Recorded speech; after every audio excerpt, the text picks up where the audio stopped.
Let's go. DeOrganized media keeps the mind share. Growing in the morning with peace and GP. Keep you knowing the alpha keeps flowing. The hunters tools they be showing. The AI Gale keeps them in clips that be glowing. Consistent on the daily, they bring Bitcoin news. Ethereum, Solana, and stacks and other L2s. Showcasing new projects and giving you clues. Just do your own research and don't give us abuse. When the people are informed, peace brings on the chat. Spotlighting guests and filling up your bags. The flag doesn't matter as long as you grab. Take the gold mic and let us know where you stack. Or from the underworld, the game master arrives, bringing the games that satisfy the hive. Hunters come running, it keeps them alive. Scouring the planet for the treasures inside. Stacks improvement takes a sip, innovating the chain. Letting the community know is the name of the game. Spreading awareness and helping explain why Stacks is where it's at. We are pumping the name.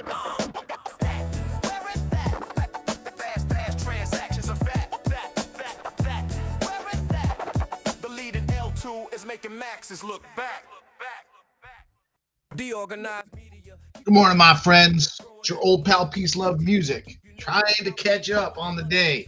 Already behind a little bit and so much going on. Getting the DeOrganized daily live stream running. The contest is open. As everybody knows, we are giving away 200 STX for the month of January.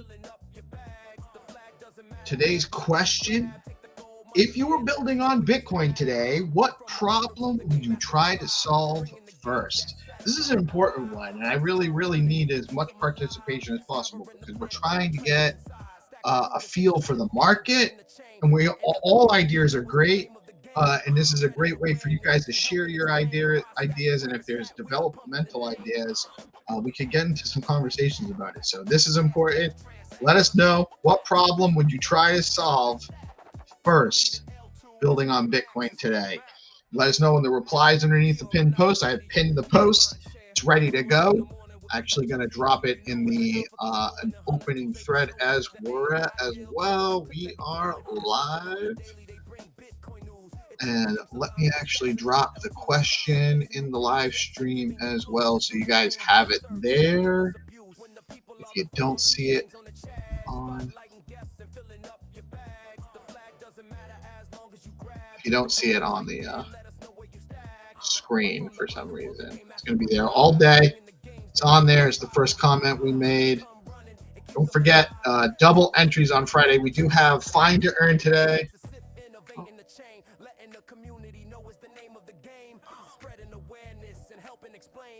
Okay. For some reason, my posts are like almost every post I make the last couple of days on my laptop. It's actually coming in like getting an error. It's not posting right away. I don't know if you guys are experiencing that on X, but some quirky things going on. Lots happening in the space today, guys. We have the we have our show. We're going to be back at 8:30 with the news, the Whatever Morning Space at 8 a.m. Been getting a lot more participation in that. You guys are missing out if you're not joining. Get into the space. News at 8:30, and then 9:30 we will have Find2Earn rounds today. It's Wednesday. Find2Earn rounds are now Monday, Wednesday, Friday. So we will have Find2Earn rounds at 9:30. At noon is the Zest Town Hall. Guys, make sure you're tuning in for that. At 1 p.m. is the first official Stacks, not Stacks Labs. The Let Africa Build Labs space is happening at 1 p.m. We have our regular Building on Bitcoin with Bitflow at 3 p.m. So lots of stuff, lots of opportunities to get out, hear some information, get in touch with what's being built, what's being developed, what's happening in the Bitcoin space, especially the number one leading Bitcoin L2 on Stacks. We'll be back in a little bit. Going to leave you guys with some of the DeOrganized media music we've been developing that you guys can rock out to until the news comes on. We're excited about some other things that are being developed, but we don't have anything to share on all of that just yet. But stay tuned. Lots happening in the space. So many cool things happening in the ecosystem. We'll be back later with more live content throughout the day. Also, you guys are always welcome to drop information in the chat, in the under the pinned live stream. It'll give us an opportunity to mention it early. If you get it in before the news, we'll mention it during the conversation. And then also throughout the day, if there's anything you want us to cover, we're happy to share it out, distribute it. If you have any content to share, we're always happy to redistribute that here as well in support of our amazing Stacks building on Bitcoin community. And peace. Peace out.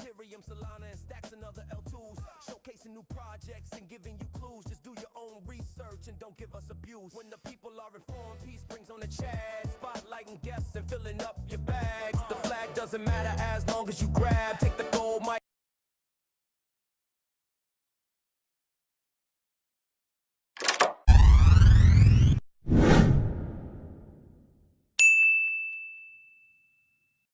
DeOrganized is in motion. Real yield, real power. No lockups, no friction. Just you stacking up. Turn your crypto into rhythm, let the yield flow free. No more waiting in the shadows for the next payday to be. It's the yield on the chain, yeah, liquidity stays. DeFi power in your wallet while you build up plays. Build a stacking in the background, silent win on repeat. You ain't gotta freeze the bag just to taste that heat. It's permissionless, composable, automated in sound. When the world looks for the future, this the place it's found. No friction, no walls, no banks in between. Plug into the system, let the protocol beam. On-chain energy, every cycle we grow. Only one name you need to know. Just you stacking there, let your crypto come alive. Just you stacking there, liquid yield on the rise. Just you stacking there, instant power you control. Real rewards, no delay, stacking there. Let's go. Yo, unlock motion while you're moving, keep deploying your stack. It's still compounding while you're trading, there's no holding you back. Earning real Bitcoin flow will keep it native and tight. Every builder needs a weapon when the moment ignites. You can idle in the system or you level your game. Stacking down ain't just a product, it's a new kind of lane. Where your assets stay liquid while you claim that growth. Built for future in your hands, you can feel that pulse. Compound while you move, stay free while you grow. Everything unlocked on chain and controlled. If you know, then you know. Time to let it be shown. There's a name they should know. Just you stacking there, let your crypto come alive. Just you stacking there, liquid yield on the rise. Just you stacking there, smarter way that it flows. Yeah, real rewards, no delay, stacking down. Let's go. Yeah. Woo. Just you stacking down. Yeah, smarter way that it flows. No delay, stacking down. Let's go.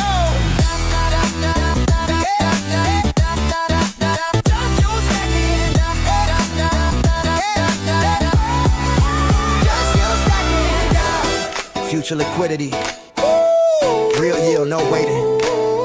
Builders already know. Just you stacking down.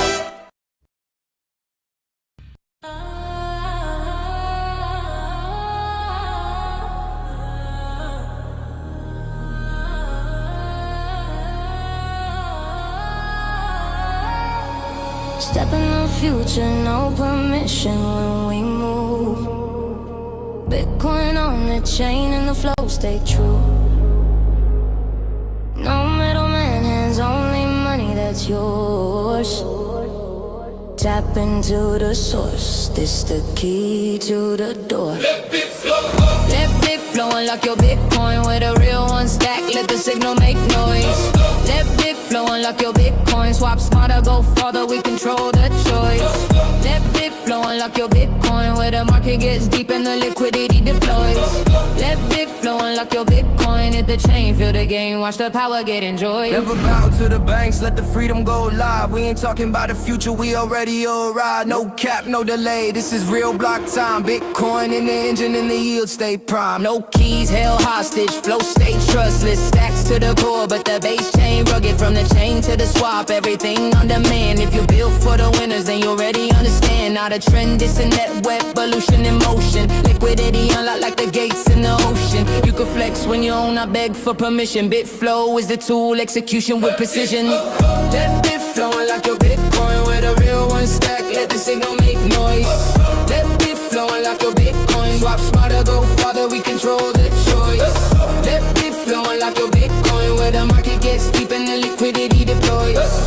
That bit flowing like your Bitcoin, hit the chain, Feel the game, watch the power get enjoyed. no ceiling, no borders, it's the true free world, where the builders get paid, where the vision unfurls. Rooms BTC, stable flows in rotation, new era on the chain, this the price of innovation. You ain't gotta ask twice, it's non-custodial might. Every swap locked tight, every rate optimized. It's the layer for the legends and the ones getting in. No luck, only skill, this is where you begin. Every click in control, that's the anthem we preach. Bring value to the people while the old bank sleep. Say the name with conviction, that's a lift off code, bit flow. Now watch the Bitcoin flow explode. Let bit flowing like your Bitcoin, with a real one stack, let the signal make noise. Let bit flowing like your Bitcoin, swap smarter, go further, we control the choice. Let bit flowing like your Bitcoin, where the market gets deep and the liquidity deploys. Let bit flowing like your Bitcoin, hit the chain, feel the game, watch the power get enjoyed.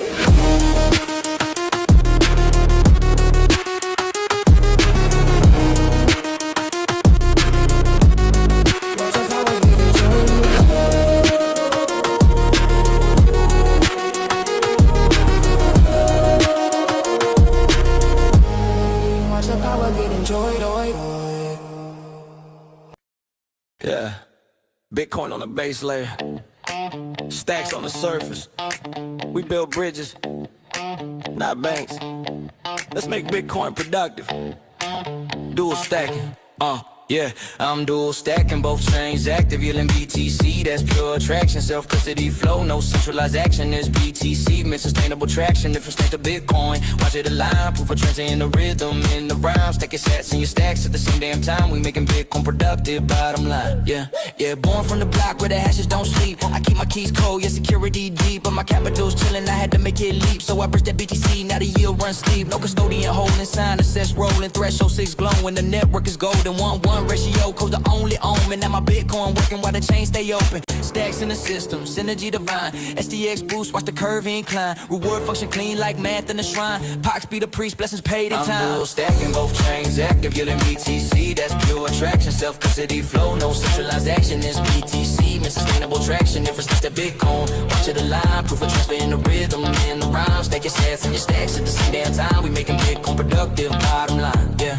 Equation in motion, M equals power. Boost that multiplier, compounded by the hour. Square root curve, keep the whales from the tower. Every user eats decentralization's flower. SDX, BTC, ratio divine. Yield boost, climbing, that's design refined. Retailer will get your seat in line. We stacking all sides of the capital spine. No fork, no fuss, no trust, I must. Signers verify, no man to bust. SBT flowing, that's DeFi dust. Turn idle sats to an engine of trust. Decentralized sign, a set, that's consensus. Economic alignment, relentless from liquidity lock to freedom. Immense, we bridge Bitcoin's peace with stacks, defenses, BTC in the wallet, yield in motion. Code is the law, that's proof through devotion. We ain't selling hype, we are building an ocean. Liquidity deep, that's Bitcoin promotion. Jacking both chains active, yielding BTC, that's pure attraction. Self-custody flow, no centralized action. Is BTC, meant sustainable traction. Different steps to Bitcoin, watch it align. Proof of transfer in the rhythm, in the rhyme. Stack your sats and your stacks at the same damn time. We making Bitcoin productive, bottom line, yeah. No trust fall, no paper call. We proof it all from mainnet walls to DeFi halls. BTC yield, but the code stands tall. That stacks evolution, the protocol ball. Governance adaptive, transparent math. Align the incentives, clear the path. DeFi composable, the builder's lab. Cause Bitcoin finally got a yield that lasts. It's the bridge between two worlds that rhyme. Sound money meet smart contracts in time. We ain't changing the code, just expanding the climb. Bitcoin productive, the paradigm. Bitcoin productive, the paradigm. Yeah. I'm dual stacking, no cap, no slacking. Yielding BTC, that's satisfaction. You're from proof to profit. The blocks keep stacking, Bitcoin and stacks. Perfectly matching us, BTC. Stack it up, STX, stack it up. Dual stacking, level up. This is Bitcoin going up. SBTC, stack it up. STX, stack it up. Full stacking, level up. This is Bitcoin growing up. Yeah. Bitcoin productive. Stacks align. The next chapter is dual stacking. DeOrganized. We live on chain. Yeah. La la la la la la la la la la la la la la.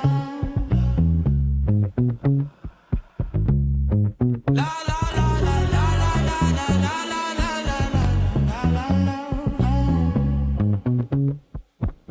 Yeah. Boost it, boost it, boost it, boost it. Let the network rise. Boost it, boost it, boost it, boost it. Global social ties. Boost it, boost it, boost it, boost it. Amplify your flame. Boost it, kinda simple. Post it, hack with crypto rate. Boost X make the signal fly. Broadcast through the wire. It's BTC rhythm in my blood. Amplify the fire. DeOrganized in motion. Every drop go higher. If your voice got power in it, we gon' make it go wider. Algorithmic elevation. Every boost unlocks the gate. No permission in the system, just encode and detonate. We don't wait for validation. We decide the market rate. Turn a whisper to a movement when the boost X levitates. Yeah. Proof of signal in the ether, every action leaves a trace. Monetary got attention, turn the network into space. No more begging for attention, we're the ones who set the pace. Boost X on the timeline, now you're playing in the race. Boost it, boost it, boost it, boost it. Let the network rise. Boost it, boost it, boost it, boost it. Global social ties. Boost it, boost it, boost it, boost it. Amplify your flame. Boost X turn a simple post into a crypto wave.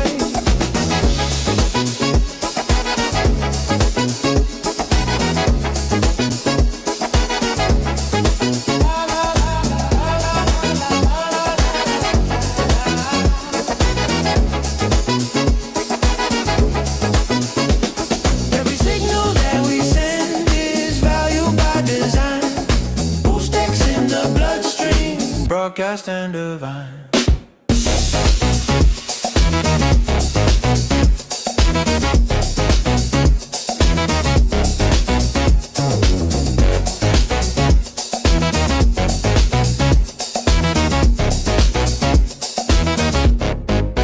Yeah. Stacks on the chain, we don't play the same. Digital roots, my name on the block, never fade. Identity's money now. Say it with me. Own your name.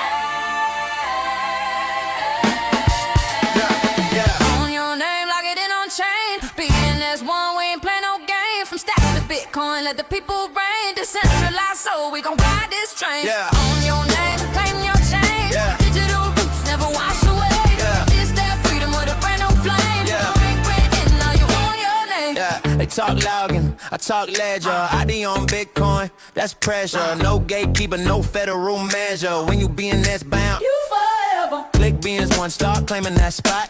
Your name be on the plot. Stacks underneath, yeah, the foundation's hot. On chain proof, ain't no reset button to drop. We talk gamma, we talk locker. Trust machines, yeah, we walk proper. Ecosystem tight like a code locker. Every bit I spit is a blockchain offer. You ain't just a user, you created now. Your name a passport, wear it proud. One click to mint, one click to shine. Identity mine on a Bitcoin. Own your name, lock it in on chain. BNS one, we ain't play no game. From stacks to Bitcoin, let the people reign. Decentralized, so we gon' ride this train. Yeah. Own your name, claim your chain. Yeah. Digital roots never wash away. Yeah. This that freedom with a brand new flame. Yeah. You ain't written, now you own your name. Oh.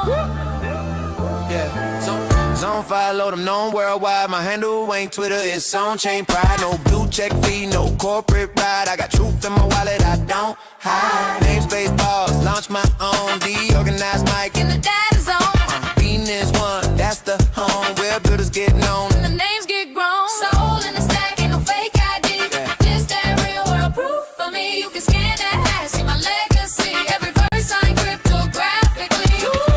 I ain't just a number 99. No, I'm I'm a name that live forever on Bitcoin block. Say my handle when you see me shine. My name on the line.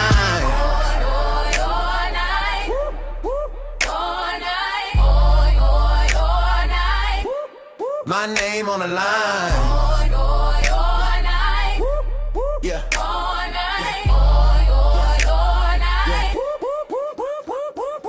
Own your name, Yeah. claim your chain. We ain't renting digital space. No way, no way. Stacks in Bitcoin, bridging the flame. Do organize, warrior on your name.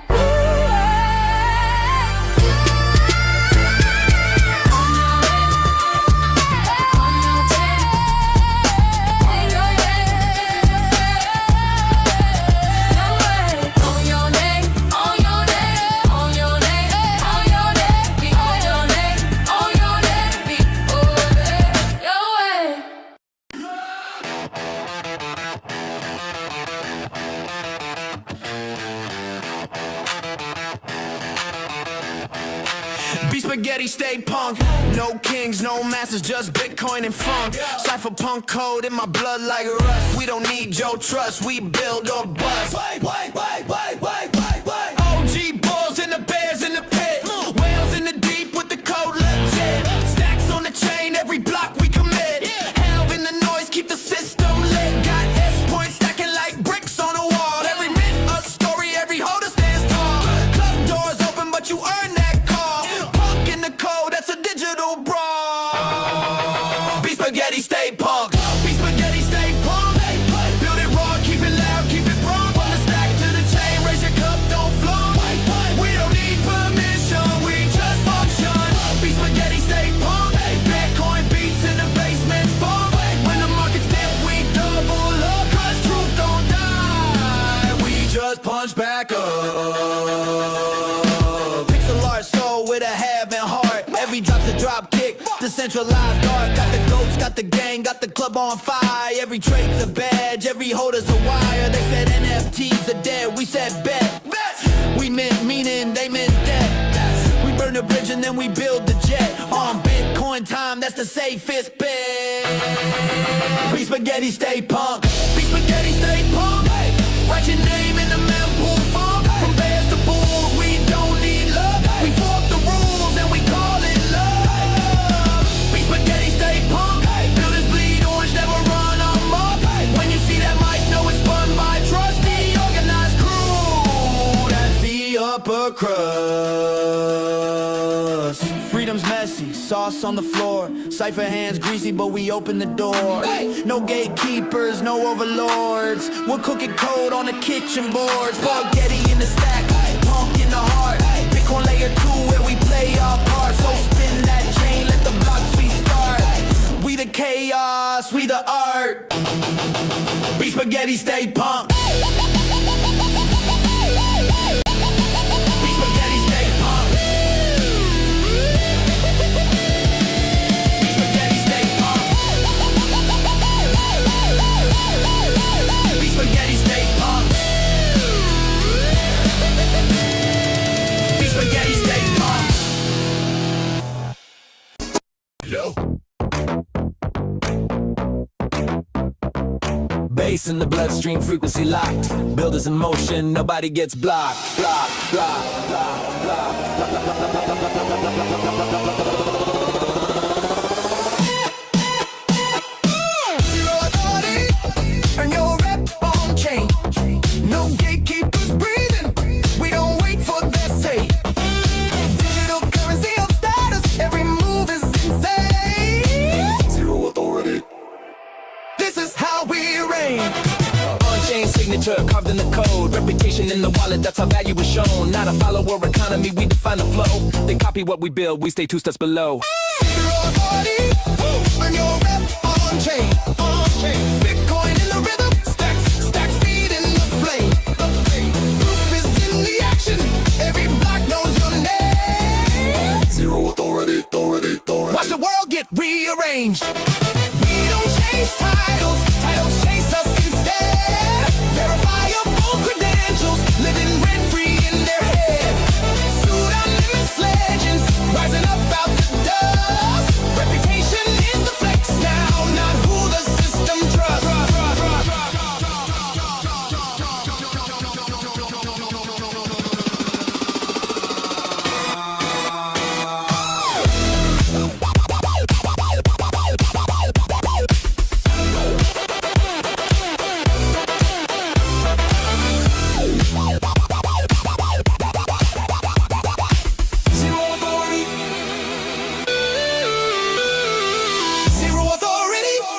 Earn your rep on chain.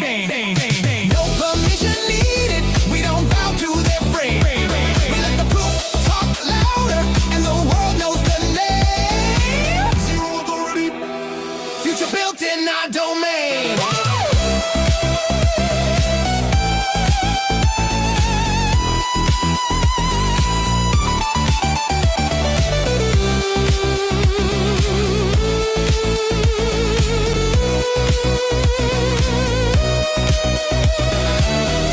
Earn your rep on chain. On chain. Chain. On chain.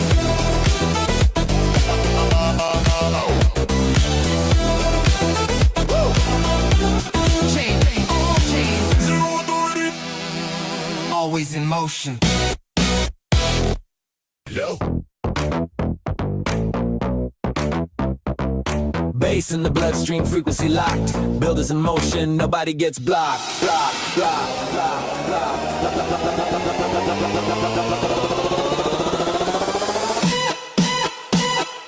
Zero authority. Earn your rep on chain. No gatekeepers breathing. We don't wait for their say. Digital currency of status. Every move is insane. Zero authority. This is how we reign. On-chain signature carved in the code. Reputation in the wallet, that's how value is shown. Not a follower economy, we define the flow. They copy what we build, we stay 2 steps below. Zero authority. Earn your rep on chain. Bitcoin in the rhythm. Stacks feed in the flame. Proof is in the action. Every block knows your name. Zero authority. Watch the world get rearranged. We don't chase titles chase us instead. Verifiable credentials, living rent-free in their head. Pseudonymous legends, rising up out the dust. Reputation is the flex now, not who the system trusts.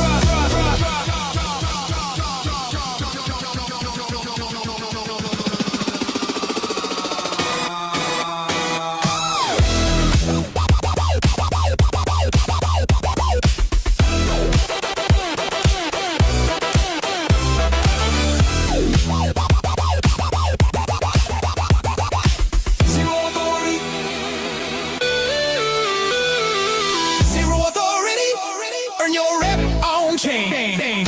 No permission needed. We don't bow to their frame. We let the proof talk louder, and the world knows the name. Zero authority.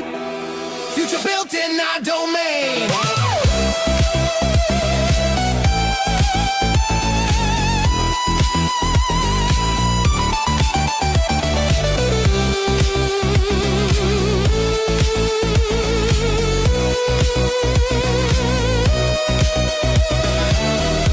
Earn your rep on chain. On chain. Chain. On chain.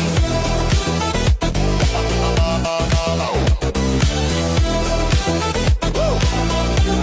Chain. On chain. Zero authority. Always in motion.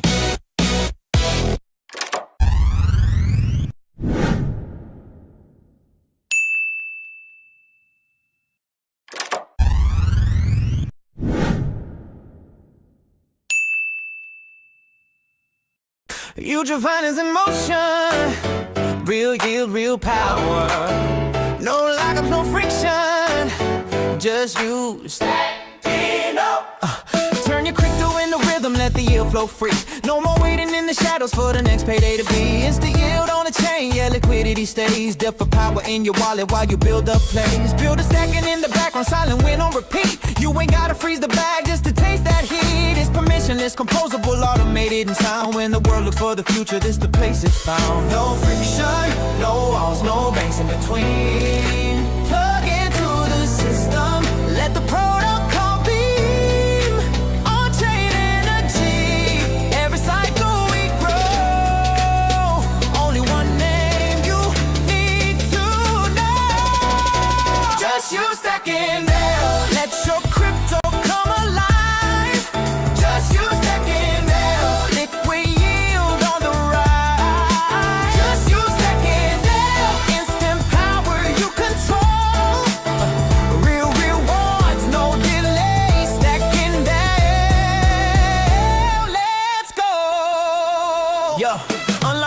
while you're moving, keep deploying your stack. It's still compounding while you're trading, there's no holding you back. Earning real Bitcoin flow will keep it native and tight. Every builder needs a weapon when the moment ignites. You can idle in the system or you level your game. Stacking down ain't just a product, it's a new kind of lane. Where your assets stay liquid while you claim that growth. Built for future in your hands, you can feel that pulse. Compound while you move, stay free while you grow. Everything unlocked on chain and controlled. If you know, then you know. Time to let it be shown. There's a name they should know. Trust your stacking day. Let your crypto come alive. Trust your stacking day. Liquid yield on the rise. Trust your stacking day. Smarter way that it flows. Yeah, real rewards, no delay. Stacking down. Let's go. Yeah. Woo. Just your stacking down. Yeah. Smarter way that it flows. No delay. Stacking down. Let's go. Just your stacking. Just your stacking down. Future liquidity. Real yield, no waiting. Builders already know. Stacking down. Just you stacking down.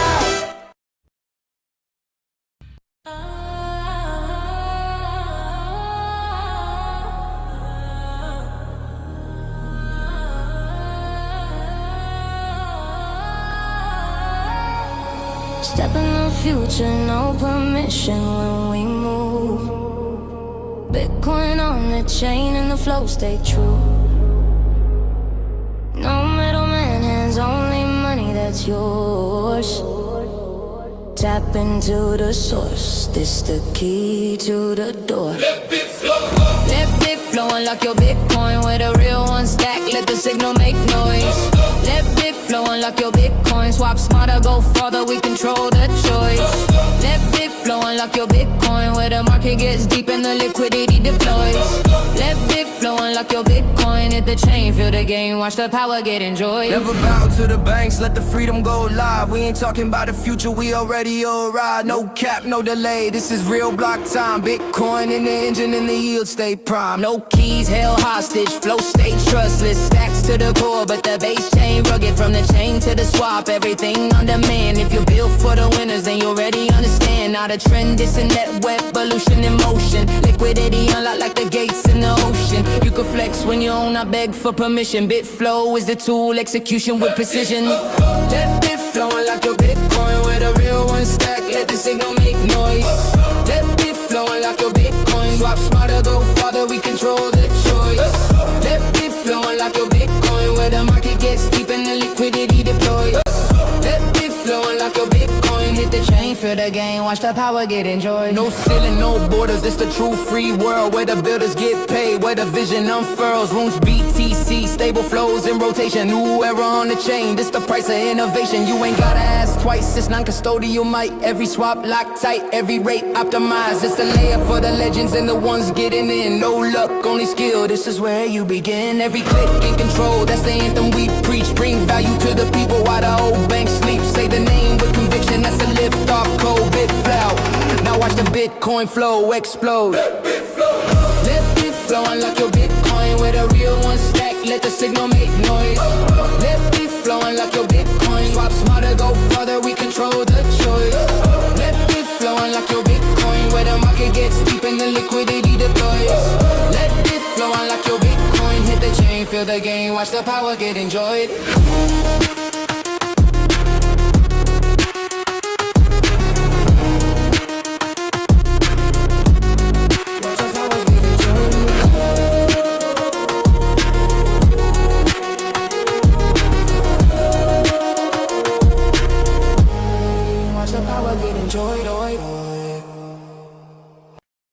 Yeah, Bitcoin on the base layer, stacks on the surface.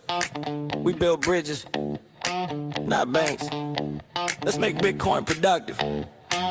Dual stacking, Yeah, I'm dual stacking both chains active, yielding BTC, that's pure attraction, self-custody flow, no centralized action, there's BTC, meant sustainable traction, different state of Bitcoin, watch it align, proof of transfer in the rhythm, in the rhyme, stack your sats and your stacks at the same damn time, we making Bitcoin productive, bottom line, yeah, born from the block where the hashes don't sleep, I keep my keys cold, yeah, security deep, but my capital's chillin', I had to make it leap, so I bridged that BTC, now the yield runs steep, no custodian holding, sign, assess, rolling, threshold 6 glowing, the network is golden, 1-1 ratio, cause the only omen. Now my Bitcoin working while the chains stay open. Stacks in the system, synergy divine. SDX boost, watch the curve incline. Reward function clean like math in the shrine. Pox be the priest, blessings paid in time. I'm dual stacking both chains active, yielding BTC. That's pure attraction, self-custody flow. No centralized action, it's BTC. Meant sustainable traction, different steps to Bitcoin. Watch it align, proof of transfer in the rhythm, in the rhyme. Stack your sats and your stacks at the same damn time. We making Bitcoin productive, bottom line, yeah. Equation in motion, M equals power. Boost that multiplier, compounded by the hour. Square root curve, keep the whales from the tower. Every user eats, decentralization's flower. FDX, BTC, ratio divine. Yield boost, climbing, that's design refined. Retailer will get your seat in line. We stacking all sides of the capital spine. No fork, no fuss, no trust, I must. Signers verify, no man to bust. SBT flowing, that's DeFi dust. Turn idle sats to an engine of trust. Decentralized sign, a set, that's consensus. Economic alignment, relentless from liquidity locked to freedom. Immense, we bridge Bitcoin's peace with stacks, defenses, BTC in the wallet, yield in motion. Code is the law, that's proof through devotion. We ain't selling hype, we are building an ocean. Liquidity deep, that's Bitcoin promotion. Jacking both chains active, yielding BTC, that's pure attraction. Self-custody flow, no centralized action, it's BTC. Meant sustainable traction, different steps to Bitcoin. Watch it align, proof of transfer in the rhythm, in the rhyme. Stack your sats and your stacks at the same damn time. We making Bitcoin productive, bottom line, yeah. No trust fall, no paper call. We proof it all from mainnet walls to DeFi halls. BTC yield, but the code stands tall. That stacks evolution, the protocol ball. Governance adaptive, transparent mad. Align the incentives, clear the path. DeFi composable, the builders lab. Cause Bitcoin finally got a yield that lasts. It's the bridge between two worlds that rhyme. Sound money meet smart contracts in time. We ain't changing the code, just expanding the climb. Bitcoin productive, the paradigm. Bitcoin productive, the paradigm. Yeah. I'm dual stacking, no cap, no slacking. Yielding BTC, that's satisfaction. You're from proof to profit. The blocks keep stacking, Bitcoin and stacks. Perfectly matching us, BT6. Stack it up. STX, stack it up. Dual stacking, level up. This is Bitcoin going up. SBTC, stack it up. STX, stack it up. Dual stacking, level up. This is Bitcoin growing up. Yeah. Bitcoin productive. Stacks align. The next chapter is dual stacking. DeOrganized. We live on chain. Yeah. La la la la la la la la la la la la la la. La la la la la la la la la la la. Yeah. Boost it, boost it, boost it, boost it. Let the network rise. Boost it, boost it, boost it, boost it. Global social ties. Boost it, boost it, boost it, boost it. Amplify your flame. Boost it, kinda simple. Post it, hack with crypto rate. Boost X make the signal fly. Broadcast through the wire. It's BTC rhythm in my blood. Amplify the fire. DeOrganized in emotion. Every drop go higher. If your voice got power in it, we gon' make it go wider. Algorithmic elevation. Every boost unlocks the gate. No permission in the system, just encode and detonate. We don't wait for validation. We decide the market rate. Turn a whisper to a movement when the boost X levitates. Yeah. Proof of signal in the ether, every action leaves a trace. Monetary got attention, turning it within the space. No more begging for attention, we're the ones who set the pace. Boost X on the timeline, now you're playing in the race. Boost it, boost it, boost it, boost it. Let the network rise. Boost it, boost it, boost it, boost it. Global social ties. Boost it, boost it, boost it, boost it. Amplify your flame. Boost X, turn a simple post into a crypto wave.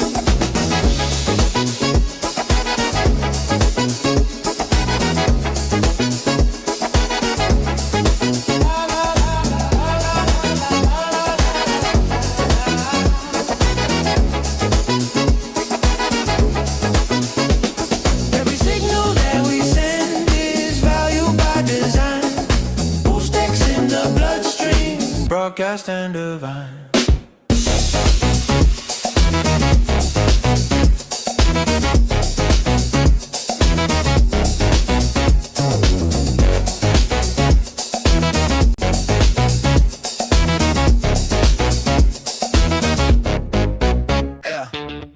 Stacks on the chain, we don't play the same. Digital roots, my name on the block, never fade. Identity's money now. Say it with me. Own your name. Own your name, lock it in on chain. Being as one, we ain't play no game. From stacks to Bitcoin, let the people reign. Decentralized, so we gon' ride this train. Own your name, claim your change. Digital roots never wash away. It's that freedom with a brand new flame. Ring, ring, and now you own your name. They talk login, I talk ledger. ID on Bitcoin, that's pressure. No gatekeeper, no federal measure. When you be in this bound, You forever. click beans one, start claiming that spot. Your name be on the plot. Stacks underneath, yeah, the foundation's hot. On chain proof, ain't no reset button to drop. We talk gamma, we talk locker. Trust machines, yeah, we walk proper. Ecosystem tight like a code locker. Every bit I spit is a blockchain offer. You ain't just a user, you creator now. Your name a passport, wear it proud. One click to mint, one click to shine. Identity mine on a Bitcoin. Own your name, lock it in on chain. Being as one, we ain't play no game. From stacks to Bitcoin, let the people reign. Decentralized, so we gon' ride this train. Own your name, claim your change. Digital roots never wash away. This that freedom with a brand new flame. You ain't written, now you own your name.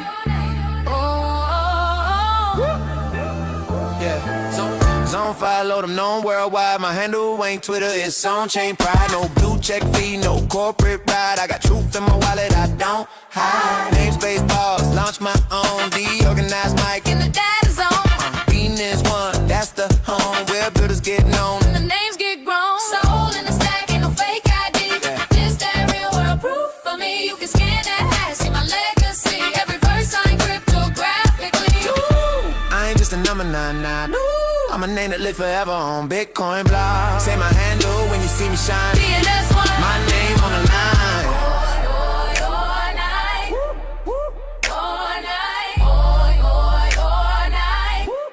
My name on the line. Yeah.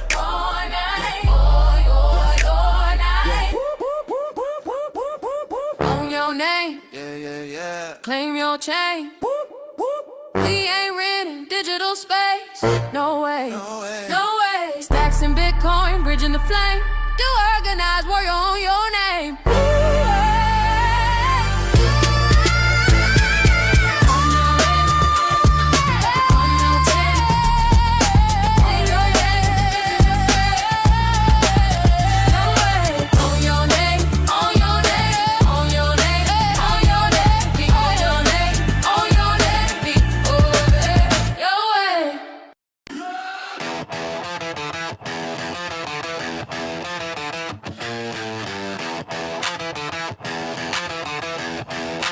Be spaghetti, stay punk.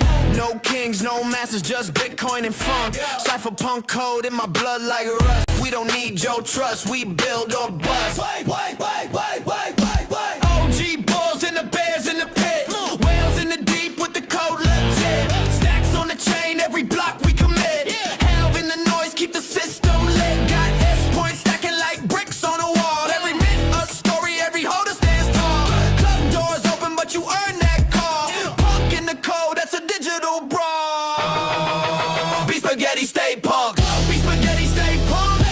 Build it raw, keep it loud, keep it wrong. From the stack to the chain, raise your cup, don't flow. We don't need permission, we just function. Be spaghetti, stay punk. Bitcoin beats in the basement funk. When the market's dip, we double up. Cause truth don't die, we just punch back up. Pixel art soul with a having heart. Every drop's a drop kick, decentralized art. Got the goats, got the gang, got the club on fire. Every trade's a badge, every holder's a wire. They said NFTs are dead, we said bet. We meant meaning, they meant that. We burn the bridge and then we build the jet. On Bitcoin time, that's the safest bet. Be spaghetti, stay punk. Be spaghetti, stay punk.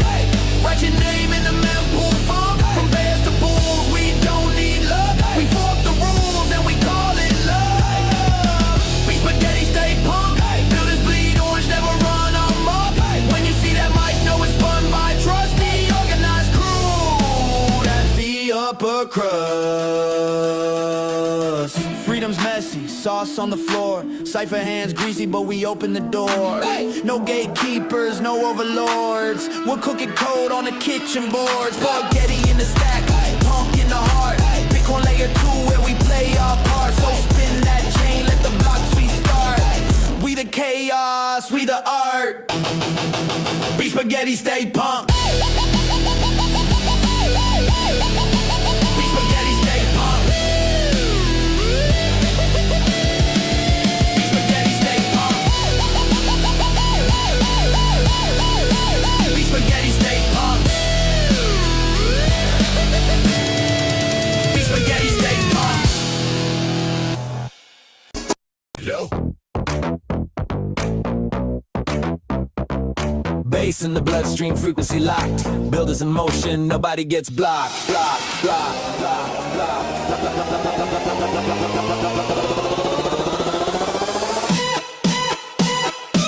Zero authority, earn your rep on chain. No gatekeepers breathing. We don't wait for their say. Digital currency of status, every move is insane. Zero authority. This is how we reign. On-chain signature carved in the code. Reputation in the wallet, that's how value is shown. Not a follower economy, we define the flow. They copy what we build, we stay 2 steps below. Zero authority, earn your rep on-chain. Bitcoin in the rhythm, stacks feed in the flame. Proof is in the action, every block knows your name. Zero authority. Watch the world get rearranged. We don't chase titles chase us instead. Verifiable credentials, living rent-free in their head. Pseudonymous legends, rising up out the dust. Reputation is the flex now, not who the system trusts.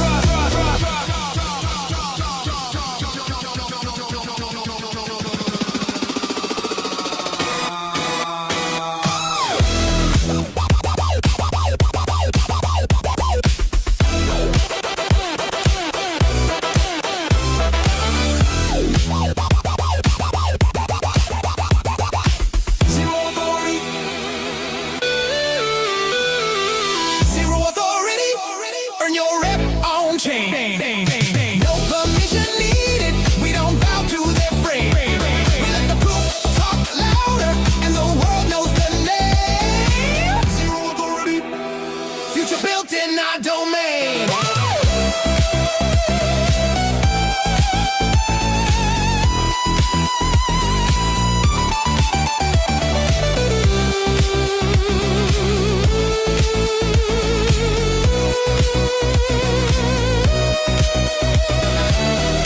Earn your rep on chain. On chain.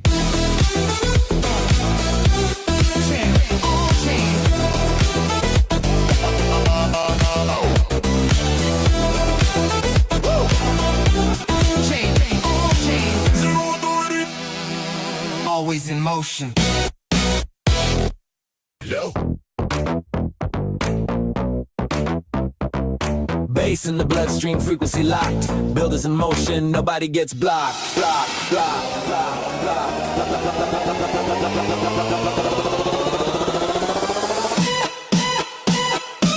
Zero authority, earn your rep on chain. No gatekeepers breathing. We don't wait for their say. Digital currency of status, every move is insane. Zero authority. This is how we reign. On-chain signature carved in the code. Reputation in the wallet, that's how value is shown. Not a follower economy, we define the flow. They copy what we build, we stay 2 steps below. Zero authority, earn your rep on-chain. Bitcoin in the rhythm, stacks feed in the flame. Proof is in the action, every block knows your name. Zero authority. Watch the world get rearranged. We don't chase titles, titles chase us instead. Verifiable credentials, living rent-free in their head. Pseudonymous legends, rising up out the dust. Reputation is the flex now, not who the system trusts.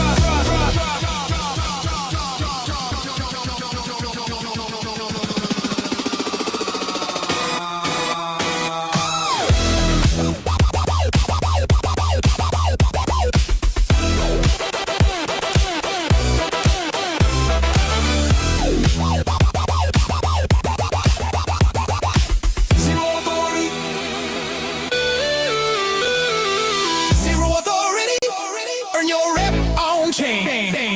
No permission needed, we don't bow to their frame. We let the proof talk louder, and the world knows the name. Zero authority, future built in our domain.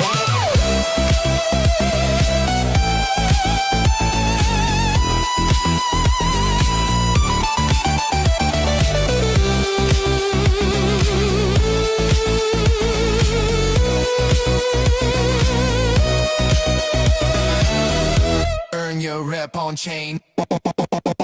On chain. Chain. On chain.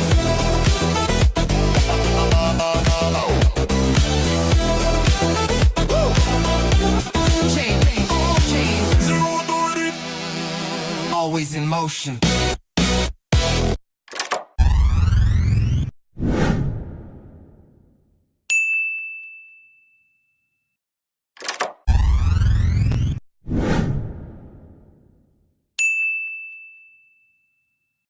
Future finance in motion. Real yield, real power. No lockups, no friction. Just you stacking up. Turn your crypto into rhythm, let the yield flow free. No more waiting in the shadows for the next payday to be. It's the yield on the chain, yeah, liquidity stays. DeFi power in your wallet while you build up plays. Build a stacking in the background, silent win on repeat. You ain't gotta freeze the bag just to taste that heat. It's permissionless, composable, automated and sound. When the world looks for the future, this the place it's found. No friction, no walls, no banks in between. Plug into the system, let the protocol beam. On-chain energy, every cycle we grow. Only one name you need to know. Just you stacking there, let your crypto come alive. Just you stacking there, liquid yield on the rise. Just you stacking there, instant power you control.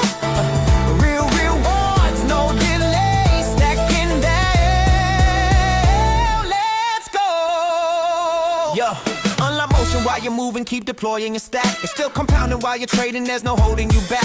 Earning real Bitcoin flow will keep it native and tight. Every builder needs a weapon when the moment ignites. You can idle in the system or you level your game. Stacking down ain't just a product, it's a new kind of lane. Where your assets stay liquid while you claim that growth. Built for future in your hands, you can feel that pulse. Compound while you move, stay free while you grow. Everything unlocked on chain and controlled. If you know, then you know. Time to let it be shown. There's a name they should know. Just you stacking there. Let your crypto come alive. Just you stacking there. Liquid yield on the rise. Just you stacking there. Smarter way that it flows. Yeah, real rewards, no delay. Stacking down. Let's go. Yeah. Woo. Just you stacking down. Yeah. Smarter way that it flows. No delay. Stacking down. Let's go. Just you stacking down. Just you stacking down. Future liquidity. Real yield, no waiting. Builders already know. Just you stacking down.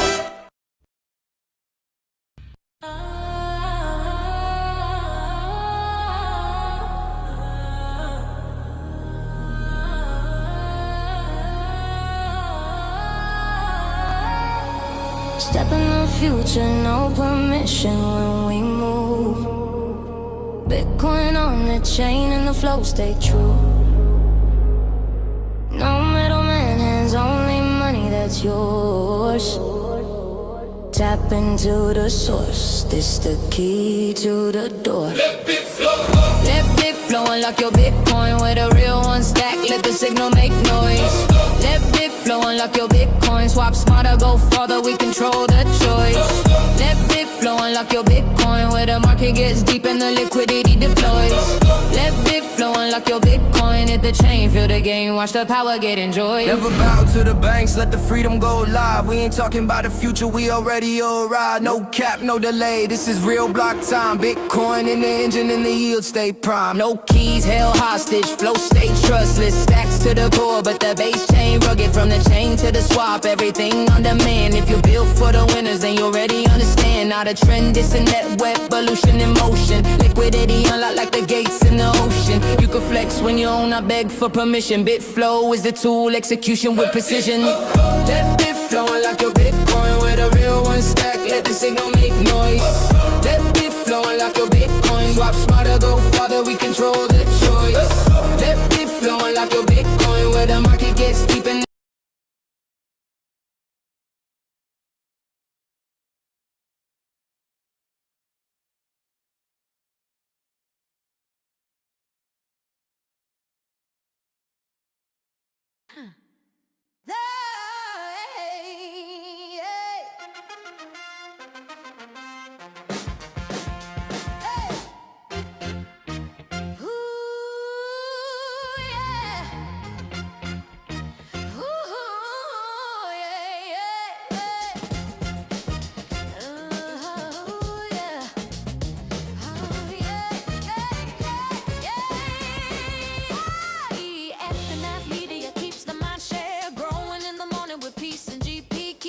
keeps flowing, and hunters tools they be showing. The AI guild keeps them in clips that be glowing. Consistent on the daily, they bring Bitcoin news. Ethereum, Solana, and stacks another L2. Showcasing new projects and giving you clues. Just do your own research and don't give us abuse. When the people are informed, peace brings on the chat. Spotlighting guests and filling up your bag. The flag doesn't matter as long as you grab. Take the gold mic and let us know where you stack.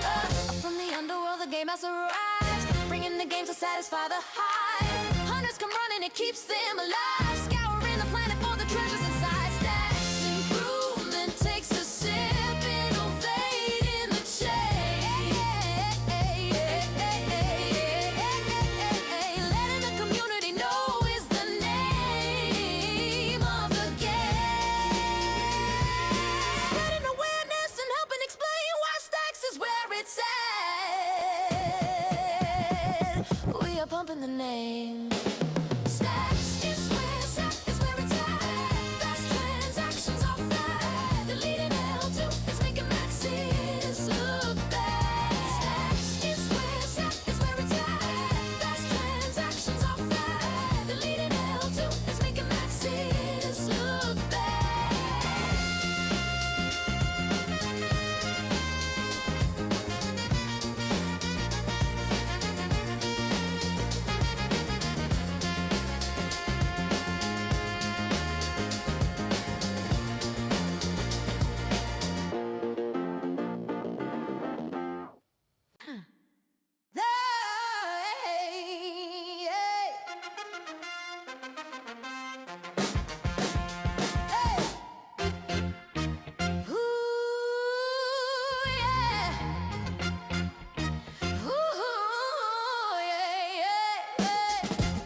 Keeps flowing, and hunters tools they be showing. The AI guild keeps them in clips that be glowing. Consistent on the daily, they bring Bitcoin news. Ethereum, Solana, and stacks another L2. Showcasing new projects and giving you clues. Just do your own research and don't give us abuse. When the people are informed, peace brings on the chat. Spotlighting guests and filling up your bag. The flag doesn't matter as long as you grab. Take the gold mic and let us know where you stack. From the underworld, the game has arrived. Bringing the game to satisfy the hype. Hunters come running, it keeps them alive. Scouring the planet for the treasures inside. Stacks improvement takes a sip, innovate in the chain.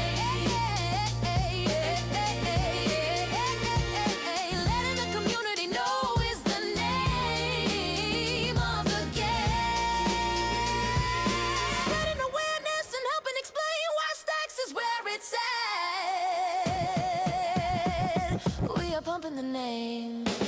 Stacks is where it's at. Fast transactions are fat. The leading L2 is making maxis look bad. Stacks is where it's at.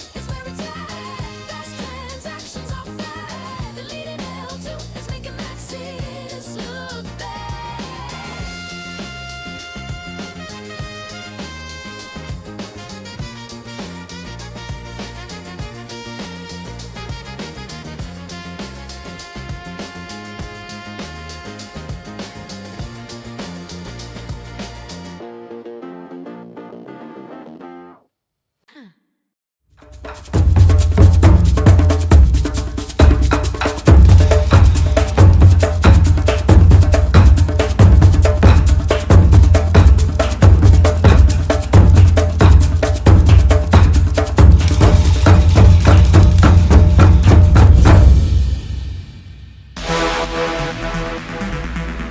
Every post is a signal. Give it fuel.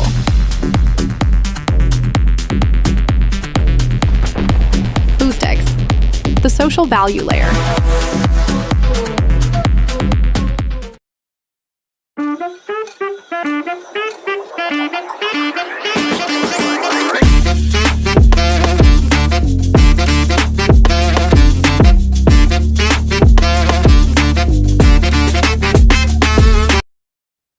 Let's go. DeOrganized media keeps the mind share.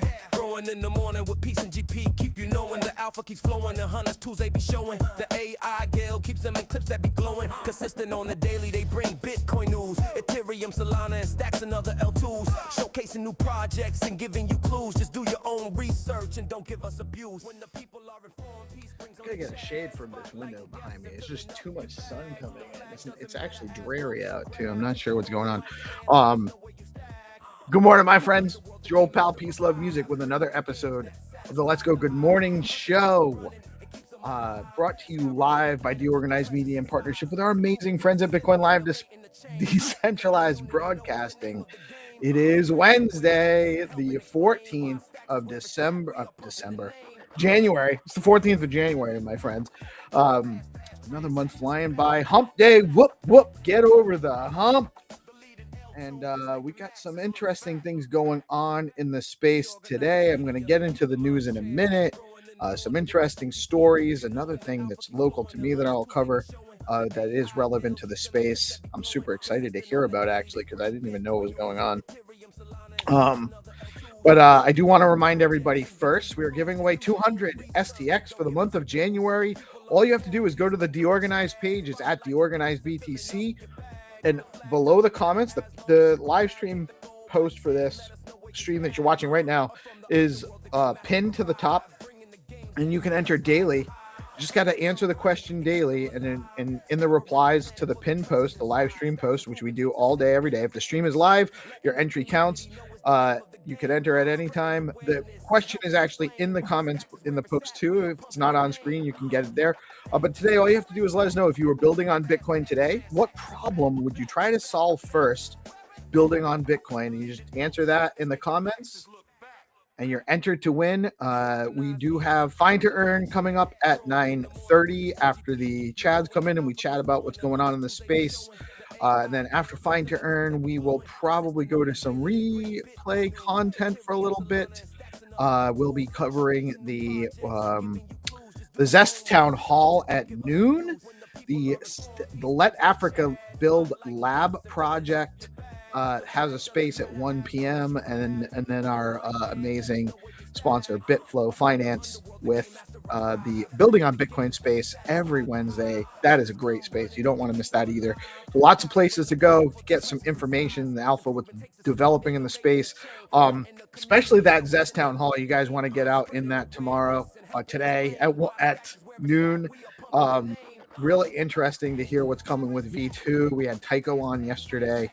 Some really cool stuff happening there. So lots to do, lots to get into in the spaces today, and support your ecosystem and get to know what's going on, catch up on things you might have missed over the last couple of weeks if you haven't been around.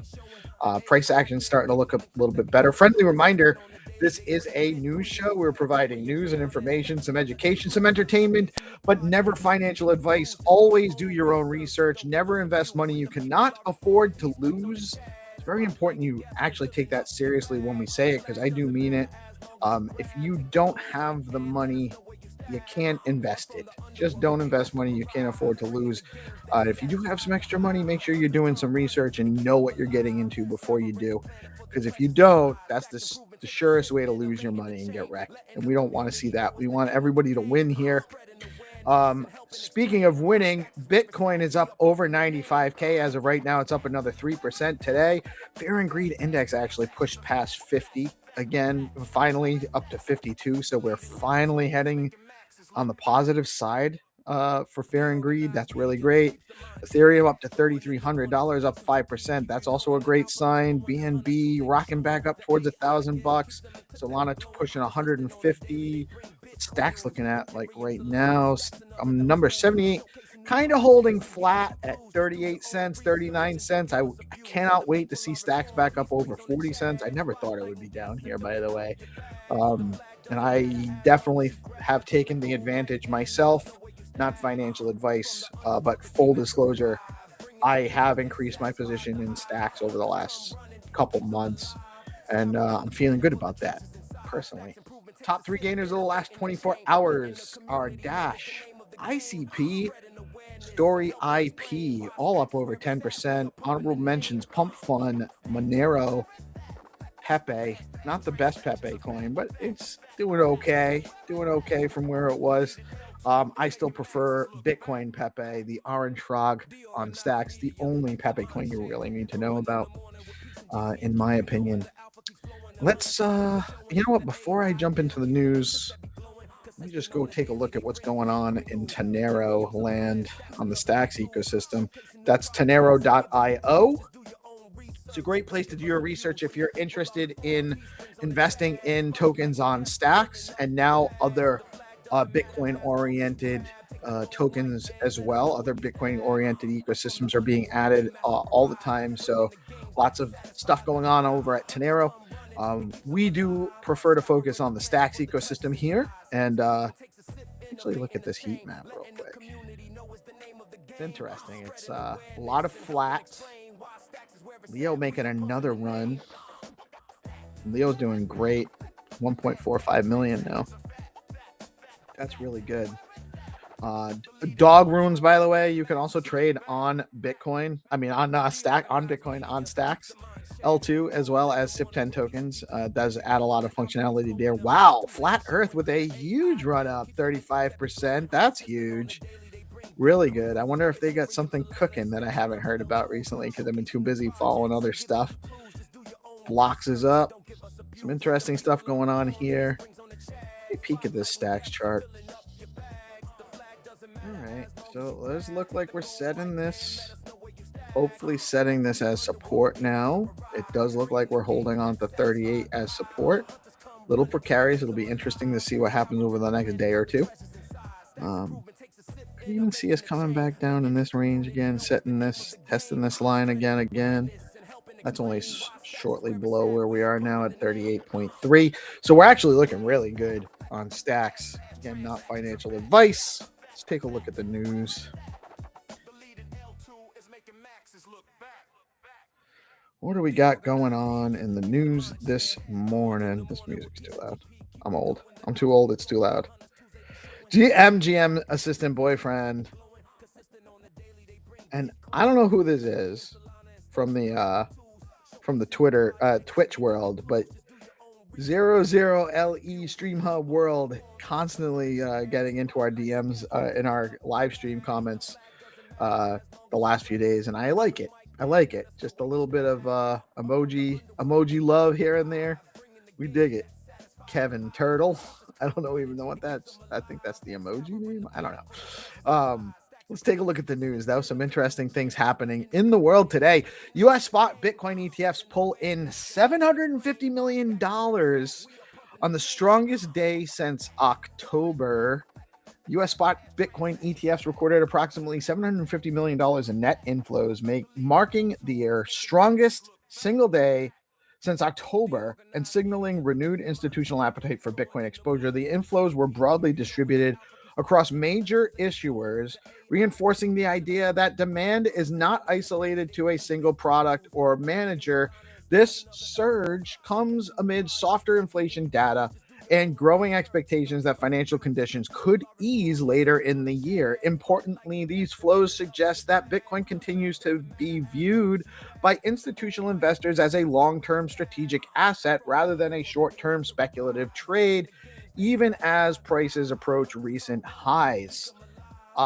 Huge news, huge development. We're really excited about that, to be honest. The biggest run came when the ETFs were going bananas, and there's definitely a lot more life in the ETFs the last couple of days, and the market's responding to that, and with good reason. I don't see a whole lot of headwinds, as the macro situation is what it is, and we're just chugging along despite it. So interesting stuff there. Sailor snaps, ignorant and offensive, his fiercest defense of Bitcoin yet. This is spicy Sailor getting in action. Michael Saylor responded sharply to renewed criticism of corporate Bitcoin treasury strategies, defending Bitcoin's role as a superior long-term store of value compared to cash and short duration bonds. Saylor argued that short-term volatility misses the broader point. Bitcoin is designed to preserve purchasing power over time, particularly in an environment of persistent monetary expansion. His comments reflect a wider divide between traditional corporate risk frameworks and a growing cohort of executives who see Bitcoin as structural hedge rather than a tactical asset. The debate continues as more firms consider or expand Bitcoin allocations. Personally, I like it. I think a vocal and slightly unhinged Sailor is good for Bitcoin, in my humble opinion. I don't know. Am I humble? Do you guys think I'm humble? I'm not sure. I can't tell. Maybe I'm not humble. But in my opinion, anyway, it's good for Bitcoin. Bitmine's staked Ether reaches 1.5 million, equating to 4% of total staked. Bitmine's got 4% of the total staked Ethereum on the market. That's insane. Bitmine disclosed that it has increased its Ethereum staking exposure, citing a growing entry queue and rising demand for yield-bearing ETH positions. The move highlights continued confidence in Ethereum's staking model and its role as a productive income-generating digital asset. Despite market volatility, institutional and semi-institutional participants appear willing to lock up capital in exchange for predictable on-chain yield. This trend suggests that staking is becoming a core component of crypto portfolio construction, not merely a passive retail activity. Very interesting, to say the least. That's a big move, and there is definitely a lot of ETH available to earn yield. That suggests to me that the yield on Ethereum might be going down as holders start to compete for access to yield. Maybe. Who knows? We'll see.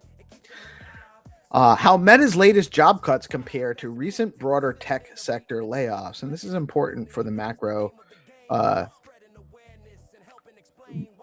condition to understand what's going on. PPI just came in hot too, so doesn't look like we're going to get rate cuts anytime soon. Meta's latest round of layoffs underscores continued restructuring across the broader technology sector as companies prioritize efficiency, automation, and capital discipline. While Meta framed the cuts as part of a long-term strategic realignment, the reductions mirror similar moves by other large tech firms navigating slower growth and higher capital costs. For markets, the layoff reinforces a broader macro backdrop where labor optimization and AI-driven productivity are reshaping how capital and talent are deployed. This environment continues to support interest in alternative economic and financial systems, including digital assets. It's going to be curious how things shape out, because I don't think the established economic generators are going to start off loading their need for human capital, for human resources. And there will be a transition period where we kind of figure out a more productive use of available labor as a society. When I say we, however, I do think that this is ultimately what has to happen. Um, I wouldn't be caught dead working for Meta anyway, so take that with a grain of salt, I guess. Not super concerned, but it is significant, and we're probably going to see more and more layoffs as this goes, and maybe that will generate the opportunity for more rate cuts and a further risk-on atmosphere once we settle things out. From control to choice, UK rewrites its digital identity vision. The UK government announced a revised approach to digital identity, moving away from centralized control toward a framework that emphasizes user choice, interoperability, and privacy safeguards. Rather than mandating a single state-run system, the new vision allows individuals to select from approved digital identity providers. This shift reflects growing public and political sensitivity around surveillance, data ownership, and personal sovereignty. While not blockchain-based, the policy direction aligns with principles long championed by the crypto ecosystem, particularly around self-sovereign identity and user-controlled credentials. This is important. And I don't know the basis. I'm surprised to see this shift. And it's a sign that there's a lot of pressure from the average person to promote privacy, data ownership, and personal sovereignty. It's really a fundamental basis of existence. You exist as yourself first before any group that you are a part of. You exist as yourself. That's the prime existence for any person. So the individual, in my opinion, therefore exists before the state, is the prime entity. So each individual has more right to their self than the state could ever possibly have.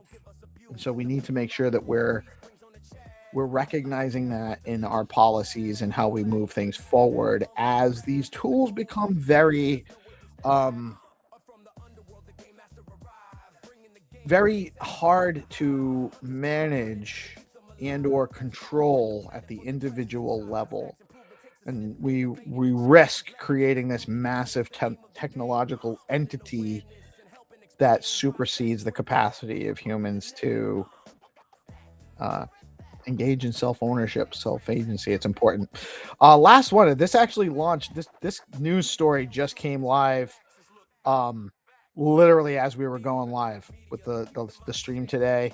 I didn't know it passed. I am a local Rhode Islander, so you guys may know that. And I haven't even really dove too deep into the story, but Rhode Island lawmakers have reintroduced a temporary Bitcoin tax exemption bill that would eliminate state income and capital gains taxes on small Bitcoin transactions up to $20,000 annually.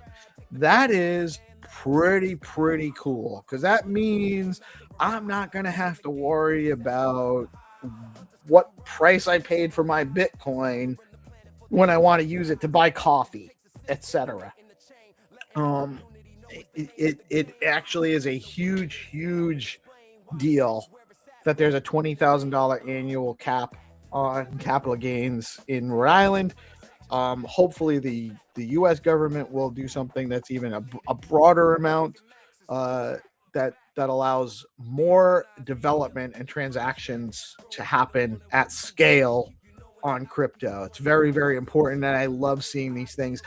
That something like this has a chance in Rhode Island is amazing, because it's not a crypto-friendly state. In my capacity as a realtor and some of the positions I've held and or bodies I've been involved in, I have had a lot of experience with the state and local governments. And anytime I've ever tried to bring up the topic of talking about Bitcoin or crypto, people's eyes glaze over. They don't want to hear it. They shut it right down. There's no interest at the broad level in the state to support crypto, or at least there hasn't been until maybe very recently. And maybe things are changing, as I'm not quite as involved in some of those things with some of the other stuff I have on my plate. But this is very, very encouraging to me. I'm very, very excited that that something like this is even being proposed at this time at the Rhode Island state level. This is big. It's just another sign of our extending, growing ecosystem, growing adoption, our growing adoption of crypto, especially Bitcoin. And I do want to shout out, before I bring on the homies, BitFlow, our amazing sponsor, is the top DEX on Stacks. If you are not using BitFlow, you're missing out, because BitFlow provides the best prices through their DEX aggregator, whether you're swapping Bitcoin or Stacks or SBTC, USDC, runes, and more, all on one platform. You're getting the best prices across the ecosystem when you use BitFlow. And then we're really excited about their HODLMM dynamic liquidity market maker that's coming very soon, from what I understand. Going to make more efficient liquidity, lower slippage, possibly as low as, typically, if you're trading within the current price range, usually you're looking at as low as 0% slippage on your swaps over at BitFlow once that's up and running. And also better swap rates and better slippage opportunity, less slippage when you're providing liquidity, and more dynamic liquidity options as well. So great stuff happening over at BitFlow. That's bitflow.finance. And with that, I'm going to bring on my homies. GP in the house. Oh, GP's out. GP was like, "Nah, I'm not doing it." What's up, Hannah? How you doing this morning? Boiling on the stove, so I think he had and he had to bounce on. I brought him in, and he's like, "There's something was on fire," because he definitely just jumped. He ran out. Yeah. He jammed. Yeah, I'm doing fine and hope you well. Peace. Another day to be great. To link up the chat. Is he back? Bro, GP, are you okay? I really brought you on as from your stream. I am. Good morning, guys. I was like, Good "Hey, morning. GP, what's up?" And you bounced. What are you cooking, bro? What are you cooking, bro? What are you cooking, bro? Oh, He's man. on the stove. Got a drink. Got some caffeine because I need it. I woke up at 6 this morning, or 5:30 this morning.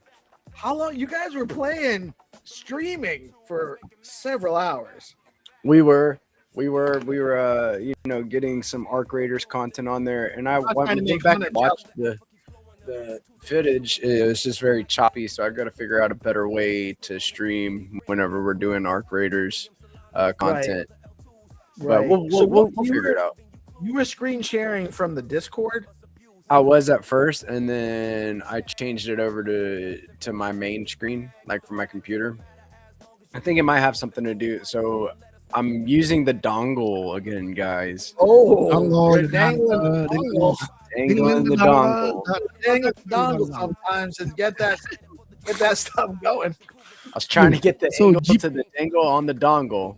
You're talking about angle. So GP is my killer. So yeah, I miss playing with you, Brody. We have to play again and get some little some from you, bro. You're my yes, dude. We'll get you there. We're gonna get you all the blueprints, and I'm gonna turn off that alarm because I'm already awake and handling the business. I'm already in the trenches, so you don't need a reminder whenever you're already in the trenches. But yes, we're gonna get you set up with all the blueprints. So a year ago, did you know that was start coming on the show more regular? Actually, it was a little over a year. I think it was before Christmas. But just about a year ago, GP started being a regular co-host, and before that, he slept until right now daily. That's what that alarm means. That's why he's getting the gray beard here. By the way, it's not the older woman; it's the getting up early. I chopped it off, man. I chopped it off. And that thing that you said, like once you get your grays and you start getting up there, you start waking up at 5:30 in the morning just for no reason. That happened for the first time. Soon you'll be booted out of the squad. Starting. Wait, you have to pee twice every night in the middle of sleeping. Oh, why? Good grief. Good grief. Like I already did this a couple hours ago. Why is it waking me up again? How is this? I didn't drink that much. I'm kind of dehydrated. I still gotta wake up. It's the guys. Life is harsh. It's rough. There's some beautiful things you experience, right? We love some of the amazing things like getting to know people interpersonally, but there's also some really like just terrible, horrible things that it just keeps getting worse. Oh, dude, my brain has just been haywire for the last it's been a week and a half now. My brain has just been haywire. I don't know if it's because like lack of rest or just like IRL stuff and like being busy, but like I'm pouring myself into work. I gotta focus. I gotta lock in, man. So you're gonna see a lot more content coming from me. This is the way, man. It's the time. I feel like the Stacks memes are starting to run a little bit, which is a signal that our ecosystem is getting new participants, and I am seeing some new faces around our ecosystem, right?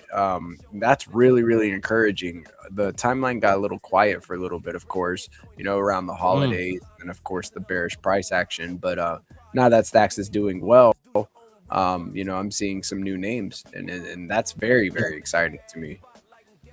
Yeah, and the Stacks ecosystem is going to reward those who have been working and those who haven't left. So still here, still cooking, and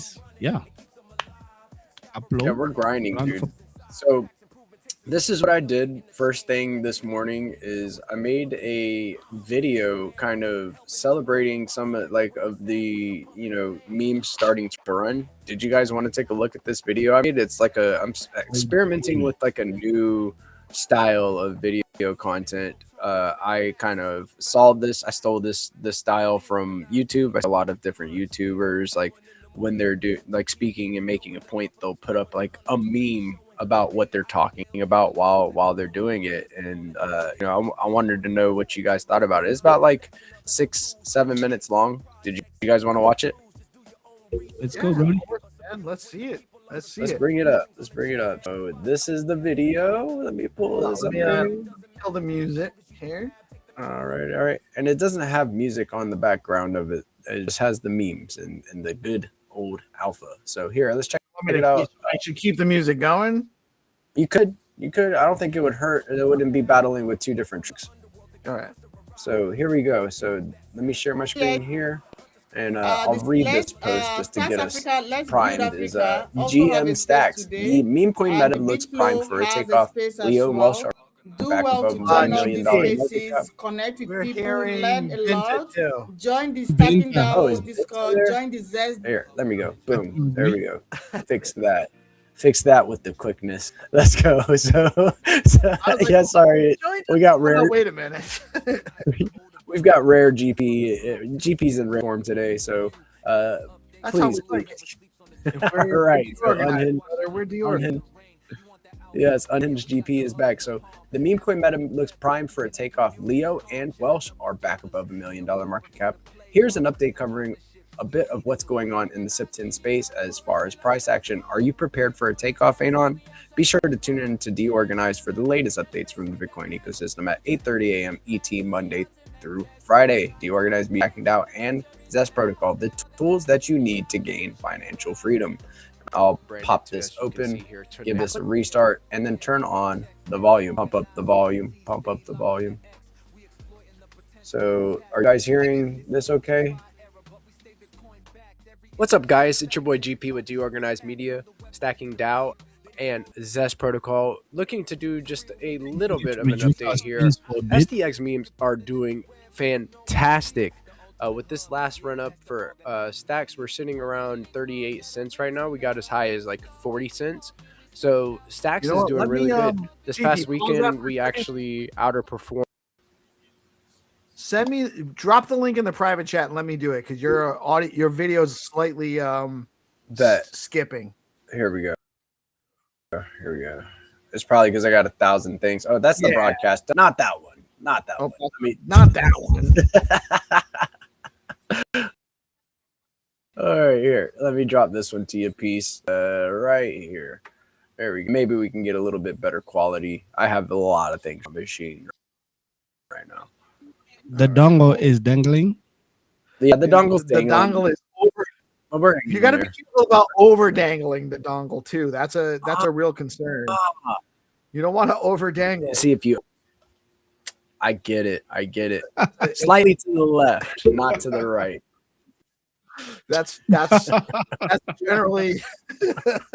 It depends on which. Are you talking about the dongle or you're talking about the dongle? The dongle. Dangle.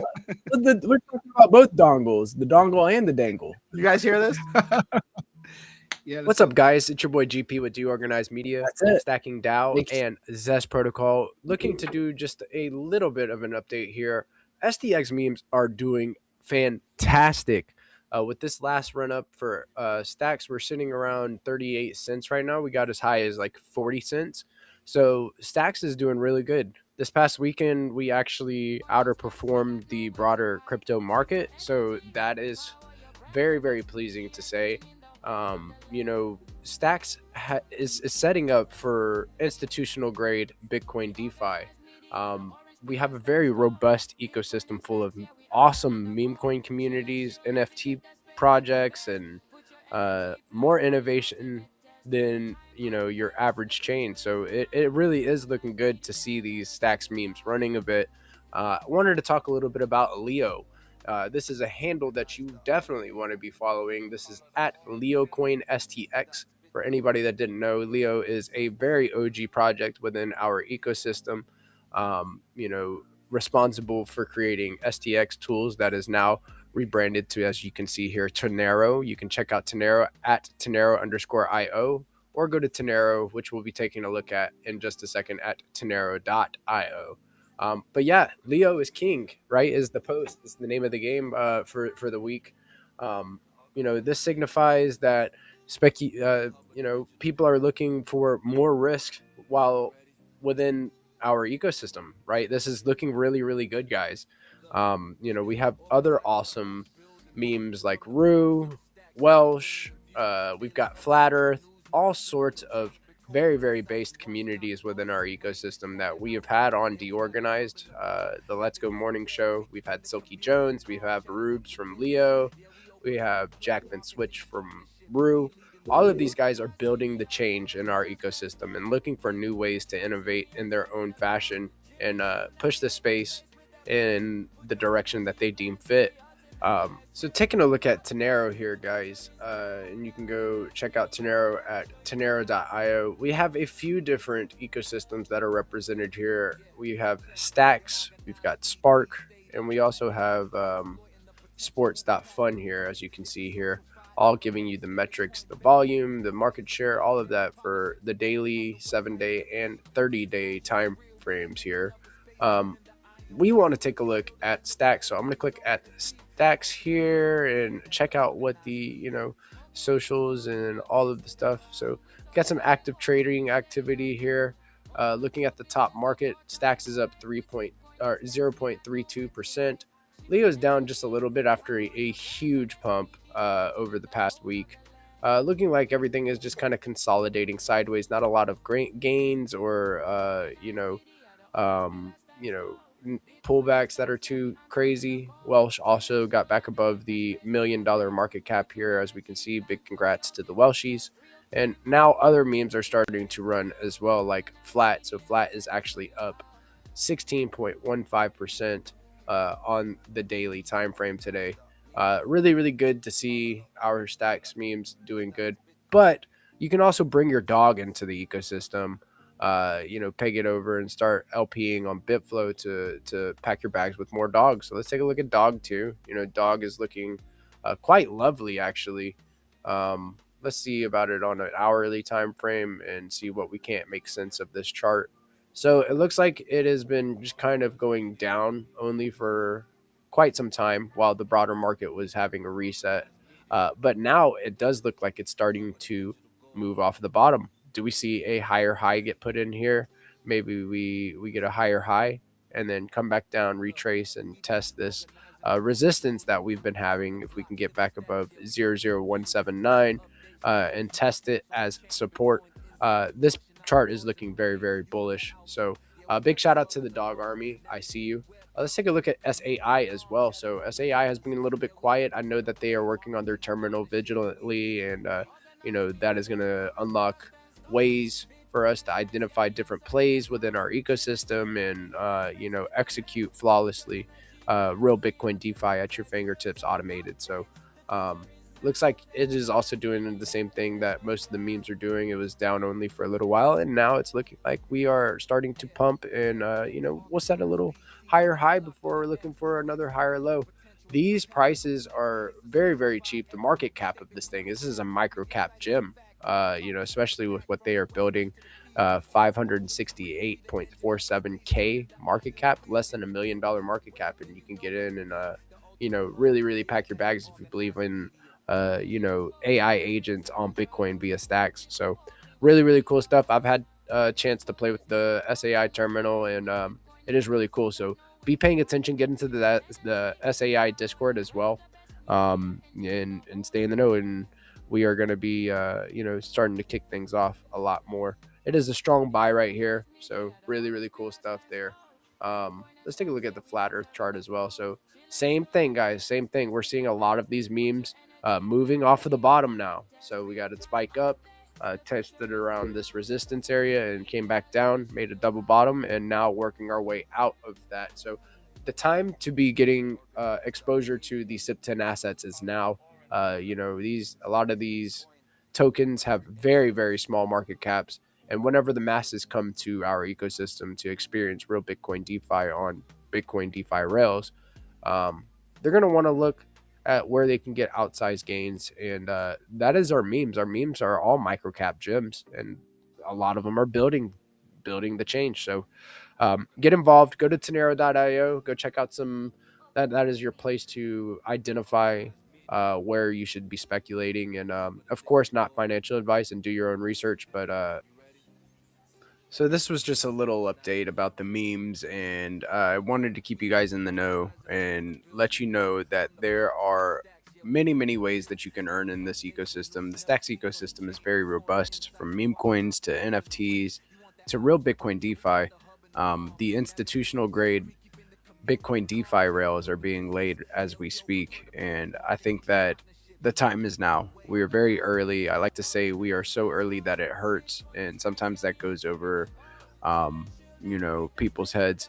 There is no pain, there is no gain. So, of course, whenever the bearish sentiment kicks in, things happen. People lose conviction and capitulate.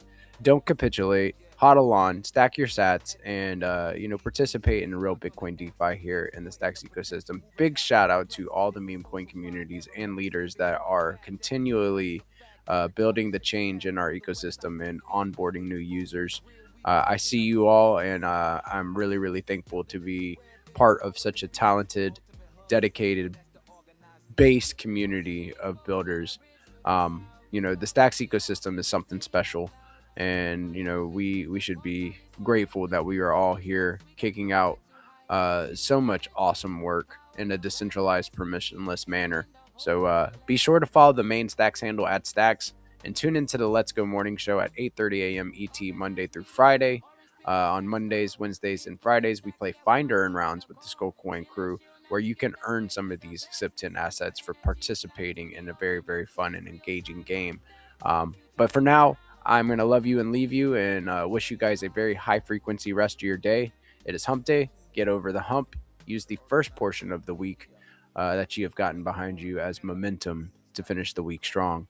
I'm your boy GP with DeOrganized Media, Zest Protocol, and Stacking DAO, and I am signing out. I will catch you guys on the flip side.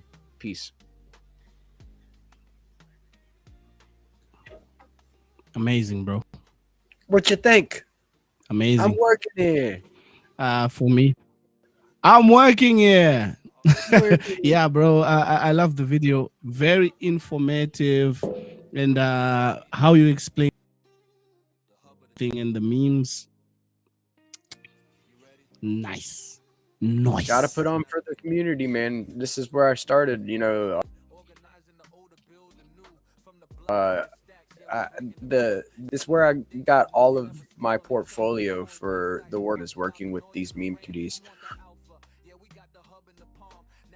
And these meme communities represent of this ecosystem. Important work that these guys are doing. They've onboarded a lot of people, and I just want to sing their praise. Like Jack is one of those titans of our ecosystem. Rubes, Silky Jones. We've got you know, Joe Vez from Nakamoto One. All I support so many activities and things. Felt like it was necessary to make a little video about the meme coin sector that we have here on Bitcoin. And all of these memes are, you know, backed by 100% Bitcoin finality.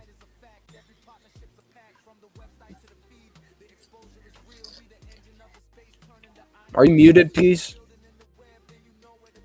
Peace is talking to a muted mic. That's why I couldn't get a word in. I was like, yeah, man, that was great. I did the GP. That's what it is. Yeah, that's my move. Everyone does it. It's my turn. You know, we were off screen.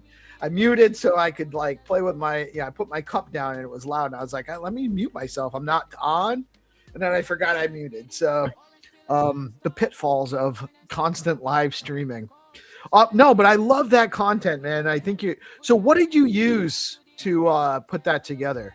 So that's Clipchamp, and what I'm doing is I'm going and just like Googling popular memes. I'm taking like snapshots of the handles and the banners together with the PFP for those, you know, for Flat, Leo, all of those. So I have them in a, you know, folder of assets. That way I can plug them and put them on screen while I'm talking about them. But I used Clipchamp. Clipchamp is very easy. It's free. And, you know, it just is very, very simple tool to make videos like this. And the more that I use it, the more comfortable and familiar I get. I'm going to be teaching people how to do this in the Zest and Stacking DAO Discords and the weekly screen shares so we can get some more content like this. I feel like, you know, an article is nice, right? Some people learn that way, but some people need a visual cue and somebody kind of narrating what is going on for it to stick. So that's my goal for 2026 is make sure everybody is up to speed with what we really have here in this ecosystem. For sure. To be frank with you, Brody, that type of content is what people are looking for because now the attention span of people is really cooked. So writing a long article, yeah, few people are going to go through it, or maybe they'll read the first line and the last line. So this type of content is going to digest it very well. The articles are for the AI to find the content now. The articles aren't for the people. Yeah, you write the article. The articles get the AI's attention. It lets the AIs know what the video is about, and then the video gets circulation. So it's actually. So I started yesterday trying with the articles on X, and I'm having issues. So I'm trying to post the article just before we're ready to go live. I'm dropping out of the space. And the last 2 days, it's given me like it just won't, like I click publish and I have to hit it like 4 times to get it to pop up the right thing. And it keeps publishing it without my images. And I don't know why. Like I'm having AI so I'm taking time to make an image about the news articles and all of that. But those articles are the point is I want the articles to represent the news for our specific purposes. We're going to use the articles to identify the news items that are in the live stream, direct people to the live stream for the news report at 8:30, and it's just part of our process to put that out every day. Eventually, that's going to be on our website too. So the articles will be on the website be on X. You'll be able to cross promote. Oh man, I almost just knocked over my major award. I almost not the award. Don't break stuff, peace. Butterfingers. But that's Don't break I stuff. want this. In a time like this. Listen, you don't need you don't need. I mean, I love that you're getting that recognition, but you don't need the sign for people to know that. I want to do I want to get like these, and then like if somebody's been grinding really hard for the month of January or February, and like give that type of I'm kind of a big deal. Award goes to 300 this whole 2025. Oh, the first one goes to Rihanna. Yeah, maybe it'll be an NFT. Yeah. The kind of I'm a big deal. Yeah, now you're onto something right here. Be fun. Why just wait for one portion of the for the stackies, right? We should be doing this throughout the year. So maybe we do it a little bit more often. Maybe we do a quarter. So what do you call? I don't know yet. What name do you have? Got to conceptualize a little bit more, but I can say words. Yeah, high frequency awards isn't a bad. Not bad branding. Not bad branding at all. Yeah. I also had a really good conversation with Colosso yesterday about borrowing and lending with Zest and stacking with Stacking DAO. Binta had, she requested that I do kind of a walkthrough for how to bro. That process. Even I yesterday, bro. So I think that will be the premise of another video that I'll be doing today, probably during the Zest weekly screen share, right at 1 p.m. ET. We're gonna be like, I want to get the community's voices out there. Whenever you get kind of a big deal that BTC is available, it's not available anymore, boys. Ooh. Good man. Who got it? It's in house. It's in house. We control kind of a big deal. BTC. He's fast. How did you do it? Because his hands were like this. 5 minutes because you guys. Your hands were like. So I was like, your hands were like this. Are you using AI or telepath to do the job for you? I have some unique talents. That's all I'm going to say. So yesterday, I made a video kind of showcasing how not only can you go to Zest to earn based APYs and put your assets to work and gain access to liquidity, but one of those use cases for Zest is like, what if you were in a pinch and you weren't able to go handle your business and your lights are about to get cut off, or you have a bill due or something comes up, right?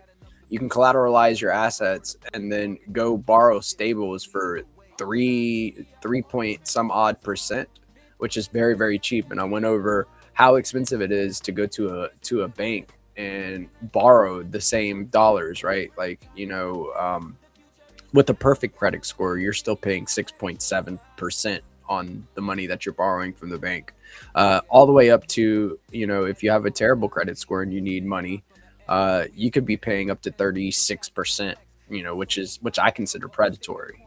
People are going to be paying that off, and it's just going to be very, very hard for them to go through that. So I made, a video kind of talking about that use case with Zest, and Colosso is there talking about how it is in his country, and he came up on stage during the Stacking DAO weekly screen share and shared a little bit. And big shout out to Colosso. Anybody that comes up on stage during these screen shares, I'm going to be shouting their handles from the rooftops, trying to get some exposure. We need to amplify the voices of our ecosystem that are we have people that show up on a daily basis. So I want to help everybody grow and empower them with the tools that are available. And DeOrganized is one of those tools. For sure. Honestly, and there's just nothing but opportunity here too. There's so many things to cover all the time, and more stuff coming out all the time. Like, I think Rafa's averaging like one new app like every 2 weeks, I think, that he's bringing to market, starting new stuff. And it's like, oh, he's going from capsule to pillar.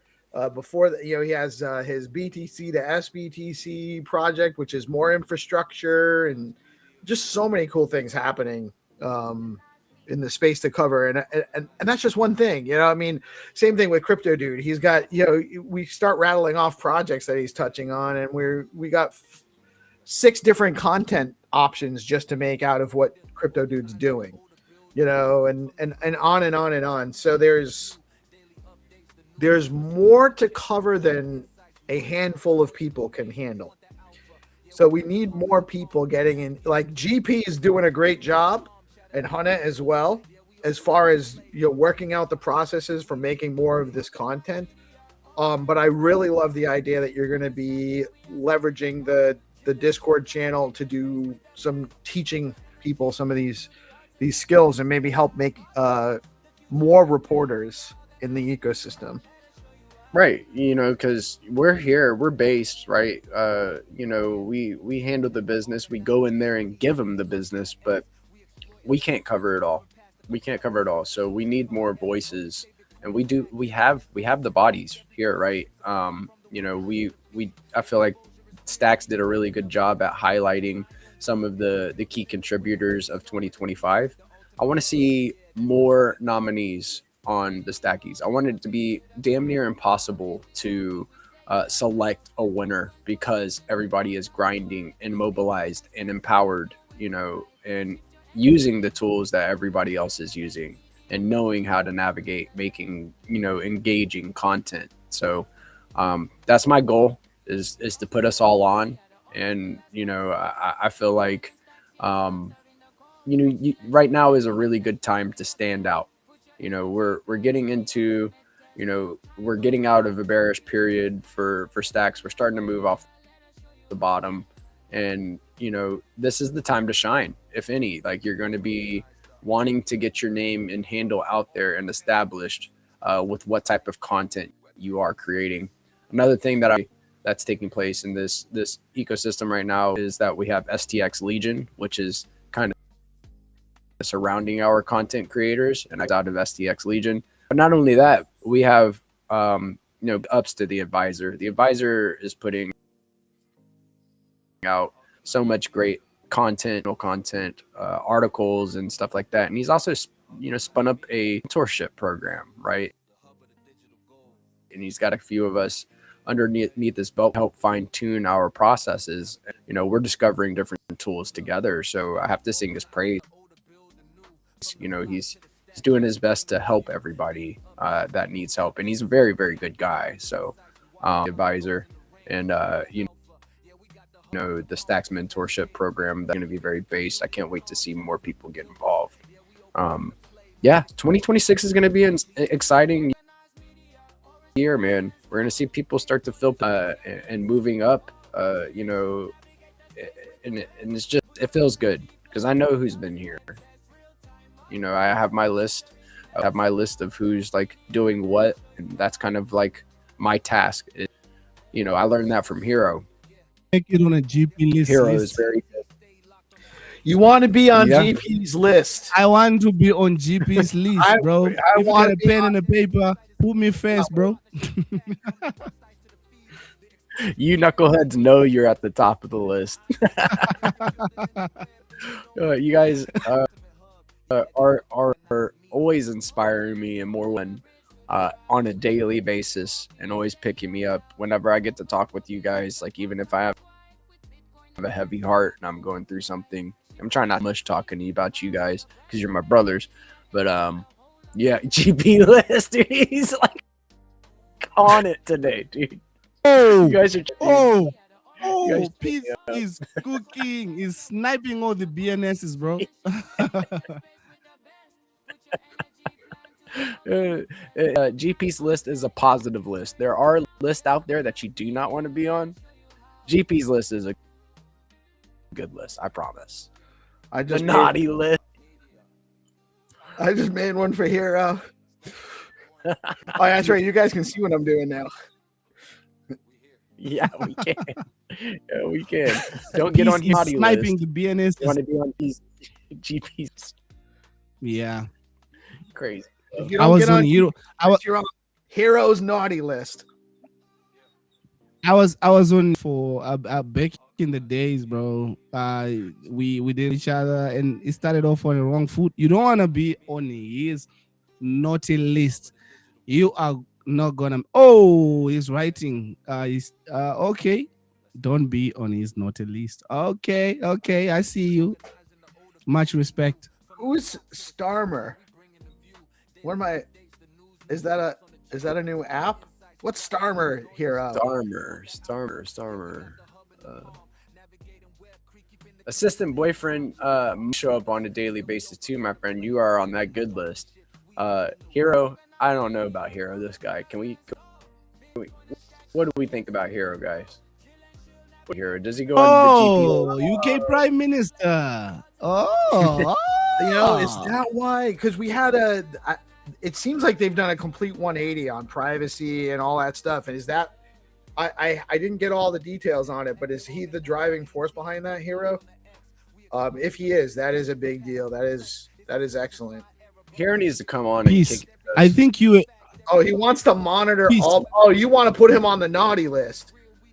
he's on the naughty list. He's getting Peace. off I think GP's list right now. I think Peace and Hero Gamer can do well in the realms of politics. I think you guys should do a show because you are doing quite amazing when it comes to tweeting about politics, and Hero Gamer is when it comes to that. Hero, if you're seeing that, please do something with Peace. We've actually started engaging on each other's comments too. It's been pretty cool.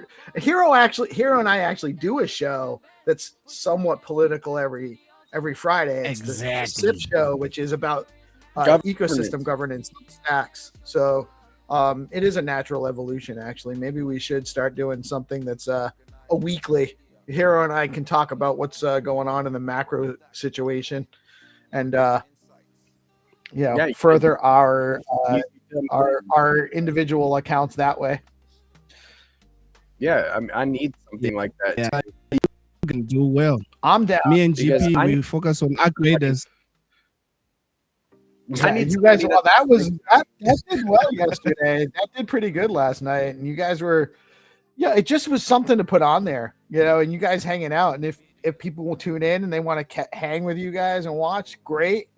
It doesn't have to be anything serious for it to provide some value to people. So I thought that was great too. Would love to see you guys cutting it up in game a little bit more like that. Peace, do you know how good GP is when it comes to gaming? This guy is really that. I don't doubt it. Because me, I've learned so much from the dude. He has been carrying me, and I've actually improved because see how he chops up the chats. That's the same way he chops out even in gaming. He can teach you from a basic ABCs to something. So I'm going to let you know, like, my impression of GP from the beginning. I first met him in the Node Rocks Discord channel, and he was just trying to find ways to participate and help out and provide value to people, and I loved it. And I jumped into the Gigaverse Discord channel, and he was playing. He had this huge operation set up for a small Discord where it was like a lot of engagement, a lot of fun stuff, and it was super great. And I just became too busy to kind of hang out in there all the time. But it was, I knew this was coming from the moment I met the kid. Like, I don't want to call him a kid. I'm old, so he's not a kid. He's a man. But since I've known him, you're not telling me anything about the kid. The man I don't know. Dude, I appreciate your kind words, and you were one of the ones. Both of you guys were ones that kind of inspired me to keep going and kind of lean more into the educational piece on how to mobilize behind anything they're interested in.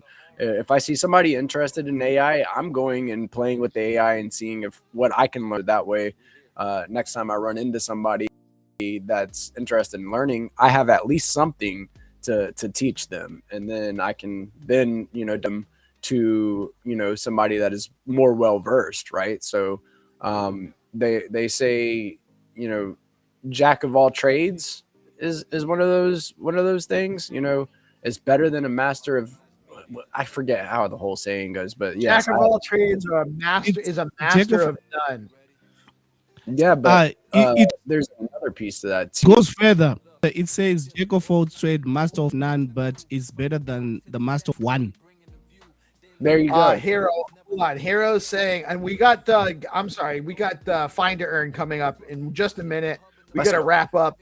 I think the Game Master's coming up right now, but I do want to, Hero, I am absolutely interested in learning Claude code and what it can do for our operations on things.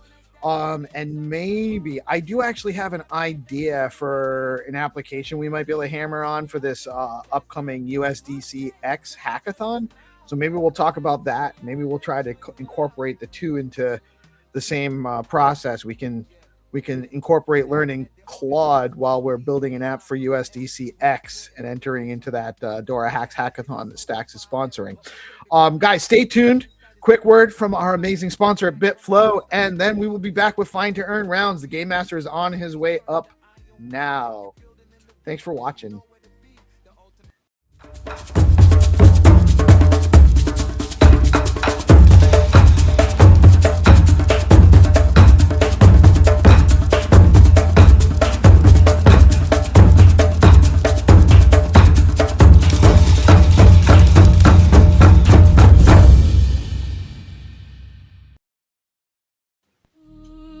It is time. The Game Master has arrived in his true form. How are you today, sir? GMG mortals, as eternal as ever. Let the hunt begin. Let the hunt begin. We have Find2Earn rounds today, sponsored by LeoCoin, Nakamoto One Droid, and the Skullcoin sponsored Stacks jackpot round, which I think we did. Did we have a winner last week? Yeah, we have winners, so we are playing 30 stacks. All right, so you guys heard it. We got 3 rounds to play. We're going to get going in just a minute. These rounds are played on the Skullcoin BTC page on X. That's at Skullcoin BTC. You do get an advantage tuning into the stream here, though, because we have the starting image location for the game rounds always early on the live stream. Let me bring that up for you guys right now. Am I the right one? There we go. It's uploading. I'm not sure if you get it. Is this the right one, or is this from? No, this is it, right? With the cat in the car. It's a Leo round with the car. Oh no. There is a boat. That's from the other day. Hold on. Let me. You guys are gonna see my. There we go. Here we go. I had the date, but the image was not there yet. That's why I picked wrong. All right, so we got the Leo cat, and you got the boat with the building in the background. So a boat yard. You're looking for a boat yard. There's probably going to be boats all over the place. I love the Captain Leo with the hat there. That's great. This game round is launching in 5, 4, 3, 2, 1. Let's go. And again, these game rounds Hyundai. These rounds are played on the Skullcoin BTC page on X. That's where I am right now, Skullcoin BTC. Here's the game round. You must, 2 rules for Find2Earn. You must repost the game round. You also must find the live stream and share out the live stream. If you don't like a repost the game round, you don't share the live stream, and you are the first to win, your prize will be forfeited and given to, today we're going to give it to GP for being such an amazing Chad. So as lose, you're supporting GP anyway, so it's a win anyway. But if you just follow the rules, it helps us all a little bit more holistically. So to get back GP's bags. So I did like a repost the game round. I did share out the live stream. I'm going to click this link. That brings up the starting location in Google Maps, and that image we showed you is what you're looking for. And as I was correct, there are lots of boats. So we're looking for the right boat. Maybe we're looking to make the snow go away. Was there snow in that first image? I didn't see it. A little bit in the background there. Not as much as here, though. I can't get the...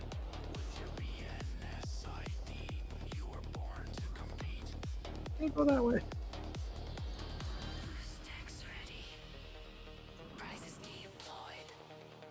Oops. Won't let me back out either. Google Maps is being testy. Who's going to win?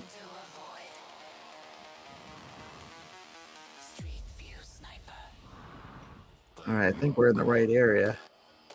Okay, the winner for this game is ri.stx. Congrats. All right, that's fruity patchouli. Yeah, so chat, we launched the whitelist game, and listen, I'll explain what will happen next, like in this month.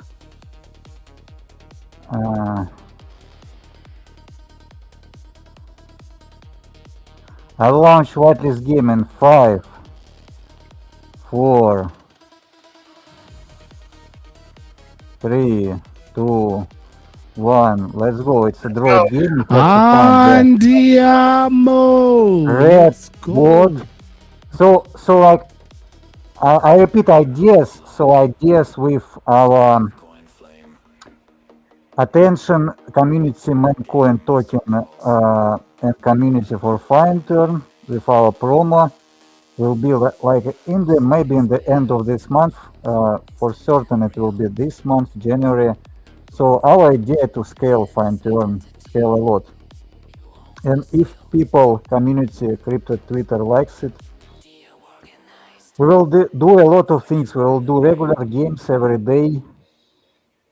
And the whole community will follow our development, what we develop for Strike, how to connect Find2Earn to Strike.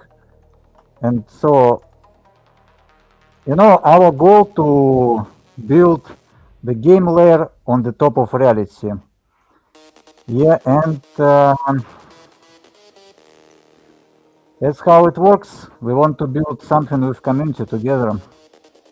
And I'm working like on documents, on dark paper a lot to bring some ideas, because I believe there is a lot of smart people around the world. Do you have a document that you're looking for feedback on right now? Like, no, not yet. I am finishing the document, like, and when I finish, I will share with everyone.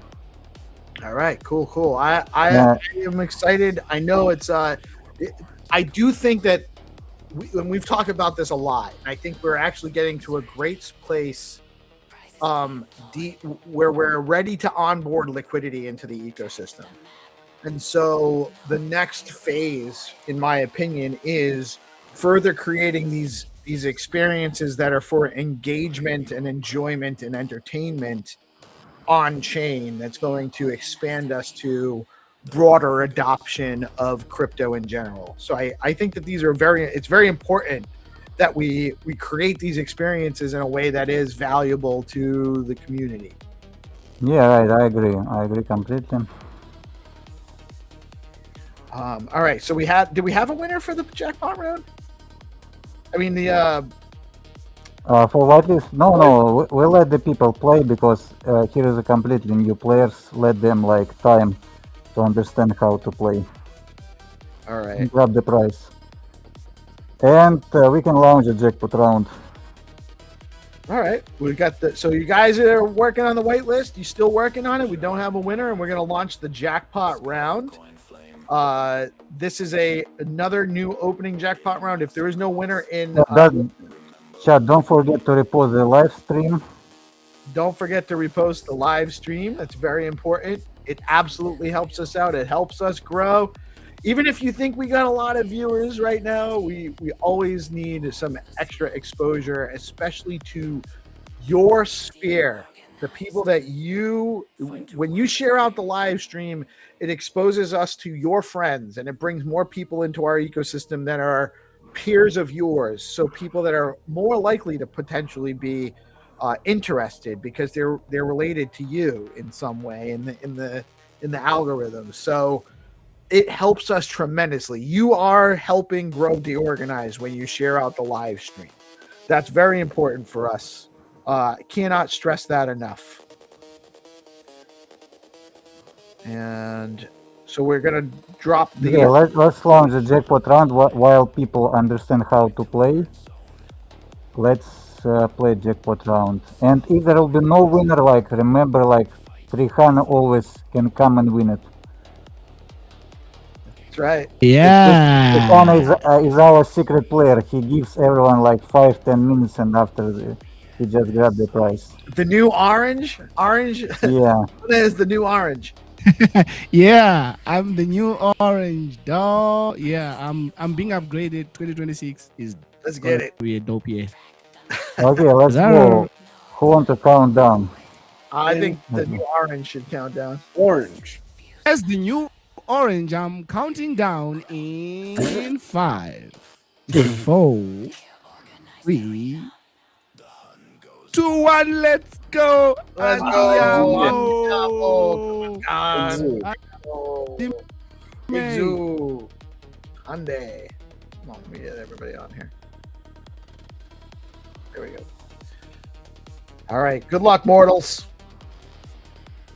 Good luck, models. Okay, we have a winner for whitelist round. It's Tiger Poco. Congrats.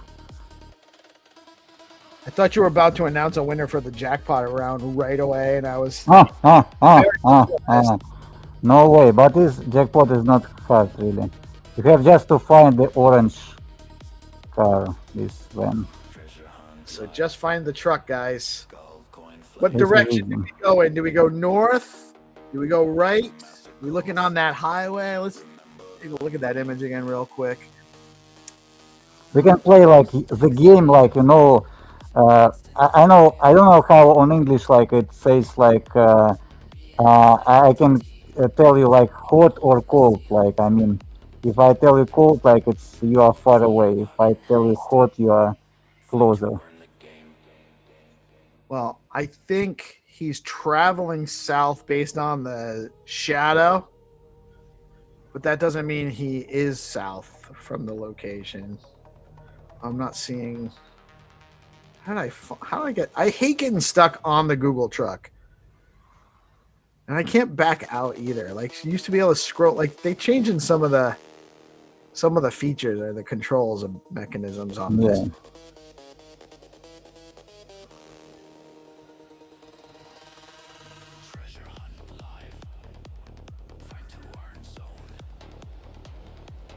I think they're trying to make it harder for us to play Find2Earn.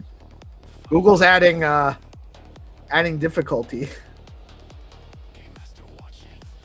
This isn't the right one.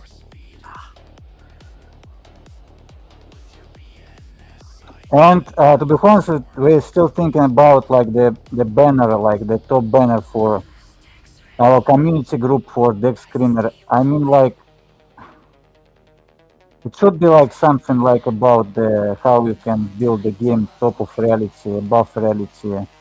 Maybe something like with Matrix Morpheus, maybe something with Green Pill, maybe something like the Rick and Morty, and it's a small detail, to be honest. Nobody cares like about the banner, but they got in details, and we think like we should be creative in all the ways.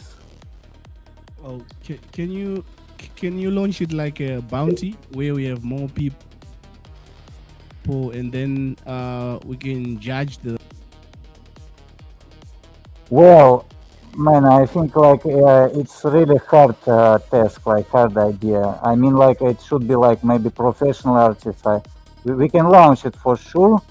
We can do it, I think, but I'm not sure like if we can pick somebody from. Maybe the chat wants to jump onto it. Maybe have a chance. Yeah. We definitely should talk to chat.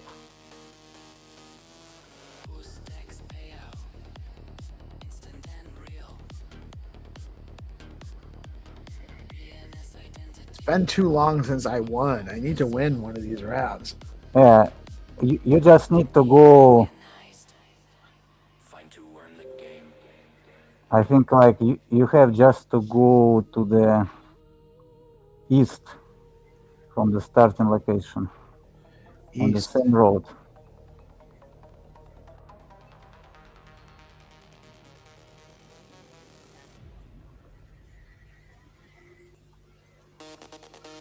Hopefully I didn't go too far east to start.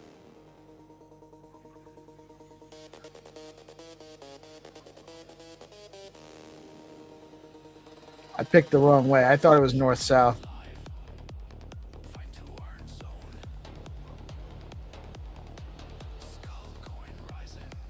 Okay, let me see. Maybe somebody found the orange track. Okay, seems like the RISTX is a winner again. Congrats. Oh my gosh. On fire today. Nice. On fire today, yeah. Let's go. On fuego. Let me double like check. an orange's best days.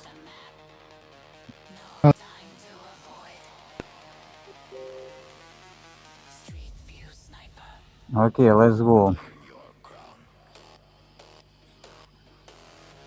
Congrats to the winners. But anyways, like, I mean, I will contact you, Trihan, about more about like the game, the strike. We'll talk about the style. Awesome. So what's your, yeah, I'll be available. I keep doing that to me. Do you have a specific timeline you're shooting for right now for strike? I know that's not the important part of it. Just curious, like when, like I know there's a lot of development to happen, so the timelines are dependent on how progress is made and when. Yeah. So like the thing is this, like to build the fight against the boss against the computer is very easy, but to build against the real person is very hard. And we are right now in this gap. We can like ship, like, I mean, you're playing like rock paper scissors versus PC, but it's not interesting. Like it's more like boring game, and you will not feel these mind games when you choose what to defend, what to attack. But in the same time, like to build a network effect, like between the players, it's about the network latency and server connection is more difficult. So obviously it will be until February, I believe. We will work on it. Do you know, do we have like any deadlines on like SIP internal grants, overall deadlines? Deadline. Honestly, I don't know. That's a great question. Like a deadline for when the interim grants have to be, when the milestones have to be completed.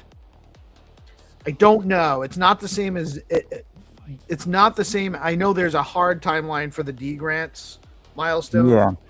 Because in SIP internal grants, all the projects is really complex. And it's not like the easy like onboarding like the first app like in the grants. Yeah, I don't think it's the same. I'm sure there is some kind of timeline, but I don't think it's as imminent as the D grants timelines. I do want to. I would suggest though reaching out to. It was Jack and Diego, and I forget who the other one was, that were overseeing the interim grants, and or Mitchell. You can always reach out to Mitchell too. Yeah. But I would reach out to one of them and just ask them if there's a deadline for completing milestones. Yeah, I think like anyways, like all the projects that in SIP turning grants is legit, and it's all OG builders, and so there will be no problem if we're building like very like complex project. Yeah, it's honestly it's just a matter of making sure you're putting updates in the queue and stuff. I agree.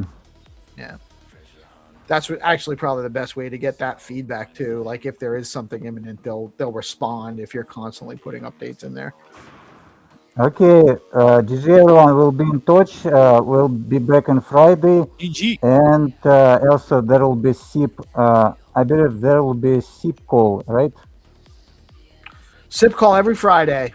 Unless we actually like announce otherwise, every Friday at 10:30 is the regular. And you're always welcome, by the way, whether it's about your SIP or if you just have input on other things being developed. We always value. Yeah, I might find the SIP. I just drop it to private chat. There is our pool. The number is 250.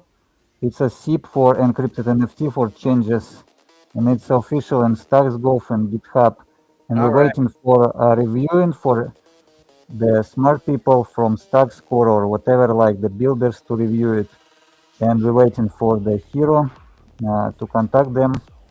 So we follow the process.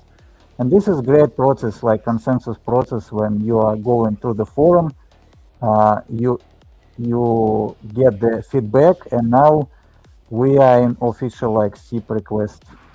Okay, so this has actually been official. And I apologize, I didn't catch that this had actually been delivered.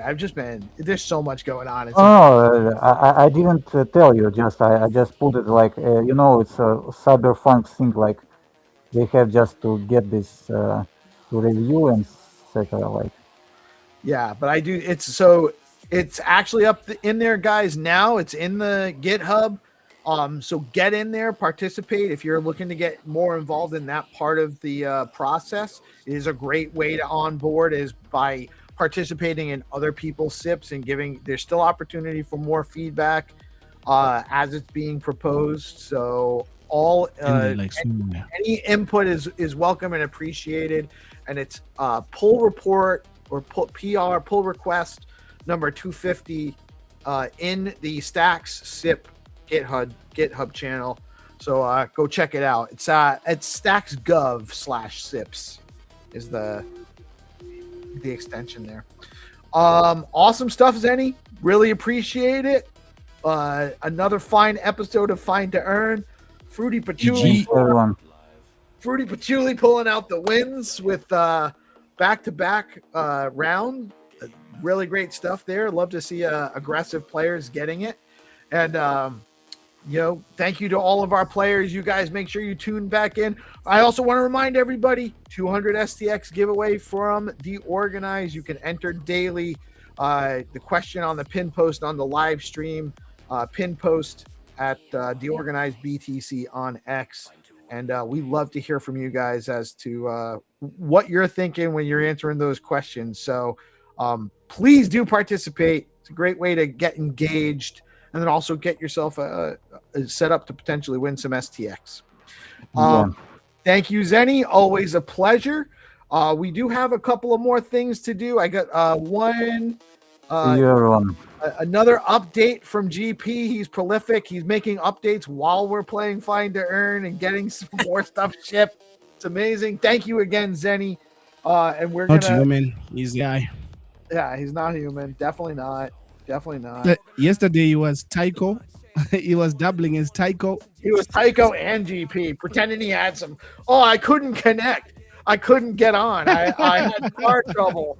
It was a hurricane. Blaming the dongle. He was blaming the dongle.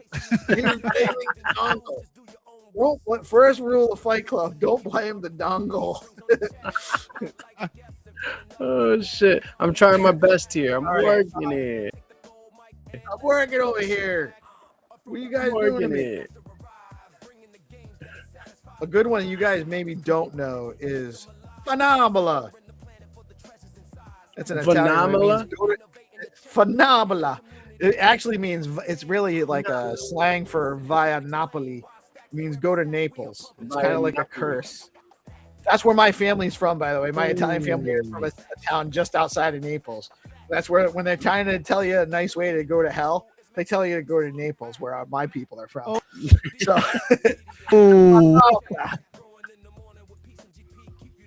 one of the first words I learned that I didn't know what it meant, but I used to say it because that's what my grandfather and all my uncles, and that was one of the tamer ones that they used to say. I can't share all of the early Italian I learned. But yeah, a little bit worse.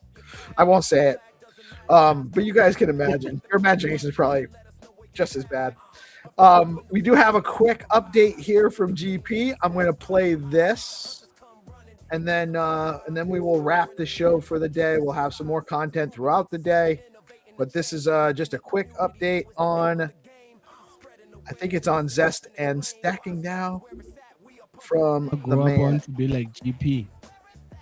It makes things even much easier, and it's in terms that we say that we need to put this work out there, the word out there for people to know that we already have these platforms that are not only changing the game but offering value to the users that are using it. So it's something that we should all be singing along and trying to get people to know that this technology is already here, these platforms are already here to not just for anyone to use, but it's for everyone. It's not limited to a certain people, because when you go to the bank yet again, only a certain individuals are going to get the loan, considering everything they're going to check.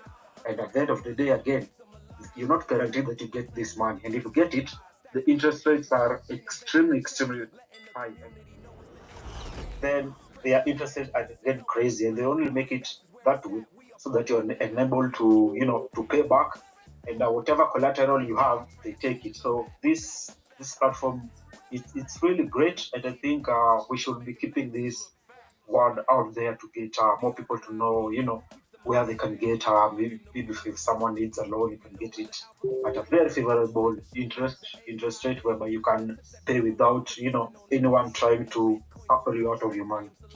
Yeah, and this is the thing is that people are getting hustled, right? You're not promised to get access to that liquidity, even though you may have the money as collateral, and it highly depends on those credit scores, right? Like, so a person that has a perfect credit score, let's just take a look at this real quick. Going into this, you could see this, right? Like, you're the average is you're paying 12.20% for that money. That's on average. That's if you have an average credit score, and that's above all, from people that have a perfect credit score to people that do not have a good credit score at all. You may pay 12%, right? And if you have a perfect credit score, you are still paying 6.70%, on that money, even if you have a perfect credit score.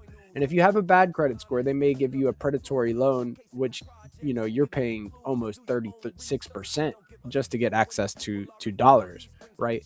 Well, we need to be teaching people about Zest and how you can go and borrow your stables, right? Like, so nowhere is it known, and you show me if you have a place where you can borrow dollars for 3.87% and then go handle your business and pay down that loan on your own accord.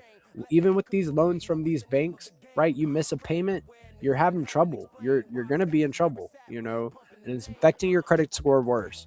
Whereas you can do it in a decentralized manner in the Stacks ecosystem via Zest with prime collateral like STSDX, where you're earning 8 on Stacking DAO right now for STSDX.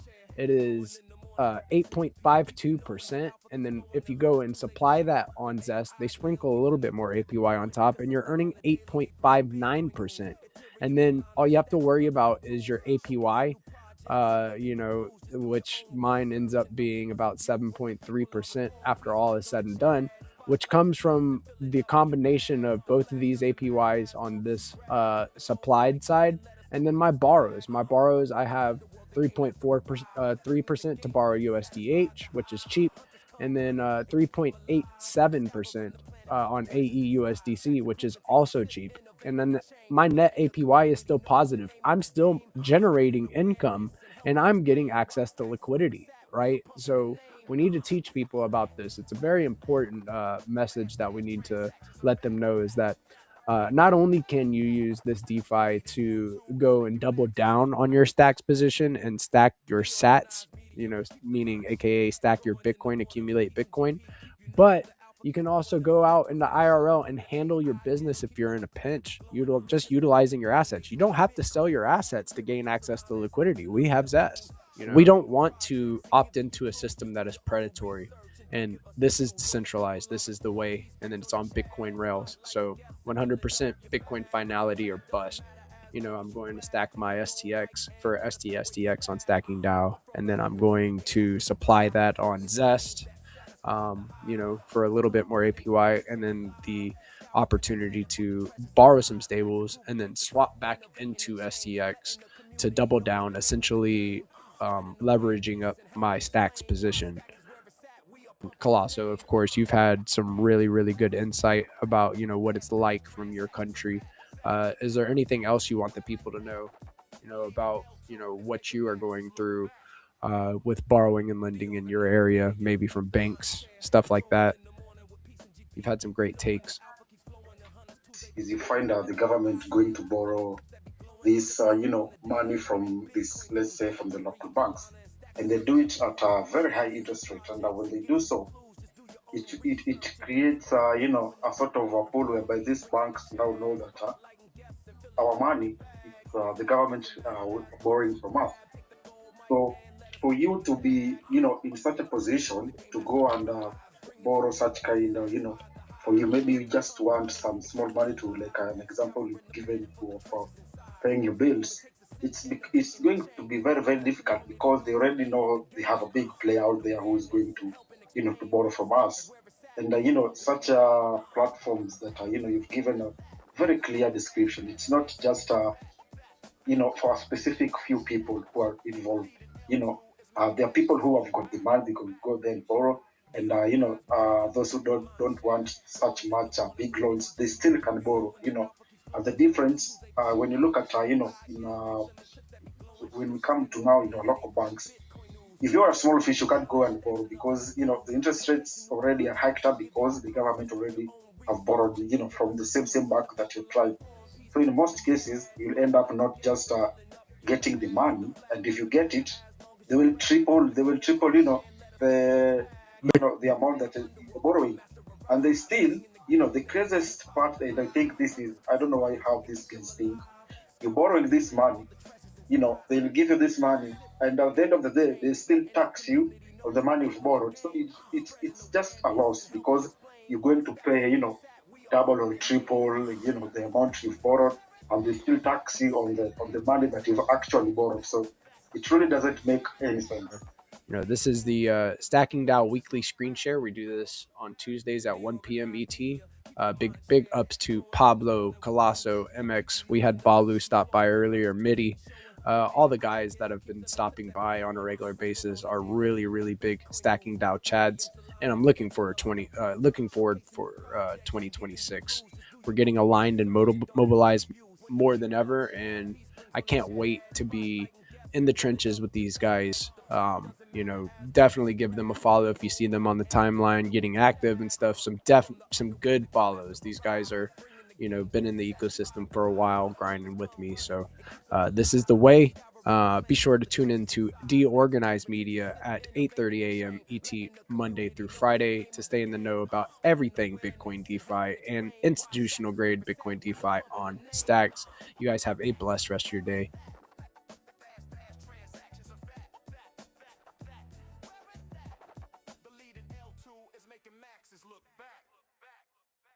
DeOrganized media keeps the mind share growing in the morning with peace and GP. Keep you knowing the alpha keeps flowing and hunters Tuesday. Hey, that was some good stuff. Bro. Hey guys, so I just had a weird knock on my door. I thought it was a little too friendly to be police. Well, actually, I've gotten friendly knocks from police before for good reasons, but it wasn't. It's the police. At first, I thought it was the popo. I was like, "What's going on? I didn't." Hands down! It's the police. Hands up! It's the police. Friendly. He's still making videos with his hands up like that, by the way. So I guess they're just replacing my electric meter, probably putting one that does more broadcasting as to what my usage is nonstop, so they can monitor me better and shut me down at a moment's notice. But that's going to happen probably in about 20-25 minutes. I don't want to end the stream, obviously, but I won't be able to. So whatever, I guess what's going to happen is I'm going to lose power for about 15-20 seconds. So it's probably not going to happen for about 20 minutes. I just need to make sure that one of you guys at least is still in the studio so that it doesn't completely shut down. And even if it just goes to, I know you're going to, I already know you both can do it, but I know GP doesn't really usually leave the studio anyway. I don't have to say this. I just want to make sure that, he knows that actually he needs to be there. Thanks for the heads up, bro. Yeah, that's right. Got you. Mohawk Ducky. Got the. You know what? By the way, GP, you didn't show the taco yesterday, and guess what? I didn't have for dinner last night. No, dude, and now it's not coming. Taco Tuesday. I was like, oh, I guess it was okay. It wasn't like the worst dinner ever. Right?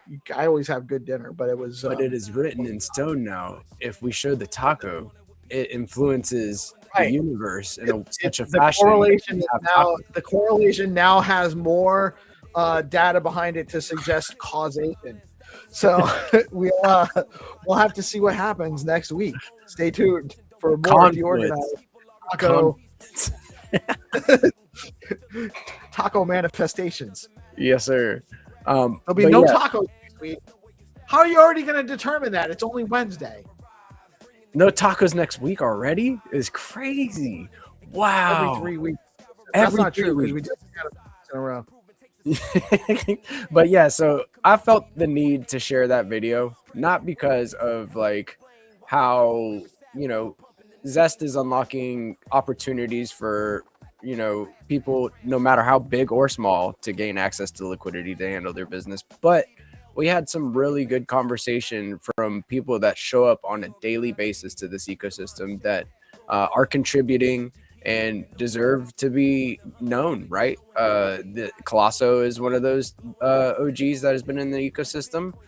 We've got Pablo, MX, all of these guys show up to everything, right? So I'm going to be doing more of that. If you're in the screen share and you're needing to get your voice amplified, I'm here, and let's make it happen, man. Because all of 2020, everybody's winning. Let's go.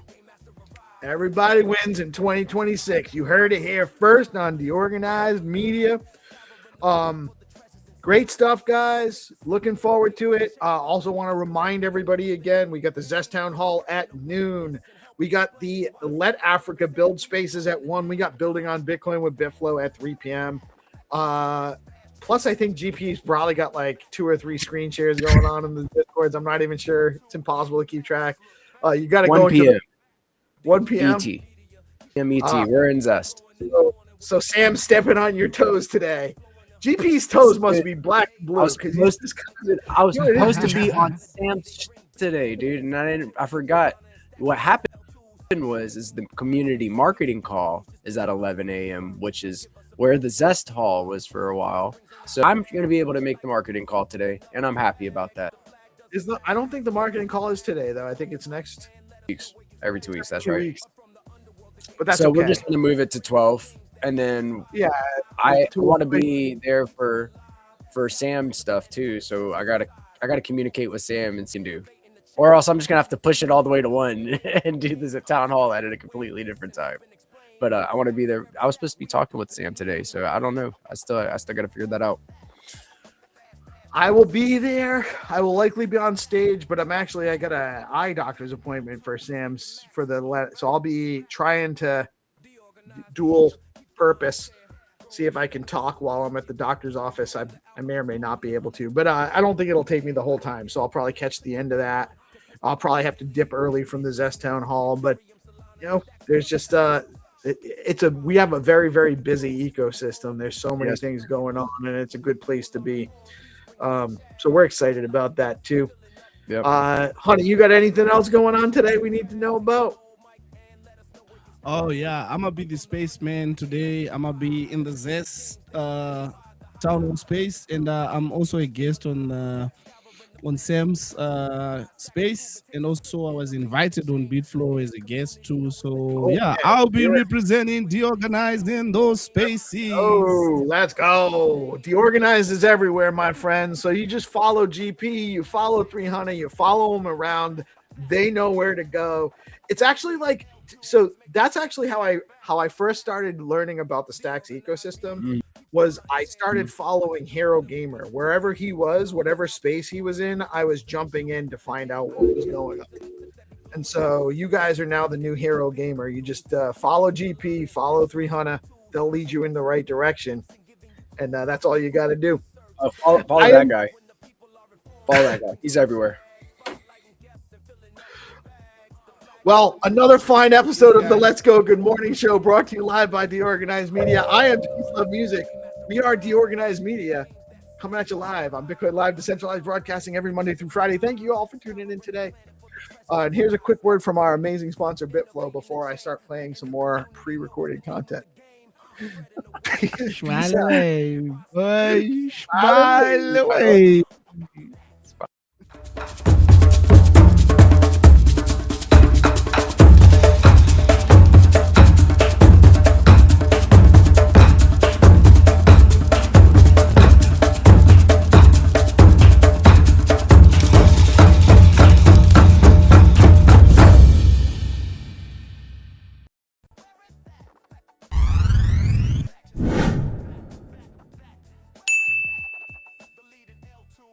Future finance in motion, real yield, real power.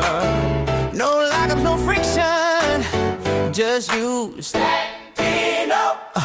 Turn your crypto into rhythm, let the yield flow free. No more waiting in the shadows for the next payday to be. It's the yield on the chain, yeah, liquidity stays. DeFi power in your wallet while you build up plays. Build a stacking in the background, silent win on repeat. You ain't gotta freeze the bag just to taste that heat. It's permissionless, composable, automated and sound. When the world looks for the future, this the place it's found. No friction, no walls, no banks in between. Plug into the system, let the protocol beam. On-chain energy, every cycle we grow. Only one name you need to know. Just you stacking there, let your crypto come alive. Just you stacking there, liquid yield on the rise. Just you stacking there, instant power you control. Real rewards, no delay, stacking down. Let's go. Yo, unlock motion while you're moving, keep deploying a stack. It's still compounding while you're trading, there's no holding you back. Earning real Bitcoin flow will keep it native and tight. Every builder needs a weapon when the moment ignites. You can idle in the system or you level your game. Stacking down ain't just a product, it's a new kind of lane. Where your assets stay liquid while you claim that growth. Built for future in your hands, you can feel that pulse. Compound while you move, stay free while you grow. Everything unlocked on chain and controlled. If you know, then you know. Time to let it be shown. There's a name they should know. Just you stacking there, let your crypto come alive. Just you stacking there, liquid yield on the rise. Just you stacking there, smarter way that it flows. Yeah, real rewards, no delay, stacking down. Let's go. Yeah. Woo. Just you stacking down. Yeah, smarter way that it flows. No delay, stacking down. Let's go.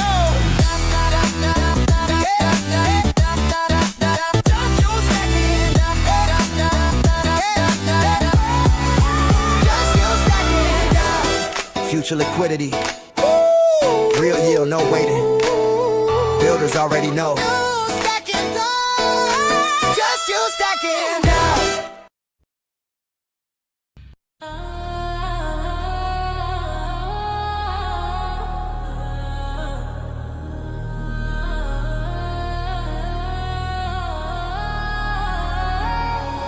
Step in the future, no permission when we move. Bitcoin on the chain and the flow stay true. No middleman hands, only money that's yours. Tap into the source. This the key to the door. Let it flow. Let it flow, unlock your Bitcoin with a real one stack. Let the signal make noise. Let it flow, unlock your Bitcoin. Swap smarter, go farther. We control the choice. Let it flow, unlock your Bitcoin where the market gets deep and the liquidity deploys. Let it flow, unlock your Bitcoin. Hit the chain, feel the game, watch the power get enjoyed. Never bow to the banks, let the freedom go live. We ain't talking about the future, we already arrived. No cap, no delay, this is real block time. Bitcoin in the engine and the yield stay prime. No keys, held hostage, flow state trustless. Stacks to the core, but the base chain rugged. From the chain to the swap, everything on demand. If you're built for the winners, then you already understand. Not a trend, it's a net evolution in motion. Liquidity unlocked like the gates in the ocean. You can flex when you own, I beg for permission. Bitflow is the tool, execution with precision. Let it flow, unlock your Bitcoin with a real one stack. Let the signal make noise. Let it flow, unlock your Bitcoin. Swap smarter, go farther, we control the choice. Let it flow, unlock your Bitcoin where the market gets deep and the liquidity deploys. Let it flow, unlock your Bitcoin. Hit the chain, feel the game, watch the power get enjoyed. No ceiling, no borders, it's the true free world where the builders get paid, where the vision unfurls. Rooms BTC, stable flows in rotation. New era on the chain, this the price of innovation. You ain't gotta ask twice, it's non-custodial might. Every swap locked tight, every rate optimized. It's the layer for the legends and the ones getting in. No luck, only skill, this is where you begin. Every click in control, that's the anthem we preach. Bring value to the people while the old bank sleep. Say the name with conviction, that's a lift off code, bit flow. Now watch the Bitcoin flow explode. Let it flow, unlock your Bitcoin with a real one stack. Let the signal make noise. Let it flow, unlock your Bitcoin. Swap smarter, go farther, we control the choice. Let it flow, unlock your Bitcoin where the market gets deep and the liquidity deploys. Let it flow, unlock your Bitcoin. Hit the chain, feel the game, watch the power get enjoyed.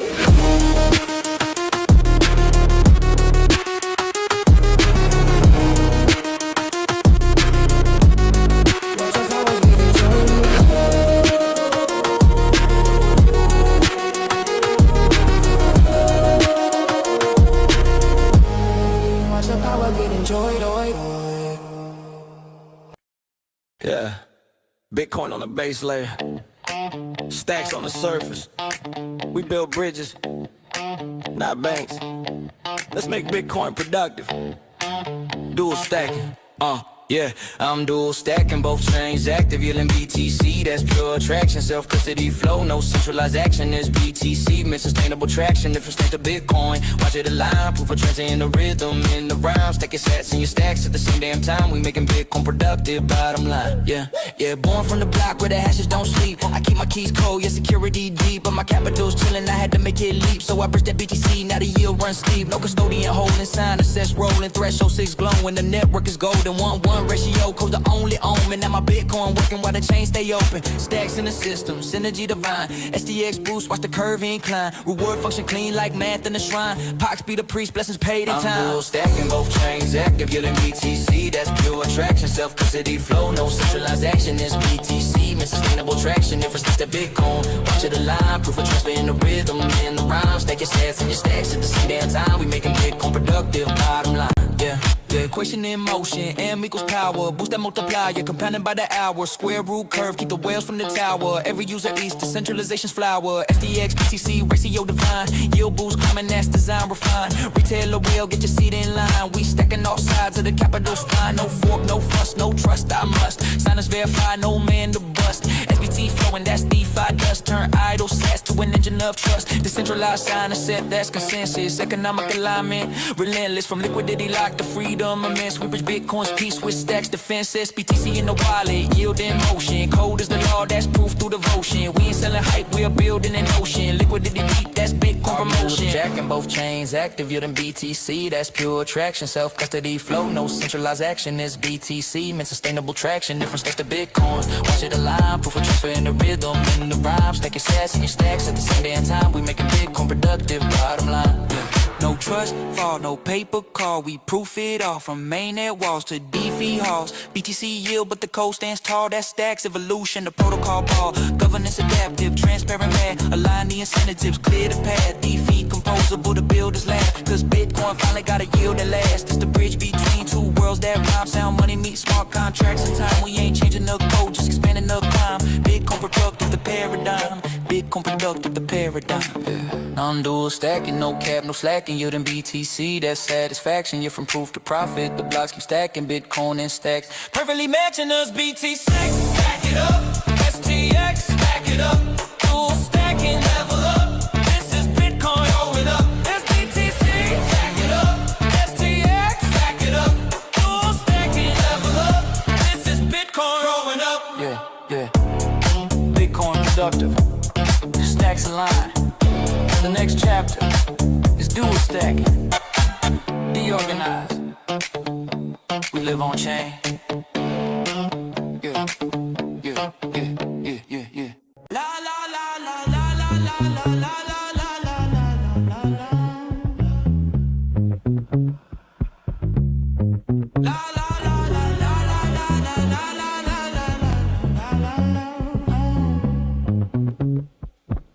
Yeah.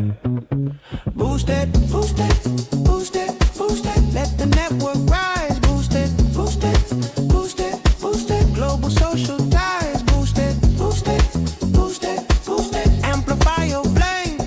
Boost it, kinda simple. Post it, hack with crypto rate. Boost X make the signal fly. Broadcast through the wire. It's BTC rhythm in my blood. Amplify the fire. DeOrganized in motion. Every drop go higher. If your voice got power in it, we gon' make it go wider. Algorithmic elevation. Every boost unlocks the gate. No permission in the system, just encode and detonate. We don't wait for validation. We decide the market rate. Turn a whisper to a movement when the boost X levitates. Yeah. Proof of signal in the ether, every action leaves a trace. Monetize got attention, turn the network into space. No more begging for attention, we're the ones who set the pace. Boost X on the timeline, now you're playing in the race. Boost it, boost it, boost it, boost it. Let the network rise. Boost it, boost it, boost it, boost it. Global social ties. Boost it, boost it, boost it, boost it. Amplify your flame. Boost X turn a simple post into a crypto wave.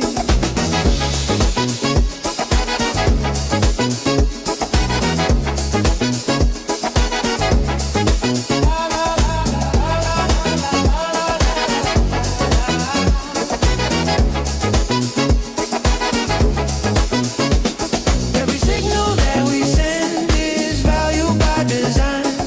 Boost X in the bloodstream, broadcast and divine.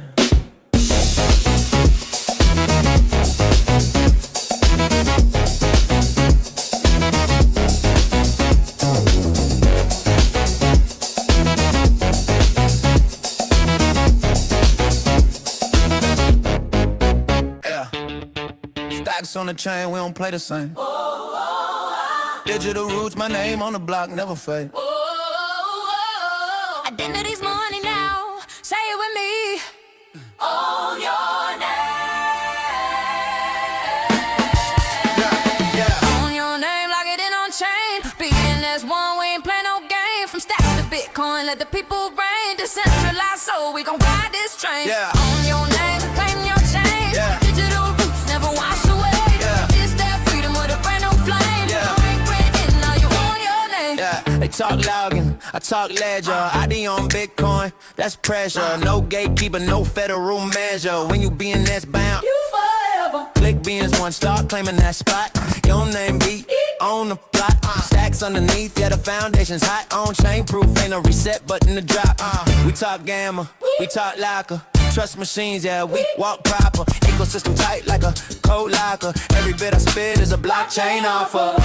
You ain't just a user, you created now. Your name a passport, wear it proud. One click to mint, one click to shine. Identity mine on a Bitcoin. On your name, lock it in on chain. BNS1, we ain't play no game. From stacks to Bitcoin, let the people reign. Decentralized, so we gon' ride this train. Yeah. On your name, claim your chain. Yeah. Digital roots never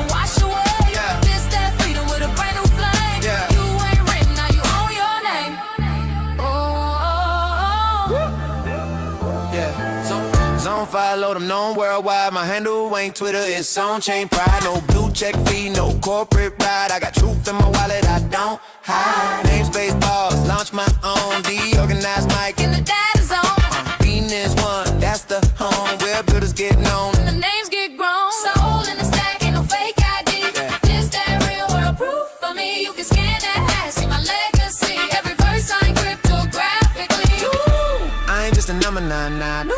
I'm a name that live forever on Bitcoin blog. Say my handle when you see me shine. My name on the line.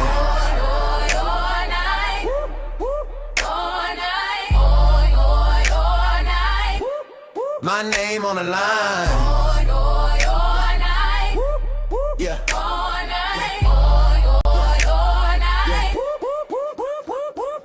Own your name. Yeah. Claim your chain. We ain't renting digital space. No way. No way. Stacks in Bitcoin, bridging the flame. DeOrganized, warrior on your name.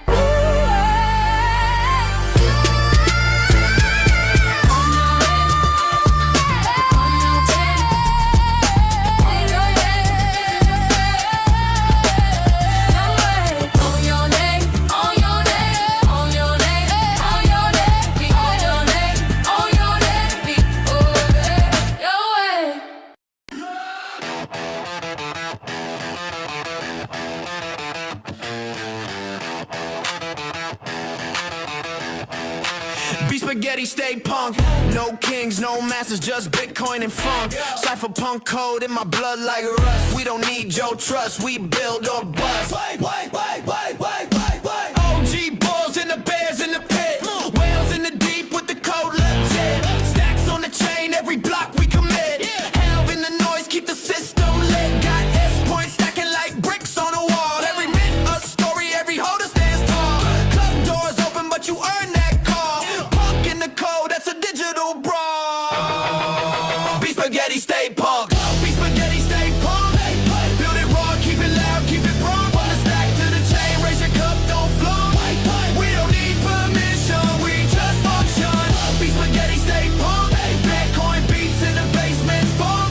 When the market's dip, we double up. Cause truth don't die, we just punch back up. Pixel art soul with a have and heart. Every drop's a drop kick, decentralized art. Got the goats, got the gang, got the club on fire. Every trade's a badge, every holder's a wire. They said NFTs are dead, we said bet.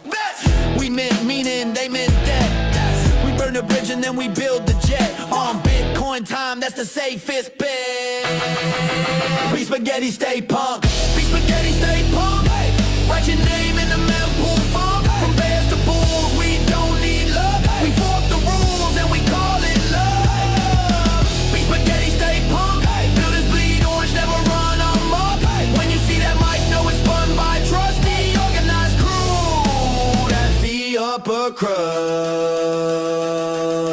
Freedom's messy, sauce on the floor. Cypher hands greasy, but we open the door. No gatekeepers, no overlords. We're cooking code on the kitchen board. Spaghetti in the stack, punk in the heart. Bitcoin layer 2 where we play our part. So spin that chain, let the blocks restart. We the chaos, we the art. Be spaghetti, stay punk. Be spaghetti, stay punk.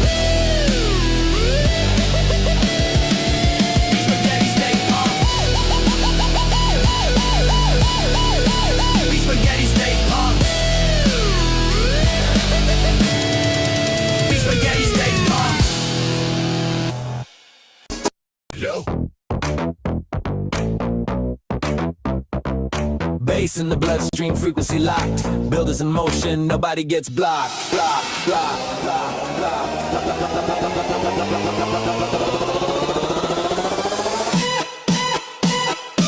Zero authority, and your rep on chain. No gatekeepers breathing. We don't wait for their say.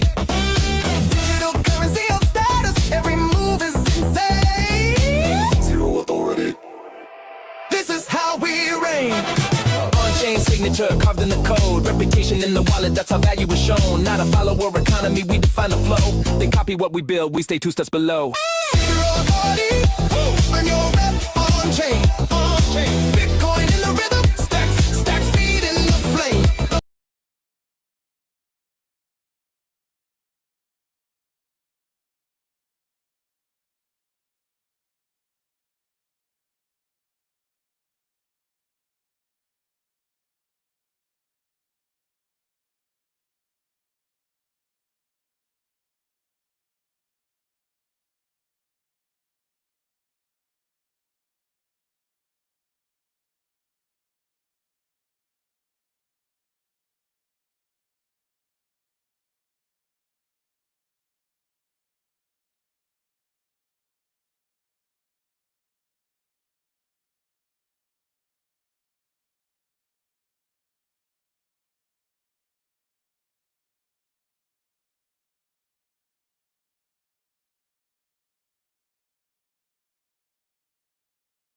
Ultra finance in motion, real yield, real power. No lockups, no friction, just you stacking up. Turn your crypto into rhythm, let the yield flow free. No more waiting in the shadows for the next payday to be. It's the yield on the chain, yeah, liquidity stays. DeFi power in your wallet while you build up plays. Build a stacking in the background, silent win on repeat. You ain't gotta freeze the bag just to taste that heat. It's permissionless, composable, automated and sound. When the world looks for the future, this the place it's found. No friction, no walls, no banks in between. Plug into the system, let the protocol beam. On-chain energy, every cycle we grow. Only one name you need to know. Just you stacking there, let your crypto come alive. Just you stacking there, liquid yield on the rise. Just you stacking there, instant power you control. Real rewards, no delay, stacking there. Let's go. Yo, unlock motion while you're moving, keep deploying your stack. It's still compounding while you're trading, there's no holding you back. Earning real Bitcoin flow will keep it native and tight. Every builder needs a weapon when the moment ignites. You can idle in the system or you level your game. Stacking down ain't just a product, it's a new kind of lane. Where your assets stay liquid while you claim that growth. Good for future in your hands, you can feel that pulse. Compound while you move, stay free while you grow. Everything unlocked on chain and controlled. If you know, then you know. Time to let it be shown. There's a name they should know. Just you stacking there, let your crypto come alive. Just you stacking there, liquid yield on the rise. Just you stacking there, smarter way that it flows. Yeah, real rewards, no delay, stacking down. Let's go. Yeah. Woo. Just you stacking down. Yeah, smarter way that it flows. No delay, stacking down. Let's go.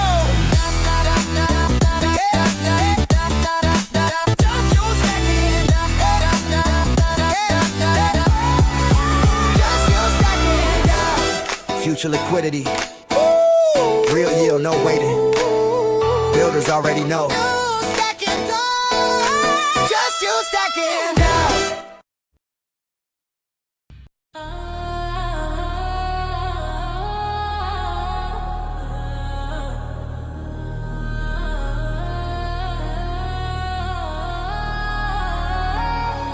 Step in the future, no permission when we move.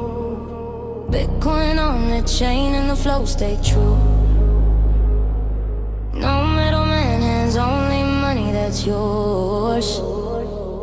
Tap into the source, this the key to the door. Let it flow, unlock your Bitcoin with a real one stack. Let the signal make noise.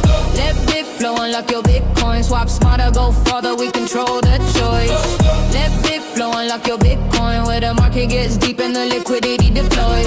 Let it flow, unlock your Bitcoin. Hit the chain, feel the game, watch the power get enjoyed. Never bow to the banks, let the freedom go live. We ain't talking about the future, we already arrived. No cap, no delay, this is real block time. Bitcoin in the engine and the yield stay prime. No keys, held hostage, flow stay trustless. Stacks to the core, but the base chain rugged. From the chain to the swap, everything on demand. If you're built for the winners, then you already understand. Not a trend, it's a net evolution in motion. Liquidity unlocked like the gates in the ocean. You can flex when you own, I beg for permission. Bitflow is the tool, execution with precision. Let Bitflow unlock your Bitcoin with a real one stack. Let the signal make noise. Let Bitflow unlock your Bitcoin. Swap smarter, go farther, we control the choice. Let Bitflow unlock your Bitcoin where the market gets deep and the liquidity deploys. Let Bitflow unlock your Bitcoin. Hit the chain, feel the game, watch the power get enjoyed. No ceiling, no borders, this the true free world where the builders get paid, where the vision unfurls. Rooms BTC, stable flows in rotation. New era on the chain, this the price of innovation. You ain't gotta ask twice, it's non-custodial might. Every swap locked tight, every rate optimized. It's the layer for the legends and the ones getting in. No luck, only skill, this is where you begin. Every click in control, that's the anthem we preach. Bring value to the people while the old bank sleep. Say the name with conviction, that's a lift off cold bit flow. Now Now watch the Bitcoin flow explode. Let it flow, unlock your Bitcoin with a real one stack. Let the signal make noise. Let it flow, unlock your Bitcoin. Swap smarter, go further, we control the choice. Let it flow, unlock your Bitcoin where the market gets deep and the liquidity deploys. Let it flow, unlock your Bitcoin. Hit the chain, feel the game, watch the power get enjoyed.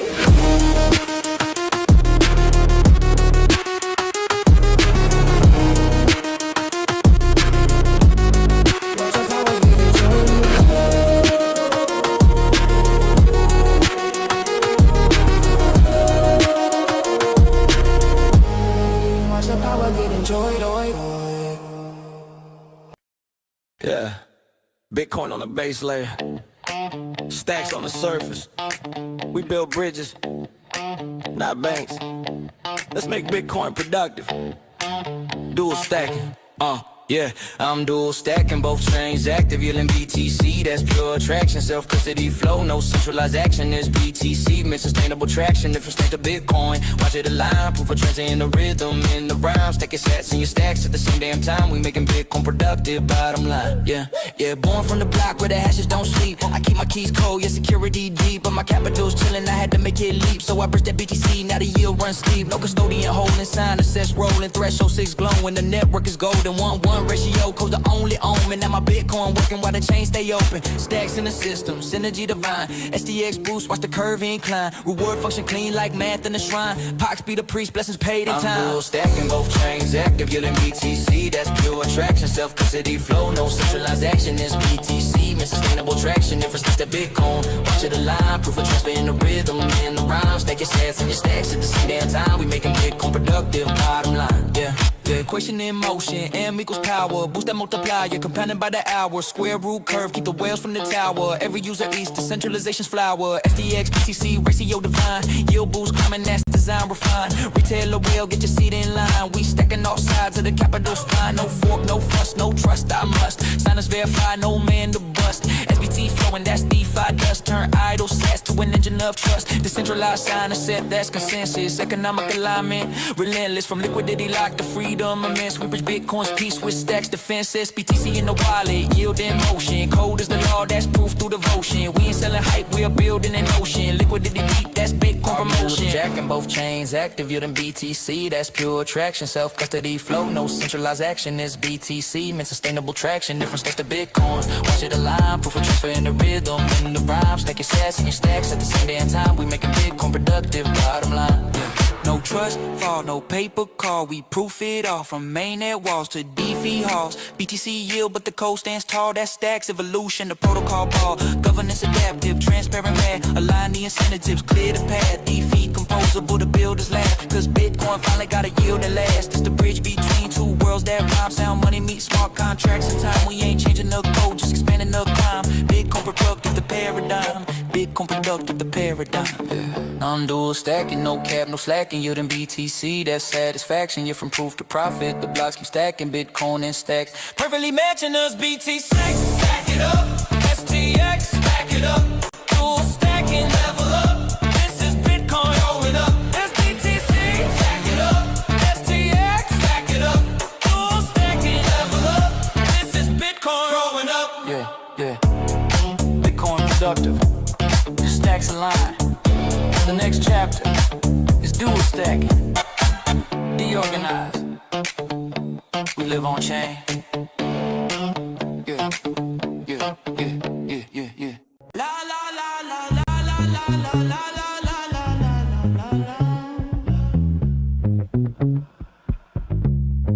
La la la la la la la la la la la.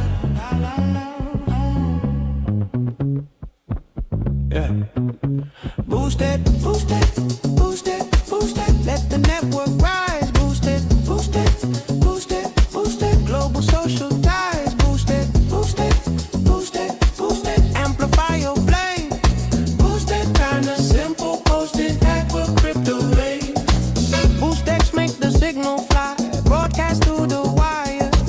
It's BTC rhythm in my blood. Amplify the fire. DeOrganized in motion. Every drop go higher.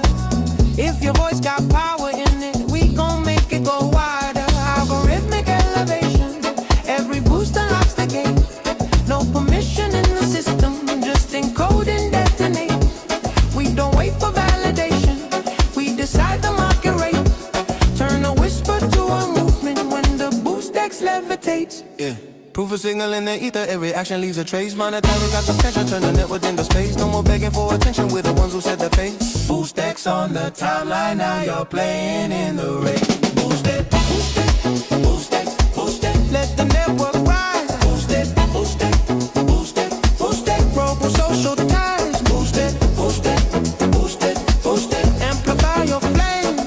Boost X, turn a simple post into a crypto wave.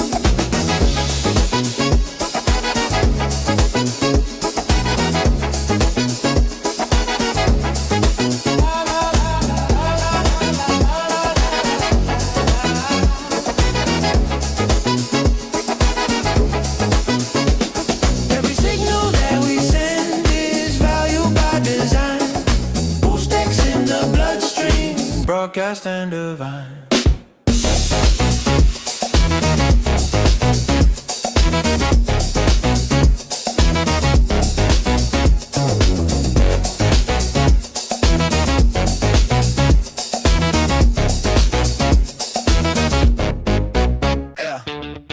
Stacks on the chain, we don't play the same. Digital roots, my name on the block, never fade. Identity's money now. Say it with me. Own your name. Own your name, lock it in on chain. BNS1, we ain't play no game. From stacks to Bitcoin, let the people reign. Decentralized, so we gon' ride this train. Own your name, claim your chain. Digital roots never wash away.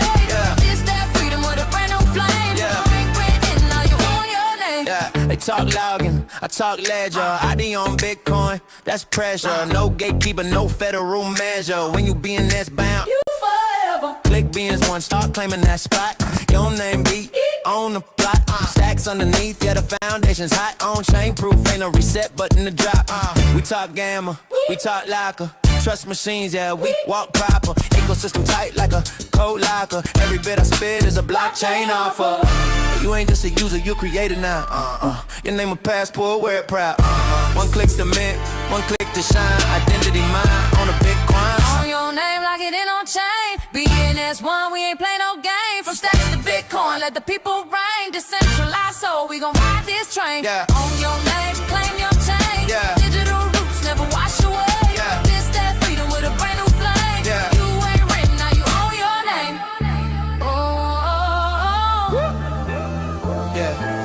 Zone 5, load them known worldwide. My handle ain't Twitter, it's on chain pride. No blue check fee, no corporate ride. I got truth in my wallet, I don't hide. Namespace balls, launch my own. DeOrganized mic In the data zone, Venus one, that's the home where builders get known. the names get grown. Soul in the stack, ain't no fake ID. This that real world proof for me. You can scan that hash, see my legacy. Every verse signed cryptographically. I ain't just a number 99. I'm a name that live forever on Bitcoin blog. Say my handle when you see me shine. BNS1, My name on the line.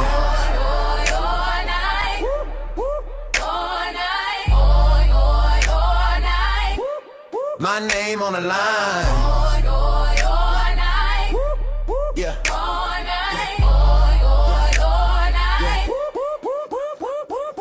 Own your name, Yeah. claim your chain. We ain't renting digital space. No way, no way. Stacks in Bitcoin, bridging the flame. DeOrganized, warrior on your name.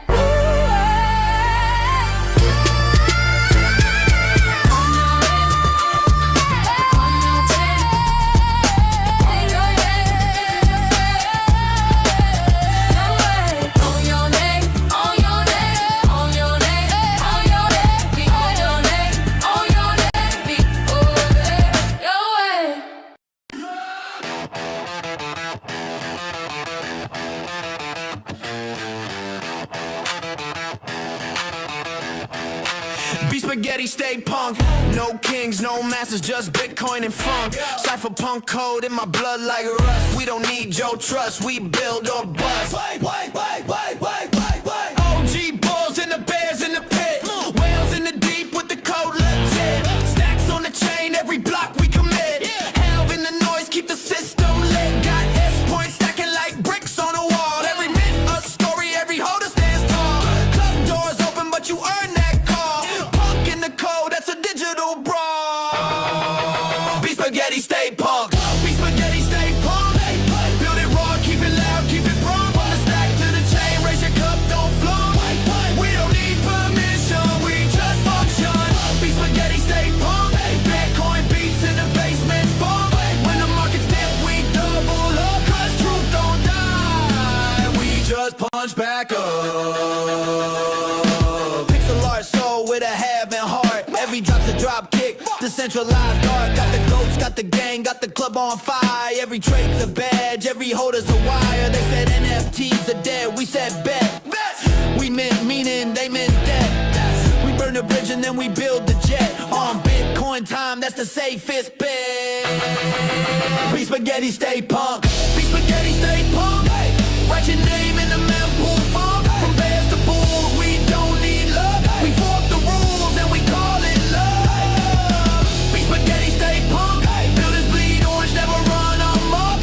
When you see that mic, know it's spun by trust. The organized crew, that's the upper crust.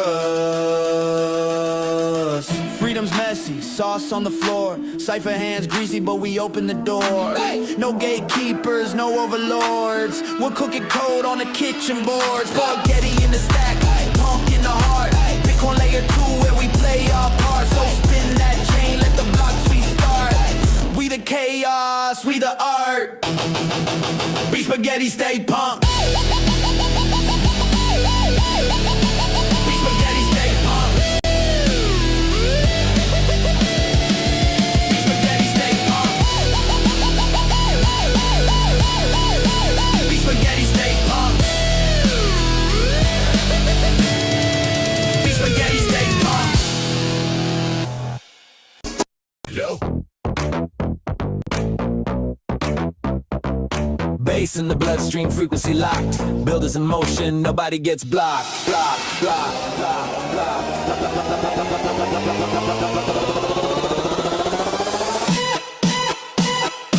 Zero authority, earn your rep on chain. No gatekeepers breathing. We don't wait for their say. Digital currency of status. Every move is insane. Zero authority. This is how we reign. On-chain signature carved in the code. Reputation in the wallet, that's how value is shown. Not a follower economy, we define the flow. They copy what we build, we stay 2 steps below. Zero authority, earn your rep on chain. Bitcoin in the rhythm. Stacks feed in the flame. Proof is in the action. Every block knows your name. Zero authority. Watch the world get rearranged.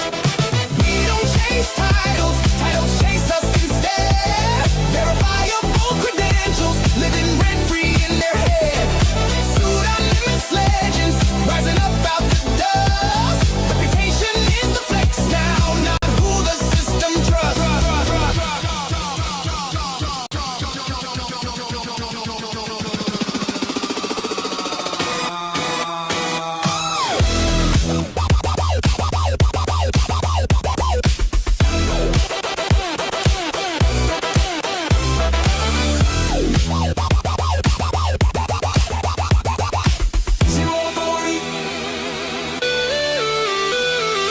Zero authority, earn your rep on chain. No permission needed, we don't bow to their frame. We let the proof talk louder, and the world knows the name. Zero authority, future built in our domain.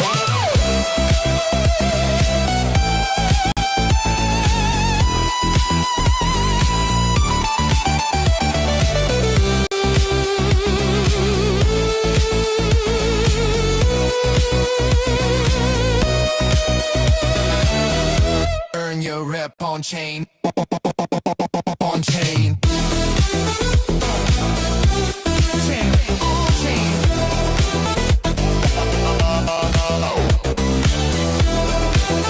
Woo. Chain. On chain. Zero authority. Always in motion. Yo. Bass in the bloodstream, frequency locked. Builders in motion, nobody gets blocked. Block, block, block, block.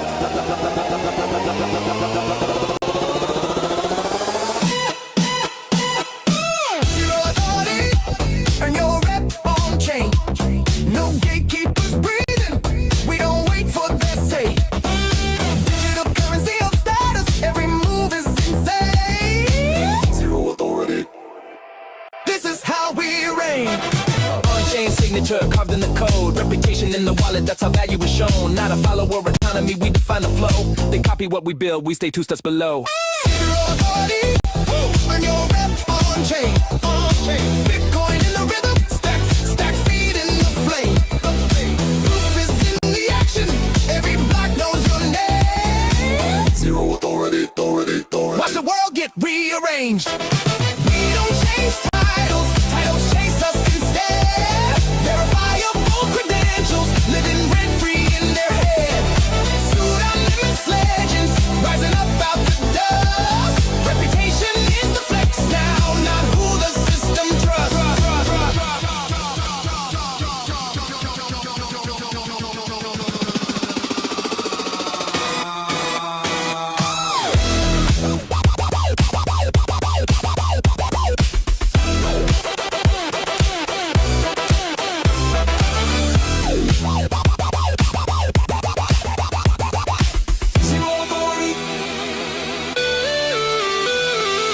Zero authority, earn your rep on chain. No permission needed, we don't bow to their frame. We let the proof talk louder, and the world knows the name. Zero authority, future built in our domain.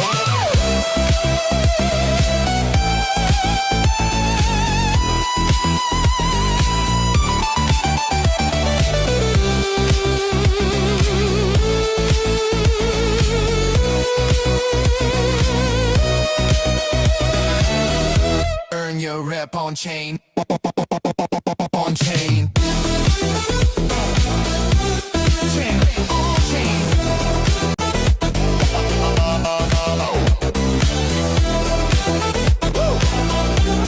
Chain. On chain. Zero authority. Always in motion.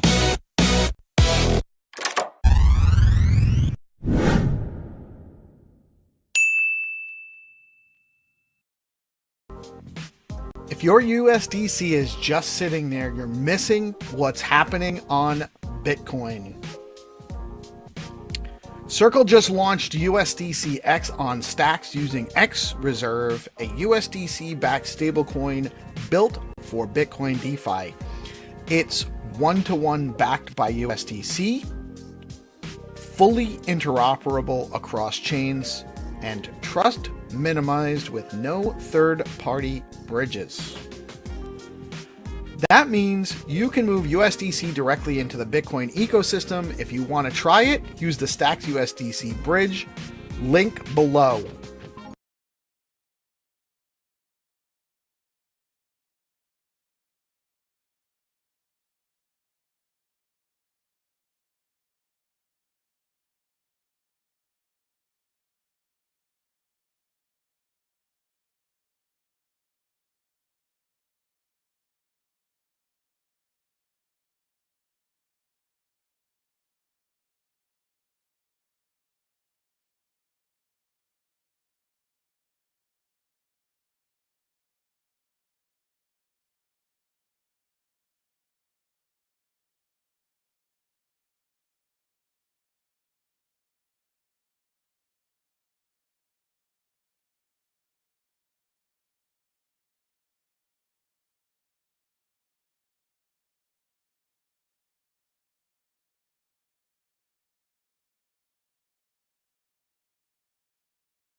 If your USDC is just sitting there, you're missing what's happening on Bitcoin. Circle just launched USDC X on Stacks using X Reserve, a USDC-backed stablecoin built for Bitcoin DeFi. It's one-to-one backed by USDC, fully interoperable across chains, and trust minimized with no third-party bridges. That means you can move USDC directly into the Bitcoin ecosystem. If you want to try it, use the Stacks USDC bridge, link below.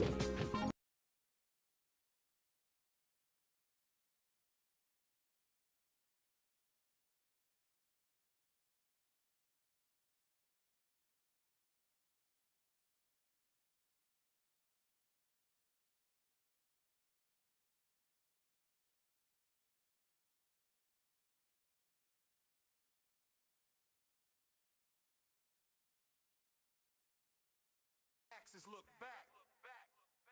DeOrganized media keeps the mind share growing in the morning with peace and GP. Keep you knowing the alpha keeps flowing. The hunters tools they be showing. The AI Gale keeps them in clips that be glowing. Consistent on the daily, they bring Bitcoin news. Ethereum, Solana, and Stacks and other L2s. Showcasing new projects and giving you clues. Just do your own research and don't give us abuse. When the people are informed, peace brings on the chat. Spotlighting guests and filling up your bags. The flag doesn't matter as long as you grab. Take the gold mic and let us know where you stack. From the underworld, the game master arrives, bringing the games that satisfy the hive. Hunters come running, it keeps them alive. Scouring the planet for the treasures inside. Stacks improvement takes a sip, innovating the chain. Letting the community know it's the name of the game. Spreading awareness and helping explain why Stacks is where it's at. We are pumping the name. Stacks, where it's at. Fast transactions are fat. Where it's at. The leading L2 is making maxes look back.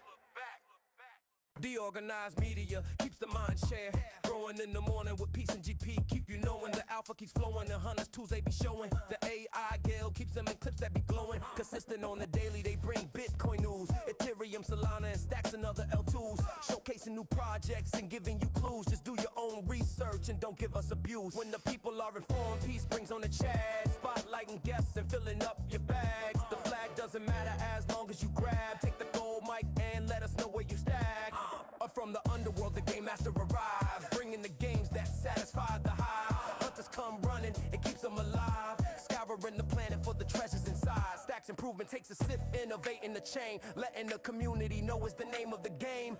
Spreading awareness and helping explain why Stacks is where it's at. We are pumping the name. Stacks, where it's at.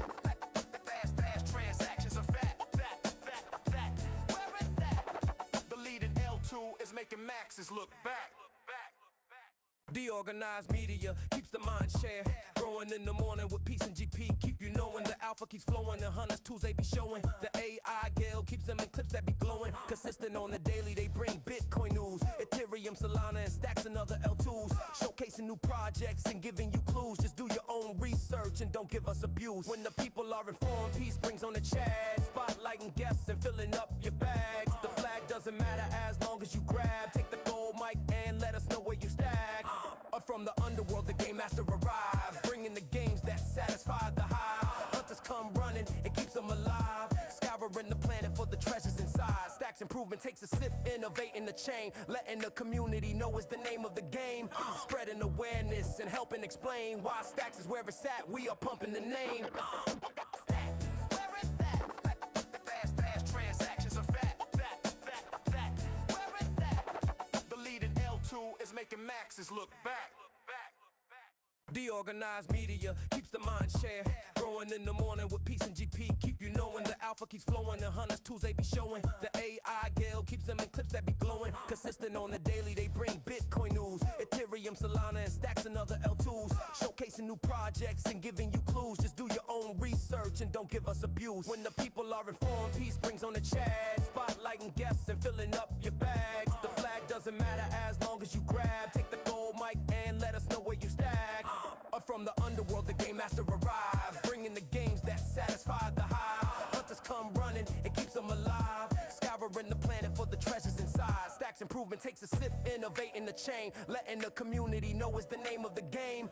Spreading awareness and helping explain why Stacks is where it's at. We are pumping the name. Stacks, where it's at. Fast transactions are fat. Where it's at. The leading L2 is making maxes look back. DeOrganized media keeps the mind share growing in the morning with peace and GP. Keep you knowing the alpha keeps flowing. The hunters tools they be showing. The AI Gale keeps them in clips that be glowing. Consistent on the daily, they bring Bitcoin news, Ethereum, Solana, and Stacks and other L2s. Showcasing new projects and giving you clues. Just do your own research and don't give us abuse. When the people are informed, peace brings on the chat. Spotlighting guests and filling up your bags. The flag doesn't matter as long as you grab. Take the gold mic and let us know where you stack. From the underworld, the game master arrives, bringing the games that satisfy the high. Hunters come running, it keeps them alive, scouring the planet for the treasures inside. Stacks improvement takes a sip, innovating the chain, letting the community know is the name of the game. Spreading awareness and helping explain why Stacks is where it's at. We are pumping the name. Stacks, where it's at. Fast transactions are fat. Where it's at. The leading L2 is making maxes look back. DeOrganized media keeps the mind share growing in the morning with peace and GP. Keep you knowing the alpha keeps flowing. The hunters tools they be showing. The AI Gale keeps them in clips that be glowing. Consistent on the daily, they bring Bitcoin news, Ethereum, Solana, and Stacks and other L2s. Showcasing new projects and giving you clues. Just do your own research and don't give us abuse. When the people are informed, peace brings on the chat. Spotlighting guests and filling up your bags. The flag doesn't matter as long as you grab. Take the gold mic and let us know where you stack.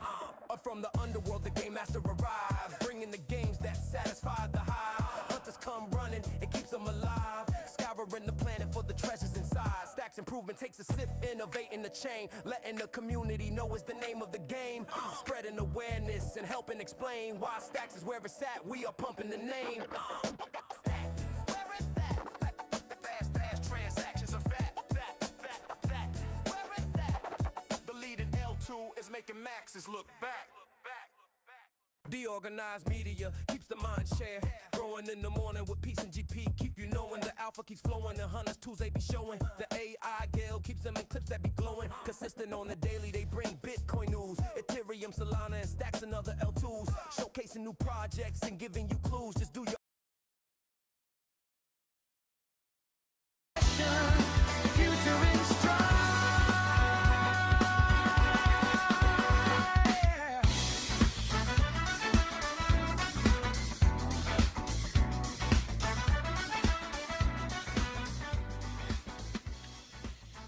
Welcome again to Sip Friday, ladies and gentlemen. I am your host, Peace Love Music, and we love having these on DeOrganized Media. It is episode number 156 according to Heroes Count from last week being 155, and we have a great show. And by the way, I just want to shout out again, amazing job on the song Hero Gamer, cranking on a bunch of levels all over the place. And again, shout out and congratulations on the win with your Stacks AI Guild project that manifested so many cool assets for our ecosystem, including this new Sip Show song.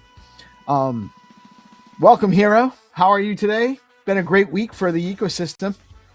Hey, what's up? What's going on? You know what I was thinking, and I want to say this out loud before I forget, because I will forget by the end of the show. But what I do need, I need just a 16:9 background image that I can put in our intermission between the end of the morning show and the sip call on Friday, so that it's a little bit more maybe advertising what's coming up next for just a general like evergreen sip show image, and then maybe the AI Guild can help us put something together. Yeah, I mean, we are all in the same place, right? AI Guild, you know the guys. So Right. yeah, if you want, I can arrange it, or you can just ask Hannah directly. Yeah, I can get it done. It's just a matter of I will forget. But Yeah, I will. that's good. But I'll keep a note. When do you need it just for SIP, or you mean like maybe it's something that can be replicated for other Well, segments? the series, I mean, we could use a series of background images because, I mean, we have this, the one we use now is just our old generic one that I created a long, long time ago when I first started using that gold microphone logo. And it's fine, but it's also not as engaging as maybe some images, and we could probably do better, so any help we can get as far as those graphic assets would be appreciated. But I think specifically something for the intermission between the SIP show, because we have like a usually at least a 10-minute, if not like today was closer to 20 minutes where we had an intermission, something to put on the screen while the music's playing a little bit, but is not. Wouldn't you want to animate it though rather than a still image? Well, there's pros and cons to that. Animated, but not too long animated, because we only have we can upload more images than we can videos, but we can actually do like, if it's only like 3 to 5 second GIF images, those are kind of the same as a regular image as far as storage and what we can do with it. So, well, what's best, still or animated? What number of seconds? The best would be something animated, but very short animation. So like, what kind of seconds? Just specify that. Like 5 seconds. 5 seconds. 5 okay. seconds, but animated. Yeah. That's we'll get that done for you, sir. Awesome. I just we have a delegate. No, I appreciate it, man. I really do, and it'll be win-win because it'll help promote SIP. While we, I'm hoping in this case it would be something that promotes SIP and what's going on. Maybe even reminds people about the forum or something. It doesn't have to be too cluttered, but something a little bit more. Yeah. So it has like the organized show. It has. That's why we were talking about with who was it? It's GP, like a SIP brand. We need to talk to Foundation about it, but I'm hoping we can do that. But in the meantime, let's just get something together for the pre-show. Yes, exactly. And I'm going to bring on our guest, a good friend of both of ours. Actually, he was just on doing a segment with us with the Find2Earn Games. We're going to bring on Zenitron because he's developing again. Welcome, Zenitron, to this week's SIP show. You're the feature of SIP 156. SIP call number 156. How are you today, brother? Hello, everyone. Thanks for having me here. Good morning. It's still morning where we are, anyway. Well, where I am. So, Hero, I guess I should have actually gone over. Do we have much? What is on our general agenda for today? I think just like driving to the forum again. I think we can talk a little bit about yesterday, but main thing I want to talk about today is Zenitron SIP. I think that's the most critical thing to just to showcase to the community what it's about, and if it has, how do we help in advance? Putting our SIP deputies hat on. How do we further this SIP? How do we promote this SIP? And he would be a SIP author.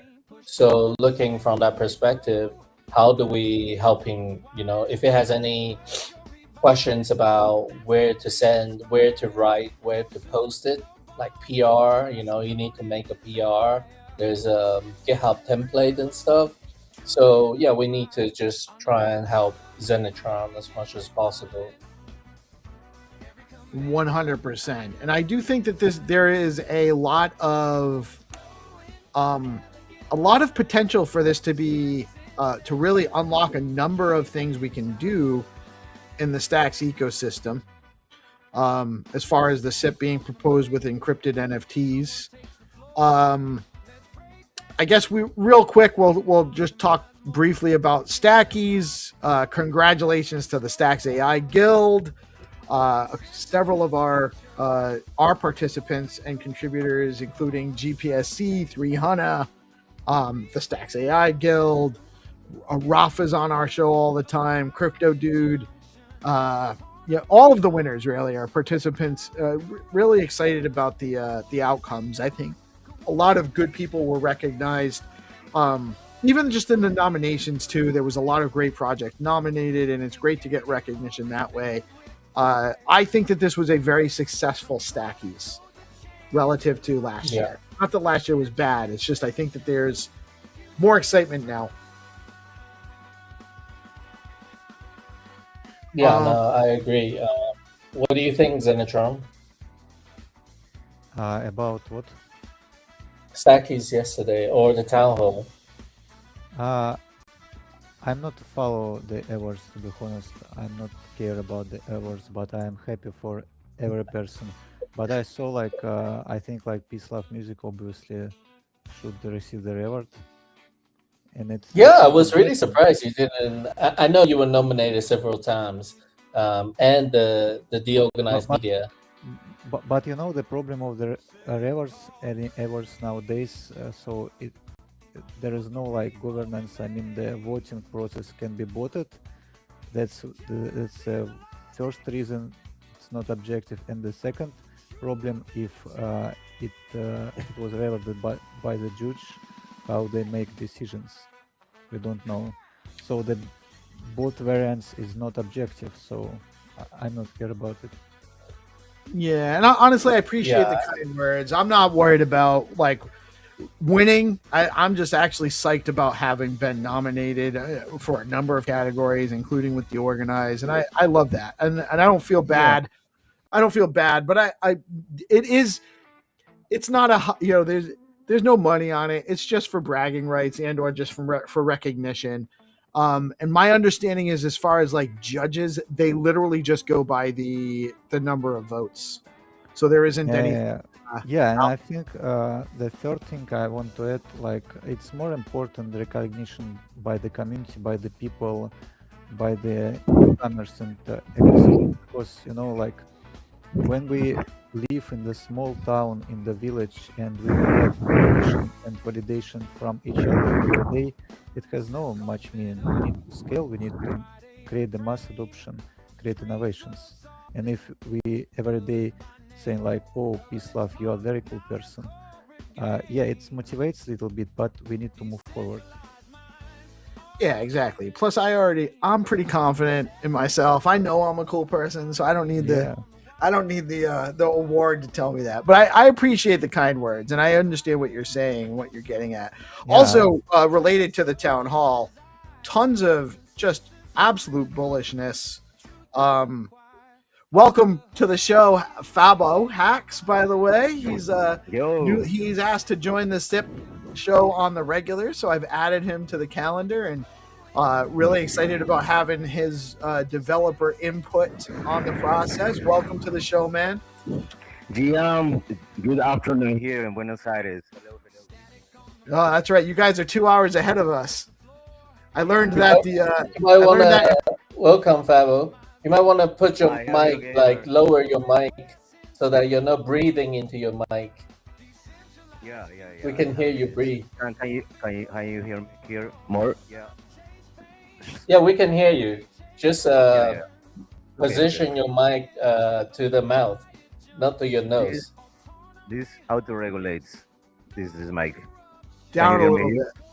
Down a little bit. Down. Can you hear me here? Yeah, we can still hear you. You're good. Great. Good. So how you doing, bros? Excellent, man. Excellent. We were just talking about the Stackies Awards, and we also had that town hall meeting yesterday, which I found to be very bullish. I think there's obviously so many things going on in the Stacks ecosystem. Shipping, we just shipped USDC, native USDC. Some of the things they were talking about for next year, including L1 staking, is very interesting. We touched on that with Rubes a little bit earlier today.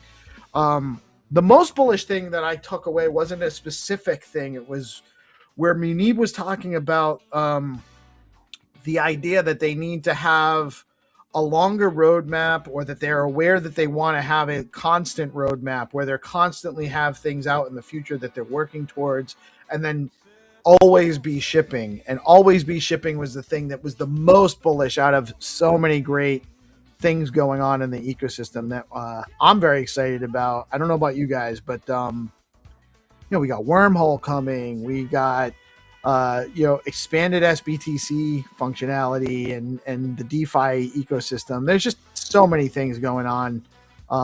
And then the endowment, the accelerator, all the dev-oriented things going on for 2026.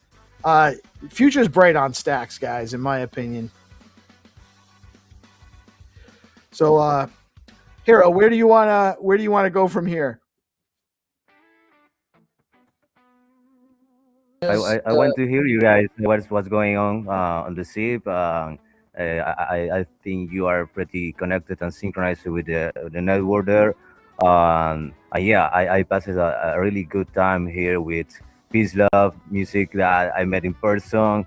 A lot of hackers that came from the antipode of the world, from the India, evenly from various parts. So amazing experience. Yeah. That was awesome. Fabo was at the Hacker House, and it was. I wasn't staying there, but I did stop in and kind of basically made it my go-to if I needed something to eat, because they had those chefs there cooking them breakfast, lunch, and dinner, and I could just drop in and I blended in. And I looked like just one of the devs, so they fed me too. But it was a great time. I thought the camaraderie between the devs, everyone kind of working together on things, getting to know each other was really a very interesting experience that from the outsider perspective. Yeah, it was so intense that I hadn't noticed this last week that I saw for the last time in my life a guy, because we just lost him. He just died since 7 days ago. It's like he was a comrade of ours here from Korea. Yeah, we are like engaging with that process. Sorry to hear that, man. Yeah. So intense. Yeah, I saw him in the meet and greet, the Stacks event. Oh, so he was there at the yeah event? he was he was there. We were joking around and he went and yeah, that The was meet and greet brilliant. was actually an awesome event too. That was Stacks represented very well. Number of events. They had the Hacker House. They did the meet and greet. They put on that Bitcoin Builders Conference. Then we represented well at SheFi, at Multi-Chain Day. What was the other one? I think there was one that was a staking summit. Awesome stuff, really. It was an amazing presence down there. I'm so glad we were able to be part of it. And super happy to have actually gotten to meet you and get you a little bit more integrated into the community more. I know you killed it with your D grant. Congratulations. You got both milestones submitted. So you actually Thank you so much. you're the first one that completed your entire submission so far. Oh, yeah. I'm surprisingly fast. I don't know why, but yeah, I should Well pass. motivated, maybe. I did it, yeah, for sure. It's like I'm researching stacks since 2 years ago, so engaging 1 year fully on it. I got into the hackathon, the November 2024, got the first prize, playing along. My first hackathon really in my life. I was pretty amazed by the experience. Yeah, I got here since a year ago in Buenos Aires, meeting a lot of developers. Something they are pretty interested into Bitcoin. They don't know even that you can program on Bitcoin. Yeah, they know about Bitcoin scripting at least, but they know much about stacks or any other layer 2 application really. But evidently we have a lot to do. I'm doing practically 2 projects in a row. That is VBox and Sumac. I presented Sumac in Casa Minima and the event Stacks. I'm pretty interested to also show about what is VBox. This is the first open source app store that got the D grants. I'm really willing to make it happen, because what is happening right now with Samurai Wallet, with the persecutions to developers that are just write privacy codes, is so astonishing. We have to make something about it. You know, we'll actually do we'll schedule a time to just have you on specifically to spotlight you, walk through your projects as soon as possible, possibly early next week or maybe shortly after the holidays. But we'll definitely you got a couple of things you're working on. We can definitely spotlight as well, for sure. Yeah. Cool. Yeah, I want to hear you guys. Tell me that. Yeah, absolutely. And so right now, Zenitron just proposed a SIP. So we have a new SIP proposal in here. Although, I don't know, Hero, did we want to go through the town hall real quick? I kind of recapped it off my head.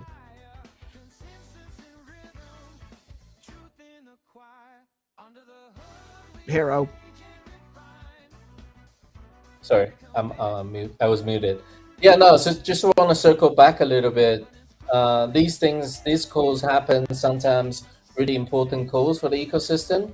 And I think like having a way to log them so that, you know, if you are not there present, you can go on the forum to check. So I started like writing some of the recaps down. So just want to make people aware like these recap do live on Stacks forum. So you can go out. So I'll just show you guys. So I typically do like a quick tweet just to like, you know, tell people like what's up on a high level, and hopefully we'll like the details directed to people to the Stacks forum.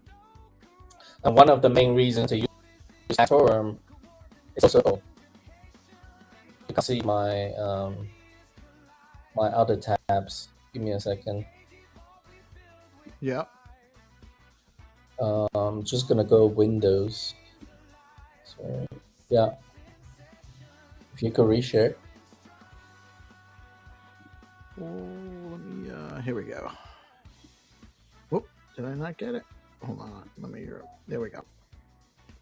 So Stacks forum is gonna be a really important hub for all the really integrated Stacks community member, because you can post a lot of things on Twitter, but they'll get lost. So even if I post a recap on Twitter, you'll get lost. So so I try to drive people to the Stacks forum for details. So you can see like what happened yesterday. If you were not there, you can go and take a quick read. You know, each speaker is organized in this way, blah, blah, blah. You can check it out. And all the links are there. So just go and check out this. And other reason is because, for example, during the town hall, I don't know if you remember, like Alex Miller talked about, he posted some updates. He posted in Stacks forum. So you can come here and check out the R&D update. And just like Rena the other last week, she's asking for feedback.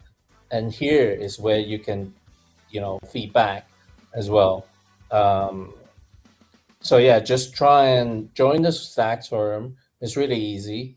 You can see Rena's post, Alex post, my posts, Zenitron's posts, which we'll get into.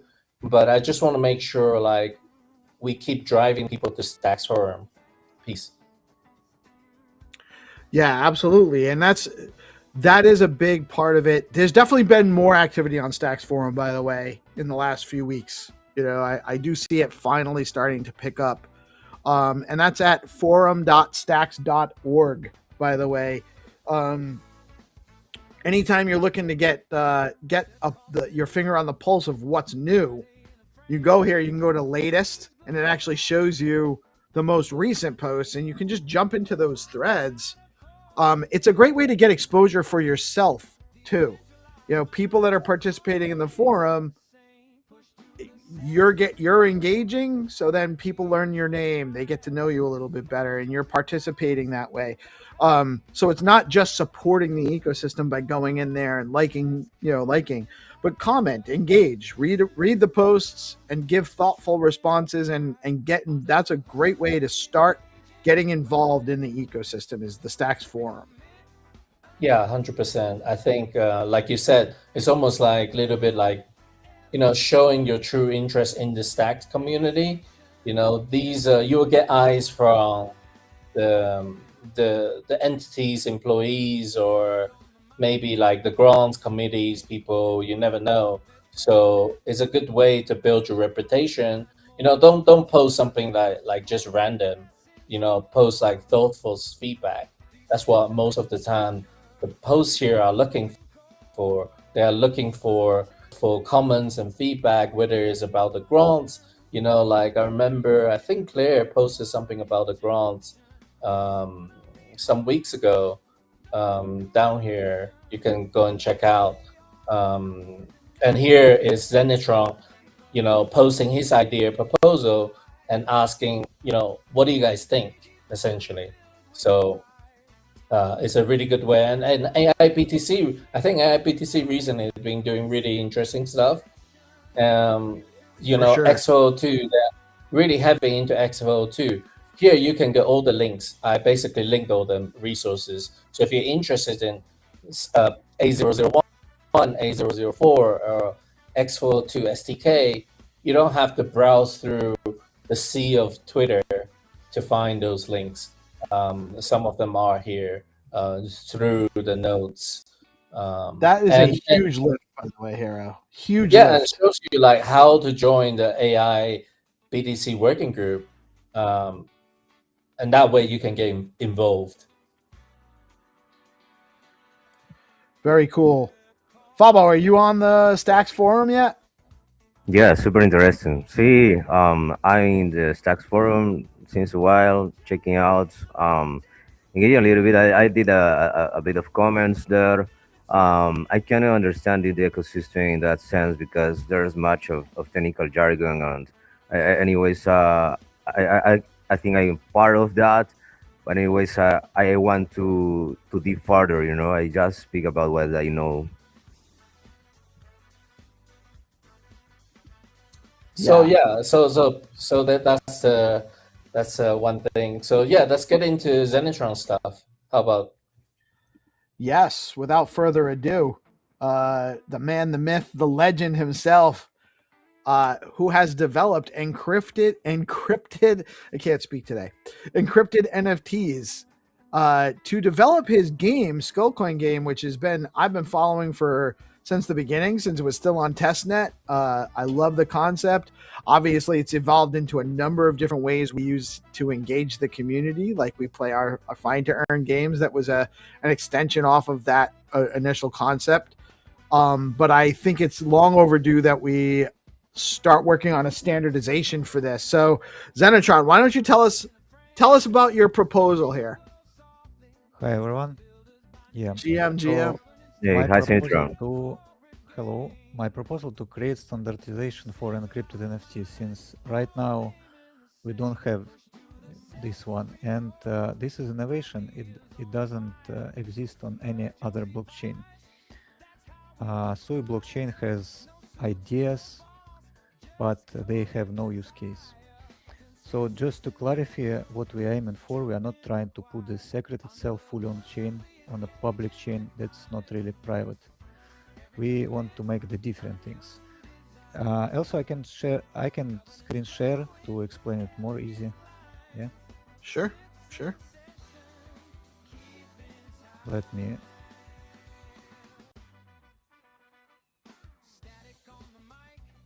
Yeah, I'm also working with NFTs as songs, NFTs. Super interesting, Yeah, very interesting concept that he's working on here. Well, let's let him share and walk through. Let me find this button. Okay, I see it.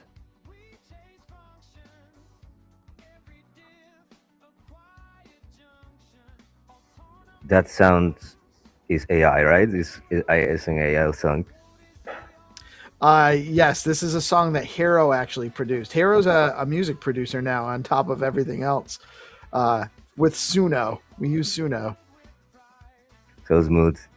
Okay, yeah. I'm screen sharing. Do you see this one?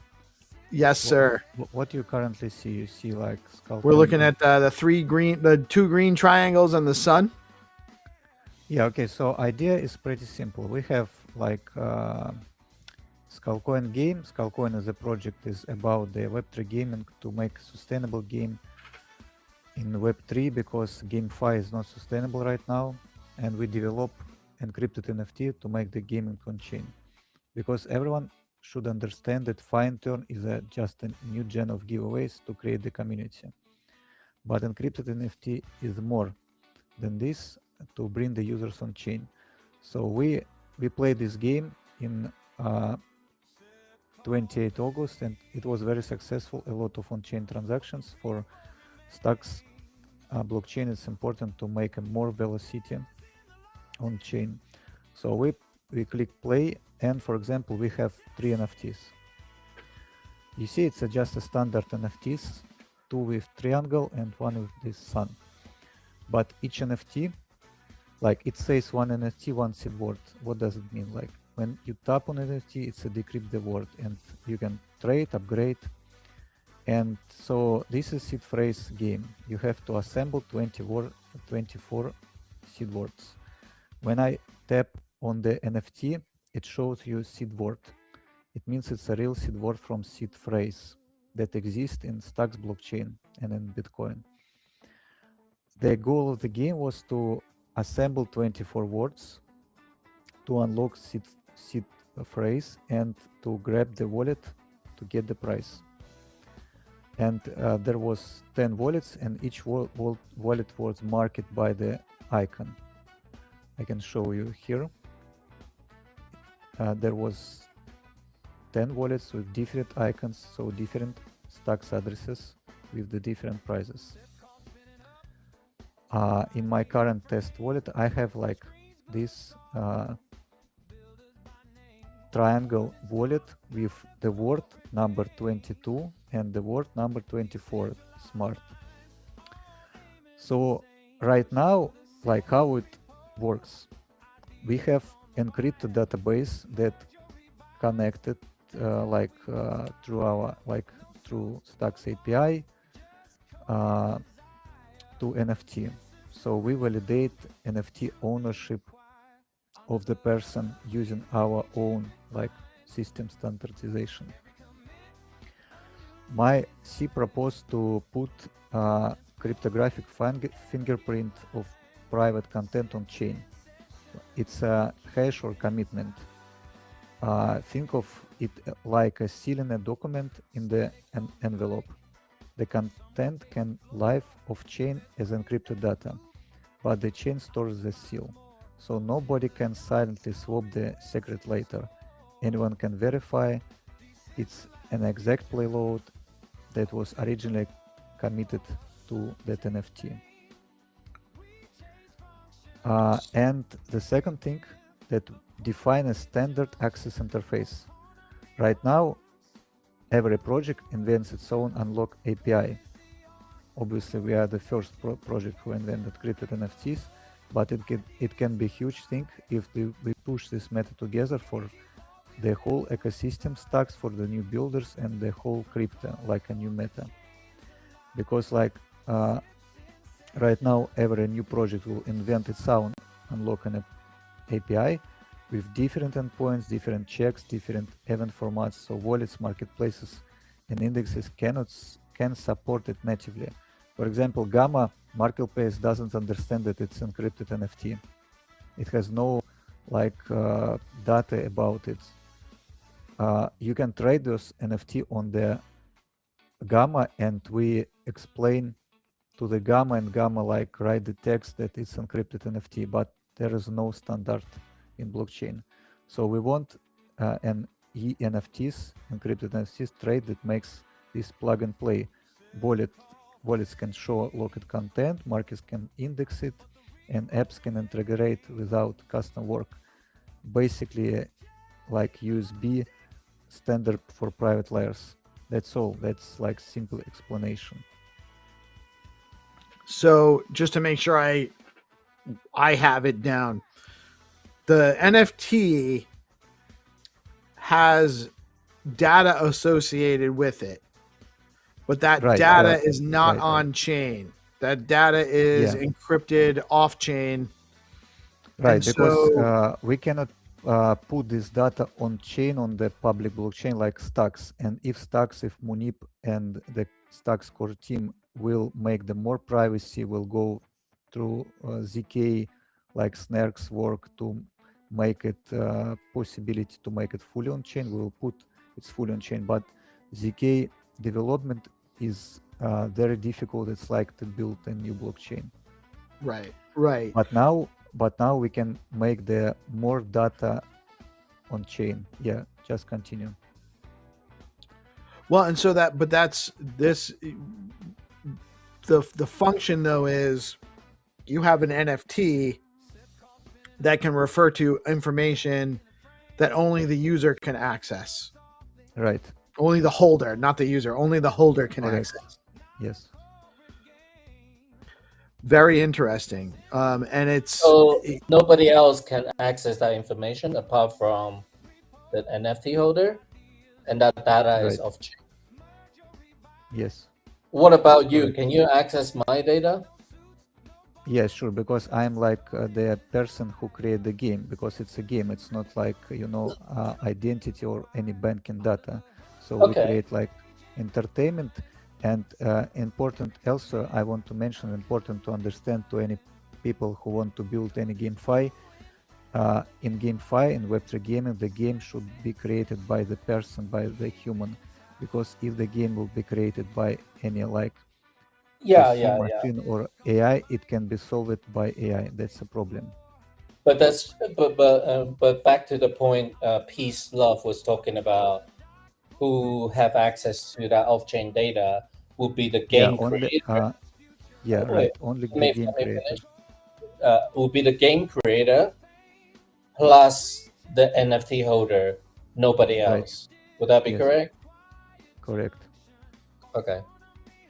So, okay, one question, Senator. So, what the holder, the creator, shares the commitment, and how the new holder gets to decrypt the NFT? So, if you trade or send the NFT, we have our own payload. Like we just check if this holder, if it's a owner, we check the ownership of NFT and we show this data from our encrypted database. But if we will have like hash commitment for the NFT, it will be like standard on stacks, like new NFT. It will be other database where you save all the holders, etc. There's that. Yeah, right. Okay, it will depend of that. Okay, got it. I think it's super useful. I was thinking about that 6 months ago. It's about, let's say I have a 3D model I want to sell on internet, but I don't want to share really the model.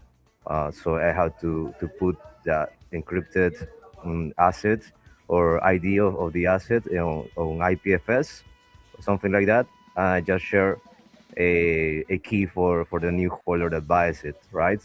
Let's say that. Yeah, but I believe this use case can be only for gaming, because like in games, to be honest, people care only about their feeling, only about like social things. They don't care about the privacy so much. I have a lot of experience. Like I invested a lot, like in virtual poker game, for example. It was on Ethereum, poker on Ethereum, and the users, the poker players, they don't care about real on-chain privacy. They just want to play the game. Yeah. That happens a lot. It's super useful. I think it gets there's a little bit of a friction there with the new database. We have to set up that. And so on. I don't know specifically how that can get done. The idea is that it must be decentralized, right? It's like some incentive for someone to hold the keys or. Yeah. So our goal right now here is make just more standardization and more things on chain as much as possible.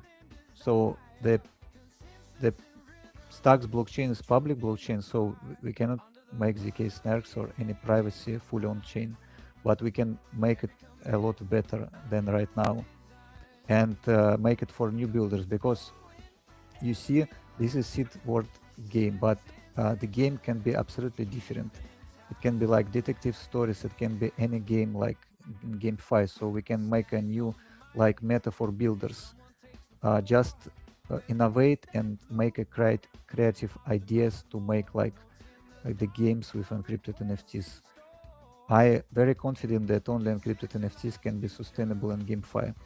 All other games I follow in like Solana Gaming, Sui, blockchain, there is no sustainable games, there is no new meta games at all, and there are a lot of builders, a lot of smart people, and they cannot solve this problem.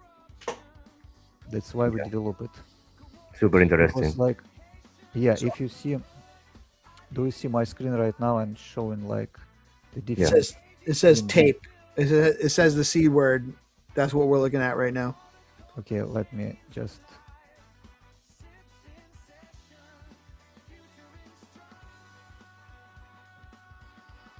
I think I have to. While you're lining that up, I do want to just say, while it's not a perfect solution for what Fabo suggested he could use it for, it still is a layer of a solution. It does provide a layer of isolation. So, like in that instance where he has a 3D model he wants to sell, it's not available to the marketplace. Yes, can anyone, once they have an NFT and they've actually like gotten the information, can they then share that information and copy it? They can, but there's no incentive for them to just go share it out for free, and that doesn't stop him from continuing to sell the product through his NFT. So it still does provide a viable model for structuring that, or for engaging in that kind of a transaction and having the ownership of that data on chain via the NFT. And then they have to log into a specific website to decrypt it.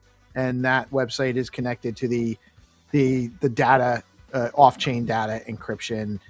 It's not perfect. It's not all the way there. And it does seem to obviously work better for the gaming GameFi right now, but it still does have use. It does provide some functionality beyond that. It's just not the perfect solution yet. You Sharon, you want me to bring up this docs page? Yeah, you can just open and share. I explain like just a couple sentences. Okay, let me. Yeah, it's on the right track, I think. I have to for sure. Check that detail, but yeah. All right, yeah. So you guys see I got the overview on here.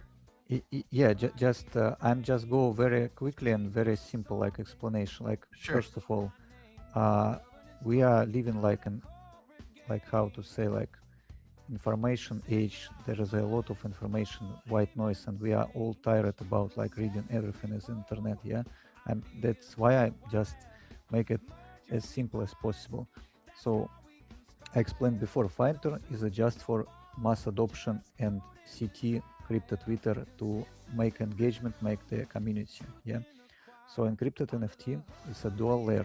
So it's a public art owner only secret. It's a public and secret information. It's like public key and secret key in Bitcoin. We don't talk about Strike. Can you open please encrypted NFT tab on the left? What am I? Yeah, just encrypted. Oh, right here? Or not. Please open problem and solution. Yeah, so what the problem right now? Like, we have to solve these problems. It's very simple problems. Like, for example, I'm very confident when I say like airdrops, perps, and other things, they will not lead to mass adoption. You can read it very like fast and understand that it's very simple ideas. So can I ask you a question about this point? I know you are very good in identifying problem. Does this problem exist in Web 2 or is it a Web 3 problem, like crypto problem? It's a Web 3 problem because I just make a difference between Web 2 and Web 3. Web 3 is a more like economic monetization thing, like it's about the value. When you come to Web 3, you can say like, I'm hero gamer, I'm very like good in tech, I understand deeply a lot of things, but in the endpoint, like in subconsciousness, we are all here because it's a new kind of money, it's a new kind of decentralization from fiat.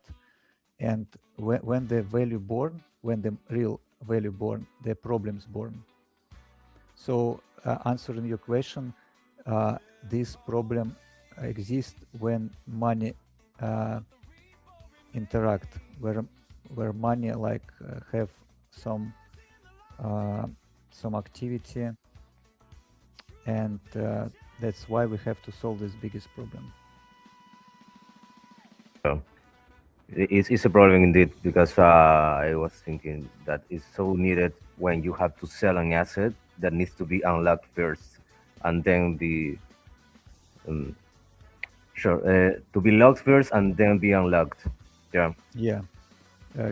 Can you open, please, encrypted NFT tab, the first one? Yes, sir. Yeah. So the idea is very simple. Yeah. Why encrypted NFT is important? Because like bots nor AI cannot do anything here. So it's like like Bitcoin works as a perfect like technical system. So in the same with incomplete information games. Incomplete information, it means like bot or AI cannot have access to data that it doesn't own. That's the most important thing. That's why we try to invent and push this meta slowly together, step by step, to our stacks ecosystem and broader. And I honestly, I think I like the way you broke it down on here, because it does,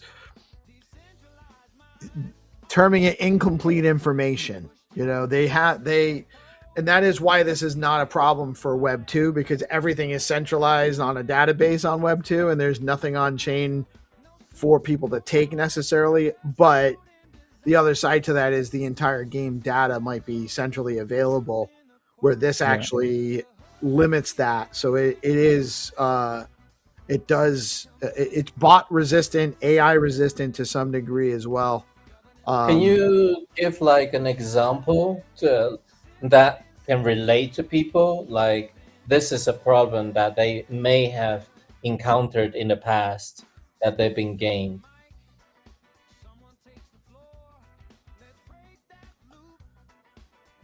Zenitron? You asking me? Could you rephrase, please? One.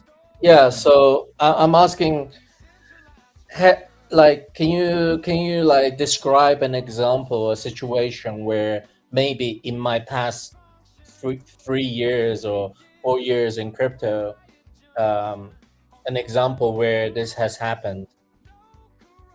What exactly happened? Like, there was a game that was gamed, by the system. People were gaming the system, and I was like a victim or something. Or I don't mean me specifically, but somebody in crypto. Yeah, if you're asking about the gaming, Web3 gaming, there was the biggest game in crypto. The first game was Axie Infinity. Yeah, I remember that. And the second game was a Stepan, like you have to buy NFT sneakers. So this was the biggest games that led to mass adoption. So the Axie Infinity was a billion game, and everyone like in Philippines and around the world played this. And Stepan was the biggest like Solana game, and I strongly believe it pushes Solana ecosystem. But what did the user have what did they were not using encrypted NFTs, I guess. Right. So were the players a victim of like because of that? Yeah. So the problem. So it was 2 games, and talking about the problem. We start from Axie Infinity. Yeah. So the problem, it was like pyramid scheme, because earning and token value there was negatively impact when the influx of new players declines. So it's based on newcomers, and the new players should come, and the economic model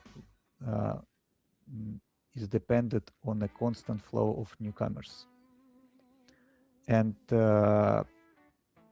conclusion, it was like these challenges for Web3 games, we have to develop sustainable economic games. It means like the money that comes into the game should be not depends on the newcomers, because it's a classic pyramid like or the Ponzi scheme. That's how the X Infinity worked. The more the players comes, the bigger prices, the bigger income can have the previous participants and players. Okay, so just a quick recap. In your opinion, it shouldn't come from more and more players to push the token price up. Right, but not exact like this one. So I just make the very easy example like poker tournament, how the poker tournaments works and why it's sustainable game by humankind. You just pay for the entry, and the entry divide to the prize pool. I think everyone understands. Yeah, this is very simple example. That's how the sustainability of the poker for poker rooms for poker industry works. You just pay for entry, and this money divides between like first, second, third places. That's how sustainable economics work in games. Okay. And the games should start and should end. That's how they make it sustainable also, because there is an eternal game is just a utopia. That's two things for economical is important.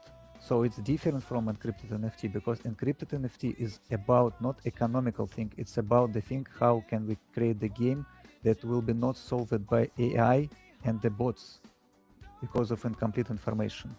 But the for economical example, aspect of Axie Infinity didn't have bots problem. They had a constant influx of humans.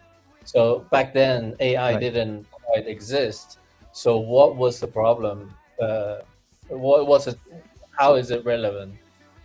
Yeah, because like X Infinity was not the tournament-based game, so it's not like you input the mint process, you input the money like an entry, and you have income from the prize pool. Right. It was economic by you just buy NFTs, and the game is grow, but the people who was early, they understand the price of those NFT is too much, and they feel that newcomers less and less come, and they start to dump in the prices, selling the NFTs and selling the token. If I remember correctly, they had like a separate token that you can speculate on the price.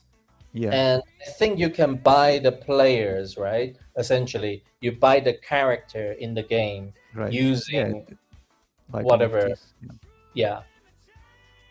So it's just a classic like the scheme when the early adopters have a lot of money, but the newcomers has less and less. And when the people ends, the price will go down because it's just a market how it works. Yeah, like the demand become the lower and lower.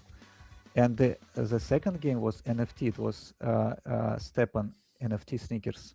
It was a very successful game. I played like with my friends, with my family. So idea was very simple. You buy the NFT sneakers, and you have to walk around in real world using GPS in your phone. Okay. And it was very smart game. I have to say, the more steps you do every day, the more token you get. But there was a limit for the time limit for walking, running. If you want to expand your time limit to, for example, maximum 2 hours or 4 hours, you have to buy more NFTs, more sneakers. So limit was at 20 sneakers, and it was cost like maybe a couple $1,000s, maybe more. And so the more sneakers, the more energy you can spend. And people start buying the 2 or 3 smartphones to work like 6 hours per day changing smartphones. But that's not enough. Like you can upgrade your sneakers, and there was the levels like uncommon, green, like classical, like in games, like blue, rares. The better sneaker you get, the more tokens you the more tokens you get from the supply. So it's an emission that comes, you printing the money, and when we played, we print from 300 to 500 bucks every day. Okay, But so if we zoom out a little bit, I feel like there are two buckets of categories of current problems that you have observed. One is this economics of the game, which is kind of separate to the encrypted NFT side, or maybe it is. But to my understanding, even if they had encrypted NFT attached to their game, because their tokenomics or the economics is not at its core sustainable, encrypted NFT wouldn't have solved their problems anyways. So we kind of looking at two separate problems. One is encrypted NFTs making it more private, but the other one is actually just the game's mechanism and the game's incentives and economics, but that's totally separate to the NFT. Yeah, it's not going to be solved by encrypted NFTs. Is my understanding correct? Yeah, almost correct. The last thing, like the last piece of this puzzle, is like encrypted NFTs make the games fair for humankind. That's importance of this technology. And if the game fair, it means like economic will works because AI and bots not drain the value from the system. But from economic aspect, what the difference with encrypted NFTs, we create the tournament-based games, like not like games when the emission and supply goes to infinite, because like, you know, I want to say like the phrase like, instead of supply changing to keep the value the same, the supply is predetermined and the value changes as the number of user grows, you know, like the value per coin increases, and it has potential for positive feedback loop. As users increase, the value goes up. So that's the first what Satoshi Nakamoto said, like in Bitcoin talk, that the supply of the token should be like finite. And the problem with the step and like the supply of the token emissions just was infinite. You create the supply like a mining by walking and running. Obviously there was a Chinese farms, and the problem of X infinity, that the price of the token, the supply infinite for X infinite, but the price of the token based on newcomers. It's a two different economical problems, and we have to solve this biggest problem slowly. That's why it takes so long time. Yeah, that's okay. I think it's just good to categorize the problem so that because your encrypted NFT can be applicable to other places other than games. Right. Maybe it can be used by AI. I don't know, AI agent themselves. I don't know, or maybe it could be, I don't know. Could be in DeFi. I don't know. You know. Yeah, we don't know. You ask very right question, by the way. Thank you. Awesome stuff. And so a couple of things I do want to make note of. This is a non-consensus breaking, not a hard fork proposal. So it's just for standardization. And, you know, I can see this being, you know, like even with Fabo's example of a potential use case. Obviously GameFi and, you know, like puzzles and gaming and stuff like that is a main use case. Stuff we're doing with like Find2Earn and the Strike project and the Siege Hunt game that we played. That's all cool, you know, all obvious use cases. But I think that there's options for like access NFTs can potentially use this. like a sealed collectibles, like if it's an NFT collectible, like if you're buying packs of something or something like that. Even potentially location-based or time-based reveal stuff in games or in other kind of use cases. Like you have the NFT, it gets you access to a building, but it only gets you access to a building at a specific time based on what you signed up for on your NFT, but that information is not on the NFT. So thinking out loud piece, the use case is that I'm just thinking back to a user experience. So I can see it because the current landscape of NFT is that as long as I minted it, everybody in the world can see it, right? It's displayed on Gamma, right? So what this is different is once I minted it, public cannot see it. Only me can see it. So the use cases are that if you're doing an NFT mint of some kind for events or for a private mint, maybe you don't want other collectors to see what you have in your wallet. Then yeah, you want they know you've collected. They know you've collected something from the collection, but they don't know what you collected. They don't know what you have exactly, Right. and only you can reveal that picture in your wallet. Nobody else in the world can see it unless I physically show them my computer or my phone to my mom. Hey, I collected this, and that information only preserved among the people that I show to, plus the game creator. But nobody, it's not like on a blockchain where everybody can see that picture. Would that be correct, Netron? Yeah. Yeah, that's correct, and absolutely. And there can be use cases we don't even know right now. Like, and it's very interesting that you say like AI agent. What if like encrypted NFT will owned by AI agents and they will interact somehow? But the main thing also, I mean, for sure, AI agent is just like a hot wallet, right? You can deposit tokens into AI agent like STX or SPTC.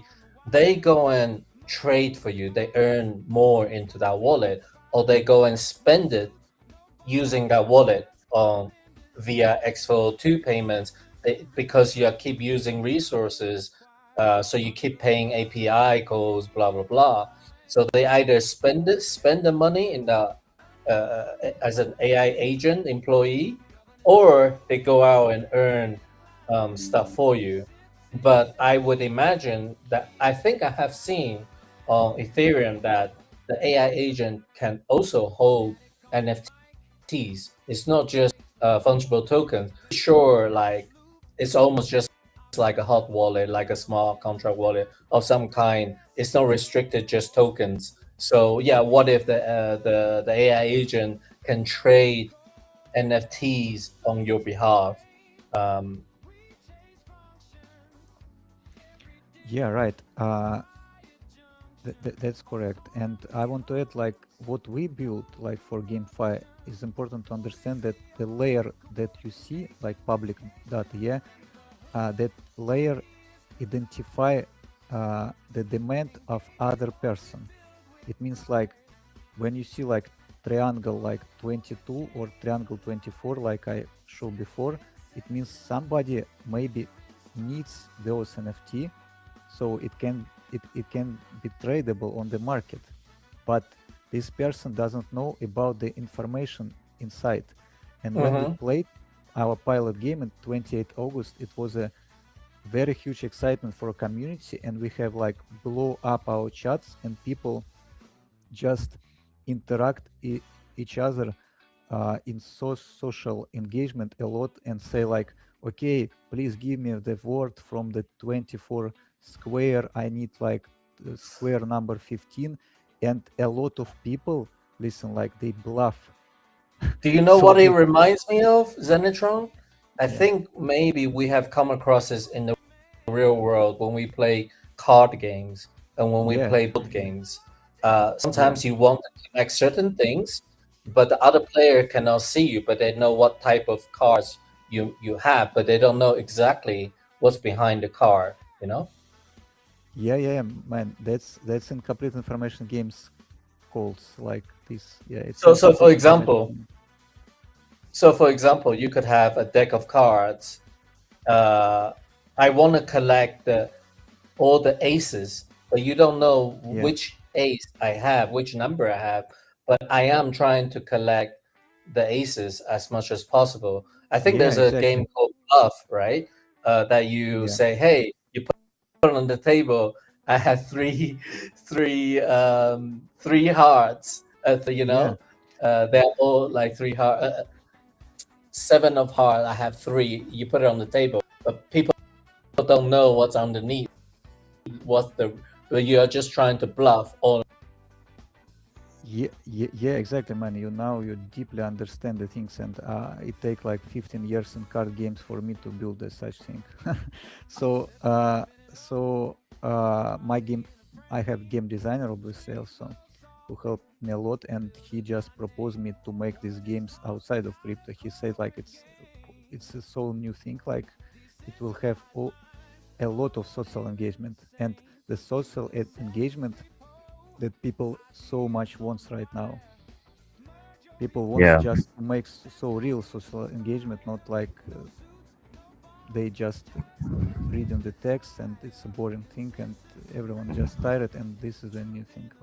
Yeah. I'm thinking of another example. If you, as a musician, artist, wants to sell an album that is just releasing, it's like you can just put it on chain, but just release it for the people that buys it, right? You see, evenly, if you can sell tickets in real life and release something for your fans or whatever, you can just do many things with encrypted NFT. Really, you can unlock many of gamify, musicify, etc. I think there's a lot of use cases there. I'm wondering, what about the key management? Can you get into? Can you dig further on that, please?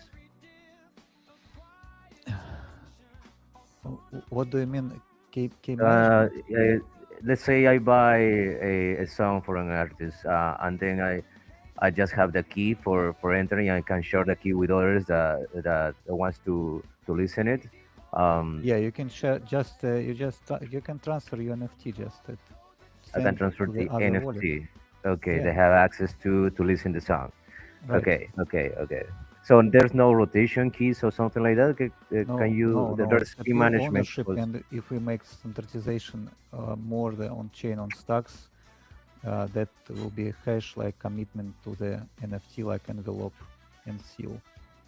It will be like that's why I want to push this meta, because like for degens, for the community, it should be some meta. Like Stacks blockchain is so like serious blockchain with the big capital, with the DeFi, with the rails to Bitcoin, and if we have like some like community flagship like, and some degen like geek stuff like encrypted NFT or what is it like, and people start exploring, yeah, they will like it. Cool. So do you want more than just games people adopt this? I'm assuming yes. To be honest, for me, for our project, no, because I don't believe that mass adoption comes from anything than games. But for new developers, yes, we are open this technology to open for the new developers and make like adoption for the very smart like genius people. They can say like, okay, let's build a new game, or let's build a new use case for encrypted NFT. Because remember when there was a meta like 3 years ago about the NFTs itself, yeah, we just mean NFTs. It's like a gamble. You want unique NFT, you want to sell it high, you making profile picture. It was a fun. It was again, it's a game, and it's like a social engagement. That's what the people want. Like Bitcoin was a game in the beginning between the cyberpunks like Adam Beck, Wei Dai, and Halfini. They just play the game. Cool. So yeah, your primary objective is to have more game designers adopt this NFT standard. Or any person, any builders, because when we talk to games, when I talk the word the games to Stacks Core, I think they think game is just for child, yeah, like, and we are building multi-billion economy rails to Bitcoin, but it's not the right position of this like word etymology, yeah. The game it's about the activity and engagement between the people, and you see like the gaming industry is evolve, it's growing every year, because if we talk like the one sentence in philosophical way, we just create a new reality above existing one. That's all.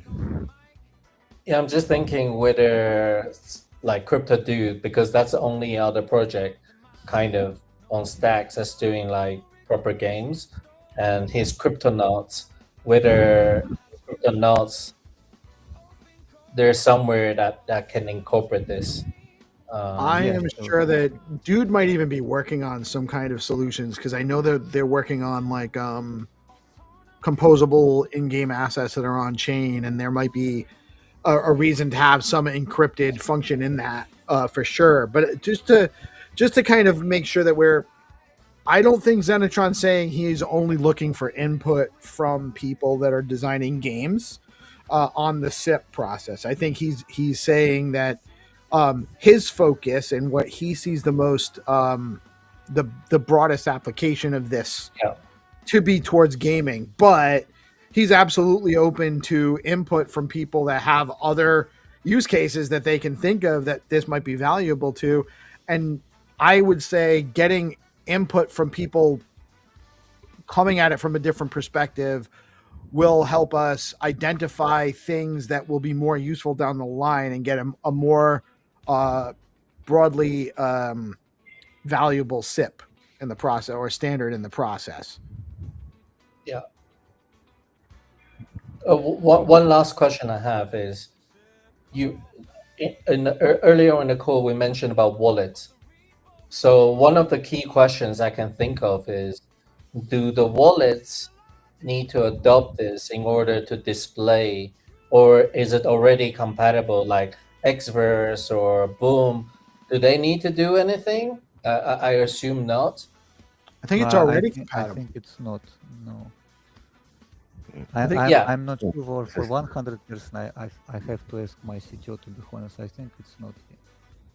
I mean, if people can see the public information in the wallet, that's okay, right? And on your website, you can reveal right that. now you can see only the public information. Yeah, you cannot see the Okay, so in my Xverse, if I tab on that public NFT, I cannot reveal the private information, I'm guessing. You can reveal only via our website, because we own this encrypted database. Otherwise, it will be fully on-chain. So my question to you is your vision that the wallets also have a way to reveal the private information, or is your vision more like the game creators themselves just have a way to reveal the private information on their website or via their platform? It doesn't have to involve wallet providers. Yeah, my vision, if wallet will have this implementation on chain, like for example for Stacks, it will be separate like consensus level SIP that could explore like adding additional cryptographic primitives to Clarity to enable more advanced flows like on-chain verification of encryption, consistently proofs. That will be possible. It's a question more about technology and what Stacks want to bring in future. And for other blockchains, maybe like Sui can implement this thing, because they have already like two years ago idea on GitHub. They have different like move language, etc. So it's more about the blockchain is not about my opinion, but it's more about the users. If you as a user like want to see this information on your wallet, okay. But right now, how it works, we have like mobile adoption for our website. It's very cool, sleek. You can just connect Xverse wallet, and you will see this information very easily in our interface.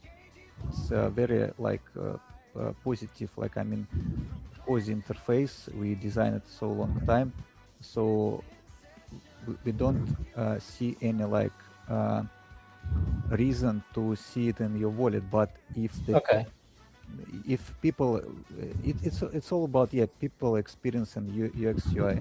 You know, like Solana is popular because it's based on people what they want. I guess you can't play the game in the wallet too, so why do you need to reveal that private information Utopia, on your Xverse you also have a browser in the most wallets have the browser, so you can actually just go to the website you need to access the information. Connect the wallet in the browser in the wallet. Yeah, that's how the crypto works right now. Yeah, I'm Xverse in Xverse wallet. I'm just open the Xverse browser and just connect there. The wallet. Yeah, the only reason why I originally asked the question is, if it's a completely new standard, it'll be really hard to get the wallet to even show this new NFT. But I think the answer is that no, this is NFT SIP9 compatible NFT, at least the public information wise. So once you minted it, you will see in your wallet. There's no issue with that. Yeah, I think like standardization of this SIP can like improve that in Ledger wallet it says like it's encrypted NFTs. It will not shows you the private layer of information, but it could be the new category for useful for users. Maybe obviously not in this SIP because we are early, but in the future, like it's like the ordinals on whatever. If this if it will go to mass adoption, if community will like it. Yeah, I wonder whether now you mentioned ordinals, maybe ordinals they could have that layer too. I'm just thinking out this brainstorm. Yeah, ordinals could they have this layer, to be honest, obviously. But ordinals has no like they have no smart contracts, so it will be only one and done. So you can just. I think it's just like, to me, if I think of the private information is important, but is it important? I think it depends on the use case, because if it's just some random information about it's just a picture or whatever. In your case, I think your application was a cipher word. So that's like really important information. But if other people apply to their game and it's not really like a critical information that could lose monetary value, maybe that private information isn't as a critical point of failure. But in your case, it's really important. So you need it for that information to be held securely and encrypted, right? Yeah, right. And also, if I want to the new builders and come to Stacks ecosystem using encrypted NFT or any like the whole crypto, I will say this sentence very like a quote. You have to put information into encrypted NFTs that important for others. Just imagine you mint NFT with information that important for somebody else. Yes. Hero, by the way, I just want to, or not just Hero, but I guess I just want to suggest that two guys that are building things in this ecosystem are that I think should have input on this are Trip and Monkey and Gary Reiger, because the gated access function, they're both working on different ways on gated access to information. Gated project, Trips Rising Tide, and the ticketing and the events and all that stuff. So I think we need to get those guys' input on this for sure. Yeah, and Crypto Dude. And Crypto Dude. Yes, I mean you had already mentioned him, but those are three off the top of my head that I think can provide valuable perspective to this. I don't know if there's anybody else from DeOrganized 2. Oh, sorry, 3 now. Yeah, DeOrganized Cohort 3. Because I see some games developed. There are a couple of games. I don't know that they're really NFT based. But maybe it's because they hadn't considered the concept of encrypted information on an NFT. Maybe that even works as far as like a gamer pass that keeps your gamer points or something like that. That you can trade, or trade as like a you don't know what's actually on them kind of stuff. Who knows? There's all sorts of ways. But this has actually been great. We're way over the hour. Appreciate everybody's time. Hero, is there anything else we needed to touch on today? I didn't. No, that's it. Yeah, just go check out Stacks Forum. Get involved. If you want to jump on the SIP call, just DM me or DM Peace. We're happy to have more people on this call. For sure. Awesome having Fabo on his first episode. Looking to have some more, man. Great input and great having that technical perspective with for us on these things. Zenitron, did we get into everything that you wanted to talk about here today? Yeah. I will talk to Hero and others maybe what to do next. Yes, right on. We can definitely help you through that. This is just the beginning of the process, but this is the first step in the process, is putting your ideas on paper, getting it into the forum, and starting to get some conversation and awareness about what you're proposing so that we can kind of shape it and guide it through to make it an actual SIP and get it into the ecosystem. Zenitron, much love, man. Obviously, we work together on a number of things, and I love what you're working on. I love to see that this is moving into a direction where it's going to be ecosystem wide and benefiting everybody. So great stuff. And thank you, Hero, so much. Hero, I don't know if you noticed, I actually did cancel the show for next week on the calendar because it's Christmas. Oh, yeah. No, I think next week and the week after we can probably take a break. Everybody just relax, have a nice break.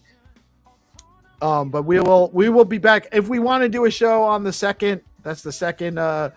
I'll be back in work mode by then anyway. So if you want to do one, we can. But if we don't have to, we certainly don't have to.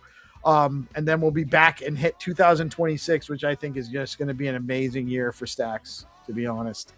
Yes. Fabo, I hope you heard what they said in the town hall was really, really good. If not, Stacks Forum there, you can go and take a read. There's a recap for that too. Yeah, for sure. I'm just reading that there will be needed CK proofs, and I was researching also about that, BBMX and Snark, Starks, and Vinius. That is one of the fastest zero knowledge proofs you can get there. So yeah. Crypto NFTs is really useful. Sounds really useful. I will look closely what's it about. And last words from me this year. Also, it's not the last call. There's actually another call, AIBTC next Tuesday at 9:30 a.m. ET. Oh, it's 9:30 now?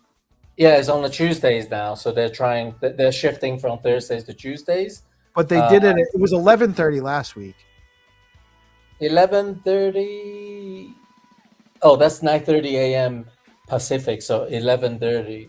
No, it's 12:30. 12:30 p.m. Maybe that's what time it was. That might have been actually. That was 12:30. Yeah. So tune into that one because we are bringing X2 to Stacks.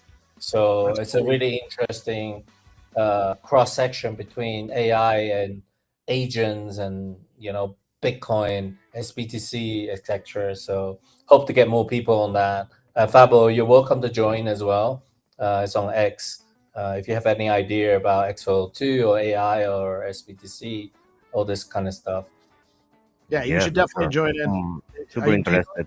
Yeah, I would like to put a place because I'm going to Chile this 24, and then to Peru, and then going back to the Amazon to meet my family. So yeah, I'm gonna be like a little bit off, but I want to keep engaged. For sure, I keep hurdling with the code and the projects I'm doing. I really want to release. You know, as Billy Idol say, it's easy to deceive, but hard to get released. You know, so Yeah. so yeah, yeah, that's the issue. Yeah. Let's Right go on, play right tennis. on. Awesome stuff, man. Yes. Happy holidays to everybody. Maybe we'll see you guys on Tuesday. Zenny, awesome stuff, guys. Get into the forum, read about the SIP, comment about it, let us know what you think. We need everybody's opinions. You don't have to be a genius or an expert on the subject. Just asking questions is very helpful. Even if you think it's something we already have considered, you never know.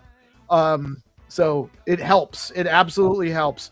Awesome stuff. I could keep talking forever, but I'm going to shut myself up and wrap the show. Great stuff today, guys. I am Peace Love Music. We are DeOrganized Media, coming at you live on Bitcoin Live, decentralized broadcasting every Monday through Friday. Great SIP show today. Thank you, Fabo, for joining us. Thank you, Hero, for all the work you do in our ecosystem. And guys, stay tuned. I will be momentarily playing the Stacks Africa crew had their meetup today, and I'm going to re-stream their show momentarily so you guys can get great stuff that they're doing over there at Stacks Africa as well. We are a growing ecosystem. And all of you, don't forget to touch some and get some. It's the weekend. Peace out.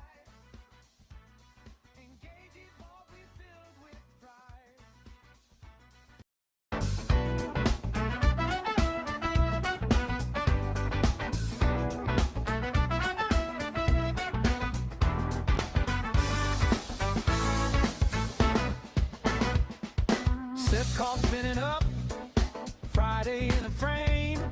Screens glow softly, builders by name. Governance talk, not a call. Time for the SIP show, guys.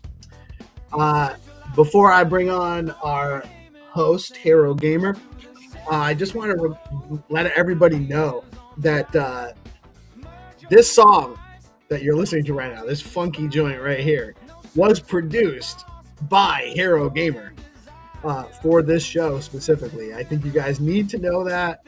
Give Hero some props because this is a fine tune, by the way. And without ado, it might be a little conversation, so I'll drive it down. We'll bring on the man himself.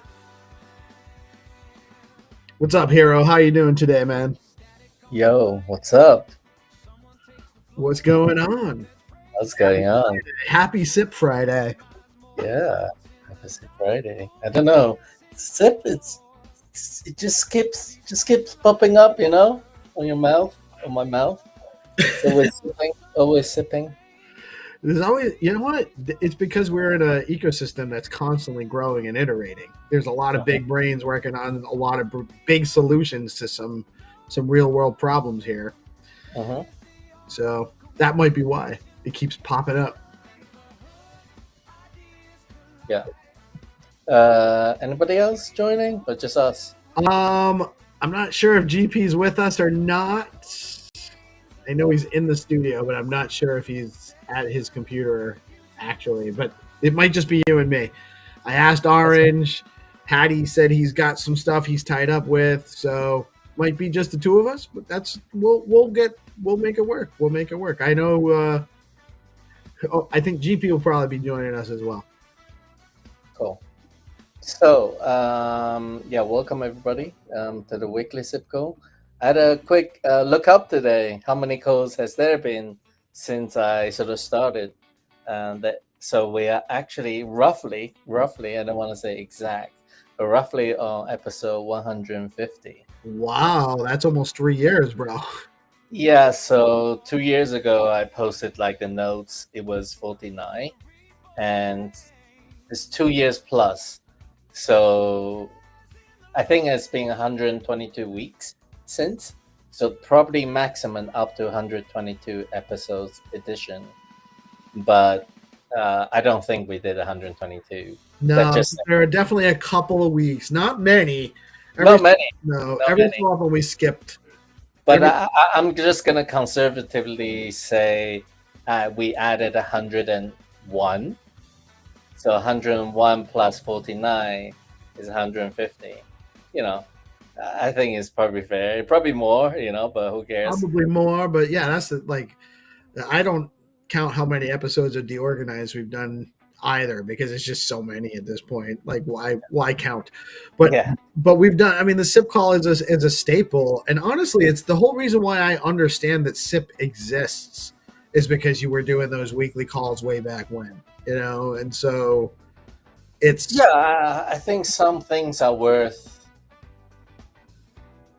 continuing. Some things are not. Like, if it was for lesser, let's say, critical stuff, and if we didn't care about governance as much, or if it was just about like some minor things that don't reoccur, I probably wouldn't say it's worth having. So I was having a conversation with the foundation about SIP calls, like just for the past couple of weeks. And I think we'll land on the same page that I think it's worth continuing having.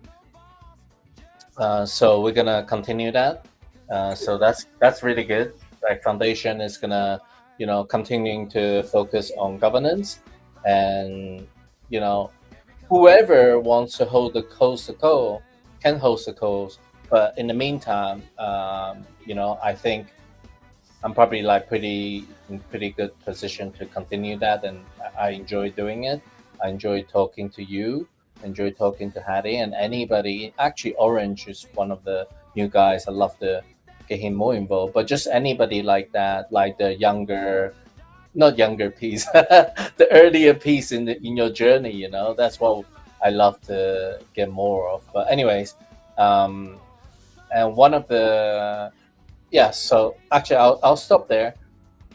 Well, I'll say this. I think we do have a growing group of people that are becoming more contributory to the calls, and I think we should probably maybe even try to reach out to a few more people in the ecosystem and just say, hey, you want to come? Because Dan joins us every so often, and Rosar joins us every so often, and we've got Bryce on a couple of times. We're starting to get more regular with the SIP authors coming on. We've had Frieger, we've had Larry, so it's growing. It's definitely growing. It's a movement now, I'd say.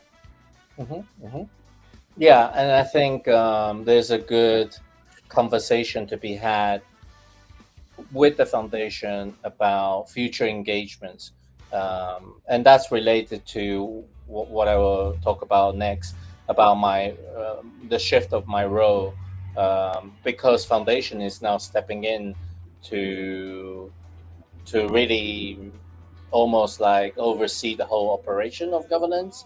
So it won't just be me be talking to about all this great suggestion. Will involve the foundation more closely. So I think on the whole that's a good thing, because it's their incentive to really make the experience really good, and like you said, get more contributors. Right. Well, they also the foundation has a unique perspective on governance and SIP, from their position. So it's going to bring a different perspective than we get from the community and from you and Patty and the people that contribute. Yeah, for sure. And that brings me to that brings me to probably like we're gonna make the SIPCO a little bit more organized again. I think we always been fairly organized, but I'm gonna bring more agenda into the mix, better documentation into the mix, and recaps. I actually used to write the recaps of each calls and then post them to GitHub. But the challenge is, as you know, nobody goes to GitHub to read. But the information is there, so I'm going to try again, revive that, but in Stacks forum. So Well, that, you're right. We could post it to both. yes, exactly. But I think forum probably the first point of contact, and Yeah, then that makes sense. Like they put the stack snacks in there, and then you can get in a cool conversation about those things too. So that makes sense, I think. yeah. So I'm gonna try and do that. So on today's call, let's talk about like a few things I want to bring up. SIP 33 just concluded the votes. Second item is the stuff that I proposed in improving the SIP process. And the other topic I want to bring up is just a bit of explanation of my role shift, so that you know what you're working with, piece. And then we can talk about how we will be able to collaborate with Foundation in the future, a little bit more closely on things that in my purview and outside of my purview, let's say. Okay. Yeah. Cool. So first thing first, SIP 33 has concluded. I don't know if you can bring up the post from Stacks Foundation of the voting results. Yeah. Let me find that. Hold on. I was going to bring up I have the vote screen ready, but let me actually. Actually, yeah. I mean, maybe with the tweet, I have it here. If you want, I can screen share. Yeah, share it, please. Okay. I'll just share my window.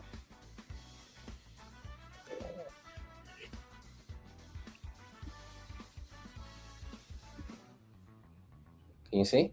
Yes, sir. Can you see? Yep. Cool. So yeah, here. What was that? Oh yeah, here. So good news. SIP 33 has been approved. We still need to double check the results, but the result we're talking about like 5 SCX here and there, minor differences. We want to just nail that down so that the result is basically undistributed accurate. So that tends to happen on every SIP vote, because we're using a new platform working with Block Survey team on the ballot vote. So we're gonna just double check that. And what I will do next is I will post the results into just like any consensus fork. I actually write up the result into the SIP. That has always been what I did. Like you can see here, this is SIP 31. Can you see? Yep. Yeah, so every SIP, consensus voting SIP, I do post something like this into the SIP itself, so that when you're reading the SIP 31, you can always understand who signed off, which cap signed off,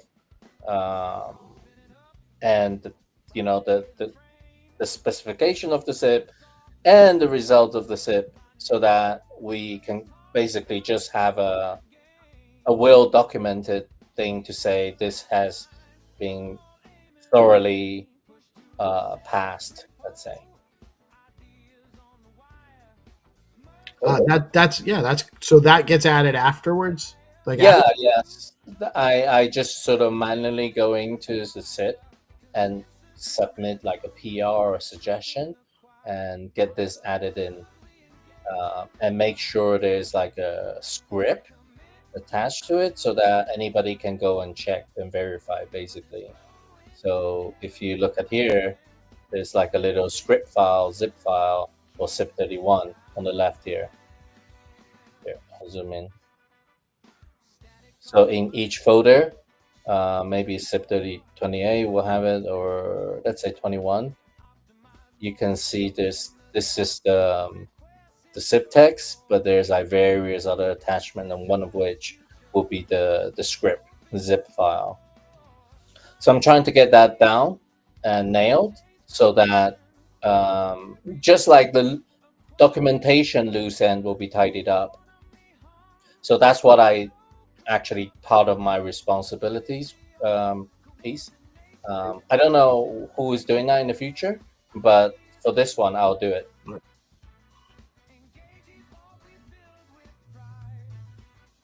Peace. Hello. Sorry, I'm here, but I actually had somehow I clicked on the video in the X channel so you were hearing yourself on a slight delay, I think maybe. Okay. Mouse tracker. My cursor keeps periodically freezing on me, so. Oh, good. Any question? And just to confirm, SIP34 is to activate the same time as SIP33. So we voted on SIP33 and SIP34 at the same time. And here is another doc for SIP34. I don't know if you have any question about any of this. I don't have any questions on it. I'm pretty aware of it. We reported on it and drove as much vote activity as we could through here. I will say this: I think that the new vote platform is really good. It was very easy to use. It has a lot of information on there.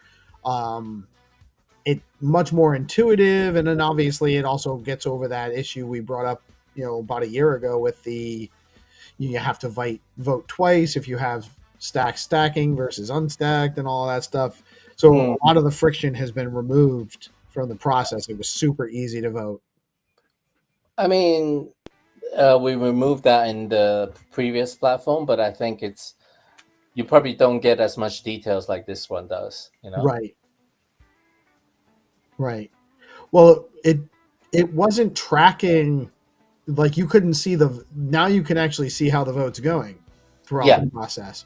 Yeah. I think historically it has been a conversation about how about if we just don't, so that people don't feel like, if in the US election is so leaning towards one way, you might think, oh, as a citizen, I'm not like influential enough to do anything about it, so you don't go out to vote. Right. So that was the philosophical intention behind not showing. But now this time we tried showing. It doesn't seem to have made any material differences. Maybe we are probably just overthinking the psychology part behind it. Right. If people are there to vote, they're going to probably vote. And it also does give us a prop to kind of shout out when we're promoting the vote and the process and everything too. So I think I like having it. Yeah. I think now having experience, like seeing like these transactions, let's say, displayed, and it's kind of interesting information. I think it's perfectly fine to keep trialing, having more display data, personally. But I think that's something that, again, Foundation will probably need to pick up on a overall strategy level to see how we're going to deal with that next time. Right on. So yeah, that's just the first thing because I don't think we've talked about it publicly about the results yet. So yeah, let's just get that out. And the second one, I just want to draw people's attention to it in case you haven't heard of it before. It's the proposal, maybe there's too many SIPs in the name, but essentially is to improve the SIP process as it is today. And there's a GitHub link that you can read more about it. So my call to action is, if you're a SIP author, do chime in. If you have been a SIP author, or if you have been a CAP member, do chime in. So please, you too. I think your governance cap will be pretty key in this, because you guys will need to approve it. People can suggest stuff, but I think with the SIP process, one of the consideration must be governance cap. Sure, of course, definitely. And so, is there is there a timeline you're hoping to have this process for? Obviously, the sooner the better. No, I don't think this it's sooner the better. I think it's. I think let's say the latest deadline would be by the next fork. We want to have this ready so that we can implement this process for the next fork. And that's Freegers, right? Yeah, I would say the closest would be Freegers. You're right. Unless like somehow other things the core have in mind, which I don't know about. But as far as I know, I think Freeger is probably the closer one to finish in line. So we need to get that conversation back up. I don't know, again, who will be officially handling the conversation to get the SIP almost like conversation going. Maybe it's me, maybe it's somebody at the foundation, maybe it's somebody not at the foundation and not me. I don't know. So I think we just need to have a little bit more clarity as to the ownership of somebody like what I used to do to make sure all the SIP authors are supported and up to date and be able to have their SIP keep advancing their SIP basically, especially if it's coming from a community, because we have SIPs that are coming from the core, but then we also have SIP coming from the community like Freegers and Larry. Right. So if it's, I mean, I think that this process is important, you know, that to codify some of these details, just to make it more obvious and more apparent what the process is, what the steps are, who needs to do what when. You know, like one of the instances we had with SIP 31 was it kind of went to a vote before all the cabs had actually completed their approvals. Now they all approved, you know, so it all came through, but it was slightly disjointed, and part of that's because there's no specific time frame from when a SIP gets proposed to when it gets presented to the cabs versus when it goes to a vote. Yeah, no, there's no strict, like, let's say, time frame. And because it's looseness, that it can be exacerbated as and when, and that is or can be perceived as a slight sort of like not flaw, but something that could always be something that will make things inconsistent when it comes to SIP to SIP. So I agree with you, and you know, you are perfectly in a good position to reflect that along with other people to see whether we reach a consensus. Like, is this a good thing to actually specify to a degree of detail? In my opinion, I think it's worth it just to say this is the minimum. And I did write in there, actually, if you actually look, I did like give like an initial idea of the timeline what we were talking about. I think it was here. Yeah, so like cap review must be like 2 weeks minimum period.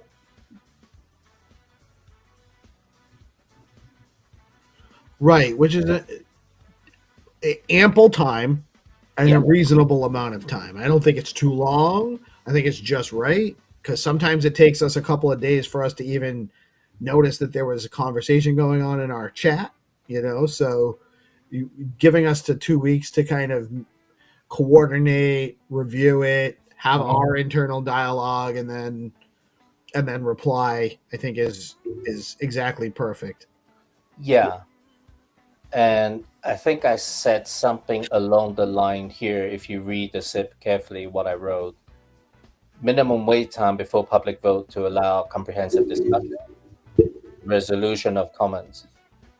If all comments have been addressed after CAP review, it could be agreed to host a public vote earlier. However, it should not be expected, let's say. It should. You have it. It should be expected there. Oh, right. Sorry, I need to change that. Yeah, I think you intended it. That's what I meant. Should not be expected. Yes. But I think that you get what I'm trying to say, right? I'm not saying like it has to be like dead 2 weeks, 2 weeks, 2 weeks, or something like that. But if the cab comes back in a week, you don't have to wait 2 weeks for them to come back. Exactly. If there's no issues, why wait? Right. And so, but that would also, but I think a 6-week period and before it goes to a public vote also makes sense because it gives people enough time to become aware, see what other people have responded. The reality is nobody's sitting in the GitHub or the forum just waiting to respond and have conversations about these things. They got to find it. Yeah. So I think you need the time. A month and a half is reasonable to me. Yeah, actually, I'm just gonna change the text right now because might as well. So I'm just showing people how to do it. So I go to my GitHub. This is under Eurogamer, and I go to my little folder, which is called like a fork. I have a copy of the zip repo basically, and I go in there directly to make changes. So you fork the GitHub, the zip repository, and put it into your own. Yes. So you can work on it without actually working on it, without making any changes. Otherwise, like directly without like approval. I don't have the permission to make changes to the. It hasn't been added into the main zip repo yet. Yeah. Everything that you saw in the previous page was still in my little hub. I'm still in my little hub. Oh, so this isn't actually in the Stacks.gov GitHub. Yes. No, this is just. It's just on the forum and in your own GitHub. It's essentially in my little place. But you can find it as a PR on here. I submitted whatever. I don't know why they named it pull request, but anyway, I submitted there. It's visible there, and actually, maybe this is a tell that I can show you why. What I mean, like it's still in my thing. It says Hero Gamer wants to merge, blah blah blah, into Stacks.gov.main, but it's from my place. Okay, so you submit. So you have those commits on yours, on mine, and then you submit that to be added, and then they have to, whoever's managing the GitHub for the Stacks.gov main, will review that and then add it, assuming that they approve it, which is just a matter of time. Essentially, yeah, that's exactly it. So when you change it on yours. They also because that's still linking to yours. It changes with what they have. So that update, adding the typo, it's just a typo correction, really. It's almost like it's there, but it's not in it yet. You can see it, but it's not inside zip repo yet. Right, but you're connected there because you've made the proposal to add it. Yes, exactly. It's almost just like a proposal, and it's just sitting on the table. But it's not in the file storage yet. It's not in the constitution yet. Let's say it's a proposal that's been surfaced to the parliament. Let's say, and I have the documentation in my little cabinet. And whenever the parliament make any suggestions, I'll update my cabinet file in my own little hub. And then once I make all the solve all the comments, the people who manages the constitution will say, okay, this is ready. Put it into the constitution file cabinet. Cool. Cool. Yeah, makes sense to me. Yeah, so I updated this. You can now see it should not be expected here in the, you refer that to as the main, I guess. So yeah, sorry. I know it's confusing, but I'm trying. It's because you have to be a little bit. None of them can be hard rules because you don't want it to be impossible for an emergency SIP to get pushed through because of the rules. I mean, just to clarify for you and for anyone else, emergency SIPs, the codes don't, and this is just a constitution text that say it's not like let's say the constitution is wanting to make let's say give everybody $100 right in stacks. It's just an idea, and it's being written into constitution. But it takes humans to execute that, i.e., the codes. The codes don't live here. Right. If you want to implement an emergency SIP to fix something, the codes is not here. This is just a specification. Like when Fridger writes this, the implementation details or the codes are not here. This is just a specification to say how we should go about it. Right. It's how we're going to do what we're going to do. Yes. But what you're actually going to do is actually like the code that's being adopted and changed and updated and all that is not in the SIP. Yeah, it almost I propose like a new function or trait or whatever, depending on the SIP.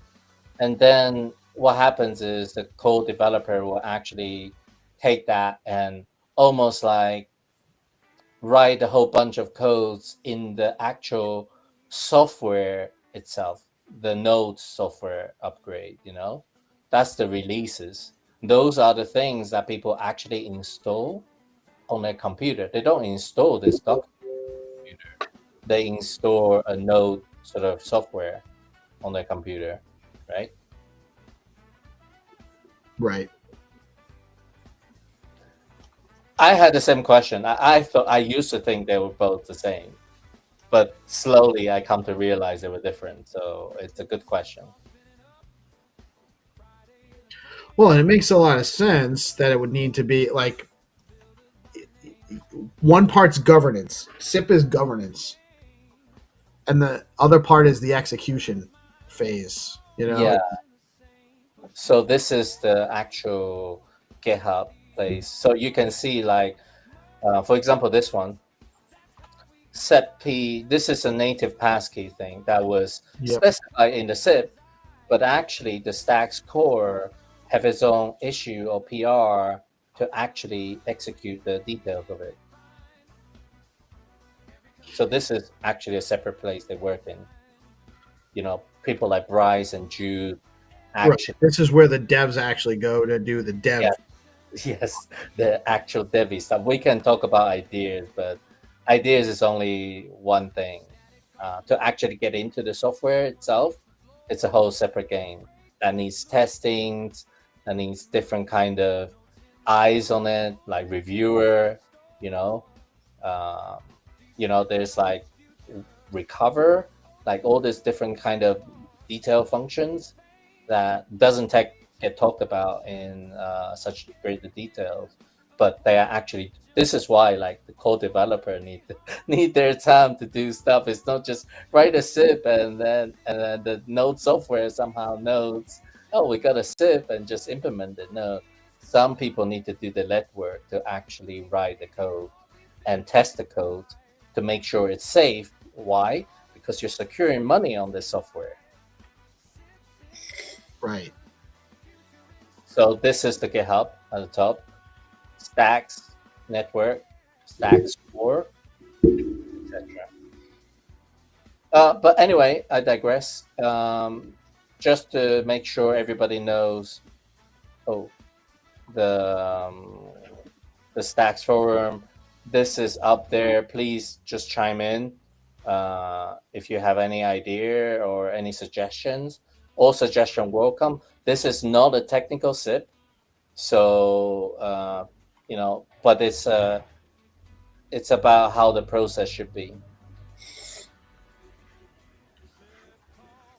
Right. Well, that's important for the community and anyone that's going to make a SIP proposal to be able to plan a little bit. It helps the planning process. Yeah, that's true. I know you raised about SIP deputies. I haven't got around to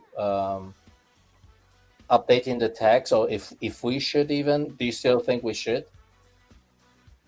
I mean, I don't know what their plan is. Yeah, that's the trouble. I don't know their plans too, so it's a little bit hard for me to make official suggestion, because now we don't even write in SIP resident or coordinator in.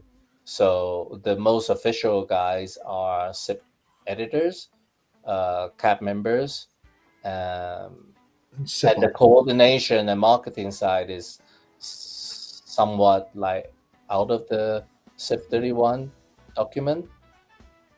Yeah, I like the idea of having SIP deputies. I'd like to ask, some of the authors maybe what their opinions are. I think it's helpful to have someone there to represent it on the community side.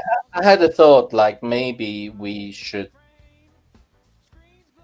make the SIP deputies be part of the SIP editors group, so that they are, even though they are called SIP deputy, but they sit in the SIP editors working group or just group. Well, and that would make it a little bit more functional for the role, because then you're directly talking to the editors and the authors. Yes. And then you're visible to them as well. So it's more apparent to them that you're there and have a role and what your role is. Yeah. So I think that, I think having it there and having it a specific defined role would be useful. Yes. Assuming that they want to do that, assuming that that's ultimately what they decide. It's almost like SIP editors, let's say assistants or coordinator assistant that they can leverage. So somebody like me can also be part of the SIP editors group and be deployed to help the SIP authors, and you the same. So essentially, like, we kind of decentralizing my role. Previously, like, I handled all the coordination, and actually one of the things that I also need to achieve for the foundation is to document how the SIP coordination works for the SIP calls and maybe the SIP deputies, so that if I go missing, that function process still happens. You're not allowed to go missing, sir. Yes.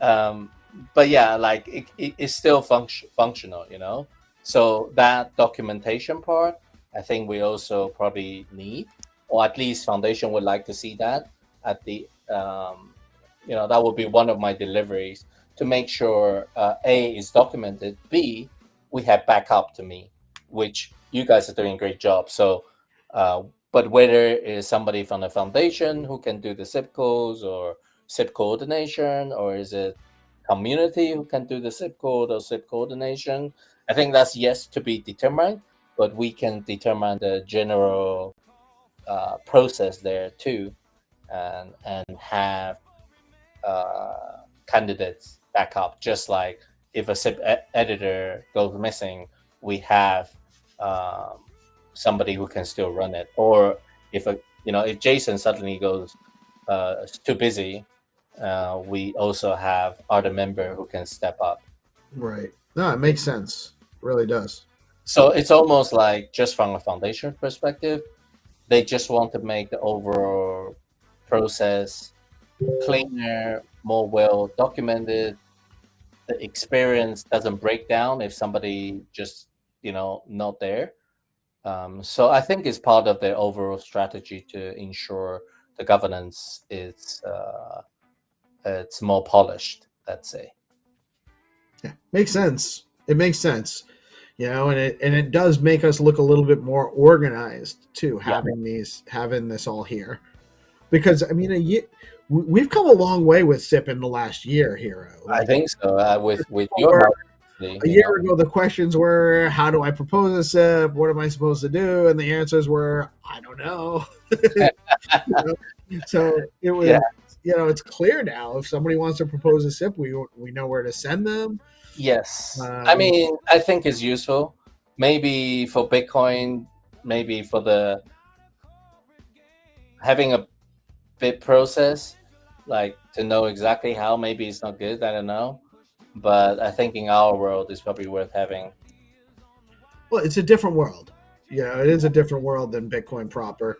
And actually, I do want to share with you, and because you know more about this process, I want to make sure you know that there is a conversation happening about the bit process. They're also updating the process. So I would actually encourage you or anybody else. Actually, I'm just going to post it on forum, maybe just to take maybe there's some little inspiration we can take here and there, and it's being actively discussed here. Whether it's like details like dates, I don't know, like little things like they're just proposing little word changes here and there. It's not like challenging, but it's just something that they also talk about, that if we align ourselves, it could potentially make the interoperability easier from a developer coming here perspective. I think it's worth sort of aligning ourselves to Bitcoin a little bit. So anyways, that's definitely looks like it's you're gonna put this in the forum. Yes, but the problem is they have also like a few different threads going on regarding this. Let me check if I already posted. Oh, I have not. Yeah, okay, I'll post it. Cool. So, the last thing on your agenda, you're going to kind of update us on what your role is going to be moving forward. Yeah. So it's open discussion. So I'll bring up my side. If you have any topic you want to bring up, so I will continue to do the zip codes, at least for the time being. But it will be like more, let's say, detailed, so that every week I will go and post on the forum something like what Brandon posted about the town hall. It's almost like a recap. Perfect. So if you think about foundation perspective, they just want more access to information, and so that everything is transparent and documented.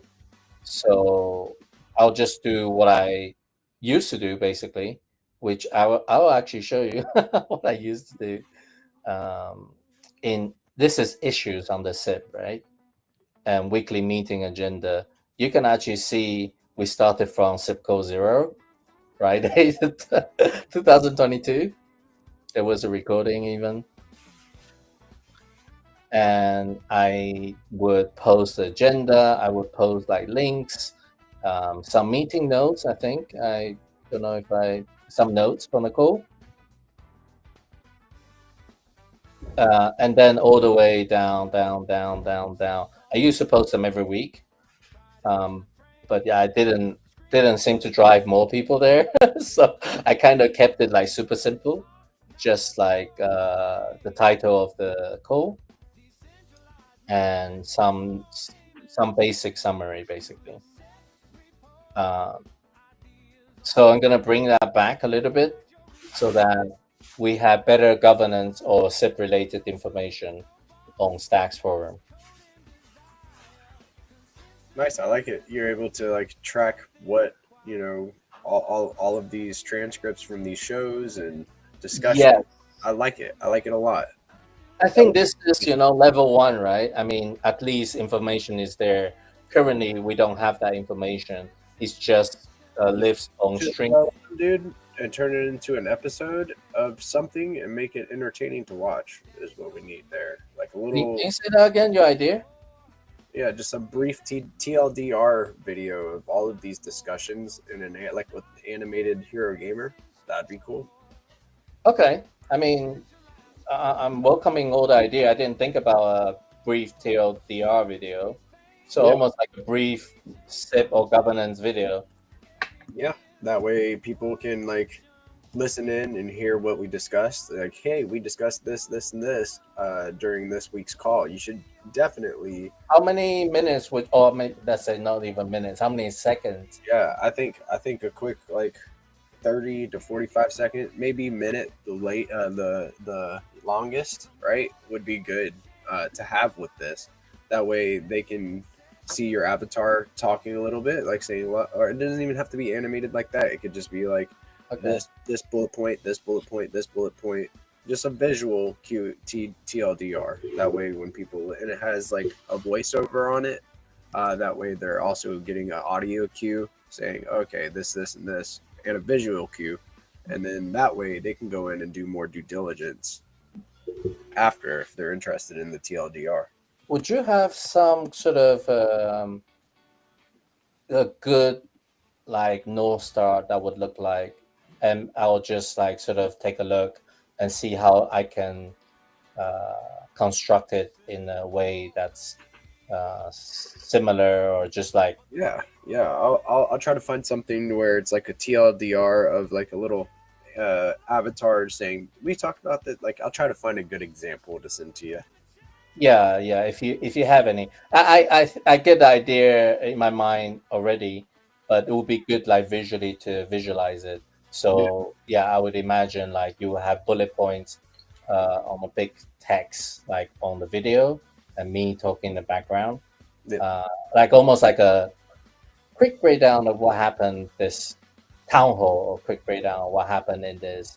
And it doesn't even have to be you like talking. If you use like different tools, like I know that 11 Labs does. What I'm going to suggest is figure out a way to do it with as little effort as possible to produce, and make a short clip that drives people to the forum. The forum can also link to the full-length video in YouTube. Once we have that, it'll take me probably a couple days, maybe after the live stream, to segment out that clip.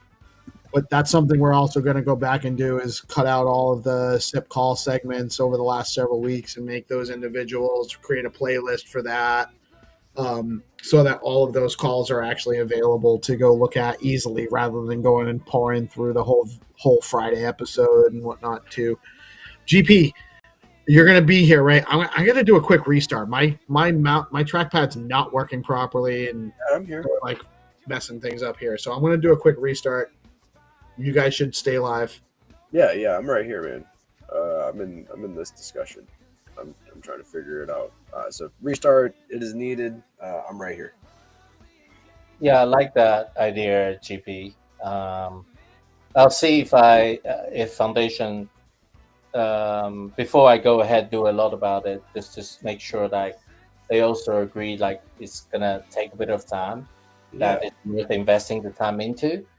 Maybe I'll do like a prototype or some kind. See what.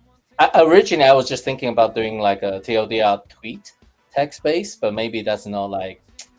You should be able to like plug it into some type of LLM workflow and then get it created. There's some type of workflow there. I was using Google AI Studio for a little bit to animate some of so I'll use GIMP and just storyboard the elements. Like say I wanted a character that's speaking and like explaining some bullet points that are popping up on the screen. I would have that character right there, and then just the scene in the background, and then that way you can give that reference image directly to whatever you're using to animate.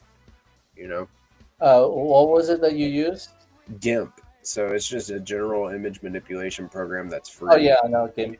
It's GIMP. GIMP is it's like free Photoshop. Like we spoke about GIMP. Yeah, but what were you saying about the other one that put the words over it? So AI Google Studio. So you can use, like, if you needed text, you could go to Text Studio. And Text Studio, you're able to. Oh yes, that thing. Yeah, I remember actually. Hannah showed us. Yeah. So these are some of the tools that I use, and I was using it, showing people how to use in the Zest Oh content yes. workshops and stuff. So use that to make your bullet points, and then Yeah. you just have the whatever visual animator AI animate it, and then give the text a little bit of flair. Maybe they pop up at different intervals, or whatever style you deem fit. So Yeah. it's pretty cool. I like animating that way. Yeah. It's really effective and costs only like a little bit credit. Exactly. With AI Studio, now you have to have access to their API key. So I don't think they have any free gens anymore. Even though I have 15 emails, I can't go. I've used all my free gens up. So, time to get a subscription. But it's really just VO3. VO3 is what they're using. You can use Yeah. Gemini. Yeah. Is Peace back? I think so. Maybe might not be on camera, but he is. I'm back. Cool. So yeah, one thing is overall from a foundation's perspective, and the work that I will continue to help them is to make the governance stuff more transparent, more public, more engaged, more informed, and aware basically. And the next thing would be like there's a lot of working groups that are also sort of a little bit hidden, the information wise. So we all know they host like Clarity Working Group. There's like a marketing as well. There's probably a working group. We need to check with the Stacks Lab people how they dealing with that, but almost like bring that in line with the approach that recently been taken, making the information of the town hall recap more visible, bringing in line with the SIPCO recap more visible. I understand, like in terms of agendas and all that kind of discussion stuff, probably a little bit out of my purview, I would say. I think as far as at least surfacing the information wise, I'll probably be going into some of those calls, like make sure and taking notes and posting notes. That's also like another part of what I will support the Sachs Foundation on, from making the working group information more transparent and discoverable perspective. No, I like that. To be honest with you here, I think now that we're streaming all day, and I know most of these are kind of public meetings. Obviously, if it's not a public meeting, that's a different story. Mm-hmm. But like the community working group, we tried to do it in the Discord. Oh yeah, I was there. Yeah, that's right. You were there. And I mean, there was some issue. I'm not sure exactly what the issue was, and maybe we can get it in there. The whole goal was to just make it more available to the public and create more awareness. Yeah, I think maybe doing it in a Google Meet, which is still accessible to everybody, and then I could always screen share it and share that live. I can stream those sessions live so that now there's a permanent video segment of those conversations. If it's meant to be a public meeting. I know some of the meetings are not public, like the DeFi working group might have some private meetings where they need to talk about some things outside of the immediate purview to get some. Okay. Anything that's public, we can stream. We're streaming all day anyway, so we can actually screen share that stuff and then make segments out of it so that it's available content down the line too, if they're interested in us doing that. Yeah. So because SIPCO and governance stuff are pretty much fully transparent. I don't think we almost never had a meeting private, right?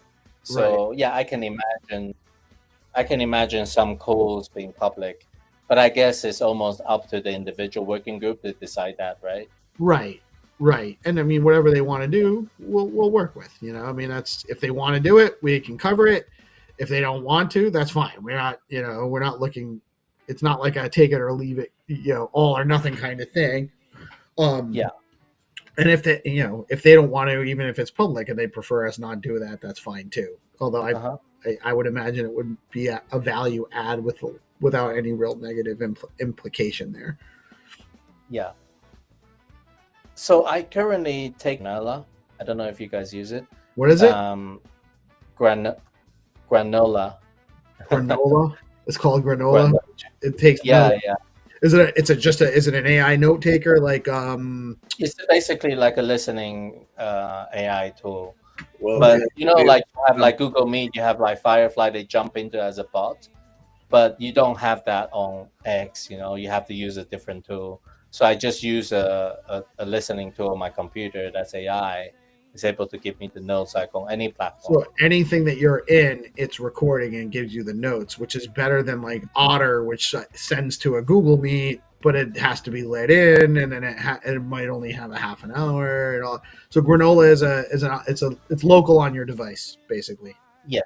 What I was asking sort of that is your clips. How can I get the transcript from this zip code easily?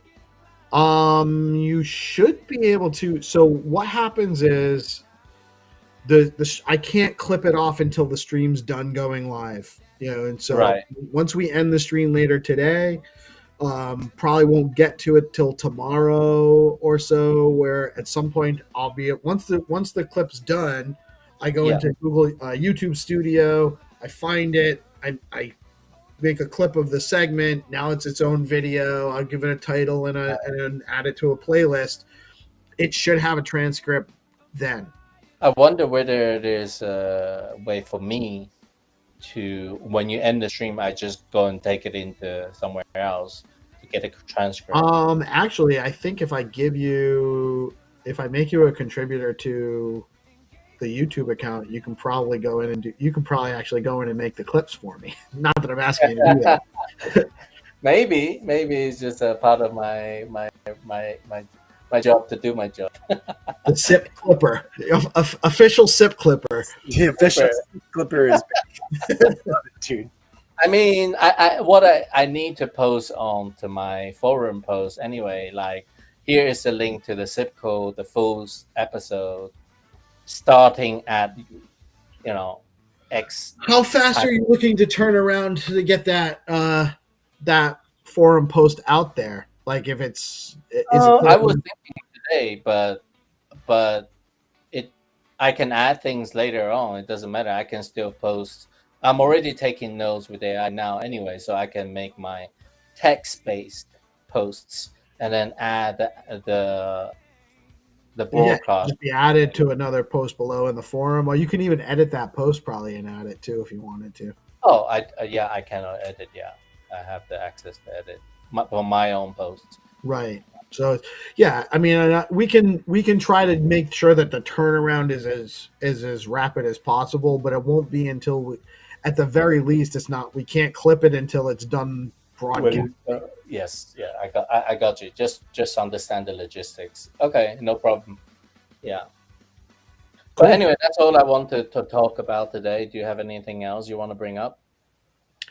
I don't. I know that there's a lot going on. We could definitely talk about a lot of stuff, but we covered, the two main things that are sticking out to me right now that we didn't talk about today, that are SIP related, that people should be getting involved in the conversations more if they can, if they have any input on them, is Larry's SIP and Freeger's SIP. I don't think we need to go into deep detail on it right now. Yeah. We can maybe plan for that maybe next Friday. Although next Friday I might be GP in Argentina, right? Well, my flight doesn't go out until a couple hours from now, so I technically could do it. But it's better for me to be packed and have all my in order for me to pack, I can't run the show. Focus. Yes. You can tune in and listen in. I'll tune in. Right. I might even tune in from my phone. Yeah, I need to work out with Stacks Foundation who is actually be like more actively engage with getting the SIP advance, because I'm not sure if they want to handle it, or is it still like in the meantime me and then change it into the future. There's still a few kinks to work out in terms of ownership of responsibilities, basically. The SIP So needs a mascot. The SIPs need a mascot. like an animal. He's a cup. He's like a teacup. Oh, fancy. okay. You take a sip with a pinky. How about a hummingbird? You gotta put the pinky out too. How about hummingbird? How does a hummingbird? I saw like so many hummingbirds yesterday. It's ridiculous. Taking a sip from a feeder. I like that. Yeah, it could be. Yeah, that makes sense. So we're getting somewhere. Okay, cool. I won't take too much of your time. Just to say thank you guys for keep hosting this. We'll continue to host it in the meantime. There's a little bit shift in my responsibilities, but I'll keep working with the governance cap people and the foundation, so that everybody knows what's up. Yeah, and honestly, Hero, I just want to reiterate again, we appreciate. I know it's a good opportunity, and I think we're doing a good job covering this on DeOrganized here. But I want to appreciate, we appreciate the opportunity to have this content, to host these events, to get, especially the big ones when we have the full panel and Bryce is on, Off is on, and Larry. For me, that's that's the most constructive ad as a group that we can do. Yes. Having the SIP author, I think that's when we truly shine, in my opinion. Like if I had to take one of the most sort of useful stuff out of our effort, would be some of those good calls. Therefore, I'll be documenting a little bit, like maybe what are the good practices to making those calls happen. I mean, there's no science to that or something like that. It's not like super rocket science or anything like that, but just having the right people on it, like reaching out to them and stuff like that. Yeah, for sure. I think it's a really useful tool that we can do as a community. And quite often the SIP author, they didn't think about some of the stuff that was brought up, and the SIP gets better, refined, improved. That's the whole point. The SIP gets better. The community gets a little bit of exposure to it. We have some evergreen content about it, which we're going to do a little bit more with curating that now too. So, I mean, I can't see any negative side to doing it, and lots of benefits. Yeah, great job you guys are doing. So I'm looking forward to your Argentina stream. Peace. Well, yeah, we'll be. So I'll probably be doing more like pop in, and maybe less live interview. I don't know I have no idea how good my connectivity is going to be able to do live streaming for like interviews. So I might just plan on doing them like do the interview and then edit it, go back to my room, edit it, upload it. Then I can actually join the stream from there and stuff like that. It's just, I would love to go walk around and live stream everything, but my experience from Vegas was that's not super functional on location. Cool, but it's a step in the right direction. There will be lots of content. We're going to be at Hacker House. We're going to be at the Bitcoin Builders Conference event that Stacks is helping host. There's a bunch of other stuff. SheFi. There's a Stacks meet and greet. Bunch of cool stuff going on. So I'm excited. Actually, by the way, one thing when you were there, I'm pretty sure Blockface will talk to you about UDC and Stacks AI Guild. But next Monday, are you two free to join our community space AI Guild? And we'll hash out a little bit about the actual event date in December. Because I think Blockface has some ideas. Just want to make sure, like the media coverage. We got added to a Telegram channel yesterday too. So that's yes, but I should be available for 3 p.m. on Monday. It will be like maybe 1 or 2 p.m. because 3 p.m. is getting late in night. in their time. I just want to make sure more people can be involved. So Okay, with so 1 p.m. we're okay. trying to move that to 1 o'clock on the regular. I think that would be better for you guys too, to be honest. I think that would be a better time slot. Later on Monday is tough because people there used to be something on Monday 1 p.m., but I don't see it on your calendar anymore. Yeah, me and 3 were gonna do reaction content at 1 on 3 on Mondays, but I think that doing the sip call and then rolling into that might be really cool. No, Central will still be on Friday. I'm talking about the Monday AI Guild community space. Oh yeah. So we would already have. Oh yeah. So what if we did a show, an AI show? Yeah, we can do an AI show if you want. With the AI DEX Guild instead of the community space. I think that would be cool. We could definitely do that. Like do the space, then roll into a show. Yeah, for sure. We could do. We'll discuss it more on Monday. Yeah. But what time is that? Let's say for the moment, community call on space on Monday, and we can discuss that. What time is good? 1 or 2 p.m. ET. What's better for you? Oh no, we'll work with whatever you need, Hero. Okay. We'll build it in the sky. Yeah. Okay. I'm gonna say just like maybe 1 p.m. because I don't see anybody taking that slot. So people from the African continent probably have like fresher brains because I feel it's not way after dinner. It's not. They're not falling asleep. It's not bedtime yet. Yes. Unless they're old like me. That's just about. And I'll get Blockface on. We can talk about sort of the social broadcasting side running up to the event and on the day of the event, and then you guys can talk more and catch up in Argentina. Perfect. Cool. All right, I'll send you guys some invite. But yeah, cool. That's all. And actually, good news on the Stacks AI Go front. We managed to get AI credits, or will be getting AI credit for 300. Nice. Let's go. So yeah, we I don't know if you heard GP. No, I haven't. Eric. X-Inc. Yeah. Go ahead, Hero. Yeah, we were doing a live stream, I don't know, the other day, X-Inc, and 300 basically showed what he can do. And I was like, okay, so why don't we make some good stuff for you, X-Inc, and you help support content creators AI credits like 300, so T can make stuff for you and for other people.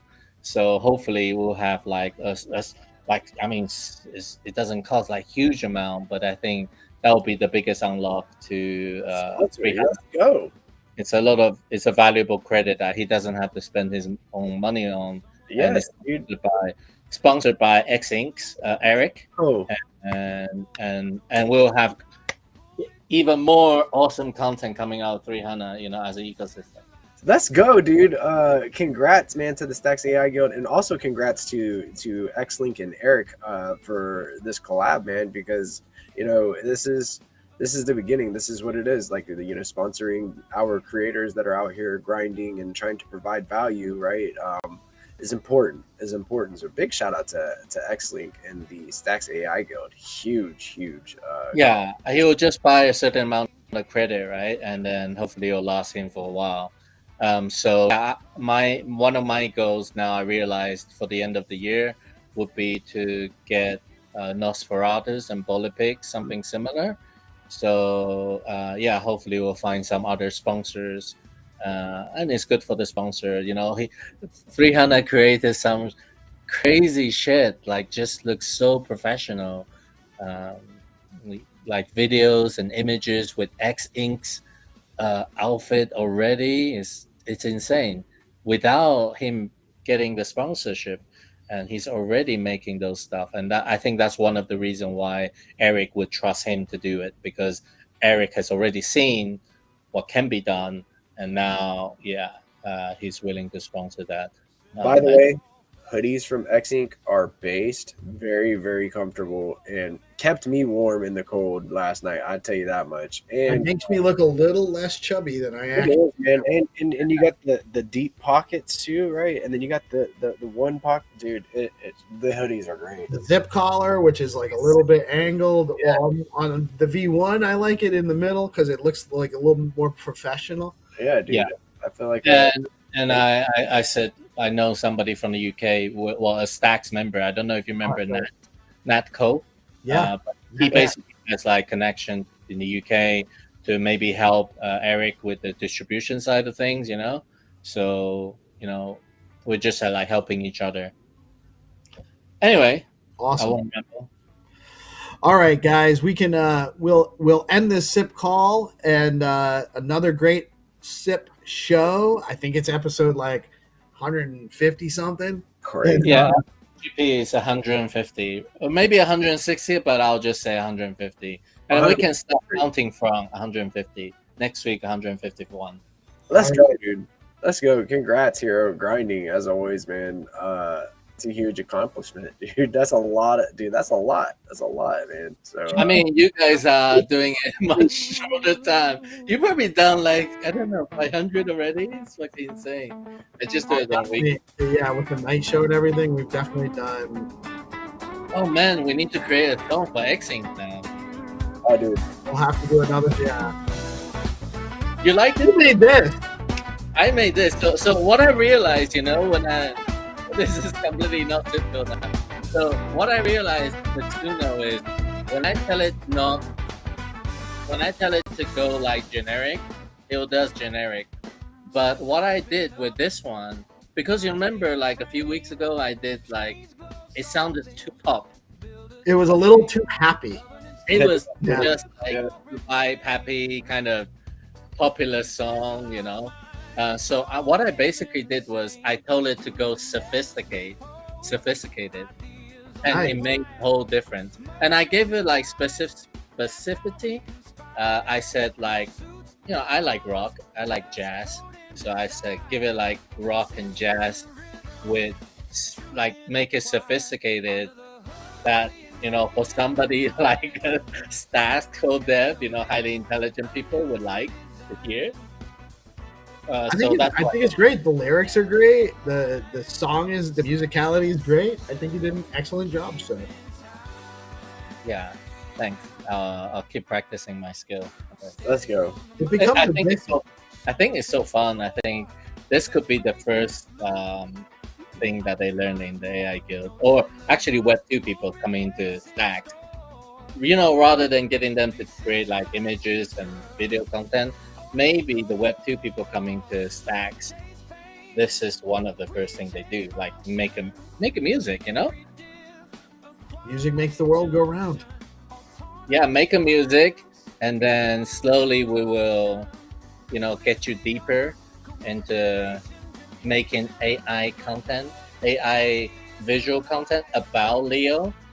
But first, make a music that you enjoy, so the power of AI, and then we will show you other parts of AI power. Right, and it's an easy lift too. It's super easy. Right. It's actually quicker than vibe coding.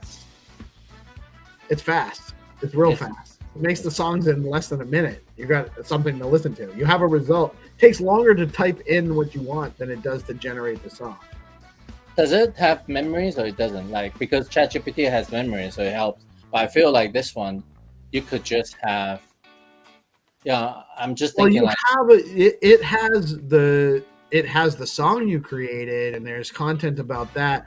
Did you see? Check out yesterday's morning show, because Orange has been producing songs and learning how to he really has dove into Suno, and he was showing us some stuff yesterday as to his processes for getting it to make the song. I missed that. Oh yeah, yesterday. Sorry, I was out. I was actually cutting grass.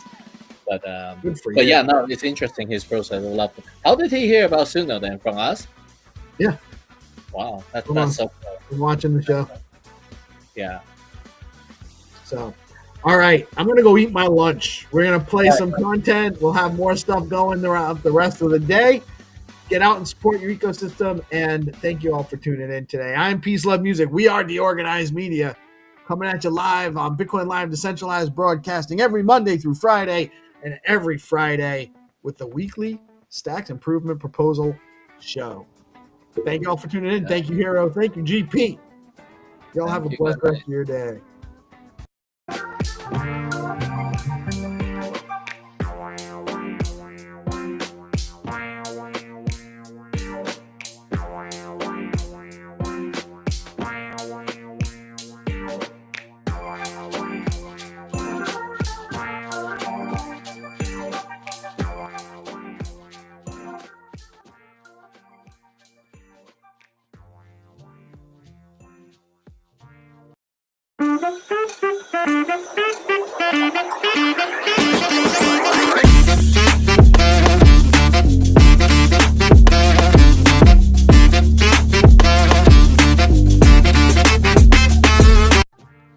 Let's go. Hello, how you doing, my friends? I turned all my lights off. I think I was done with the show for today. What's up, everybody? It's Peace Love Music back with another episode of the Stacks Improvement and Innovation Show brought to you by DeOrganized. We've got a great episode today.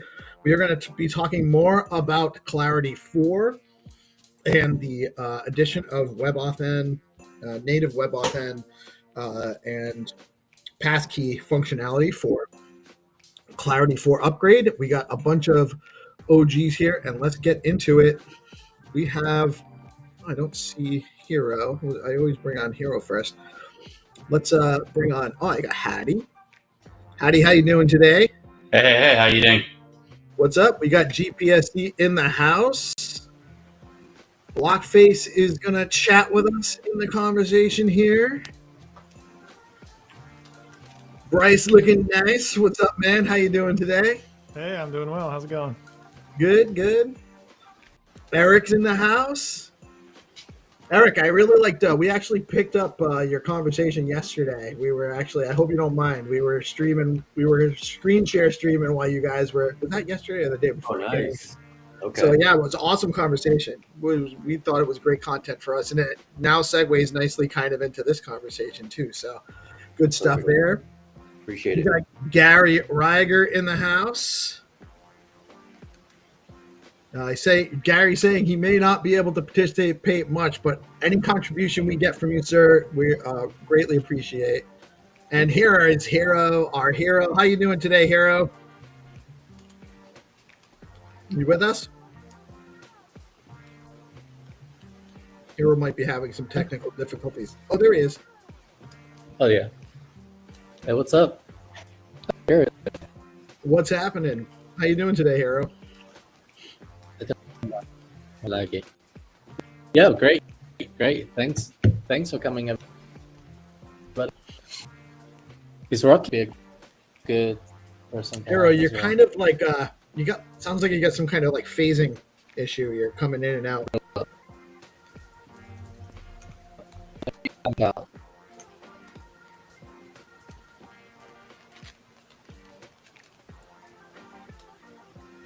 see if he's all right. He's gonna take a walk. Is Rafa? I heard he was coming on. He was on the list. We actually send him the link directly here. Cool. Would definitely love to have his, since he was the one that made the post, submit, suggesting adding this. Yeah, definitely. So, Hero's completely gone.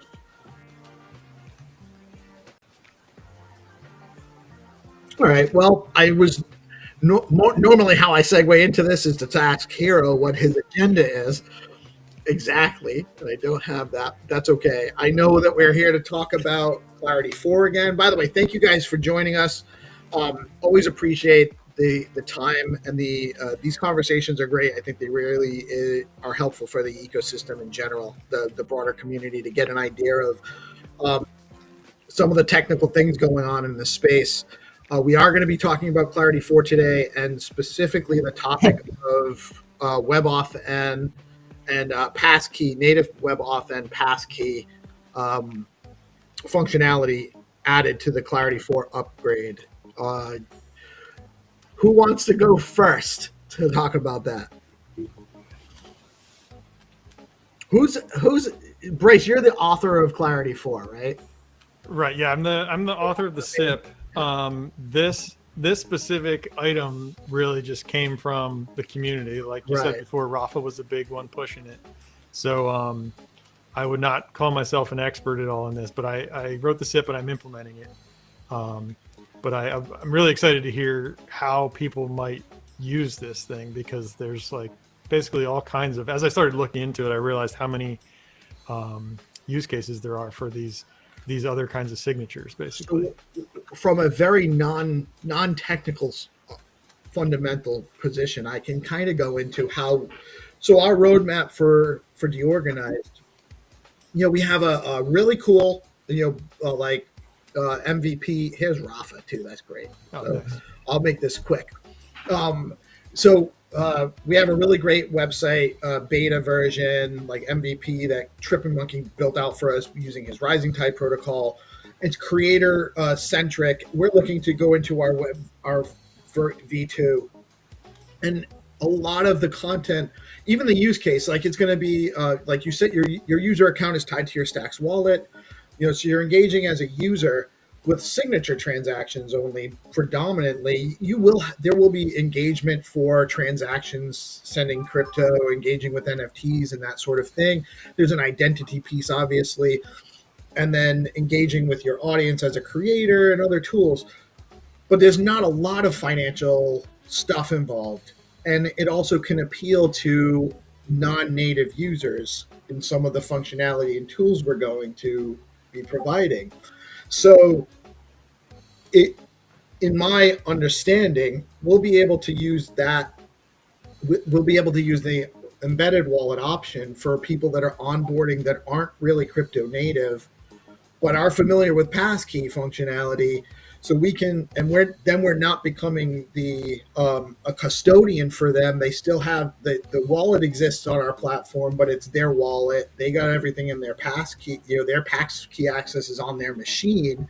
It's a little safer than the enclave functionality. And I'm speaking over my head there, like the TEE. From what I've heard from people that know better than me, it's a little bit more secure than a TEE option like Privy, which is still an option in the marketplace. It's still a functional option, but it's a little bit more secure, but still easy much easier onboarding process. It abstracts away obviously the seed phrase and having to have a wallet app and engaging that way. You can just go to my app. You have a wallet there. That wallet has your stuff in it.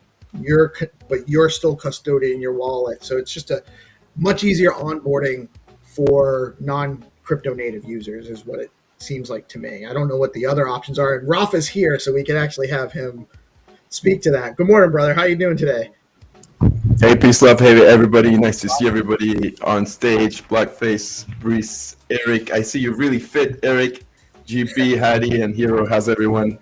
Rafa, the last time Eric came on here, he made me jealous. He was rocking his Fact Fun tee.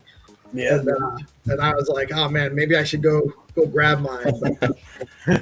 Absolutely. Actually, there's more t-shirts coming from Nobody Famous, so fingers crossed we'll have one for everyone who needs it imperatively. Let's go. So Rafa, why don't you tell us a little bit about why you proposed WebAuthn? What do you see it as? What do you see it as? What's the value you think it brings to Clarity 4? Yeah, great question. Peace, love. The short answer is, how do you onboard your mom? Is it going to be with an email? Is it going to be with your normal seed phrase that you have to write down or engrave somewhere and then hide and then lose your money? Is it going to be through a third party? And knowing my mom, the best way for her, like sometimes she even forgets her own passwords, but she never forgets, the passkey of her phone, or, being able to scan her face. So back in February, I started looking into this, prompted by Freezer. And I stumbled around essentially Stacks not supporting that encryption algorithm to be able to securely store that passkey inside of the device secured enclave. And then I started binging on videos by the ex-co-founder of Ledger, and how he had tried to jailbreak some of these devices, and sort of describe the bad and the good, the bad and the ugly around passkeys. And I really thought that this could essentially, me as a builder, I'm not going to lie, squeeze everybody out. I'm able to go from the app directly to the users from their device. And that is huge. It removes any sort of need to integrate any sort of third party, or that doesn't have any open source code, or the complexity around managing the seed phrase itself, and the wallets, and all these things that I would still have to learn. Well, here I can just simply use that passkey, which is supported by all of our devices today. You can pay with your credit card. More than 1 billion users have actually tried the passkey system. So that's essentially it. The goal is to onboard my mom, and she's going to be able to scan her passkey really easily, and in the background she'll have a decentralized Stacks wallet governed by her device. Love it. It sounds obvious. It also kind of, because one of the other solutions there would be custodial wallet, where they're logging in with a log on, and the wallet exists on your app entirely, and you're storing their keys, and that's obviously a lot more risk to the provider at that point. You don't want to be a custodial provider if you can avoid it. That's kind of like the opposite. So it still allows self-custody, but you get the absolutely. That is a great point. In the wallet, yeah, exactly. So that is really key, because we've seen, like, through the years, finance has become very regulated. There's all sorts of rules not to be essentially a custodian. Like, you have to go through all sorts of AML, KYC. It's very, very it's technically very difficult to comply with these rules. And here, the user owns their own key. They're not trusting a third party, even though perhaps somebody in the panel can describe some of these third party solutions. But for me, as a native crypto, I think that this is sort of like two paradigms colliding, and we're enabling sort of normies to become one of us, in the sense that they will own their own key. I would potentially see this as more like of a hot wallet to start with, because there could be some issues at the edge if you synchronize your device and your passkey goes to another device. But apart from that, this is really secured. Like, it's stored inside of the enclave of the device, and Brice and Eric, or anyone who wants to add on into the security assumption and so on. But from my understanding, this is really world class. So, Bryce, Eric, you guys have anything based on what we've been talking about? What's your guys' opinions, and or what can you guys add? Hey, Rafa, can you? Yeah, so I haven't done too much research into this signature algorithm. I have like a high-level overview of like kind of how SecP, well, it's called SecP 256R1, which is kind of like an improved or enhanced government version of SecP 256K1. That's what it seems like. But Can you walk through the flow of what you were envisioning of how to onboard your mom and how this new signature algorithm in Clarity fits into that whole flow process? Yeah, so from a user's perspective, not too technical, I'd say, today you can compare this with other apps. Like Pump Fund has a good app, and the onboarding process is really good. You can buy crypto with Apple Pay, for example, and just one click away from having crypto in the system. Here it would be similar, I guess. The user signs into the app. It can be a mobile app. Usually users love that, but it can even be a web app, which means that you don't even need the permissions that you usually do with iOS and Google Store. And when you sign up with your passkey, essentially the passkey is stored, the public passkey is stored inside of the contract itself. So the contract is being deployed in the background. People like AIBTC are doing something similar where they deploy an AI agent contract principal, which is providing the user some sort of levers on how to parameter what can be done inside that smart wallet, and also gives the agent another sort of user principal, but this time managed by the AIBTC team, can essentially assist the user on their behalf. But long story short, you connect yourself on the app. It deploys a smart contract wallet, a Stacks contract principal with your passkey, public key inside of it. Every time you sign with your passkey, it verifies inside the code, thanks to all the wonderful work that the core engineers and Breeze are doing. And Stacks now can read that, okay, yeah, this signature corresponds to the private key using the public key. And then using simple Clarity code, it can do whatever you imagine it can do, which, for example, is just transferring an amount of Stacks, an amount of stablecoin, USDA, USDH, an amount of wrapped Bitcoin such as SBTC. And that's how you onboard your mom. You could invite her in a way, like you could invite her to connect and you've already prepaid an amount of Bitcoin. Or you could pair the service with an on-ramp service like Apple Pay or something else. And if they support Stacks or Stacks Asset, then your mom can simply use her credit card, and then it debits the fiat and credits her smart contract wallet on Stacks with SBTC.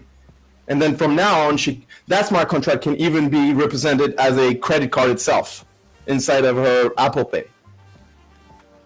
And in the same way, she goes to the store and she pays with her Apple Pay credit card. Now she can pay with her Stacks smart wallet credit card, so to speak. So can this be done with Privy or Turnkey already, like with all this Apple Pay and all this stuff? Is the difference? I'm trying to understand. Is the difference that it's more secure because it's native support, so you don't have to rely on a third party? So essentially, we can create our own native Privy, so to speak. We don't need to trust a third party's. I believe they are closed source code. They are not open source.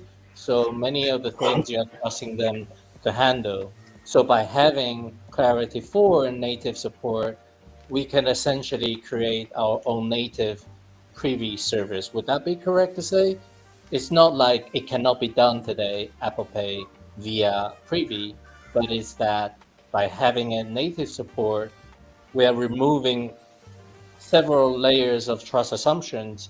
Therefore, when you onboard your mom with Privy Apple Pay or Stacks created Privy native, it is much more secure using our own native Privy. Would that be sort of accurate? I feel like I'm stealing the stage here, guys, but feel free to answer. But my short answer is yes. Like, you can read on Clarity, okay, this is your smart contract, it's humanly readable. This is my public key corresponding to my passkey, and my private key is stored inside my device. So I'm not depending on any third party to sort of store that private key and using MPC or using different mechanisms. I'm just trusting myself. So it comes with pros and cons. And if I may just reword in a way that average people can understand, I think it's like basically you're giving your password away to somebody else, and you have to trust that person to handle that password in whatever their secure implementation is, but that password is still handled by somebody else, not you, not your own device. So if we have native support, that password is in your device, it's not touched by a third company, third party, right? perhaps you can compare it with emails. Like when email came out, it was very peer-to-peer, and then you have like these big providers that started giving away all sorts of storage and benefits, and now almost everyone used them. But I'm curious what Brice and Eric and others in the on stage here think about it. But yes, for me, it's cleaner. Like it's more elegant. It's more directly to the user. It would still remain a hot wallet in the sense that, yeah, you would want more robust mechanisms that already exist for larger amounts, such as just like a multi-sig or your normal stacks derivation path and so on, or even Bitcoin. Yeah, one of the reasons why I brought Rocky here and Blockface is Rocky has experiences in other ecosystem using some of those solutions, and other ecosystem have smart contract wallet and etc. So I would love if Rocky can share his experience on how he onboarded his friend. Rocky, if you're there. Hey, His can you guys hear me? His mom, not his friend. The goal is the mom, because Yeah. the UX is so freaking good, because your friend can be onboarded to Stacks almost today. It doesn't. We don't know if that will stick around, but Hold on. everybody. Your mom is the goal, because that's obviously if your mom can do it, everyone can do it. But your friends are actually going to be more engaged users than your mom, and it is easier to onboard them with this method. Or any less friction onboarding method is good right now. You need to onboard. I challenge anyone in this panel to onboard their mom as soon as we have passkey integrated into Stacks. And I think that if they onboard it to whichever app, I think that app has a good chance to onboard the masses.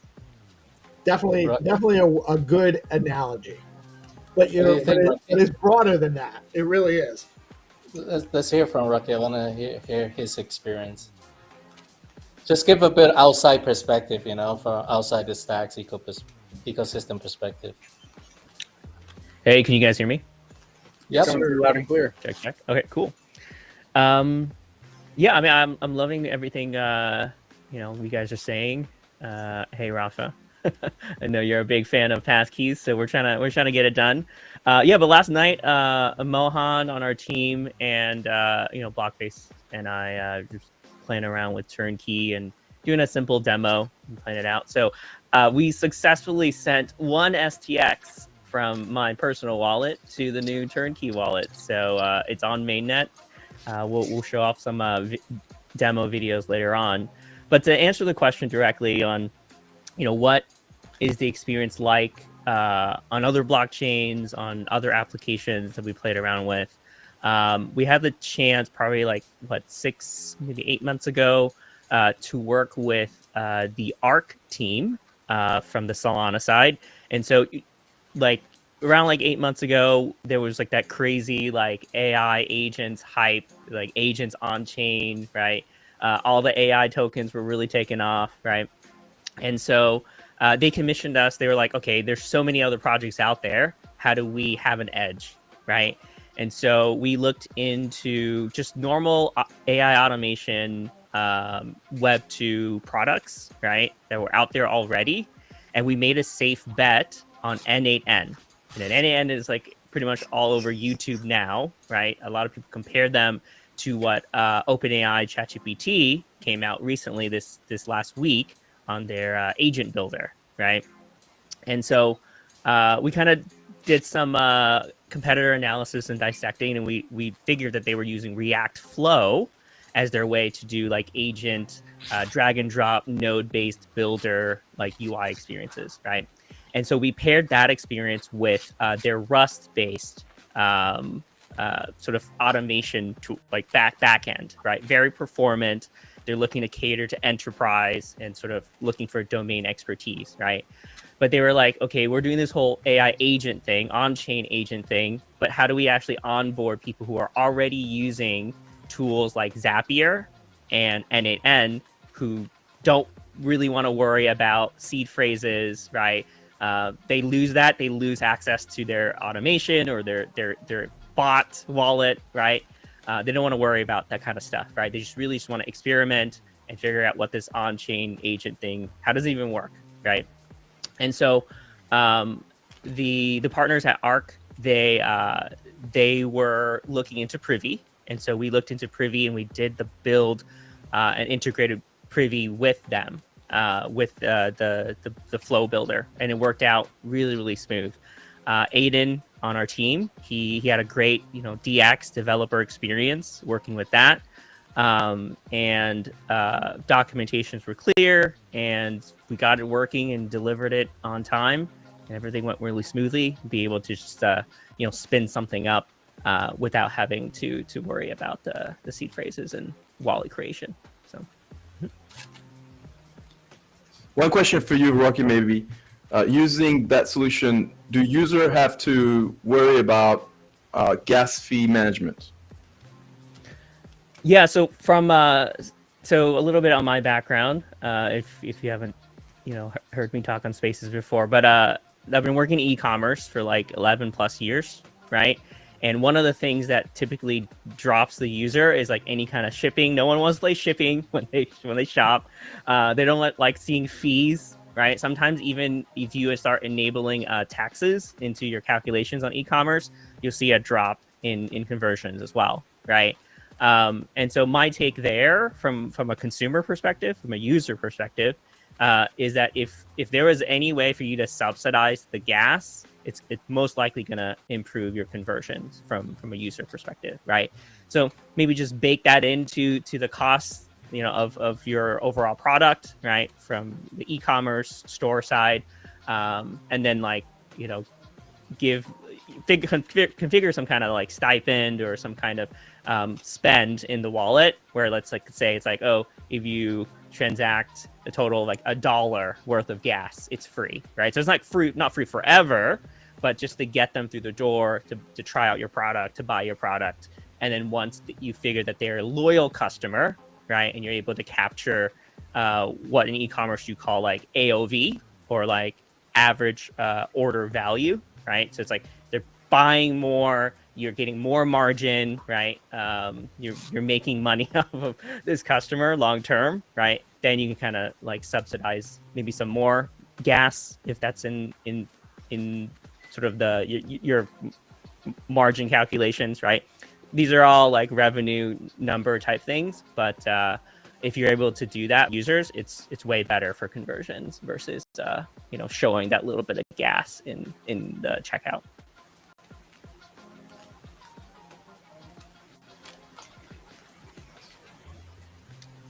That was it. You know who we haven't heard from yet?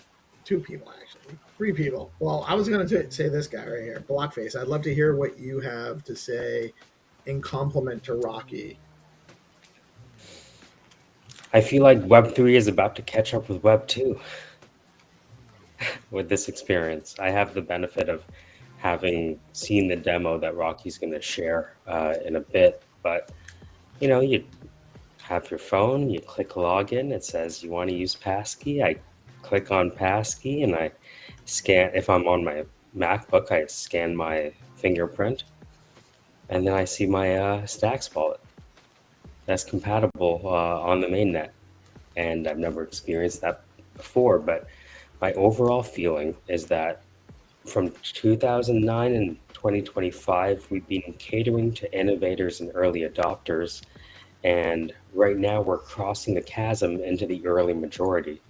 Now, the early majority are different than the innovators and early adopters, because innovators and early adopters use technology because it's cool.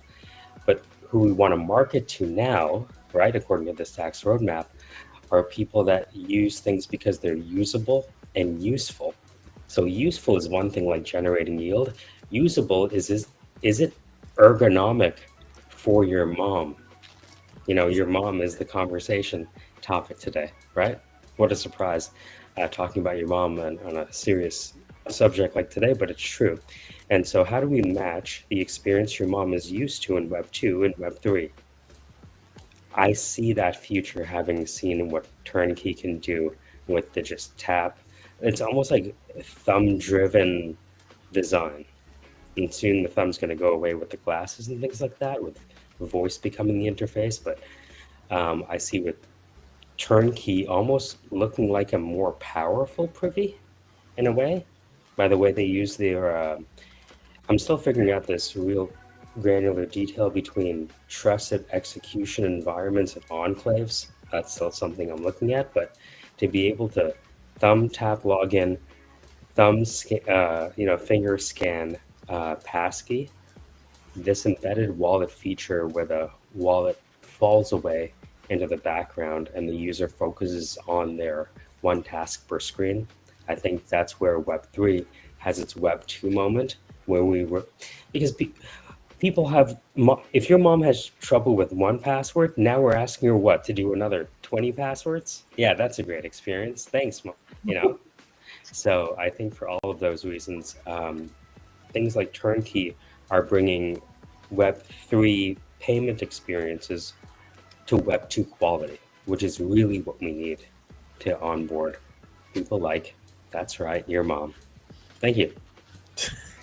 I think the real honest question is, do we want our moms in the same industry that we work in?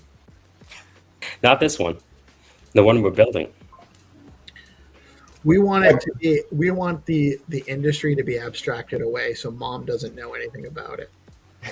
But here's the thing. Mom is going to trust their sons in terms of how to be onboarded and their UX. If the UX is bad, the son there's nothing that the son can do for mom to be onboarded. But if UX is good, then that's great. So I think like mom will not care. Like it depends where she's located on the world, right? If she's in a Western country, there's no censorship and so on, because there's a question by Hattie in the chat. But you know, Turnkey is great too. The only difference is, again, the seed phrase, like the passcode, the password is managed through a sophisticated way by a third party instead of being stored in the enclave of the device. So we have to also think of recovery mechanisms. Perhaps your recovery mechanism can be your friends, and I think Ryder is doing a great job. Shout out to Louise and Marvin Jensen, who's a gigastar in Stacks, and they do it via your friends. Like, and you could imagine the same mechanism where if you lose your passkey inside your device, maybe inside a smart contract, there's a way for other people who you've designed, who you designated, to, you know, be able for you to find a path towards recovering your keys. And I think that's that I can see. Rather than, you know, the email. And then, have you tried recovering your account with Twitter? Or I think the topic also Hattie is bringing is, you know, censorship in other countries, and how you know, sometimes they censor IP addresses, and probably FactFun is not available, you know, in Nigeria, and people need to use a VPN or something. And Telegram was censored, and if it is probably still censored in Iran and in Russia, and the way they do it is they rotate the IP address to allow for these users to still be able to access the service, which gives them a voice and free speech. And Bitcoin in and of itself, how do you censor it from a government's perspective? Do you censor it, or do you embrace it? Because everybody is kind of embracing it. So in terms of your mom, you know, as a son, I would advise her to, I'm obviously biased, but I would advise her to have it in her enclave and then it gives her more power. Like if she's being censored or if she's being threatened, maybe she can count on her own friends to recover her keys, and she feels more sovereign in a way, and it makes her a part of it. Like she is able to taste it, and at the same time have that UX that flows, that is easy, with which she's familiar every day. Every day, is she typing her email password, or is she just scanning her passkey? Likelihood she's scanning her passkey. So, question for Bryce on this. In going ahead and implementing this new signature algorithm called SecP 256R1, are there any, I guess for lack of a better word, overhead implications for adding the signature in the Clarity code base? And would this open the doors for adding more different signature algorithms in Clarity later on? Yeah, sure. So the first question, like overhead, no, I don't think it really adds anything. Like obviously there's some cost when you actually use this thing to verify a signature, but it should be on the same level as the SecP 256K one support that we have now. And actually the as part of this change, so the library that Stacks Core uses right now to do the K1 verification does not support the R1 curves. So as part of this implementation, I'm bringing in a new library from Rust Crypto, which is, so this is now going to be a native Rust library, whereas the previous one was a wrapped C library. So this native Rust library is actually probably safer than the wrapped C version. And we'll use that for both the old K1 signatures and these new R1 signatures. So, but yeah, and then as far as future curves or encryption models go, I guess this is just kind of like one more time practicing adding something. So I would imagine the next thing we add would be some like resistant crypto, what's the word I'm looking for? You know, prepared for the future when we're when these algorithms might get cracked by some you know, some device that is being built right now. So yeah, anytime like practicing adding these things is always good. And to kind of just to clarify the details of it, all that's actually happening in Clarity is just one new function is being added that can take in one of these signatures from your passkey or your YubiKey or whatever, and just validate that it came from a public key that you want to check against.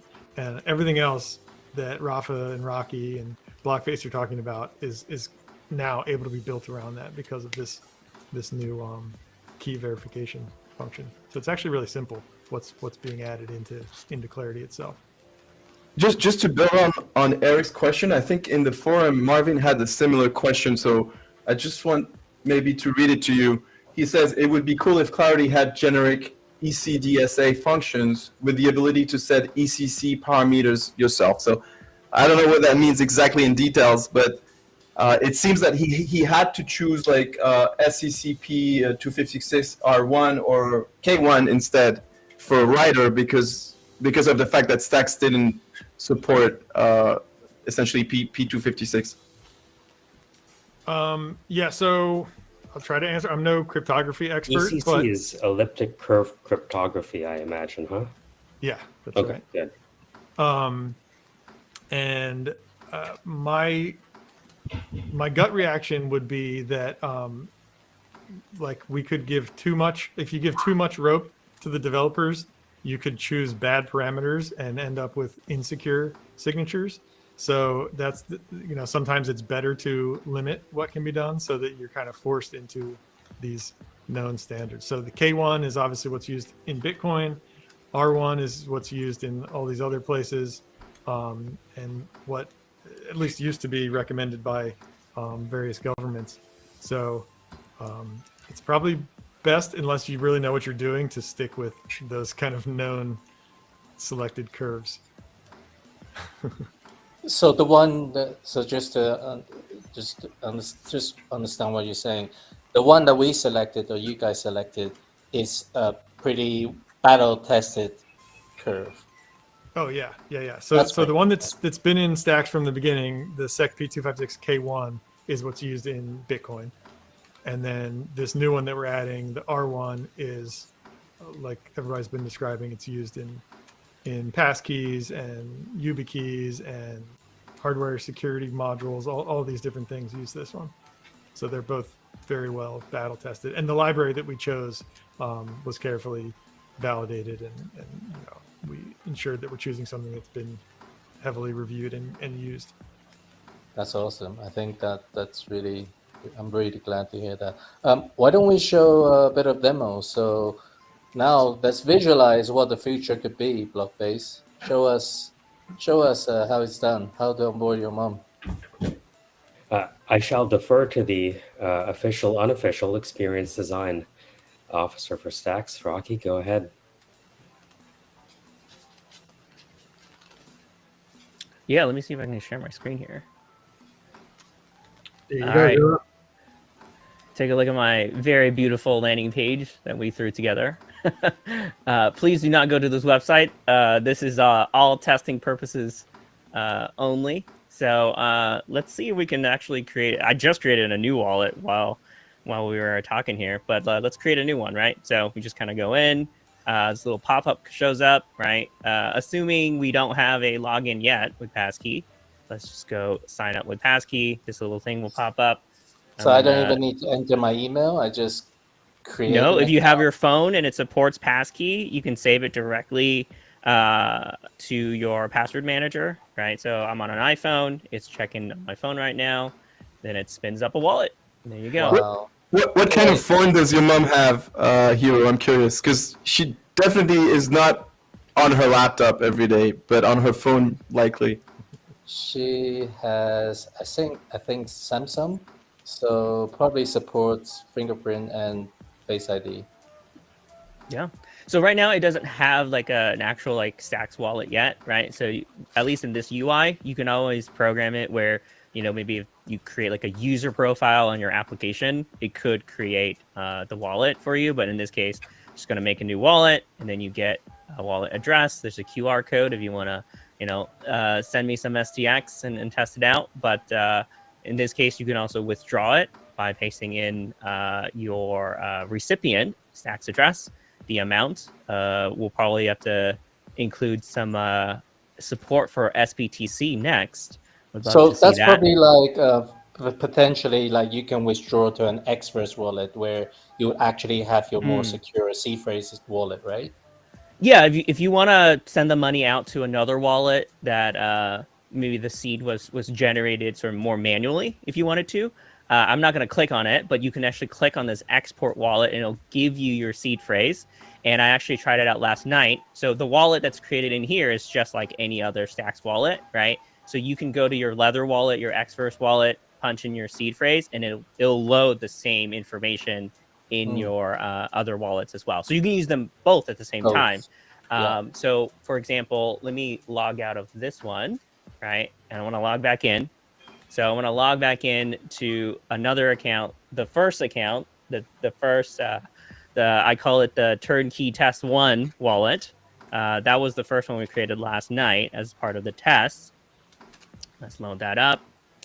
And so here you go. That is the one Stacks that I sent myself from my Xverse wallet to this address. So to create a wallet takes 2 taps. One, passkey. Second tap is to create that wallet from fresh. Yeah, and you can probably program to, and maybe Bryce, you can confirm that, but I imagine you could just spin up a already made sort of Stacks wallet with the user experience if you want to take out that extra click to create the wallet as well.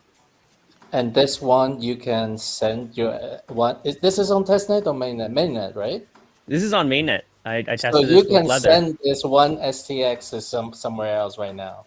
Sure, you want me to send this to you? Yeah, I just sent. How do you have to refresh the screen to see if?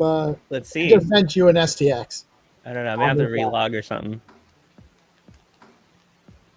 It could be the system's a little slow this morning.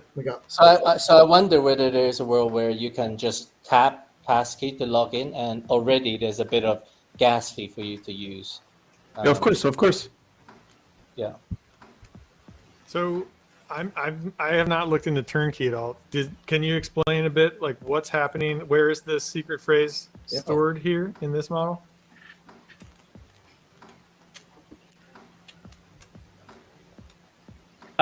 It's just using the standard template that was in the docs for turnkey. Okay.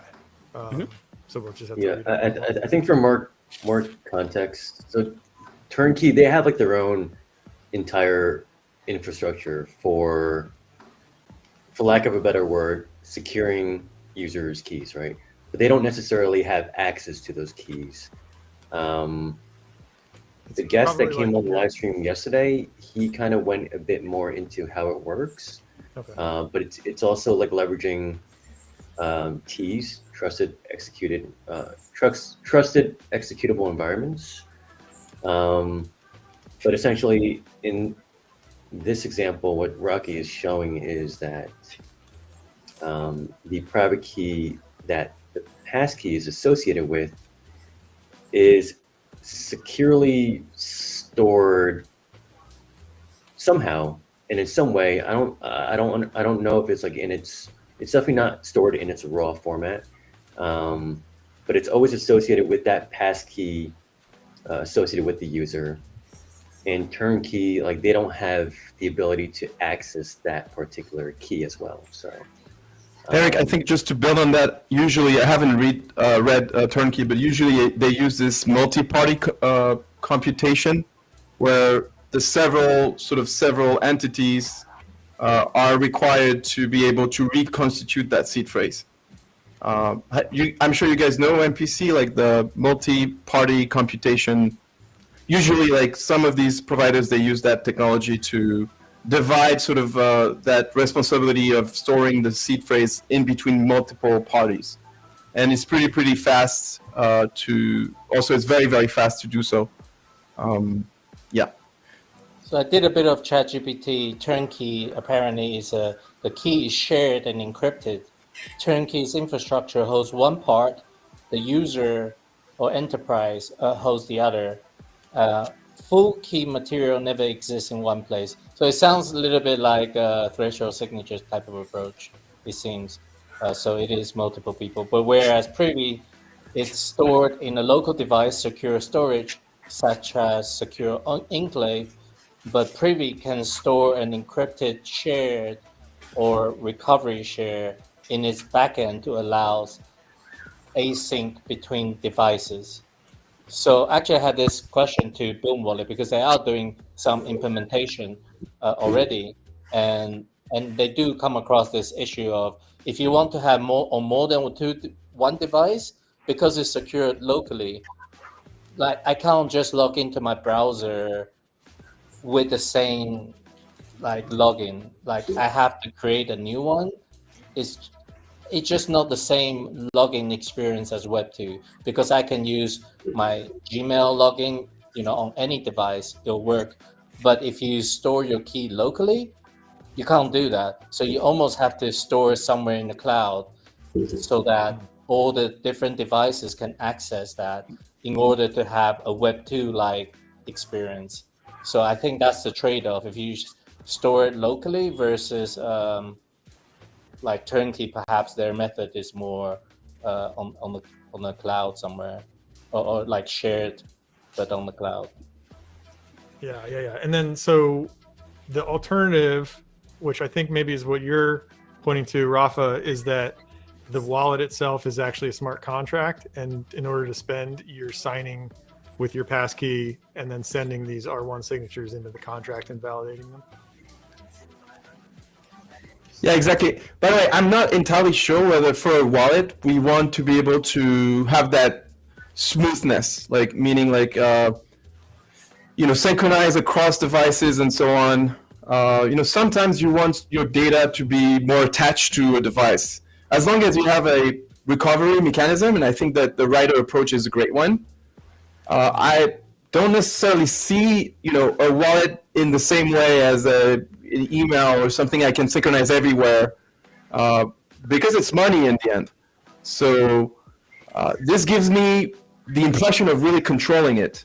And don't want to be pedantic, but you'll be able to deploy your wallet with your passkey, because sort of the app provider will deploy that contract for you right away.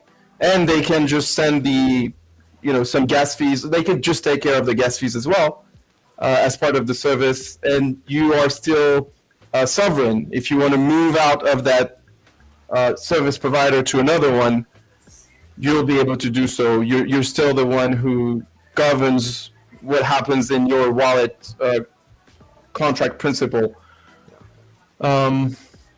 Yeah, for me, it sounds like Rocky. Whenever you're ready to upgrade, let's talk and make it happen. I'm just joking. I think it's still a great solution, and they are having a ton of success. But it's just my philosophy is more try and give the user that sovereignty in a smoothest way, or at least having the option. And that's just an entry point, by the way. And you said, do we want our mothers to be onboarded to our industry? My answer is categorically yes, Eric, because I want my mother to understand Bitcoin. I want her to be able to get some Bitcoin really quickly. Currently, it's trendy, right? Because finally, governments are starting to chase it, etc. So I think to provide that service, use your credit card and gift card Bitcoin to someone who will really own it, is a little product that I think could gain some momentum. But I do see that your approach is really, really clever in just targeting people who are already there, who are already using, and this is more far-fetched. But you could imagine, onboard VCs as well, using, 2 authentication processes, so they can also double sign with their passkeys in a multisig, just to throw an example. Yeah, what about Blockface from the commercial side? How much just to give people a bit of context, how much did Turnkey raise, and also who bought Privy? So this was an interesting thing. We were looking at the maybe the key, there's a Turnkey hackathon happening on DoorHacks. I think I first heard about it through Rocky and Eric, right? Because Eric pointed out how important Turnkey might be for this, bringing Web3 to your mom. I don't know what we call it. I think we're going with that now. So, we had some discussion on Twitter to understand what that really is about. Rocky asked me to do a deep search with Manus, if you've ever used Manus to do deep research. And I looked at all of the different use cases. So I'm just going to quickly share my screen and just give you a little overview. So this is what might be, again, just looking at what is how do we compare Privy and Turnkey? Are they the same? Are they different? If they are different, how so? So this is just some details on the market here. So Privy, who is using Privy? These companies, Hero? Hyperliquid. Right. So these are companies that are already using Privy. I don't see your screen. Oh, yeah. Oh, my mistake. That's weird. Okay, let me try it again. Oops. Encore une fois. Oh, sorry, dude. It's okay. So at the behest for Rocky last night, when we were looking at this, we wanted to understand, again, we have Privy and we have Turnkey. Both represent solutions that make it easier for your mom to interact with the world that we're in right now. And so if you go through this, I'll share it after this stream, but it's in the private chat. You can see these companies use Privy. right? So that's just to give you an idea of the companies that use this technology for their most basic of functions. And I think you asked how much funding Turnkey got. And I believe if I go Control F, Stripe, so there you go. So Stripe is buying everyone up, and this we should expect to continue along in the future. So is this a problem worth solving, a job to be done, something that people are focused on? Yes, absolutely.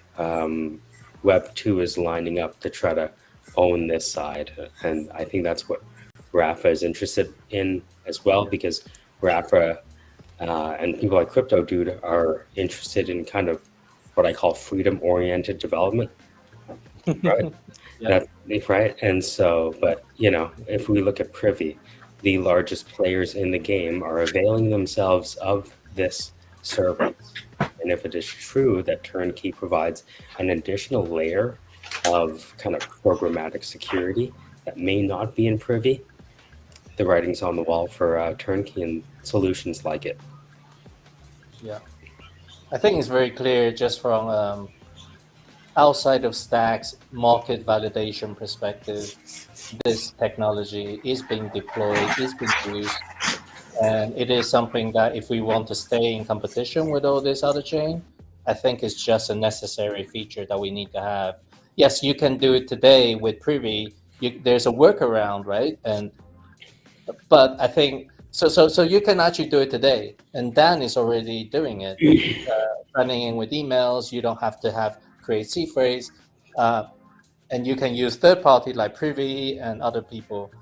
But I think adding more options for ourselves, in addition to using third party, it gives our builders the ability to choose, and maybe because we don't have as much like functionalities, because we essentially need to build a Privy like stuff from scratch, and there's probably SDK to be built and different stuff to be built, but I think at least we're setting the foundation on the ground for a fully composable smart contract wallet to be developed, which will be, or hopefully will be, more secure than Privy. And maybe we will have a new Privy on Stacks.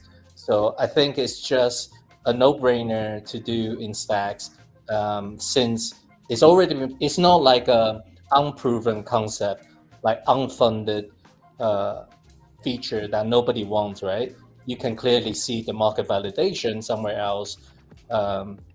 So for me, it's just a really clear, like, we should have it, and we should have it as quickly as possible, and we should get it to the hands of the builders so they can start playing around with it. And I love the recent effort of the Turnkey stuff, because I think it really draws eye to what the possibility can be, and shout out to Rocky who demonstrated this. I'm surprised how fast you can create a wallet now. This is really insane. And yeah. Shout out to one of our other indie devs in the community. He goes by the name of iAtomic One. So he was the one that first brought up Turnkey to me back earlier this summer, because he was trying to use it within Stacks. And that led to the conversation of, okay, well, how can you actually use Stacks with Turnkey? We were able to find a workaround with it, basically piecemealing the code together, and then eventually having Turnkey add a Stacks guide in their documentation, and then leading to this current ongoing Turnkey Builder Challenge. So yeah, shout out to iAtomic One, if anyone who knows who that is. He was the one that basically introduced me first to Turnkey, and how it's now possible to use Turnkey or any other embedded wallet solution with Stacks. So I would love to see like a hackathon based on Clarity 4 going live, and people creating something around our own native solution. I think it would be a great exercise to get, because builders are really in their own zone, they are really focusing on their own priorities, and we need to catch their attention a little bit. Just get them like a bit of, a taste what it could be, and when they actually hands-on create leveraging this functionality, I think they will start to understand, wow, this is like night and day difference, and I think they will automatically up that feature on their priority workflow. So I think just a suggestion. I've got another quick question. This one's for Bryce. Going back to what he mentioned about using a native Rust crypto library for this implementation. Mhm. And I guess you mentioned how it's safer than how we're currently using a wrapper library for the K1 signature algorithm. So I guess the question is there a more safer alternative or a safer library for using the K1 signature scheme in Clarity? Is there a safer one? No, I think this is the best one that we are aware of. So Gotcha. Joey Yandel, who's a cryptographer, he's focused on cryptography. He went through and audited all the existing libraries and found this to be the best one. Gotcha. Interesting. Okay. So we're going the way of Web 2 and oxidizing our language with Rust. Yeah. I like it. Is that because of the safety and all of the other benefits that everyone else is moving from C to C++ to Rust? Is that the motivation? Yep. Yeah, you can basically just kind of eliminate a whole class of problems with Yep. Rust versus what you might have in C. Which not that the library that we were using was unsafe, like it was very well audited and all that as well. But if we can use one that's pure Rust, we're gonna prefer it. Yeah, as a vibe coder, I am learning to appreciate developer experience for the first time, you know, and the ergonomics of developer experience. And I think that if we are competing on the basis of making it easier to program money, right, then this developer experience that we went on with Clarity, I think of all the things Stacks has created, Clarity is probably one of the most fundamental. You know, and making that easy to program, maybe for mom's nephew, is how we bridge that gap. So yeah, definitely. I think developer tools and like Clarity, Clarity in the language design and documentation and stuff is all really important so that we can get as many builders as possible doing cool stuff with all this, everything we're adding. Did Mom's nephew see the latest that Rosar published? He's got a tutorial, sort of teaches people to vibe code, and perhaps Mom's nephew can upgrade their tool set and become more than a vibe coder, like a Stacks dev. You know, to clarify one thing I said before, sure, I would love my mom to be invested in crypto and Bitcoin and Stacks. I just don't want her to be in the same live streams as me every week. Yeah, I can appreciate that. I think we're probably all on the same page there, man. And I appreciate the clarification there because I think we all knew what you were saying, you know. But that's a good way to kind of circle back to that. Dan makes a point here, and I want to shout him out. In the Dan T's in the live chat. He says, I think we need to point out that passkey is not the be-all, end-all solution to onboarding users. There are many other considerations that users expect. How do you handle recovery? How do you handle multiple accounts without terrible UX? Do businesses' apps really want completely anonymous users? Some do, you know, and to that last point, some do, or some are happy to have that if that's what the users want. You know, and that's part of the user experience too, is having the choice there. But would love to hear your guys. Like, I tend to, without being the technical background side of things, Dan's right. This is not obviously going to be the solution to all of our onboarding problems. There's a lot of other things that need to be sorted out, but it is a step. You know, it's a step towards bringing Web 3 to Web 2. Yeah, so I think I can take that one because I'm the one who's probably most excited about this feature and grateful for the engineers to have included it. Peace love. So I would say if you go in the street and you try to onboard moms, you know, we usually see this in social media. So they have their phone. How long is it going to take for them to go through the process? And how many steps will you have? So we're talking about your mom. So likely, again, I think I agree with Dan that, you know, there's a long way until all of our moms are going to be onboarded. But the sooner we get there, the better. And this is going to be very simple. Like, I'm in the street, she's got her phone, it's a web app. There's no need, like any builder can build that smart contract wallet with their passkey. They don't need to go through approvals and so on for stores. And then she's going to sign up, log in with her passkey. It's going to deploy a smart contract wallet. That's it. Finished. No seed phrase, no several steps. The passkey is already used. If you look at Xverse, it's already used through the seats, through the different steps when someone is being onboarded. But this is going to be the only step, and she's got her feet in the door with a hot wallet, perhaps limited amount that she can control, and then she can start using her sovereignty wallet. And So, then last for word recovery, I think, yeah, for recovery, we talked about it. And then last point, like multiple accounts. You know the meme, the sailor, how many chairs are you sitting on? That would be my last word. Sorry I cut you off. Yeah, so putting my governance hat on, I know Bryce is very deep into this side as well. You know, we're always looking for, people to contribute to SIPs, and people contribute to conversations, people bringing ideas. So I just want to say a big shout out, big thanks to Rafa bringing attention to this, because without you bringing attention to this, probably wouldn't have happened today. It'll probably be down like next year sometime. So I just think from engaging with community perspective, this directly came from community, right? Because Rafa is like boots on the ground, like DJing all the other stuff and seeing what other ecosystem are doing. And I just think it's really important to make sure these kind of ideas bubbled up, good ideas bubbled up, and gets the attention of the core developers. And we should really encourage this conversation to keep happening, keep listening to the builders, what they want, observing what other ecosystem are doing. We're learning a lot, from other ecosystem too, what's worked already. We don't need to make the same mistake. So big shout out to Rafa.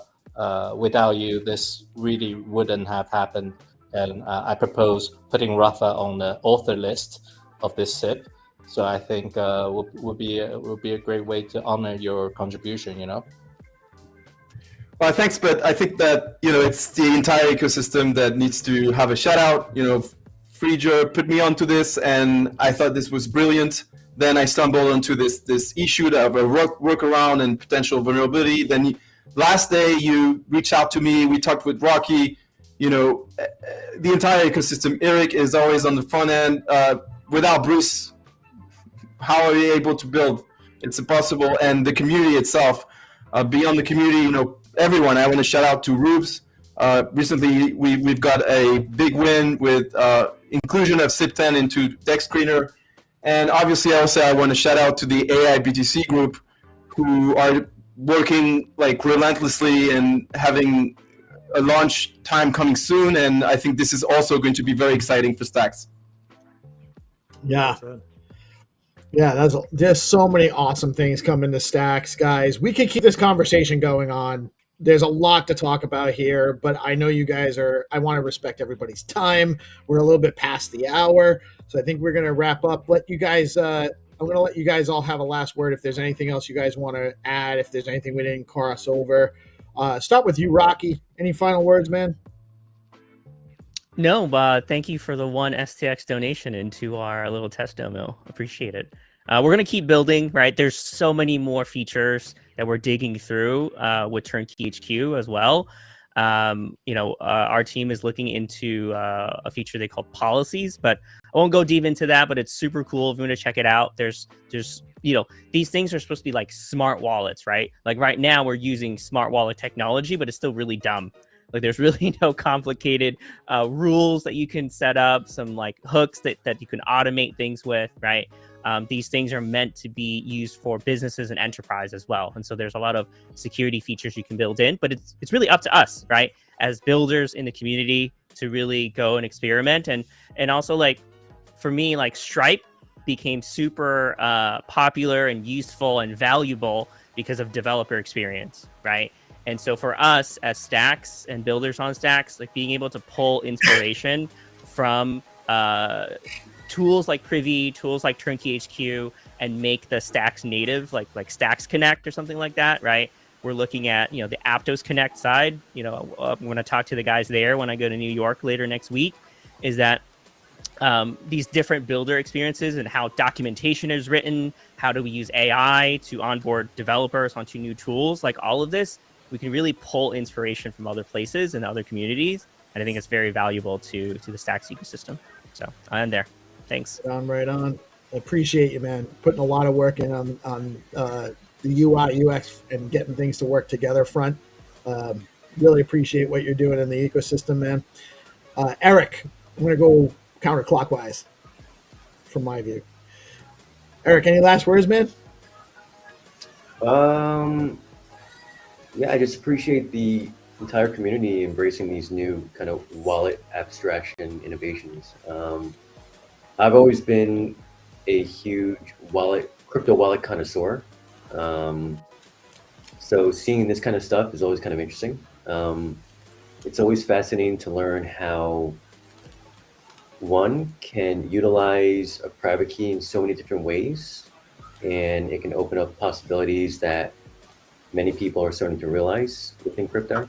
But of course, at the end of the day, I think one thing that we should also mention is that we're not suggesting people to use these wallet abstractions for their entire crypto basket, right?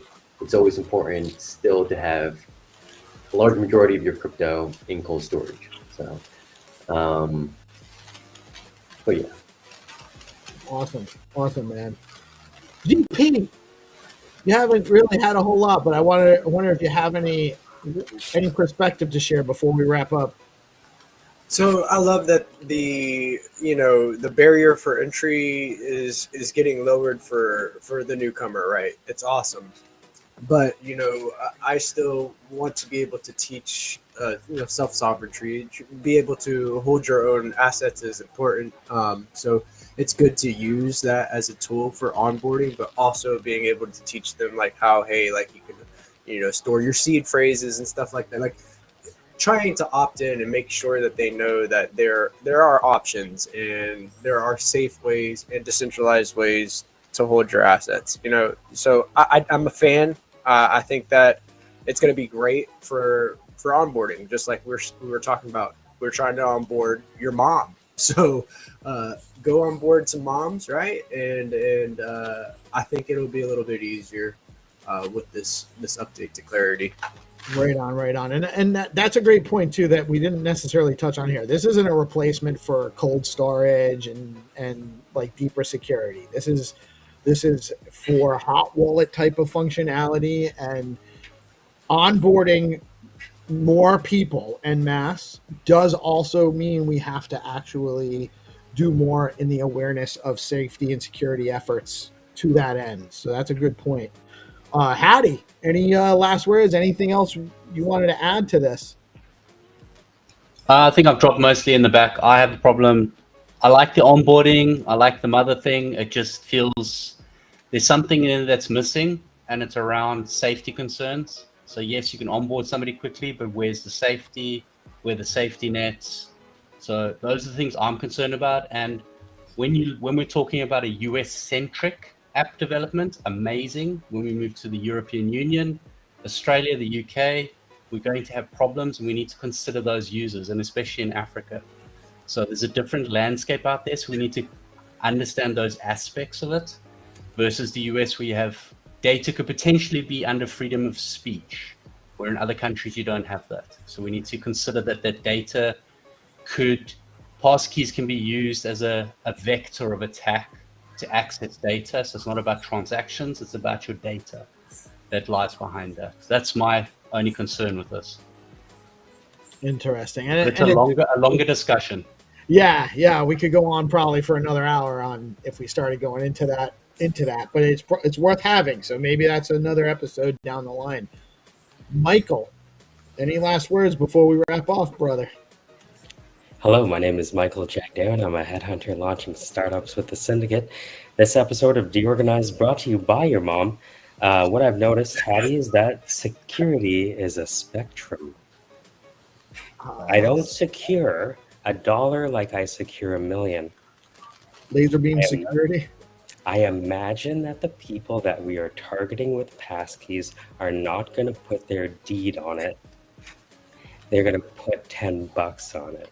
That's the way I see it too. And the people who are looking to get onboarded, maybe have their first $0 to maybe $500 transaction, then this spectrum of security as a profile for a user, beautiful. When it's time for them to custody big boy and big girl assets, Ledger, Wallet, Rider, there are a lot of solutions for people who want to have a certain level of security that matches the value of the crown jewels.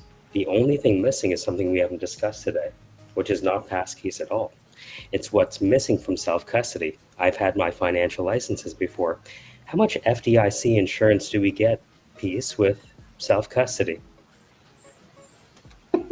Well, the same amount as you have for cash in your drawer. Exactly, and that's why my mom's never going to put money into self-custody until I attach crypto's version of FDIC.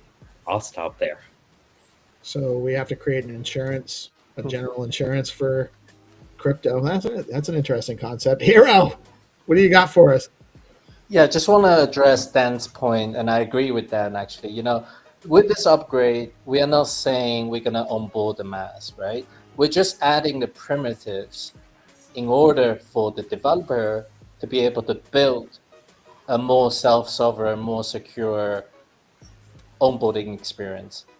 Once that Privy-like Stacks native Privy-like wallet done by Rafa, for example, that still need to go to a business and actually get run by an entrepreneur. That entrepreneur need to go out there and push for this in order to really get it to the hands of the people.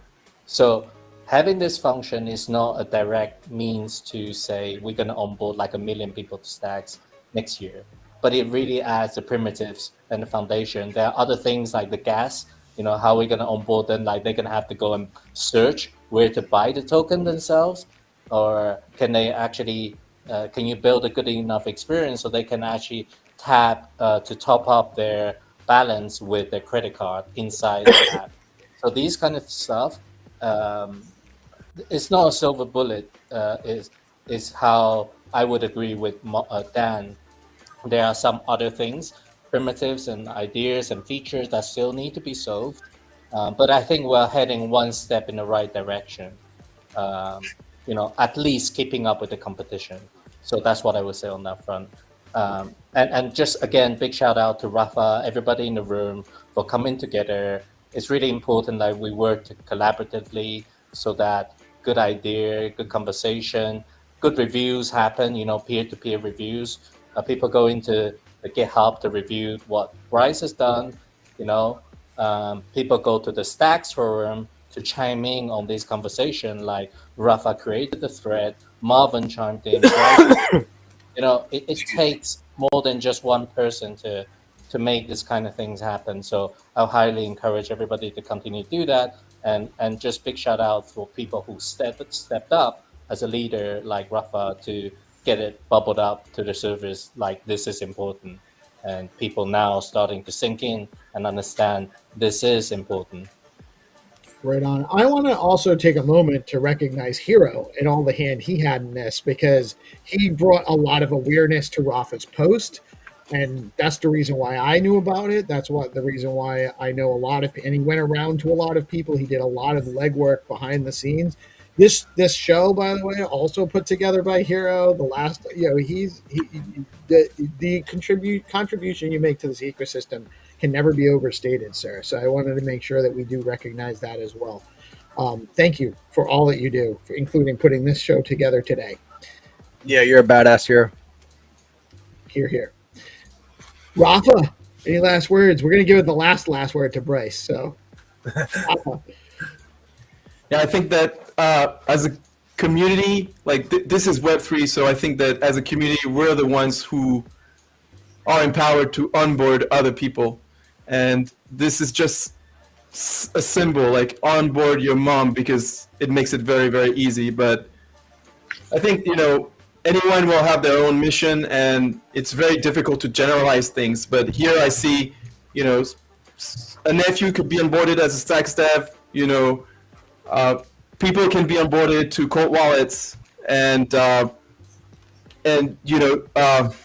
would say, onboarded to poetic life in a way. So principles and what you choose to onboard to is important. And when you create that technology, think through what you want the future to become from a first principles perspective. And perhaps the media also has a great role here on onboarding people to Bitcoin, because that's what we're saying. Like Stacks' first principle is to onboard people to Bitcoin. And I could not finish with like a shout out to the R&D and core engineers who are trying to make it even more sovereign to be able to sort of exit Stacks or the wrap version of Bitcoin in a unilateral way. I think that is definitely showing that they've listened to market needs, and this has huge potential. So yeah, we're getting onboarded by them.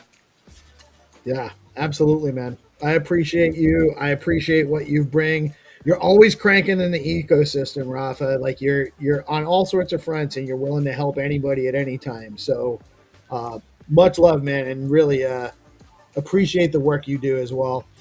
Bryce, so what do you think, man? You think you made the right decision including it in Clarity 4? I think so. Yeah, I think it was a good idea. So thanks again to Rafa and to Friedger for keeping that pressure on to get it in here. Because I initially was like, nah, we'll do that in the next version. But I love all the excitement we've got around what we can build with this thing. So really appreciate all that. Awesome. Love the discussion today. And yeah, I get a hop so I can go finish implementing it. It's about 3/4 done right now, so I got to finish it up. When's the vote's coming up soon, though, right? We got it out 15th of October, guys. Yeah. End of October? 15th. Yeah, the target is go live is November 6th. A week. Less than a week. Wow. All right. Yeah, in 5 days we'll be voting as a public. If you have your STX in your wallet, or if you have it in experts, stacking, whether it's stacked or not stacked, you can all vote. And then the core engineer are just like doing the final touches, the testings and whatnot, final review, and November it should go live. And that's when I think we should get like a hackathon together in November. Just get a bit of a buzz around it, get people using it, hacking around it, get builders to build on it, basically. So there's I know there's a plan for a Hacker House event at DevConnect in November in Buenos Aires. So maybe I think Adam. I'm not sure who's running it, but I think it's Adam. Maybe we can incorporate it into that. Maybe.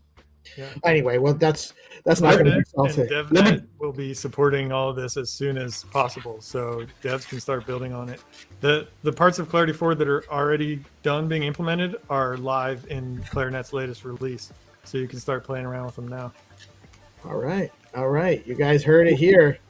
One piece of information unconfirmed, so don't quote me on this, but I heard that the winner of the hackathon currently, Rocky, might be also winning some type of traveling abroad. I don't know if you guys heard about this, but yeah, just throwing that in. I did not hear about that. So building for your mom can lead you abroad. Fantastic. By the way, I mean, let's just again reiterate onboard your mom is maybe the best marketing official, tagline for that's the any time campaign. ever, because it's provocative but not. I think we should onboard everybody's mom.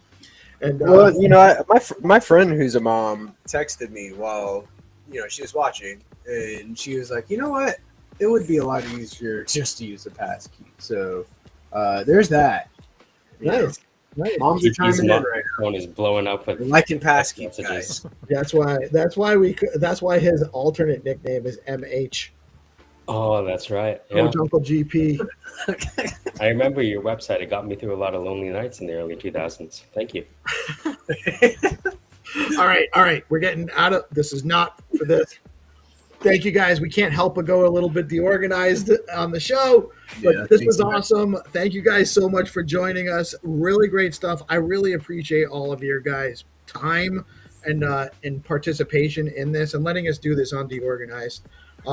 Happy to continue for as long as you guys want us to. And Hero, again, you're the best. We wouldn't be here without you, sir. Keep being badasses, fellas. That's right. I am Peace Love Music. We are DeOrganized Media, coming at you live on Bitcoin Live Decentralized Broadcasting with the weekly SIP show, amongst all the other things we do. Thank you guys for tuning in today. You all have an amazing rest of your day, and we will see you on Monday. Get out and touch some and get some. And thanks for joining us today. Peace out.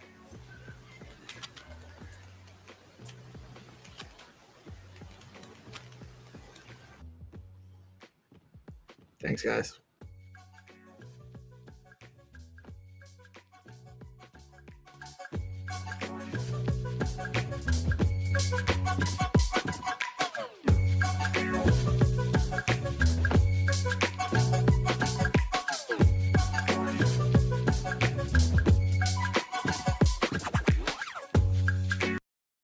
It is time for SIP Show Friday with yours truly, Peace Love Music, Hero Gamer, and Brendan Hattie Hadfield, GP in the house as well. We're talking stacks improvement proposal and community innovation. And I do believe we're actually going to have a special guest, Rena Shah from the Stacks Endowment, to let us know what's going on, what's developing, and what we can expect in the short term coming from the Stacks Endowment. Welcome, Hattie. Welcome, Hero. How are you guys doing today?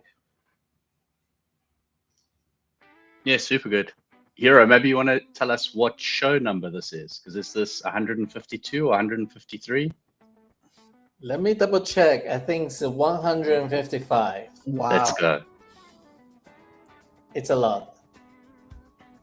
And we're just getting started. Yeah, it's been through different phases. But yeah, I'm glad we can make it this long. Hattie, I don't know if you heard, Zenitron just announced that he's going to be submitting a SIP for encrypted NFTs, for his encrypted NFTs that he created for Skullcoin. He's going to create a SIP to standardize that. At Eric Choi, is head of DevRel at Hero Systems, had suggested to him that he should propose that as a SIP. So we're going to help.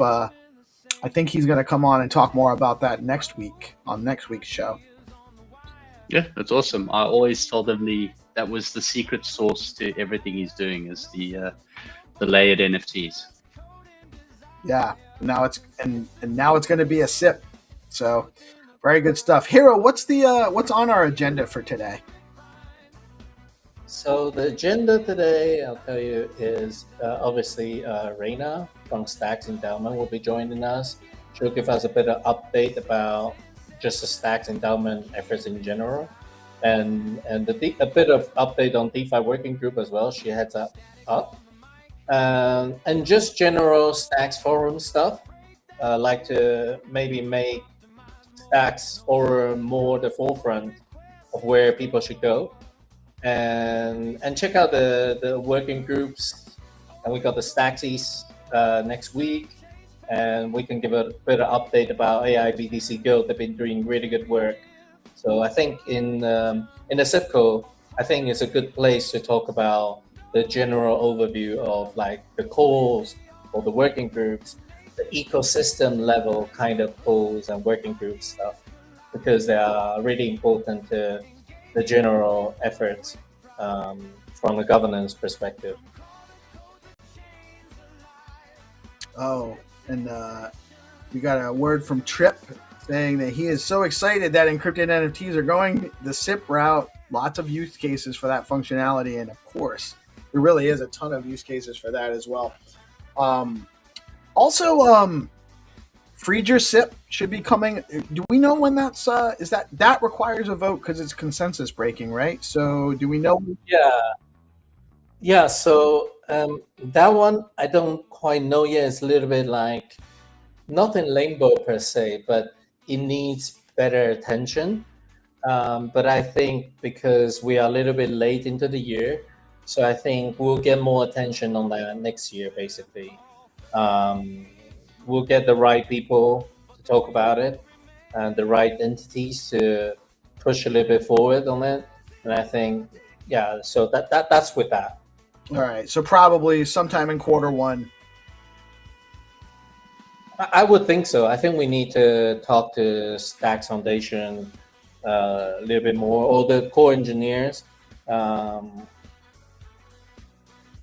Yeah. And the other one that's out there right now, Larry's SIP, with using Bitcoin addresses for Stacks transactions. I know that takes some participation from the wallet providers.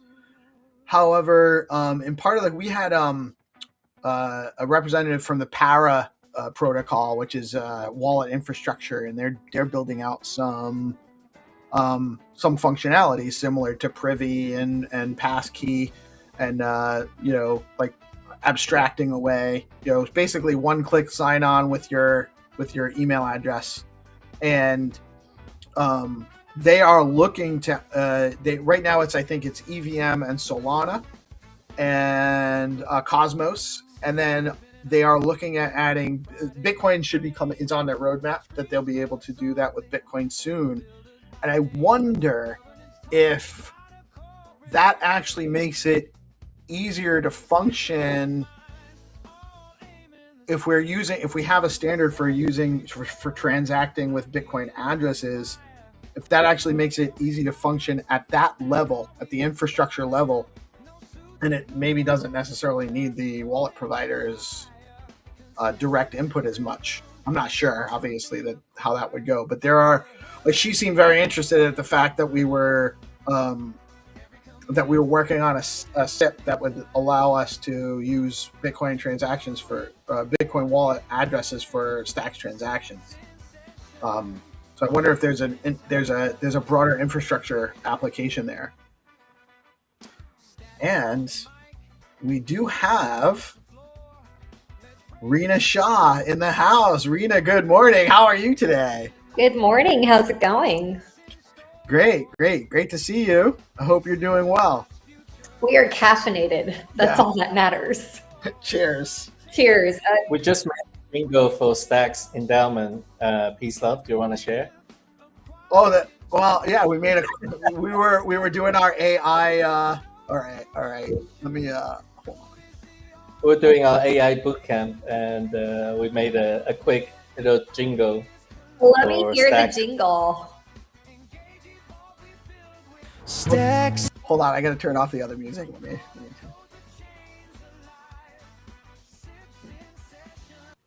It's a short jingle. We were just playing around with the tools here, but came out okay.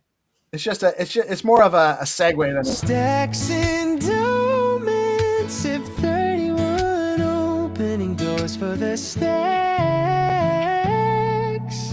ecosystem. I love it.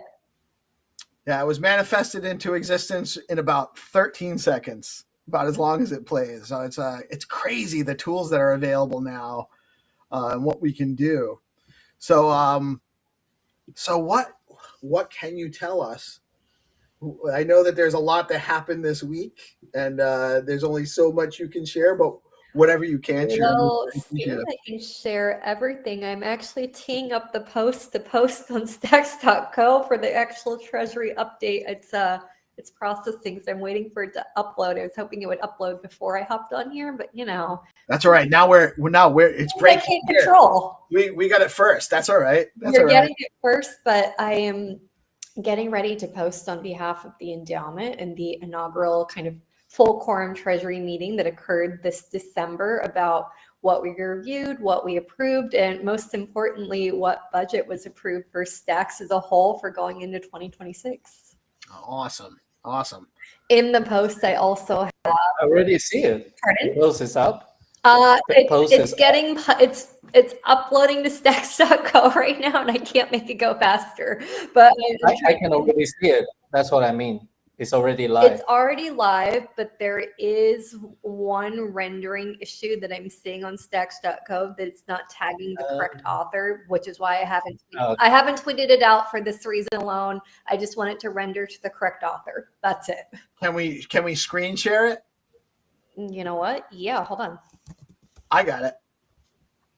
If you want to screen share my blog post. Yeah, no, it's literally getting published. You're hearing it first as I clean up the rendering of the author, but this is the official Treasury Committee update. It's actually based on the actual meeting minutes taken in the meeting. So it's pretty much almost word for word, but we just added more background context rather than having to read the legal language that our lawyers took while doing the official board meetings. So if you scroll down a little bit, basically in the summary, it's a bit of a lengthy blog post, but in the summary, kind of what's in this post is what was reviewed. We met as a full quorum as full SIP 31. As a reminder, the Treasury Committee is 9 people who are appointed from the Appointments Committee, from the community, various members, kind of who represent kind of the voice and feedback of Stacks and make sure community input is heard.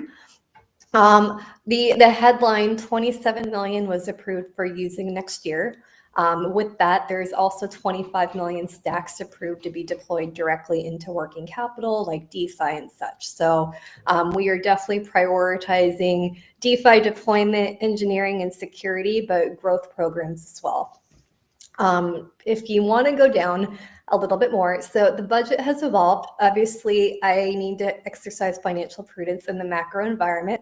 A 30-cent treasury is very different than a $1 treasury, and so I exercising more extreme caution because it is my responsibility to safeguard the treasury for the community to live for many years and not use it all at once. And so I have the endowment did propose to the Treasury Committee on a scaled back treasury budget for this upcoming year for 2026 for this reason. We have recommended that if macro conditions change by the first meeting of next year or the second, we improve the budget kind of proposal to increase the different areas of spend because that would be better for our community.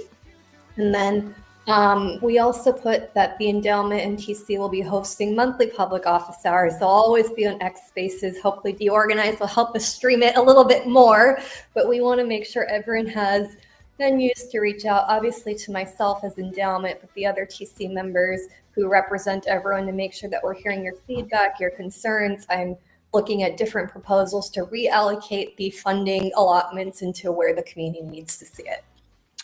Awesome.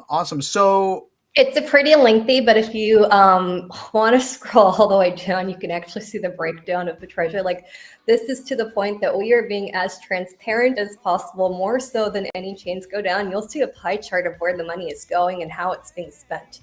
Not too many protocols do this, but we actually put out a full breakdown of where the 27 million is being spent, how it's being spent, a pie chart to see exactly the allocations. And then we also put together on the Stacks forum a wish list of if market conditions prove we're at $1, $2, $3, what do you want us to invest in? What partnerships should we be seeking? What KOLs should we be bringing? What other kinds of programs should we be launching? So that's kind of all in there. I'd say coming out of the TC kind of December meeting, there are 2 things that really were important to me to get through the door and make sure that they were pushed and approved. The first is the reboot of the Stacks grants program. So we are rebooting a grants program. I think it's somewhere, I'm trying to think where I put in the blog post. Go up a little bit. The grants program, go up there. Right there.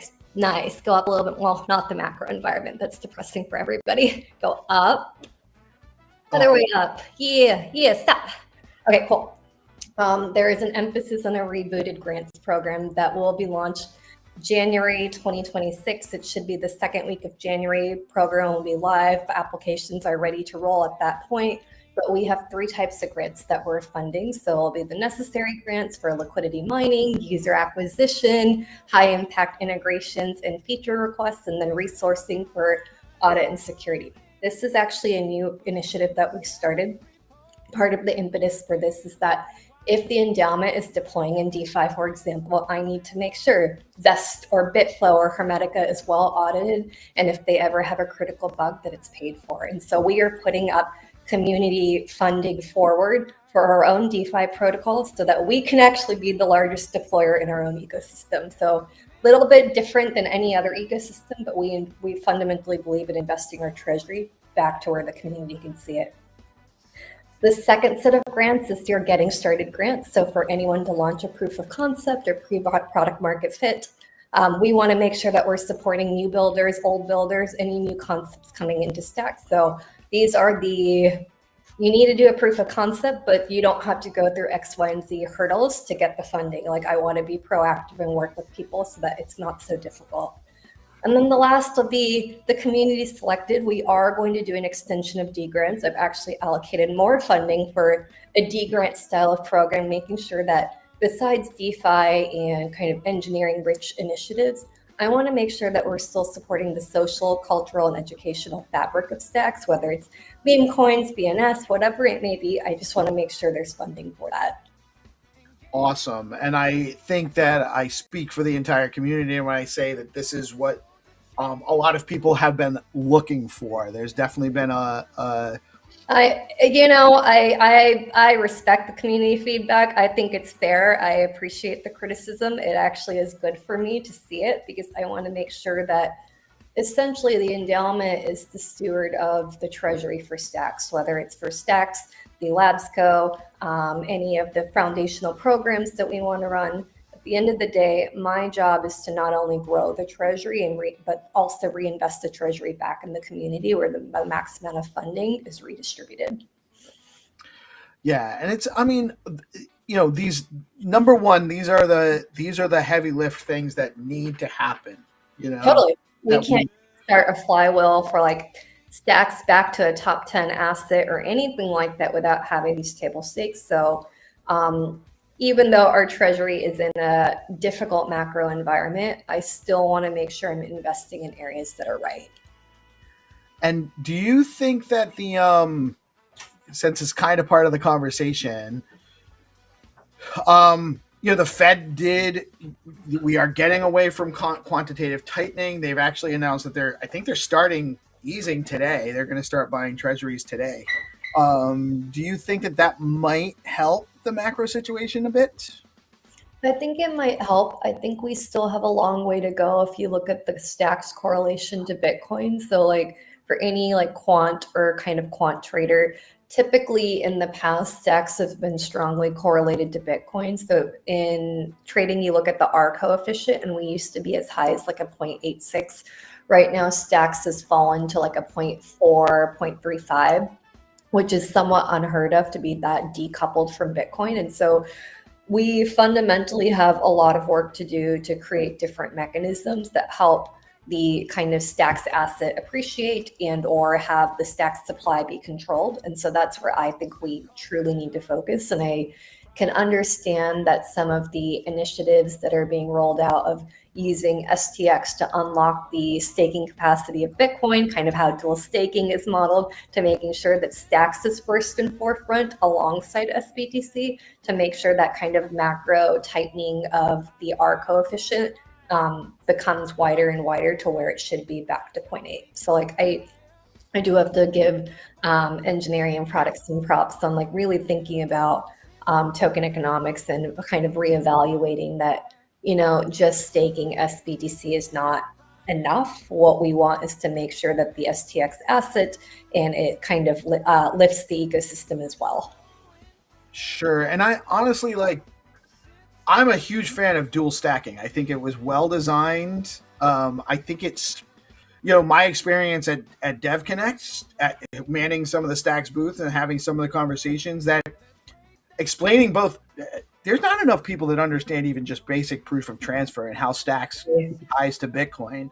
And when you explain that to them, you can see the light bulb go off. They have a light bulb moment, especially at DevConnect, where it was a lot of devs, because they're the people that are building. And so everyone, if you can build on Bitcoin, of course you want to, right? Stacks has that opportunity here now.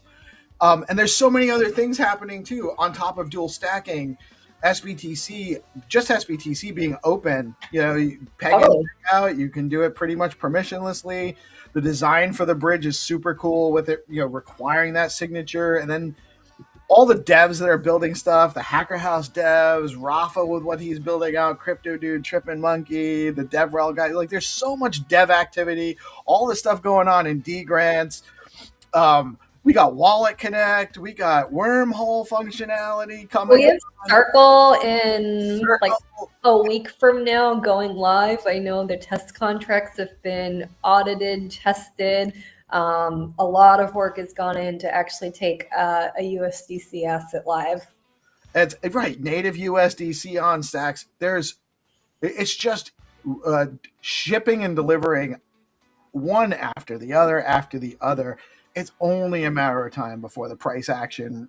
I think we're in the, if you don't have a Stacks position, this should be the best entry point you might likely get. And ever.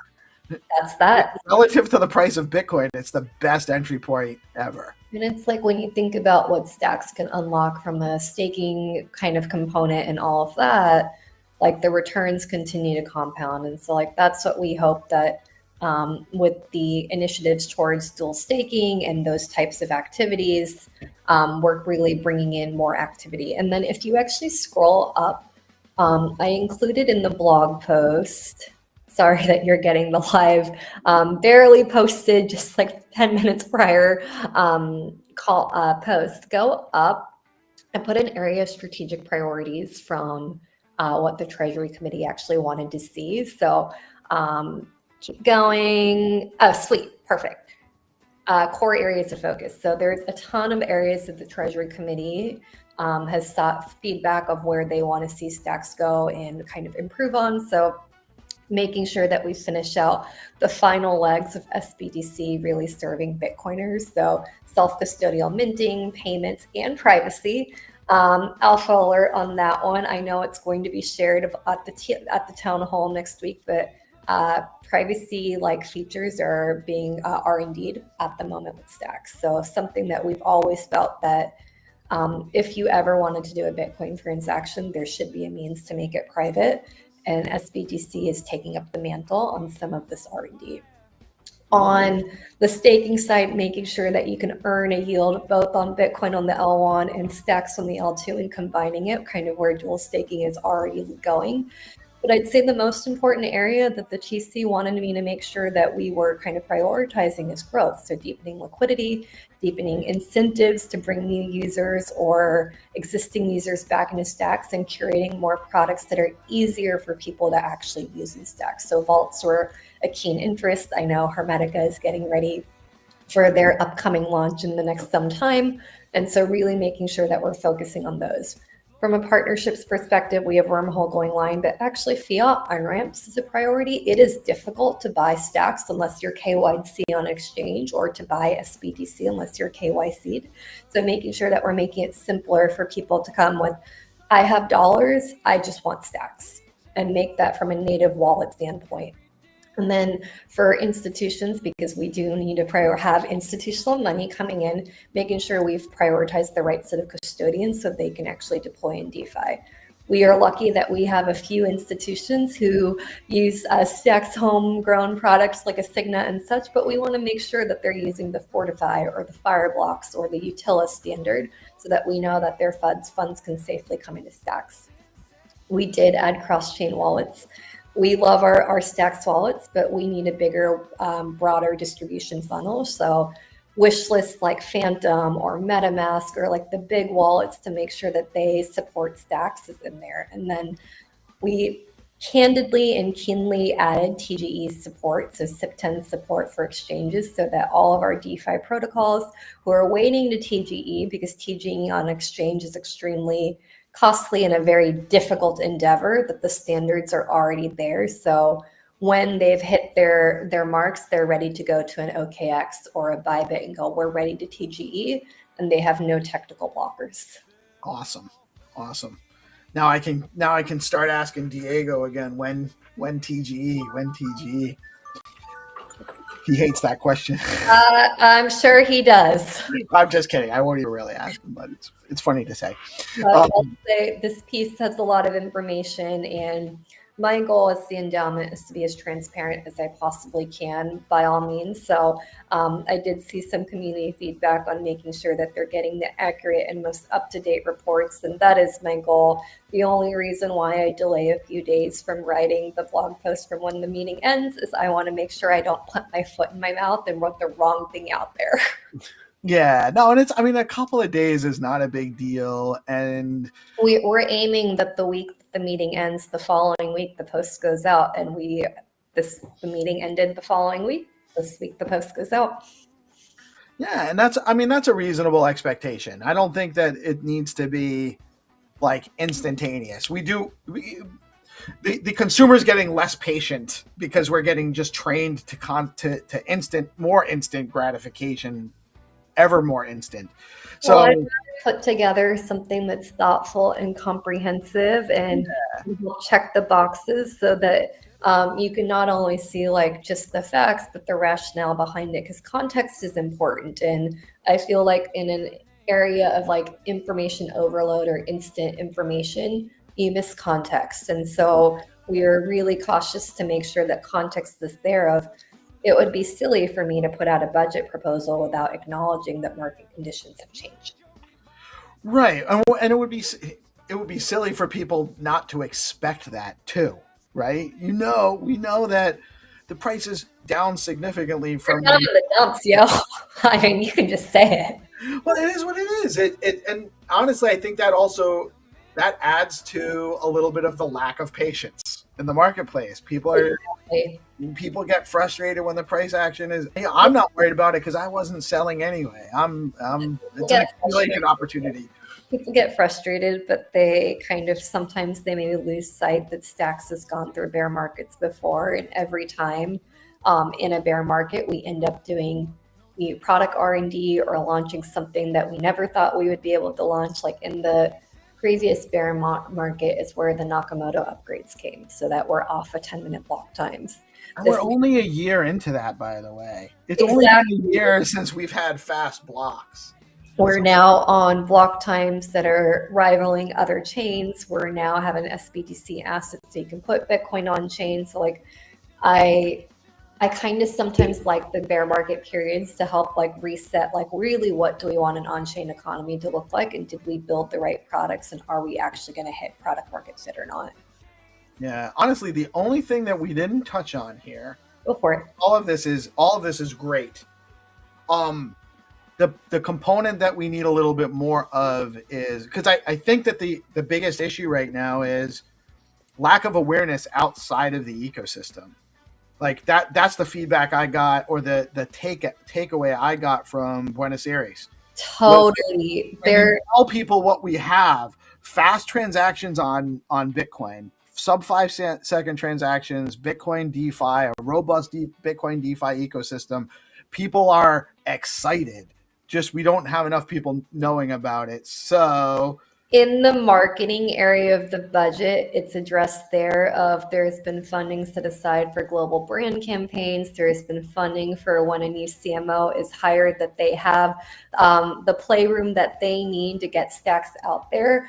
Actually, there's also a area, I can't remember exactly where it is in the blog post, of a CMO advisory group. We actually, as Alex Miller is hiring a CMO for Stacks Labs, he is seeking community members to help onboard the CMO. So like the community will actually get the opportunity hand in hand with the CMO. So like this is really important to us, and yes. And that's 22% of the market, of the budget is for network and growth marketing and BD. Marketing, BD, and growth. Yeah, and that's honestly, I think that's aside from making sure that the tech is, there's the bootstrap funding for the liquidity bootstrapping for the DeFi platforms and protocols, and the security, making sure that the devs are supported and we're putting enough effort into security. In my opinion, next is the marketing and growth and business development, which there's a lot going on there. For sure. I don't want to undersell. Like, I don't want to suggest that it hasn't been going. Totally understandable. Like, I'd say, like, the budget proposal is put of, this is the first year of running a foundation and labs go together. So there is a little bit more upfront on ops for one time to get it booted, but for next year I would expect these to taper off, like that budget to be lower, so that more is allocated towards growth, marketing, working capital. So it ebbs and flows. This is a living budget, so let's say we're able to optimize even further and reduce budget from the operations side, then that budget will automatically be reallocated to growth. So and to that point, yeah, that's great. Great to hear everything. And Rina, to your point, there's a way for people to feedback like what they wish to see, right? And I saw that the form on the blog, and yes, yeah. I put it out. I'm gonna have people redirect always to Stacks forum, because not gonna lie, Twitter threads are a little bit messy for me to follow, but I want people to put feedback always on Stacks forum, on our monthly open office hours. Everything will always be done on X Spaces, kind of streamed with DeOrganized. Hopefully that's okay. I'm putting that out there, but the intention is to make sure everything is public and we are working in public. Awesome. Yeah, so it's really important, I think, going forward, like if you really want to have your opinion or views really properly logged, don't just, like, in addition to making a post on X, you should really bring that suggestion to Stacks forum, I think. Stacks forum is the best place, because then I can see the upvotes, I can see the community feedback. You're not limited by weird character limits or anything. You can put any analysis, and I'll say I look at the forum every maybe 2-3 days. So like I'm looking out to see who's posting what and being thoughtful, because I want to make sure those ideas are warranted, merited, and at the end of the day actually funded. Yeah. Peace, do you want to just scroll to that form just to show people where it is? Go down just a little bit. There should be a link to the forum post. I'm trying to see. More simple. Go up a little bit. Not yet. There we go.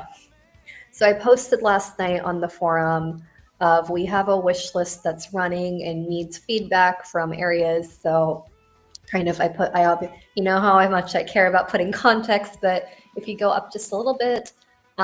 So I've started a wish list. I have KOL expansion, brand distribution. I want to see Phantom and Fireblocks and Tether and Cash App and Hyperliquid in our ecosystem. These are my ideas and other TC members. But oh yeah, and when can I buy Stacks on Robinhood is really. Oh man, I've been tweeting to Robinhood for like a year. I'm putting it out there. Like I want moonshot ideas. I want partnerships that will unlock audiences and liquidity, and I want everyone's input. Awesome. No, we need all of these. We definitely need all of these. Alpha alerts. Some of these are already in the works. Let's go. Yep. Nice. Just because macro conditions are in our favor doesn't mean that we're not willing to put in the work. No, honestly, I think it seems like I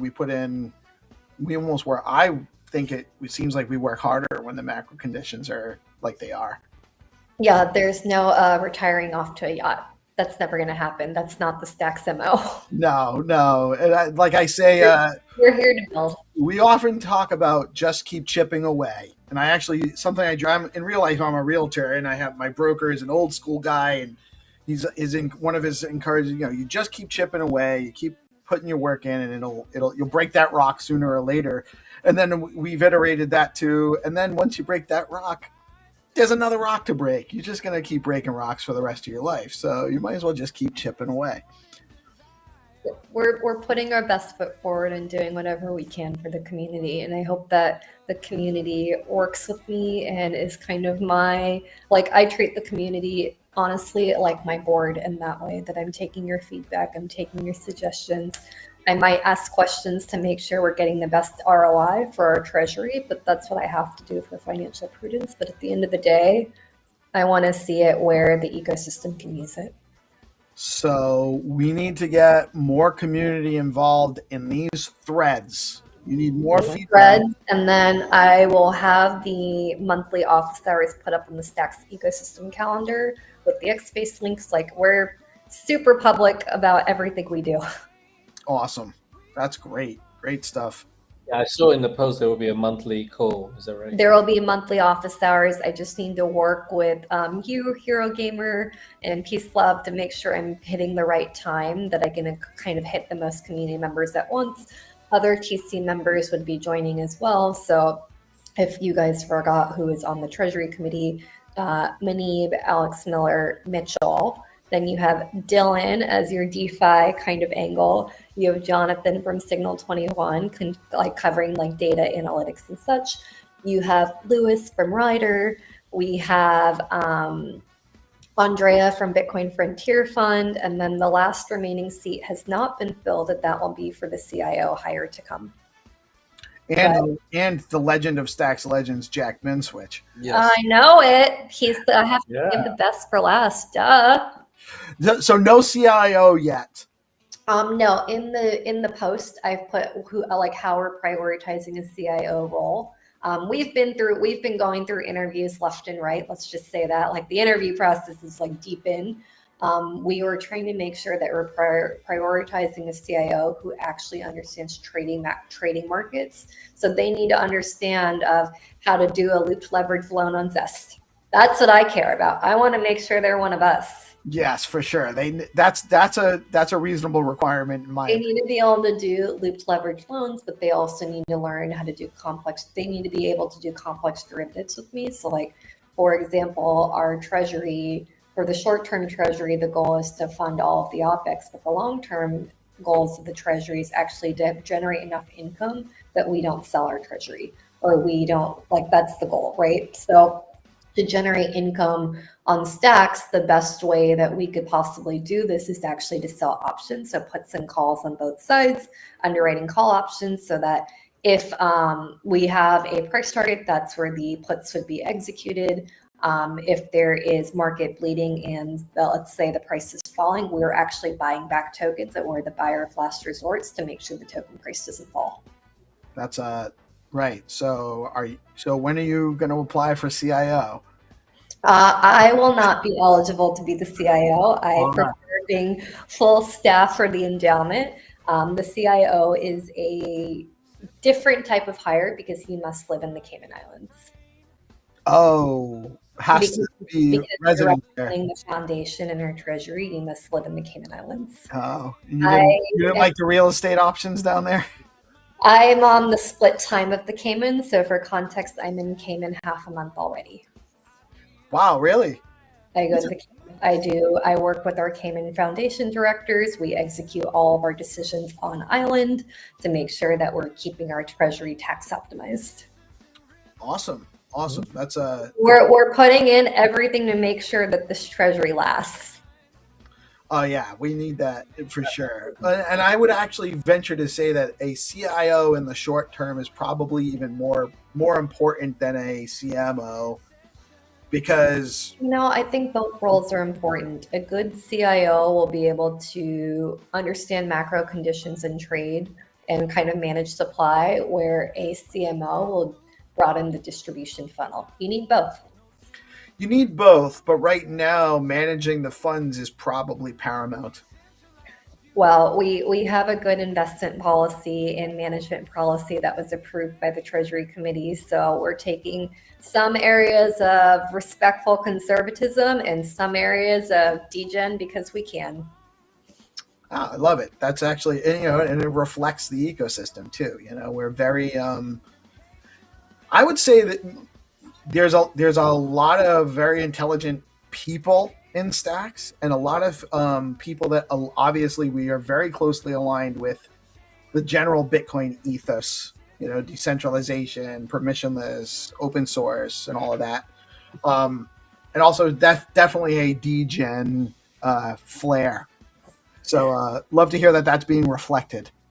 It's being reflected somewhere in the blog post. There's like a treasury strategy outlined on how we do options, how we do loans. Like there is like most ecosystems I'll say are not as transparent about this, but I wanted to make sure it was put forward for the community. So we have how we do options, how we sell, if we sell, how we have a commitment to not stake. So the endowment does not stake the treasury. Reasoning for that is I don't think it's fair for the community to not get the maximum rewards, and so therefore the endowment does not stake.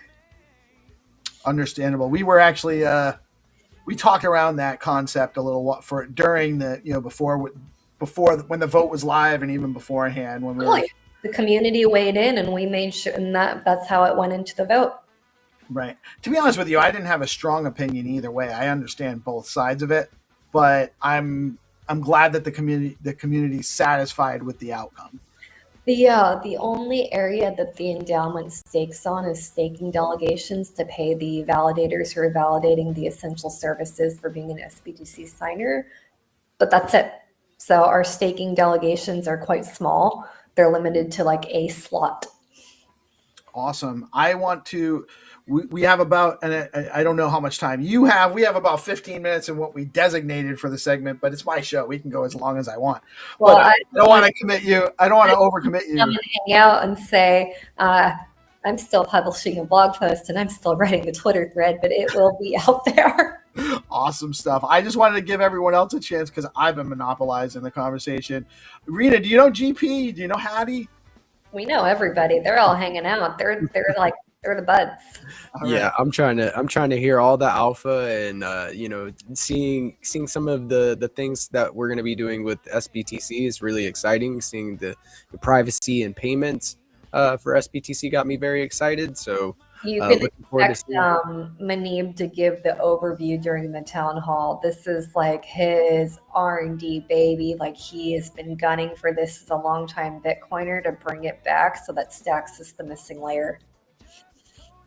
That's awesome. I can't wait to hear more. I know that I saw Munib make a post about privacy and layer 2, kind of alluding to something, right? And to see this new updated blog post kind of doubling down, saying, yes, like this is a direction that we're going to be, focusing on is very, very exciting because I think that it's an interesting use case for SBTC. So can't wait to hear more about that. I think it's going to be a bullish 2026. I feel like, with quantitative easing starting today and, maybe the, macro environment looks a little bit better for us. And, things start to turn around a little bit. I don't think that anybody was expecting to have this opportunity down here where we're at right now. But it very much is an opportunity. So let's get bullish, guys. Have some of these bullish vibes on the timeline again. And I love how it's very community oriented, this blog post, and explaining, hey, this is what the community wanted and asked for, and this is the way that we're going to approach it is very necessary. So awesome. What very, very well thought out and put together post here that you have. Thank you very much. And like, this won't be this is not like the last post. This is the first post. So for transparency, the treasury will be reported on a half annual. I'm still trying to figure out if I can get proper dashboards in place to actually have an on-chain view of the treasury. So that is something I'm trying to build out. I have some devs helping me build that out, but The goal is sometime within next year, this is going to be a fairly transparent on-chain treasury that people can see the read receipts. I would definitely reach out to Trip and Monkey to help build out that platform because I'm sure he already has one. I'm using some of the ecosystems tools right now, but right now it's for me to see how I'm going to connect some of the trading APIs and things because those are subject to other kind of rules and regulations. So I'm trying to navigate it accordingly and make sure that I'm following Cayman law. Awesome. But we're doing the thing. Hattie. Hey, Quiet. Aaron, thank you very much for coming on today. I think it's been an amazing start. The transparency will bleed through, and I think people will see that, and it's incredible. I think you've touched on a few opportunity gaps that we have in the ecosystem. So I really love that. And you've given a lot of space for people to think about how we can grow the ecosystem. I have one question, which is maybe off topic or maybe is on topic for this. Sure. But maybe for everyone who's listening is, can you give a description of what the difference between the endowment is and the foundation? Because we have two different... Go up on the blog post. I got you. It's covered at the first section of the blog post, but the endowment is the foundation. So hold up. Go down, just a little bit more. Keep going and pause. Okay, great. So in the blog post, I put exactly how the entities are set up. So like the way you should think about is the endowment is the foundation. It is a Cayman Island foundation, and that's the mothership where all the money is. That's how you should think about that. The endowment staff is myself. We're hiring a CIO, and we have Cayman directors.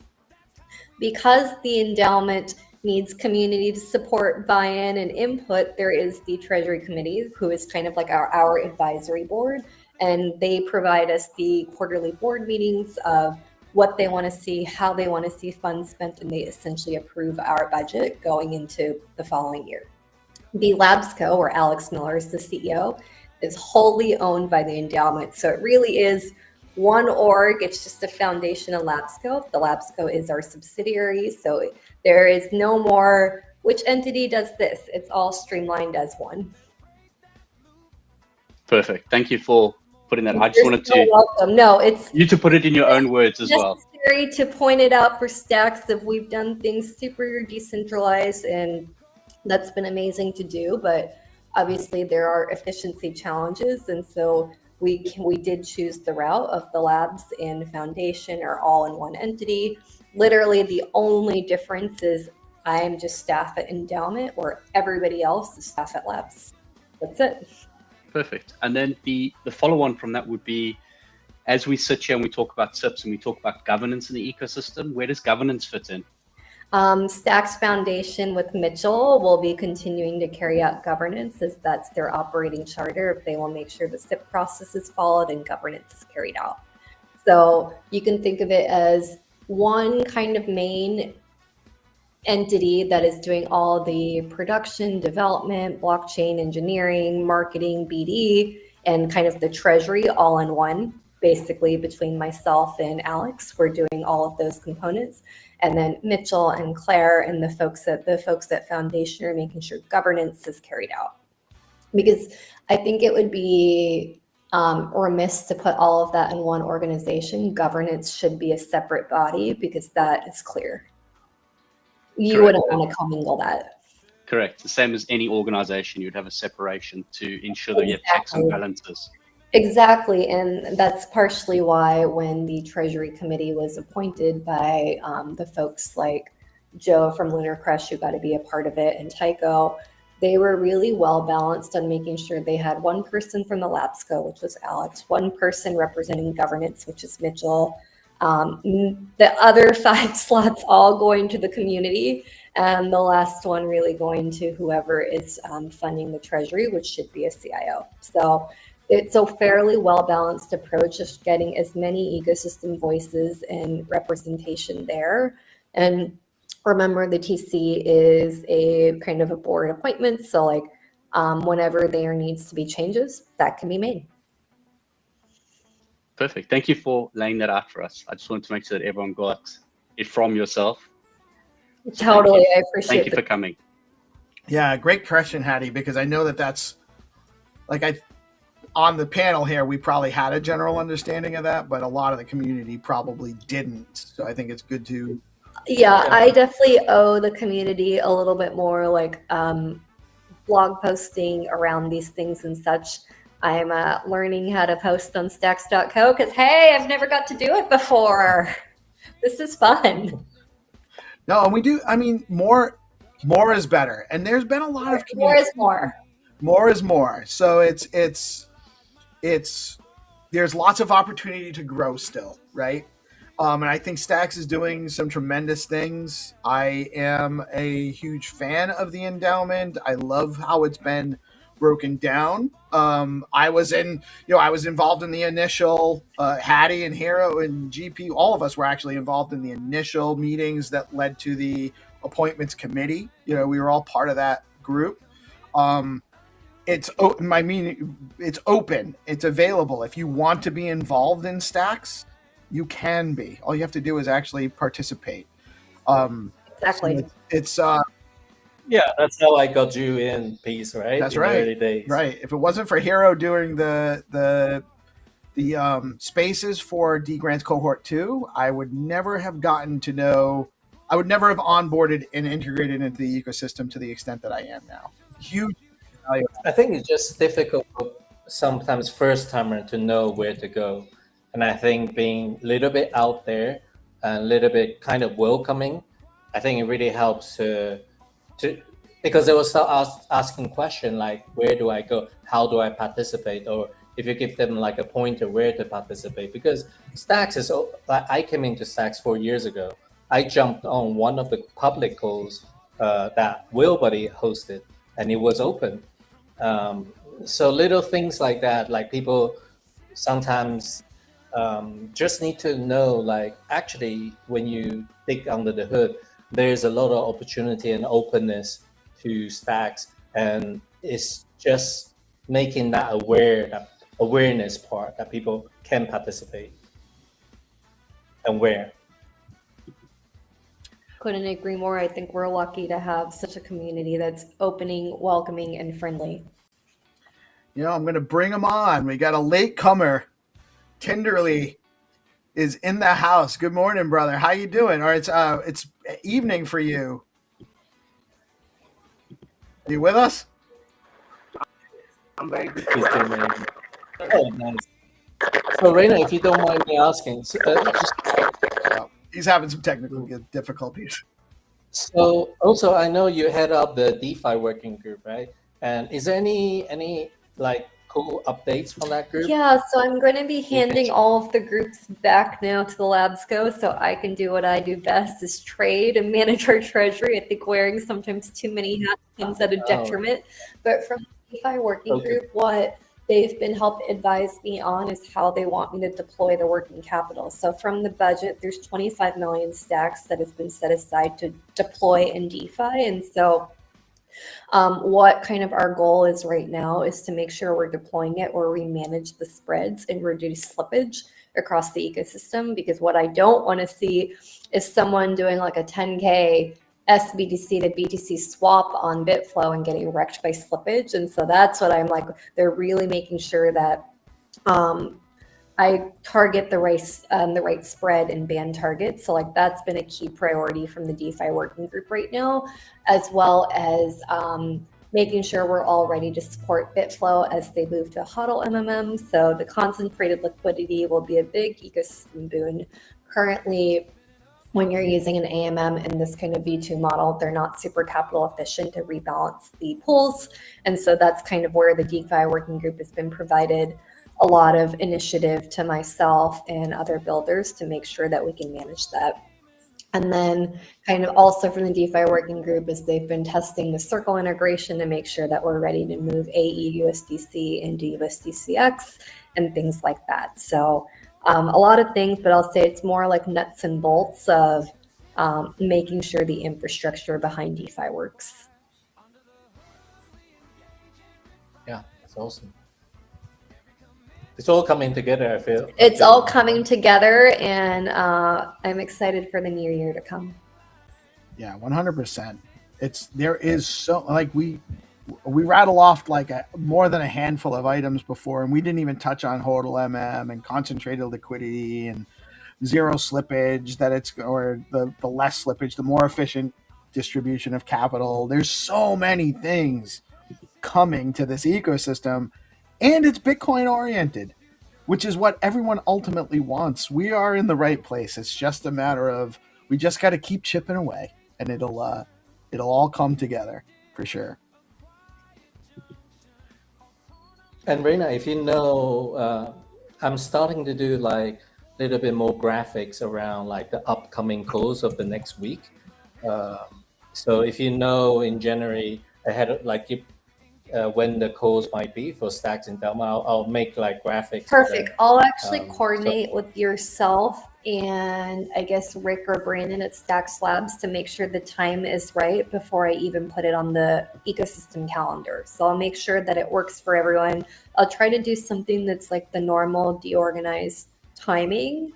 I think we try to do like 10:30 Eastern or something like that to hit the time zones, but that's what I'm going to be aiming for. Yeah, we'll come to leverage the SIP call as well on a Friday. Yeah, thanks for letting me hijack the SIP call for a little bit. I appreciate all of it. You have I mean, it's officially governance call, I think, or sometimes we refer to the SIPs because governance is broader and SIP is more specific. But Stacks on this call essentially sort of facilitated by the Stacks Foundation anyway. So this call has a lot of the governance elements to it, such as when SIP 31 was on, Alex came on and shared the idea, gave feedback from the community. That was a true governance effort. I love it. Yeah, it is Well, compatible. I have to comply with everything governance because that's how I get to do what I get to do. So thank you for everyone who works through on governance and making sure it works smoothly because it is a massive undertaking. But worth it. And we need more volunteers, by the way. We need more people in the governance, in the working groups and the CAB, and people getting involved in the SIP calls and the SIP process. We are ironing out. Hero's been doing a ton of work, by the way, ironing out the roadmap and a template for submitting more SIPs. And actually, I just heard that we got more SIPs. We had one announced last week that's very interesting. Another one that There's a couple in the works from what I saw on GitHub. there are several in the works and more to come from what we've been hearing for some very interesting Yeah, things. we need to get Fridger SIP out. That SIP 32 improves stacking. That's basically essentially no downside. Only improves everybody's yield. It also And I helps with the cooldown cycle as well, if I'm not mistaken. Right. It removes it. Yeah, we need to get that conversation back up, I think, because SIP 31, now is over, and I think it's time to get back to some of these already sort of got community consensus, pretty developed further on, I believe. Just need to speak to co-developers on that. And yeah, I know there's I see on the blog there's several huge technical upgrades coming too. So I can upgrades, and I also put a recap of what's been shipped since SIP 31 because sometimes it's good to recap that a lot of work has been done behind the scenes. Great. Yeah, I'll definitely share this post out. Yeah, I should be later. up and ready in just a couple moments, and you'll see the endowment and Stacks the Stacks handle tweeted out. Sorry. Awesome. We will we will obviously amplify that as much as we can, as we always do. Tenderly, welcome to the end of the show. How you doing, man? So, Peace, I just got a few things to share, if you don't mind share. Yeah, sir. Just to drive a bit of How work. are you all doing? We're doing well, man. Tenderly, if you don't, if you do not know, Tenderly is one of the young up-and-coming content creators and community builders in the ecosystem. He's doing a great job. Hey, how's it going? And here I'm sharing you. There we go. Yeah, so I just want to sort of bring a little bit more attention again to the Stacks Forum, because this is where we have the working groups recaps. And there you can find, for example, Tuesday's working groups recaps for clarity. And the things being discussed, I think it's really useful to just, a quick browse. And then there are a lot of resources here I linked where you can get, for example, I didn't even know the clarinet needs to be upgraded. And there's like a lot of links that you can, get your clarinet upgraded so that it supports Clarity 4 functions.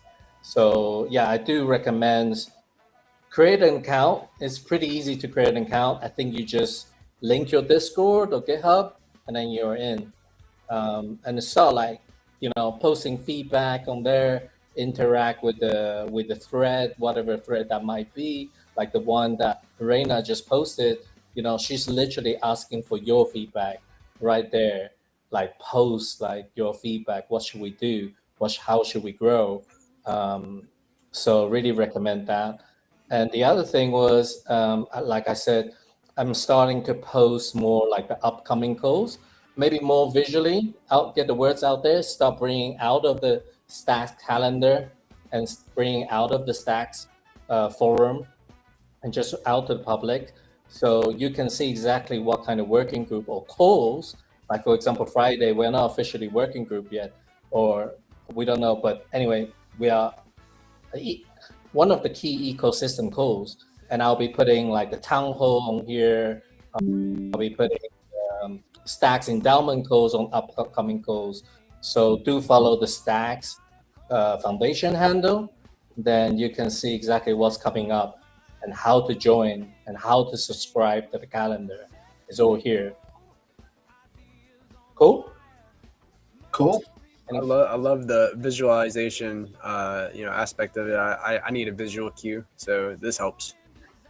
Yeah, I'm also one of those guys who needs a visual cue. If you hide the thumbnail and just see the text, I think I might skim through on my timeline. I might skip it, but I think it helps. Well, also the recaps you've been doing and letting people know that these working groups exist, not only that they exist, but that what's going on there has been tremendously valuable as well. Yeah, thanks a lot. Yeah, I try to summarize it like on like this, like the one from yesterday. So you can see like the topic, and then you can go into Stacks Forum and read it more if you want. So I'm experimenting with different methods. So if you have any idea that I'm doing the right approach, or Sir Hero Gamer, I have a question, sir. So welcome feedback. I have a question, sir. So, sir, ask away. What is the work group for? Because I actually came late. Sorry, I was actually watching before I came up here. What is the work group for? So working group essentially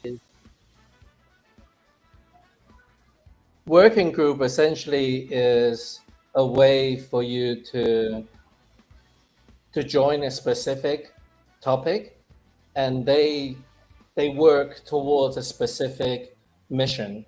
So Clarity, for example, they educate Clarity there. They support Clarity devs there. They also discuss the upcoming Clarity upgrade, for example. So if you have any Clarity feature suggestions, you can also go there. If you need help, you can go there. If you're advanced like auditors, you can also go there. And community marketing working group works similar ways. So it's all about marketing. So if you have an interest in marketing, if you have suggestions about marketing, if you have any support you need for your project for marketing, you can go there and speak to the guys who are leading up some of the marketing effort at Stacks Labs, so they can support the indie devs, the indie creators, etc. So far, so good? Yes. An AI BTC working group, as you can probably sort of guess from the name, everything is about the intersection of AI and Bitcoin. So if you have an interest in how you can leverage AI to build out the Bitcoin economy on Stacks or via Stacks as a rail, this is the working group for you to join. And if you're interested in the SIP side of things, the network standard, the governance side of things, we are a group of people here every week to talk about how we can make improvements in that area. So everything is about making improvement or making a community space for a specific course. Does that help, Tinderly?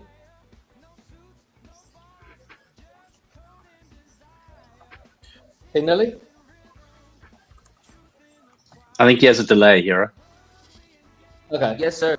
And actually, I think there is more work coming up, like how we define what is a working group, and maybe even how to start a working group. I would imagine Yeah, in the that's future okay. we could post information about that.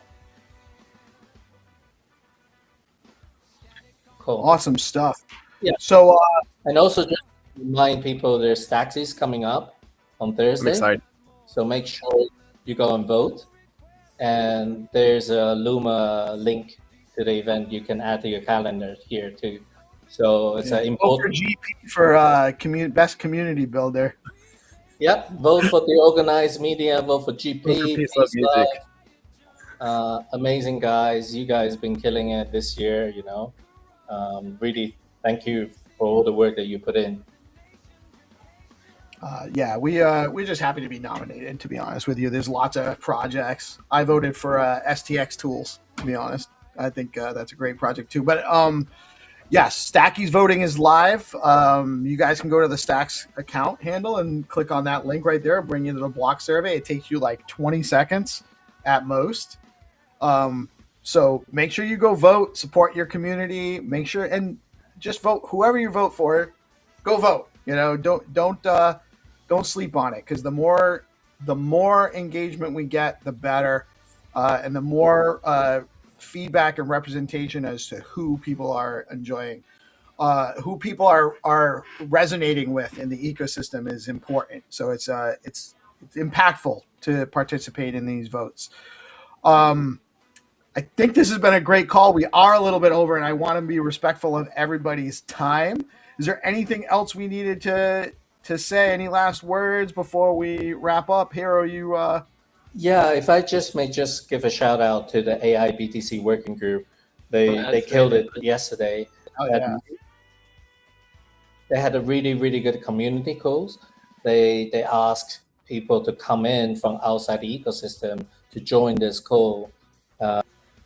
So different people came in, and they had a really good chat about AI and BTC. So I really highly recommend, if you're really interested in AI and Bitcoin, like this is the perfect community for you to join.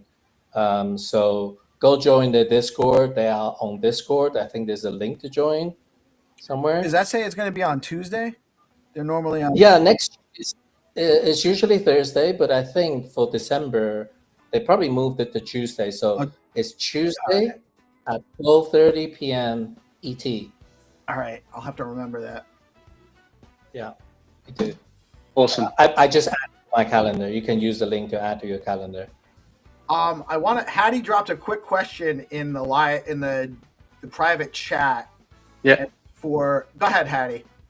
Oh, no, I wanted to wrap up two other things. I wanted to ask about the SIP working group, so that it's on, because it was on from last week. So I wanted to just drop that in. We can catch up in the background. And then the other thing I wanted to just update was with the BTC addresses, Larry's SIP proposal. Larry's obviously not around at the moment, so it'll probably be deferred until next year at this stage, so that everyone's aware. So that won't be on the back burner. Stacks Pay obviously is also on the back burner, primarily because Dan and Resh obviously launching. So Boom Wallet is, if those who don't know, we're in the thick of testing at the moment. So the other question I had was, Rena, with regards to getting all the wallets in one place, are they a part of the DeFi working group? Could you explain more on like wallets in one place? Sorry. The wallets that support Stacks and SBTC, Mhm. are they a part of the DeFi working group?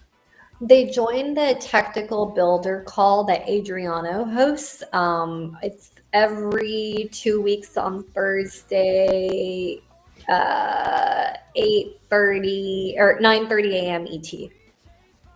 Adriano from StacksLabs hosts a call with every builder engineer, including experts, Leather, and such. So let me know if you need to be added there. You know, it's just so that we can get, I really need to have a conversation, try and coordinate with them to understand if they want to adopt the SIP, so that we know we can push it through, so that we can use Bitcoin addresses universally across stacks, which will then help us to push ourselves across layer 2s as well, because Bitcoin address will be everywhere. Totally. And we could be the first to be universal. Would you like to use the working group, or do you want me to help you arrange getting experts and Leather on the line? That might be fast. That would be way easier, to be honest. I think it would be easier just for you to speak with Will and Kyron at Leather, and then it would be Jan and Ken for experts. I can open up a thread for you. Yeah, perfect. Thank you. Thank you.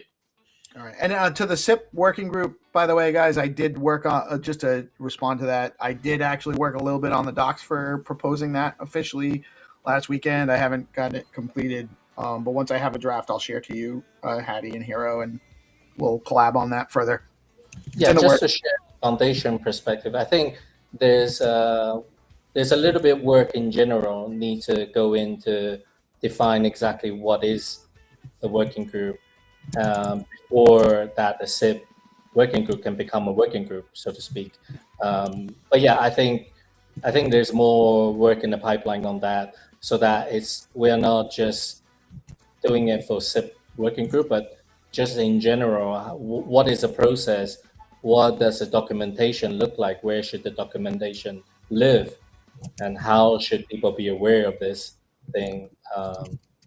Yeah, so I just want to make sure you understand that there's a bigger piece to that than just say, hey, let's become a working group. It's not sure yet whether we will fall into the working group category or we are labeled as something else. Correct. And Claire has a really good thread again on forum about how to do that. So I responded to her. So anybody's interested in creating a working group, Claire's created it on the forum, which links to what Mitchell originally created, so that it's open, again, transparency on how to create a working group. The only caveat there is that it's a little bit outdated, like 2 years ago. So that's why there's with the recent effort and so many different working group popping up more publicly, I think we just need to update the guidelines, so to speak. Correct. Hero, is that us, or I think Claire's dealing with that, isn't she? Yes. Yeah. So yeah, that's all, guys. That's all from me. All right. Awesome. Rena, thank you so much for joining us today. Pleasure having you. You're always welcome. Whatever time works for you, we'll make it work on DeOrganized side. So just I don't need to be treated special. I'm not special. No, but we stream all day anyway. Well, all right. I don't want to tell you that I'm not treating you specially, but we kind of do that for everybody. A side question, Rena. Do you have any AI tools that you wish to learn? Like, I don't know. Is there anything AI? You have no idea. I need an entire DeOrganized session on fixing Rena with AI and like AIing me. Like, I need the whole works. Oh, because I run a group called AI Guild, and we're here to help people with AI toolings and. Well, I hope you're getting ready for a really dumb user, because that will be me. So we currently teach AI music. That's how we created the endowment jingle. But we can create a song for that. We create content. We create we write code too. So these are the 3 key pillars right now. But if there's anything else that you have on your AI wish list, we can probably help you with that if you're ever up for it. I am totally up for it. We're gonna have to do some AI vibe coding over the holidays. That's what I want to do. We do that. We're starting to do it almost every day. That was your own mission? Yeah, it's something that I want to do. I'm trying to vibe code some different dashboards to show liquidity across the ecosystem and things like that. Again, like I really want to be transparent, but I am not a developer, so I'm trying to do my best with API feeds because that's what I'm used to. Well, we can help you at the Stacks AI Guild if you ever. I will take you up on it. I will take all the help that I can get. We're not shy about asking for help. And I'm just to tell you, I don't know how to code, and I vibe coded together something for the hackathon for Stacks. Like That's I amazing. really went from zero to a submission to getting somewhat a working product. So it's possible nowadays. He's also not a music producer, but the background music for the SIP call, which is playing right now, very lowly, and I'll put it up louder in a minute, was also produced by Hero Gamer using AI vibe coding. So there's a lot going on, and we'll definitely the AI Guild can definitely help you. You will be surprised at how capable you can be with just a little bit of guidance for vibe coding. Love it. Yeah, I was also sure about AI Guild. I didn't know how to. Yeah, Tindley is. There's a lot of people. The AI Guild has actually been spreading skills throughout this Stacks ecosystem to a large degree.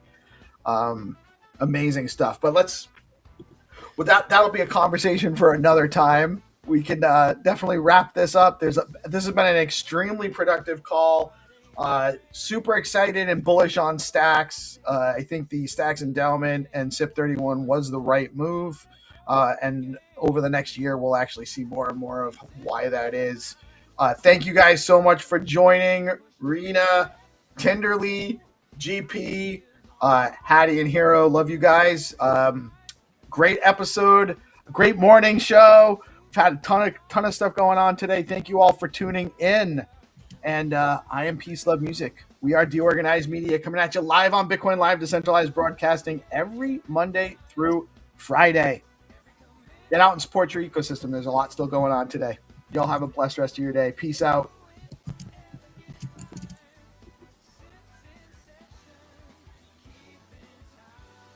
Peace. That's my name.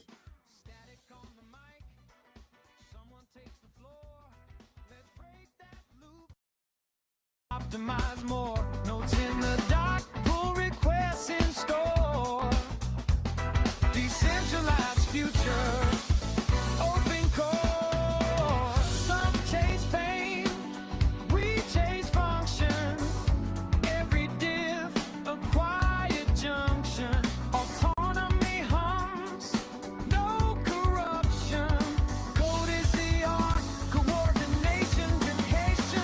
And the hood. Ideas collide. Engage, evolve, we build with pride.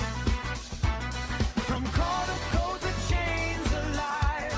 Sips in session, future in stride.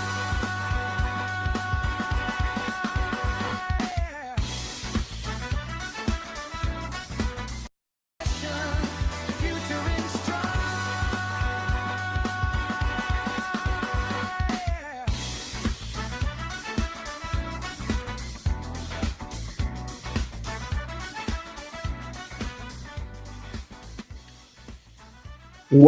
Welcome again to SIP Friday. Ladies and gentlemen, I am your host, Peace Love Music.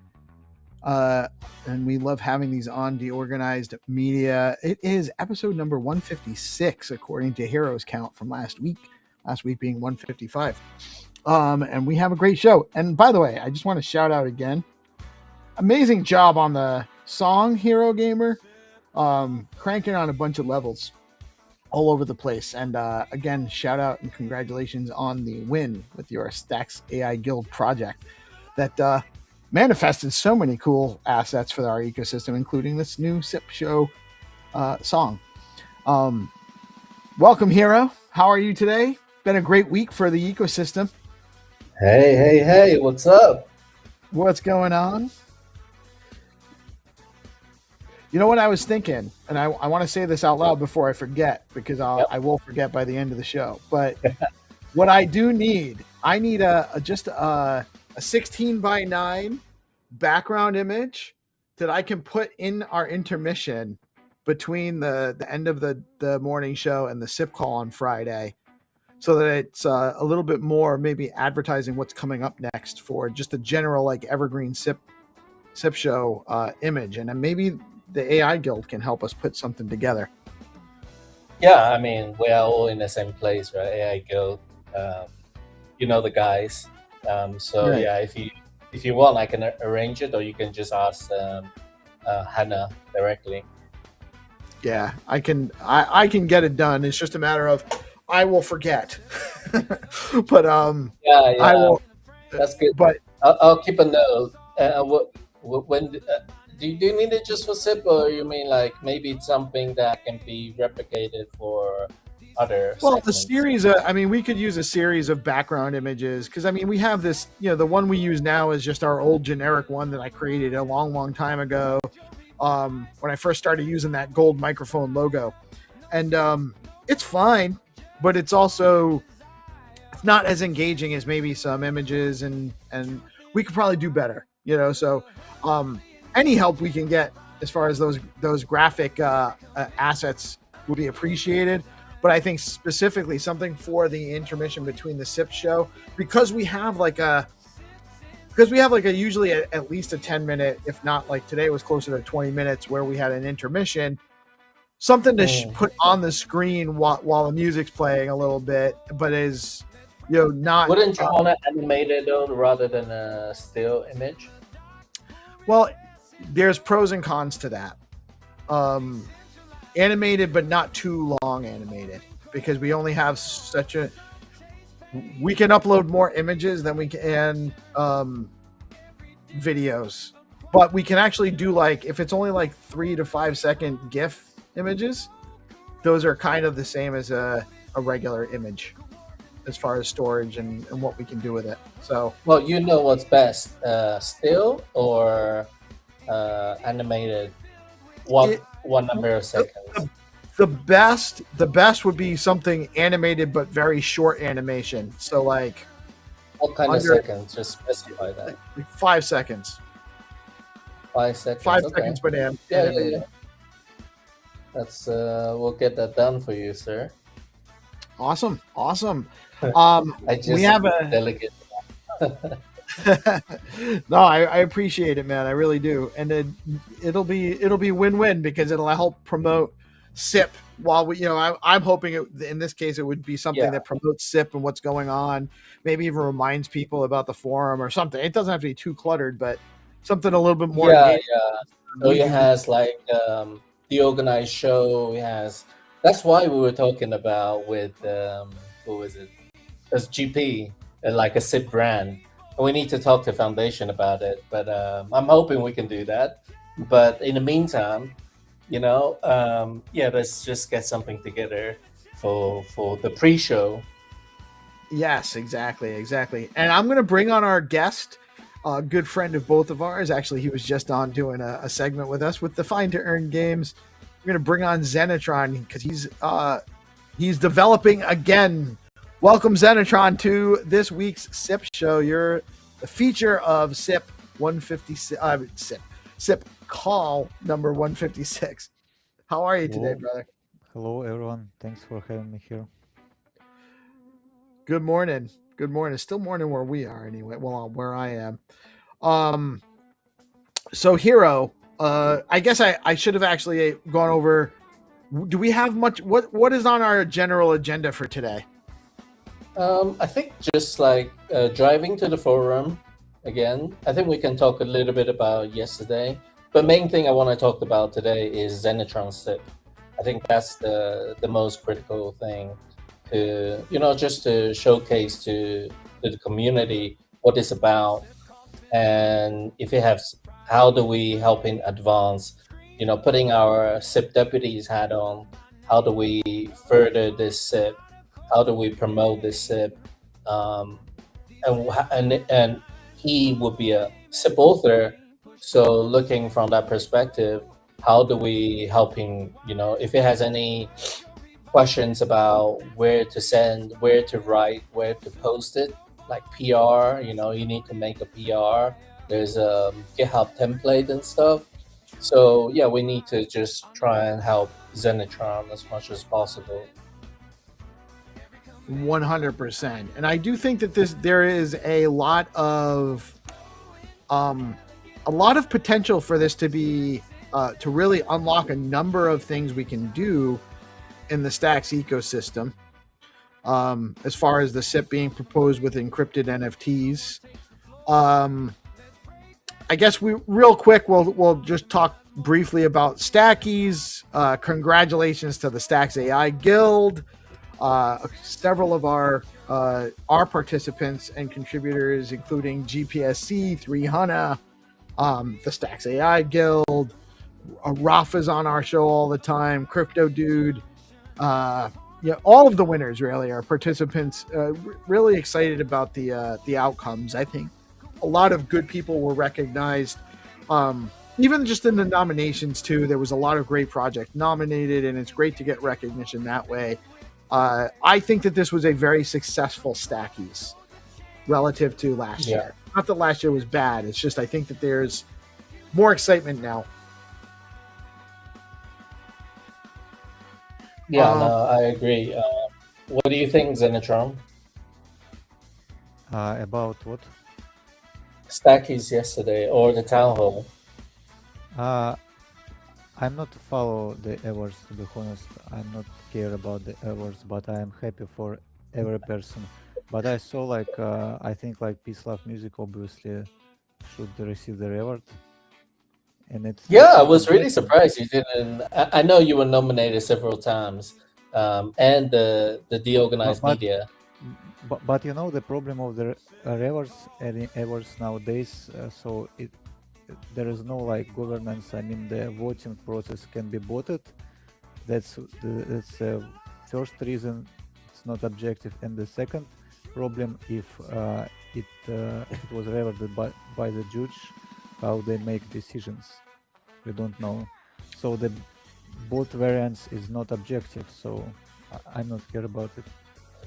Yeah, and honestly, I appreciate the kind words. I'm not worried about winning. I'm just actually psyched about having been nominated for a number of categories, including with DeOrganized, and I love that. And I don't feel bad. Yeah.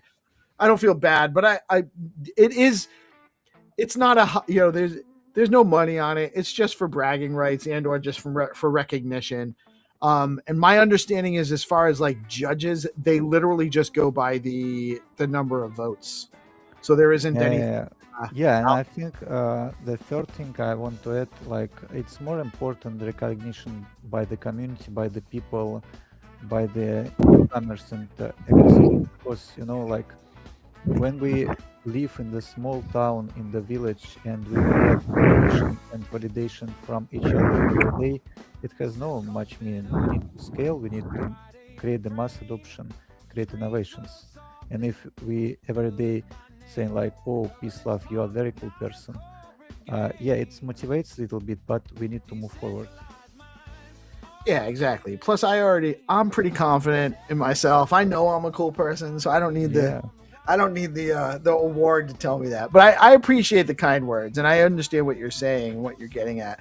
Yeah. Also, related to the town hall, tons of just absolute bullishness. Welcome to the show, Fabo Hacks. By the way, he's asked to join the SIP show on the regular, so I've added him to the calendar, and really excited about having his developer input on the process. Welcome to the show, man. GM, good afternoon here in Buenos Aires. Oh, that's right. You guys are 2 hours ahead of us. I learned that Welcome, Fabo. You might want to put your mic, lower your mic, so that you're not breathing into your mic. Yeah. We can hear you breathe. Can you hear more? Yeah. Yeah, we can hear you. Just Okay, position your mic to the mouth, not to your nose. This auto regulates this mic. Down Can you a hear little me here? bit. Down a little Yeah, bit. down. Can you hear me here? Yeah, we can still hear you. You're good. You're good. Great. Good. So how you doing, bros? Excellent, man. Excellent. We were just talking about the Stackies Awards, and we also had that town hall meeting yesterday, which I found to be very bullish.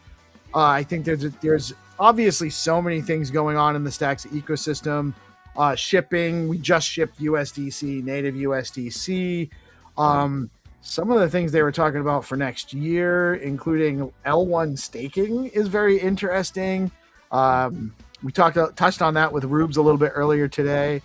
The most bullish thing that I took away wasn't a specific thing. It was where Munib was talking about the idea that they need to have a longer roadmap, or that they're aware that they want to have a constant roadmap where they're constantly have things out in the future that they're working towards, and then always be shipping. And always be shipping was the thing that was the most bullish out of so many great things going on in the ecosystem that I'm very excited about. I don't know about you guys, but we got Wormhole coming. We got expanded SBTC functionality and the DeFi ecosystem. There's just so many things going on.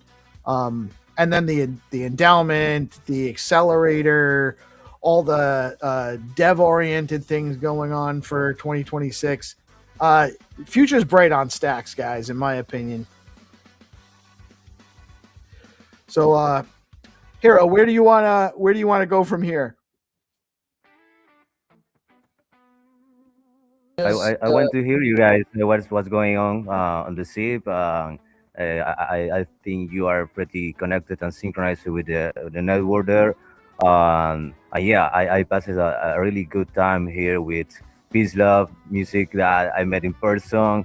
A lot of hackers that came from the antipode of the world, from the India, evenly from various parts. So amazing experience. Yeah. That was awesome. Fabo was at the Hacker House, and it was. I wasn't staying there, but I did stop in and kind of basically made it my go-to if I needed something to eat, because they had those chefs there cooking them breakfast, lunch, and dinner, and I could just drop in and I blended in. And I looked like just one of the devs, so they fed me too. But it was a great time. I thought the camaraderie between the devs, everyone kind of working together on things, getting to know each other, was really a very interesting experience that from the outsider perspective. Yeah, it was so intense that I hadn't noticed this last week that I saw for the last time in my life a guy, because we just lost him. He just died since 7 days ago. It's like he was a comrade of ours here from Korea. We are like engaging with that process. Sorry to hear that, man. Yeah. So intense. Yeah, I saw him in the meet and greet, the Stacks event. Oh, so he was there at the event? He was there. We were joking around, and he went, and that the was meet and greet was actually an awesome event too. That was Stacks represented very well. Number of events. They had the Hacker House. They did the meet and greet. They put on that Bitcoin Builders Conference. Then we represented well at SheFi, at Multi-Chain Day. What was the other one? I think there was one that was a staking summit. Awesome stuff, really. It was an amazing presence down there. I'm so glad we were able to be part of it. And super happy to have actually gotten to meet you and get you a little bit more integrated into the community more. I know you killed it with your D grant. Congratulations. You got both milestones submitted. So you actually you're the first one that completed your entire submission so far. Oh, yeah. I'm surprisingly fast. I don't know why, but yeah, I should well motivated, pass. Yeah, for sure. It's like I'm researching stacks since 2 years ago. So engaging 1 year fully on it. I got into the hackathon, the November 2024. Got the first prize. Playing along. My first hackathon really in my life. I was pretty um, amazed by the experience. Yeah, I got here since a year ago in Buenos Aires, meeting a lot of developers. I think they are pretty interested into Bitcoin. They don't know even that you can program on Bitcoin. Yeah, they know about Bitcoin scripting at least, but they know much about stacks or any other layer 2 application really. But evidently, we have a lot to do. I'm doing practically two projects in a row, that is VBox and Sumac. I presented Sumac in Casa Minima and the event stacks. I'm pretty interested to also show about what is VBox. This is the first open source app store that got the D grants. I'm really willing to make it happen, because what is happening right now with Samurai Wallet, with the persecutions to developers that are just write privacy code, is so astonishing. We have to make something about it. We'll actually do we'll schedule a time to just have you on specifically to spotlight you, walk through your projects as soon as possible, possibly early next week or maybe shortly after the holidays. But we'll definitely you got a couple of things you're working on we can definitely spotlight as well, for sure. Yeah. Cool. Yeah, I want to hear you guys. Tell me. Yeah, absolutely. And so right now, Zenitron just proposed a SIP. So we have a new SIP proposal in here. Although, I don't know, Hero, did we want to go through the town hall real quick? I kind of recapped it off my head.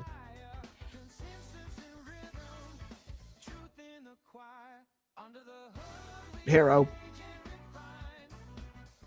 Sorry, I was muted. Yeah, no, so just want to circle back a little bit.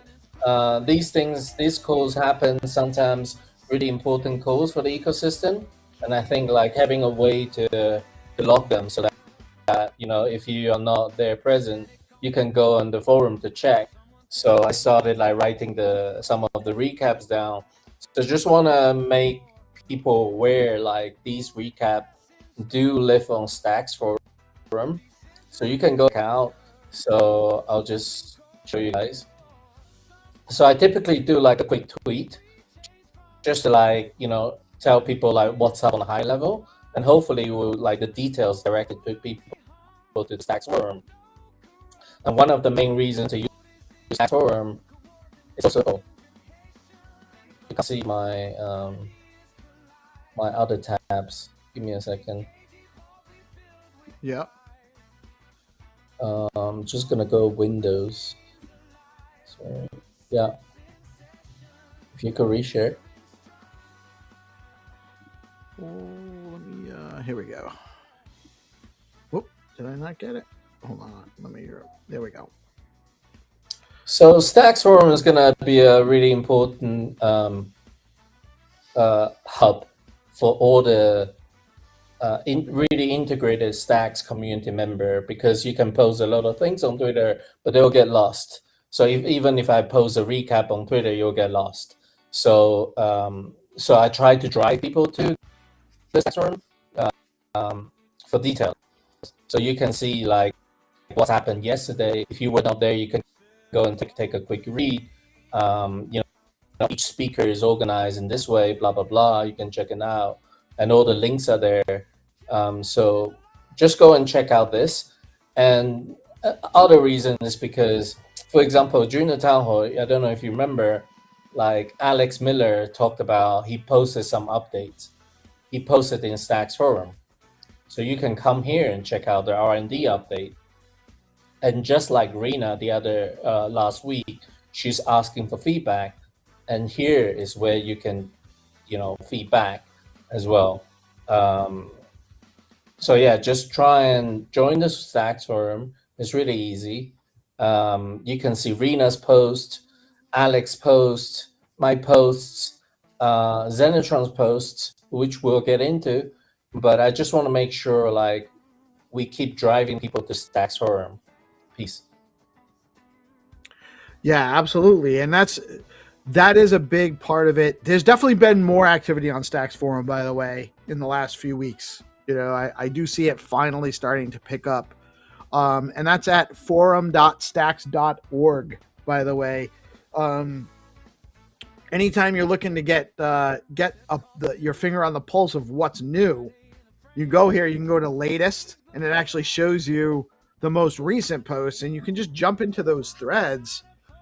It's a great way to get exposure for yourself too. People that are participating in the forum, you're engaging, so then people learn your name, they get to know you a little bit better, and you're participating that way.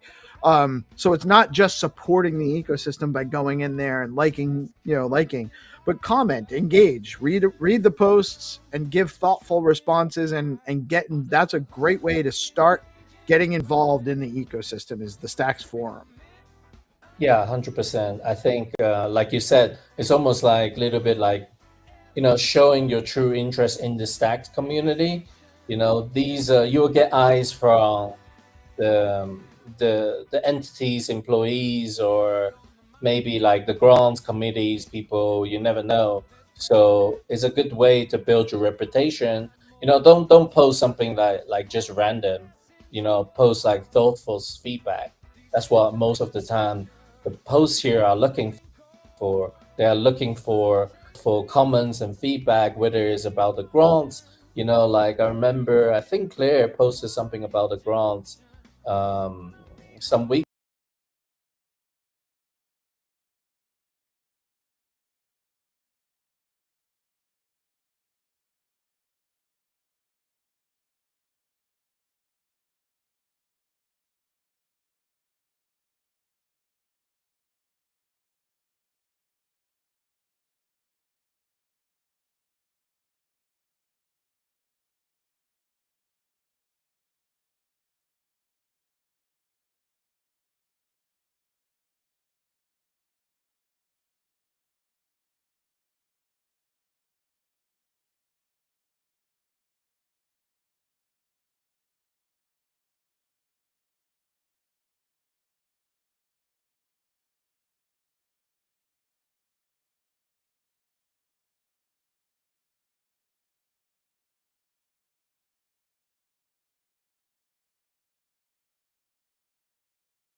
Hey, my friends, it's your old pal Peace Love Music here, and we're breaking in. We have Dream Chasers, one of the guys from the project Sweeper.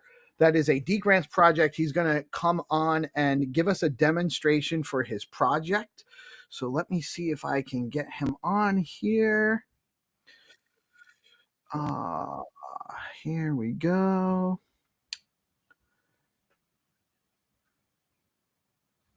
All right. So now you guys see two of me. Let me actually just take the second one of me off of here so it doesn't look weird. Okay. All right. And you can still hear me, Dream Chaser? Yeah, I can. Yeah, I can. All right. So tell us about Sweeper. What is the project? What are you looking to do with it? And let's see how it works. Okay, so Sweeper is a chance game. It's pretty simple. You click a box. If you don't happen to hit a mine, you make some money with it. So basically, this is the DApp, basically. So so first of all, this is what you're gonna see when you get to the main page. And you can see our upcoming announcement, games and stuff, and weekly leaderboards where there's going to be a couple of rewards for anyone that's going to be playing. Either, more prizes basically. So let's connect our wallet and let me walk you through the gameplay. Okay, so I just connected my wallet here. Right. So on the left side, you see a game panel. That's basically where you see how the game works, what current row you're at, multiplier, all that stuff, and how many lives you have, and potential payouts you have. And then on the right side, that's basically the game. That's where you get to click the boxes and see if you can actually win some money. Basically like Las Vegas. Okay, so let's do one STX. So you spend STX to make a move. Yeah, to make a move basically. So it's like you only make you only spend one STX and then any amount basically. But the transaction only happens once, and then you can click as many boxes as you want. Okay. So one if you STX can, to, or is it a wager, or is it, how does that work? What am I paying one STX for? okay, so it's not fixed to one STX basically, but it's like it's a wager, like you say. And then that wager you place is actually multiplied by, with each row that you actually win. So currently, if you see right here, it's 0.12 and it's accumulative. So, you don't really have to it's not like fixed to like a specific row. So as you can see with my potential payouts, it's increasing. If I win again, it increases again. If I choose to actually cash out then and there, no need to talk to someone, easy cash out, and you'll see it in my wallet. It's that simple. And then you can start another game again, no hassle free. It's all hassle free. So that's pretty much the entire project, but a lot is actually going in the background, making sure that you have the a seamless experience. And right now, this is in testnet. Yeah. Right now, it's still in testnet, so anyone can actually play around with it, break it if you want to. We're actually looking to hear your opinions as well. So yeah. Awesome. Do me a favor. Can you, in the comments, can you drop me the link? Okay.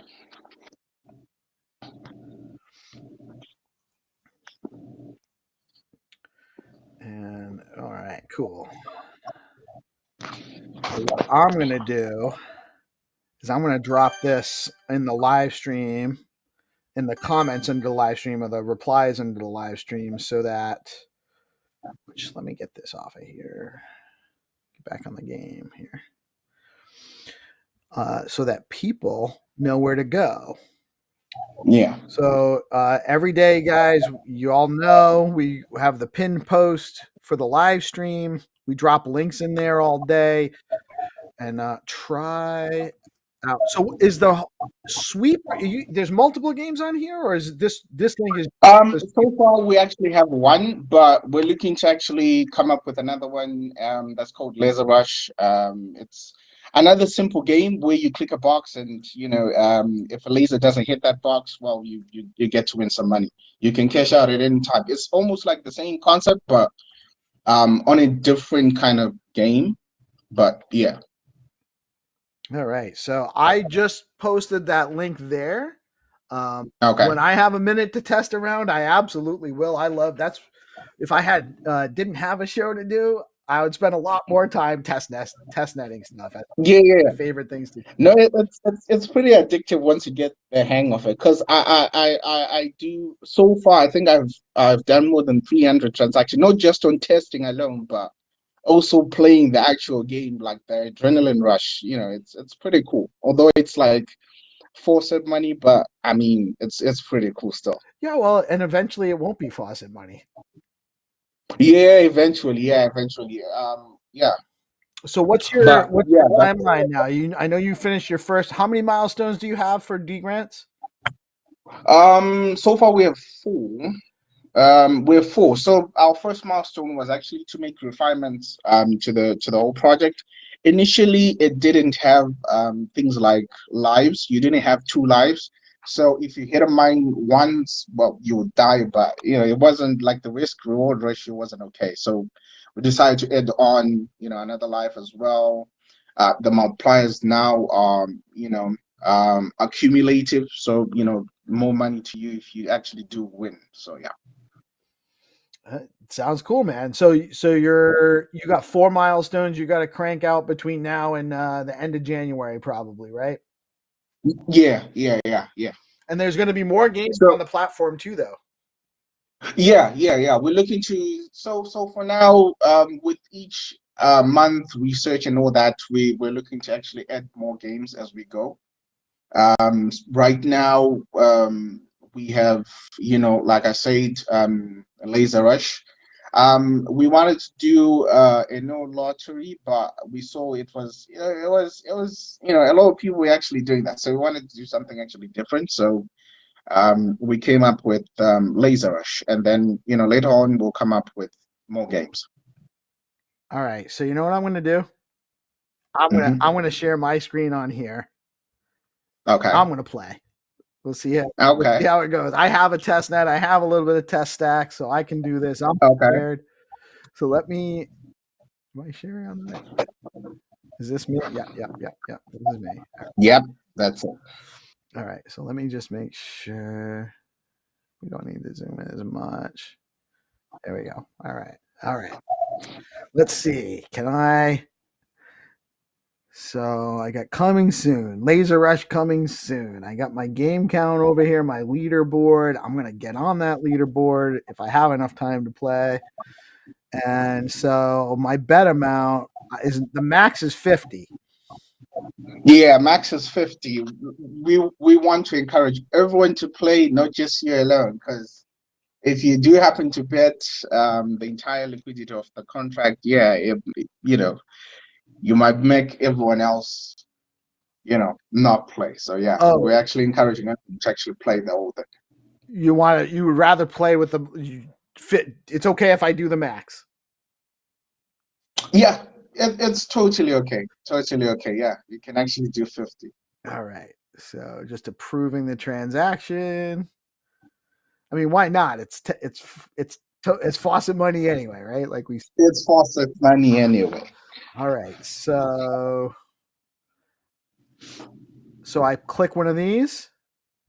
Yeah, you click one of these. If you don't want to play for that box, you can actually hit the skip button, and then you can head over to the next row, and All right. So over here, if I have to play at least 2, is that what it is?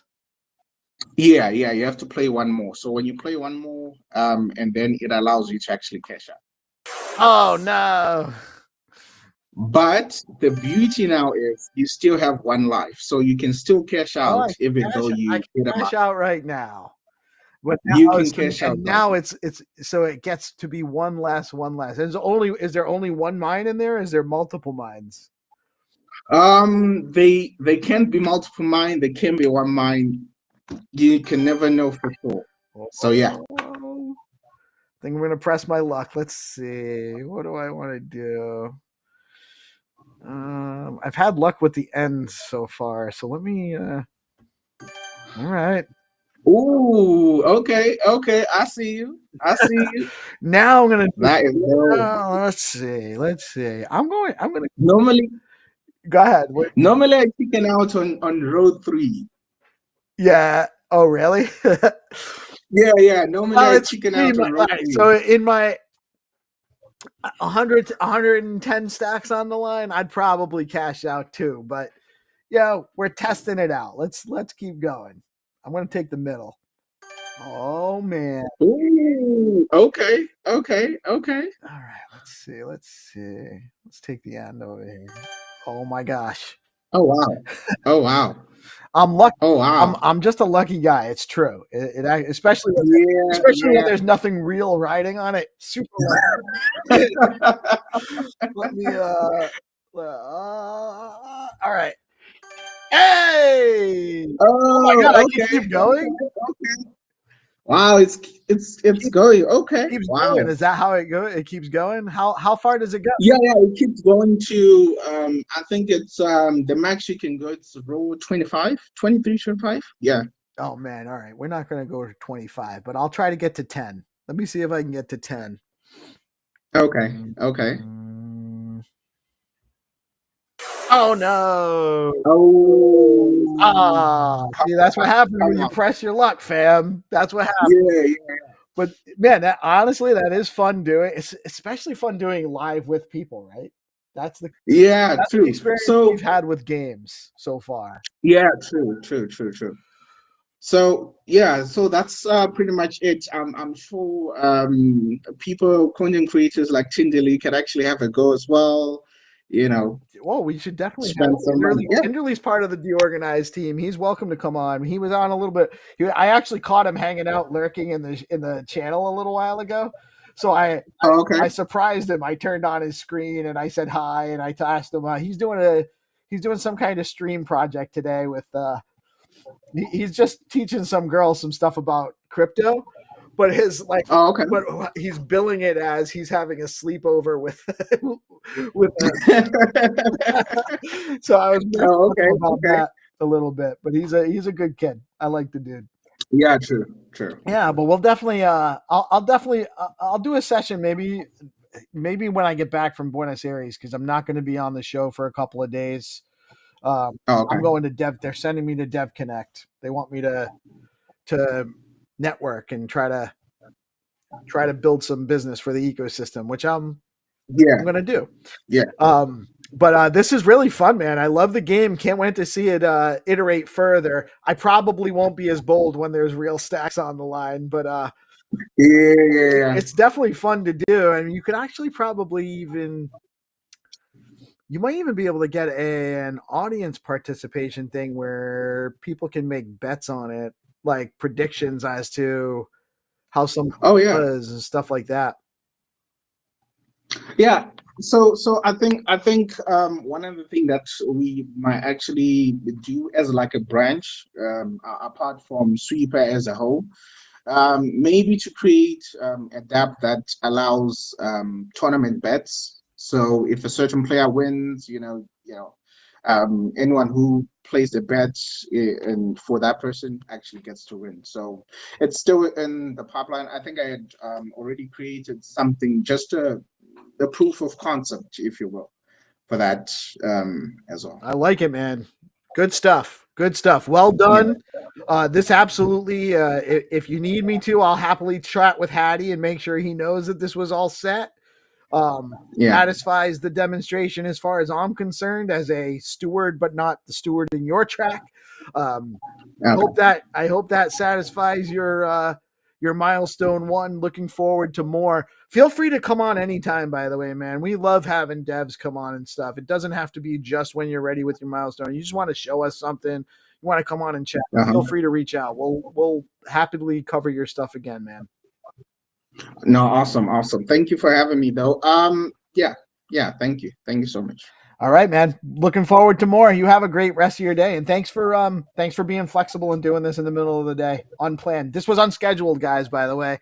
He was not so unscheduled, yeah. But he did it anyway, and we got it done. Yeah. Awesome. Thank you, Dream Chasers. Guys, if you're not following at Dream Chasers, it's with a Z, right? Yeah. On X. And is there an X account for Sweeper yet? Yeah, there is an account for Sweeper. I think it's Sweeper_STX. All right, let me actually get that on the screen real quick too. Let me triple check. Let me make sure it is. It's Sweeper_STX. O caps. Yeah, that one. Oh, I'm not following yet. All right, now I am. All right, check them out. Make sure you get it's Sweeper _STX right here. Make sure you Yeah. go check them out. They're building games, real games with real crypto on stacks. That means on Bitcoin, my friends. Games on Bitcoin Yeah. with Sweeper. Man, thank you for joining. I appreciate your time today, and we look forward to more from you. No, thank you so much for having me. Yeah. Yeah, man. Awesome. Awesome stuff. I'm really glad. I'm glad we did this. I'm glad we figured out a way to get this on and be stable with it. So I'm glad you're actually excited as well for the project. Wow, it means a lot. It means a lot. Oh man, I love people. I know it takes work to do this stuff. I know what it takes. Yeah. And it's not easy. It's not easy No, it's not. putting yourself out there, showing people when it's not quite ready. Like it takes some work. So good for you, man. Keep up the good work. Looking more forward to more from you, and really appreciate you doing this today.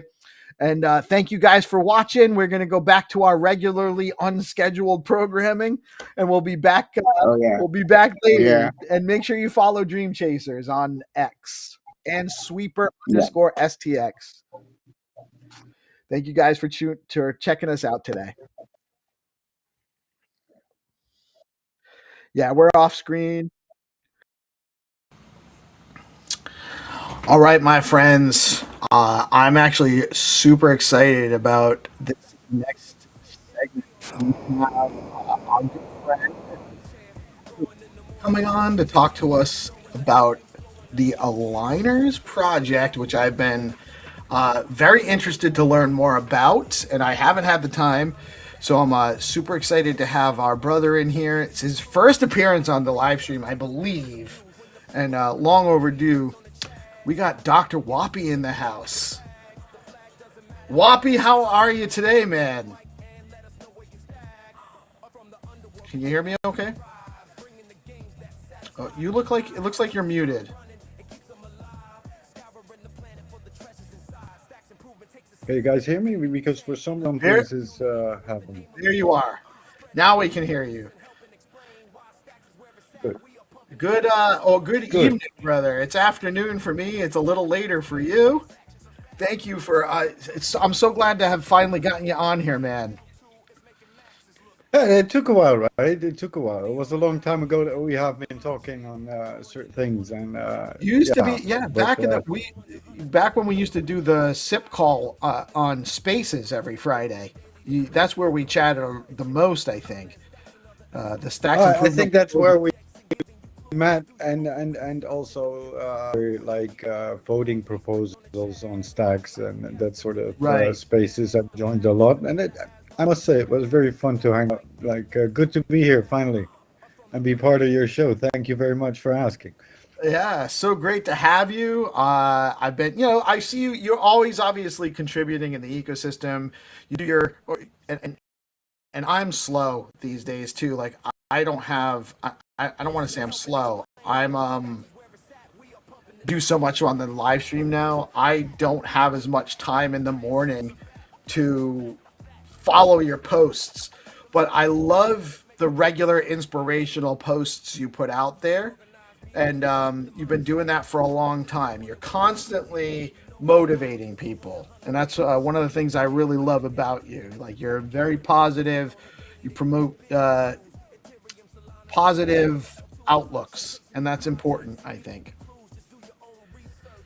Yeah, it was something that I found myself a little bit more. Like, for the longest time, I was a little bit lost on X because, first of all, I'm not a developer.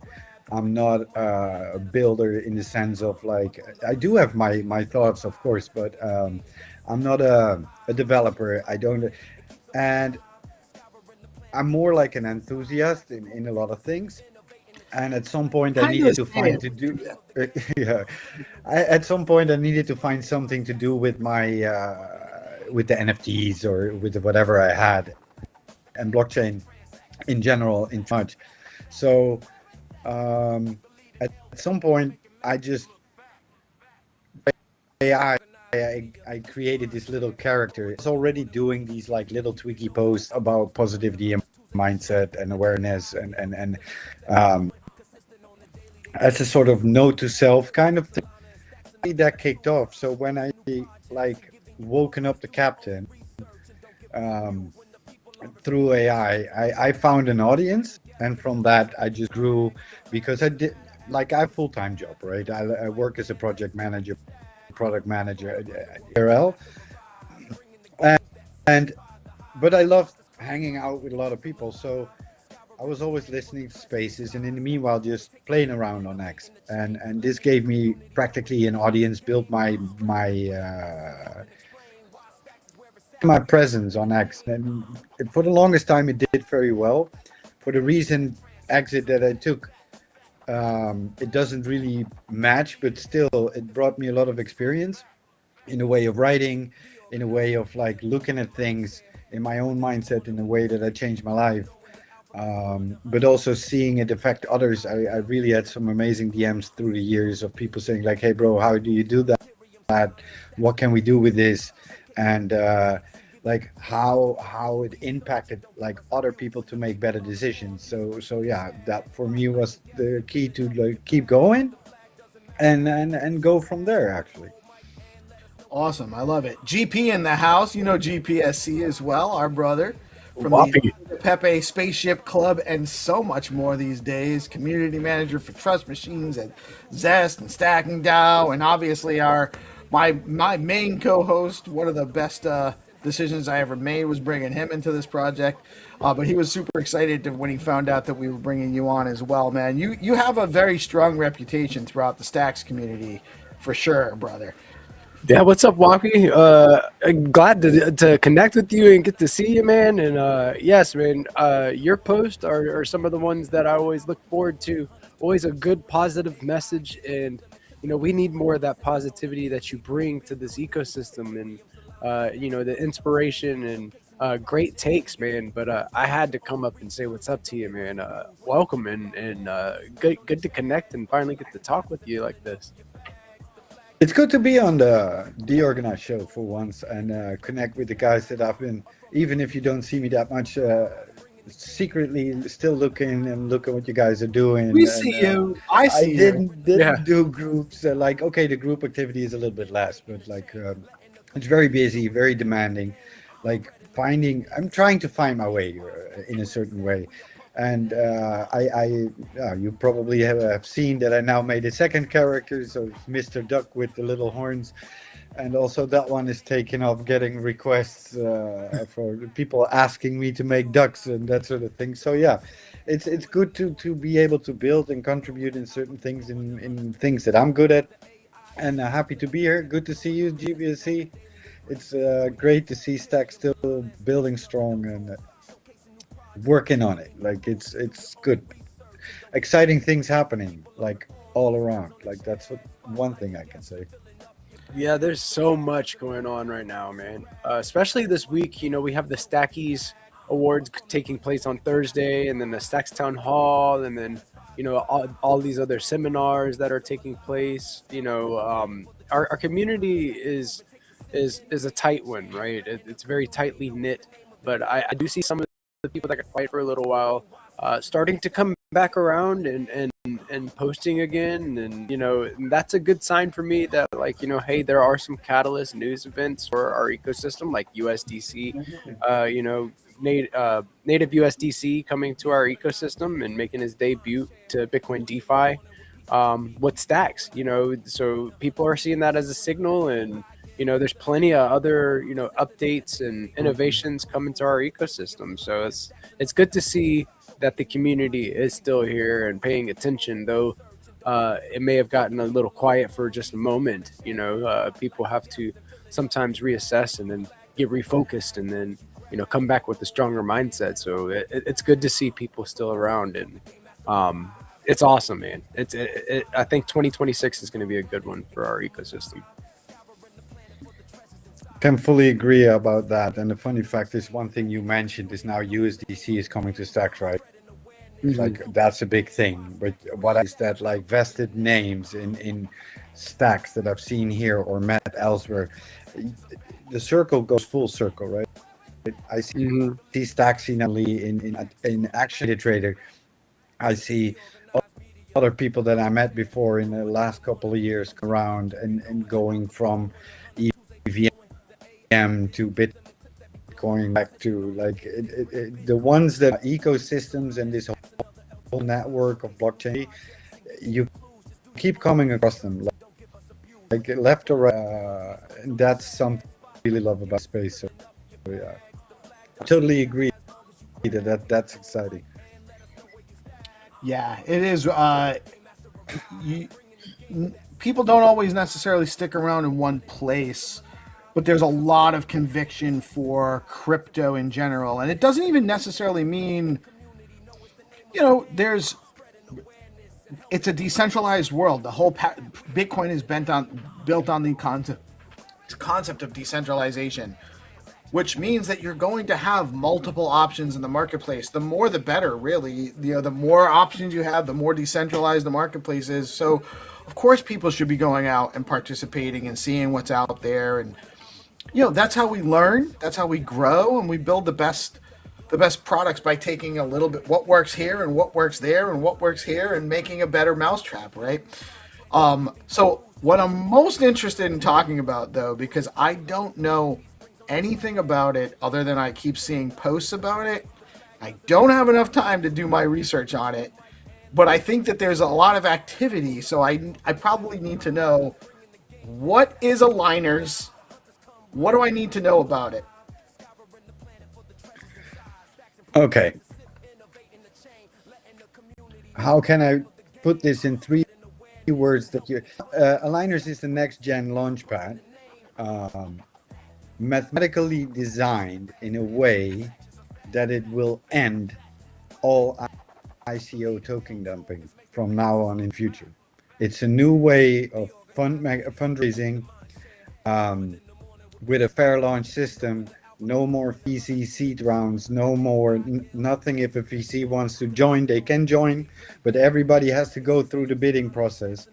But it's designed in a way that it's targeting organic growth in price, in whatever you do. So the mechanic is actually quite simple. It's mathematically very difficult, but the way that it is designed, you create a project, in this case aligners, you make your token launch, and you set up a bidding window. A bidding window with several pools of discounts. These discounts normally would be the seed rounds, the private funding, the public funding, etc. Right? Now everybody can join. Everybody can join that bidding. Okay. And exactly at the same time, there's only hands for it. These bidding windows work as like laddered pools, and you can talk pools for which discount you want to have, right? And you can bid on your tokens. The tokens, once I can go on forever on how it exactly works, but the whole meaning behind it is the token dynamics are designed in a way that once the tokens are depleted, there will be timers running. And then at some point, without any knowing, so there's no manipulation possible, these windows close and it's end of bidding, right? And then everybody can claim their tokens. But what do you now get? You don't get your tokens, you get your NFT that holds your tokens. So you actually get a can of tokens.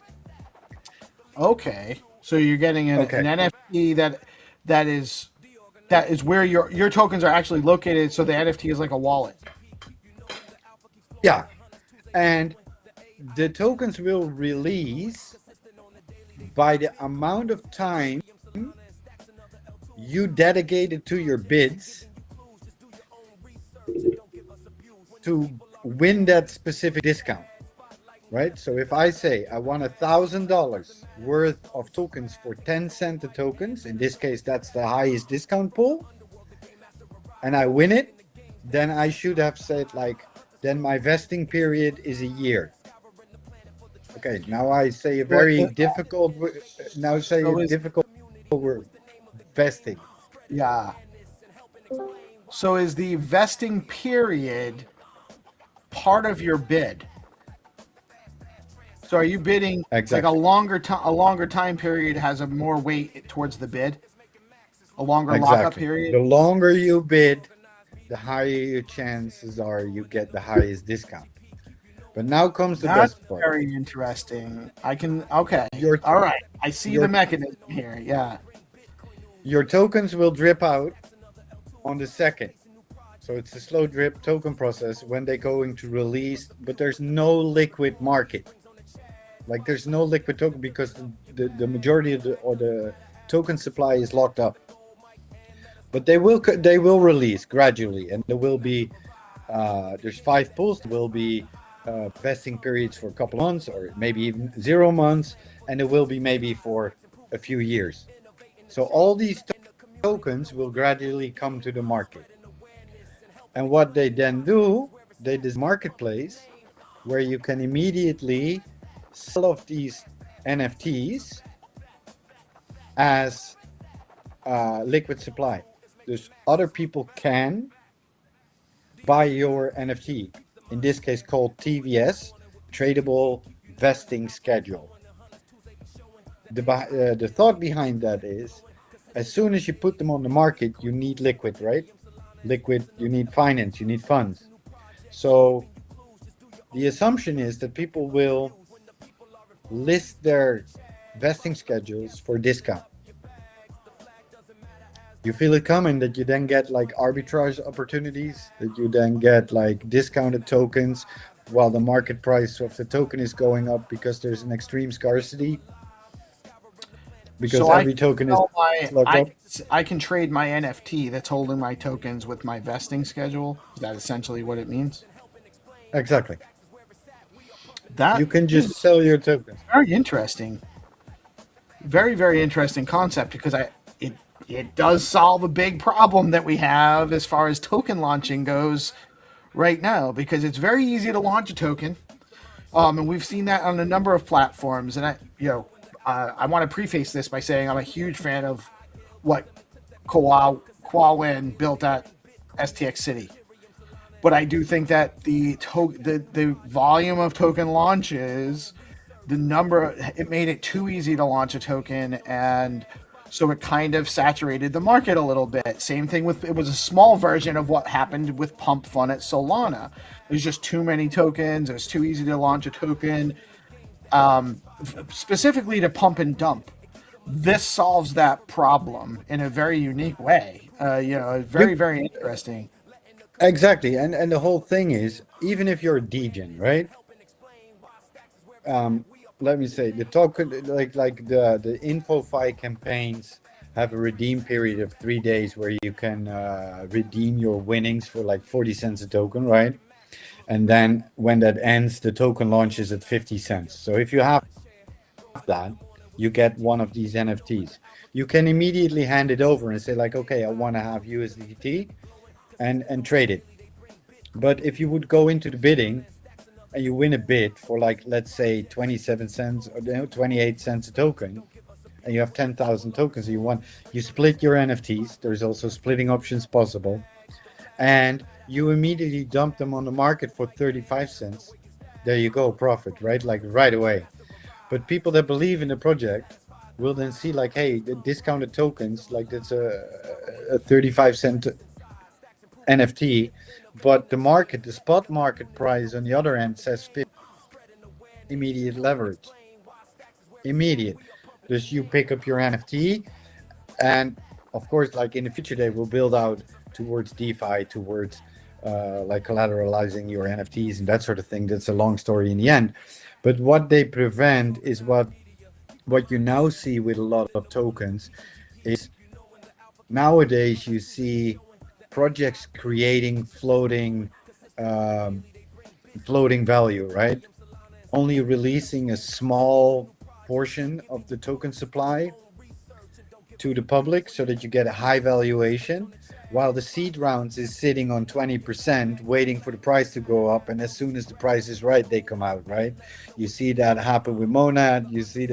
So your floating FDP is like a false pretense of a high valuation that gives them excuses that it's absolutely ridiculous to see. But yeah, people buy into it and they still do. So what it is with aligners is like Bitcoin, they bootstrap. They don't do external funding. Like, no.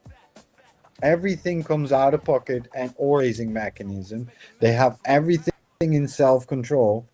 So the initial valuation starts low, and it allows the project. It might take a little while longer, right? But it allows the project for organically grow and organically evaluate and organic price growth of the token supply.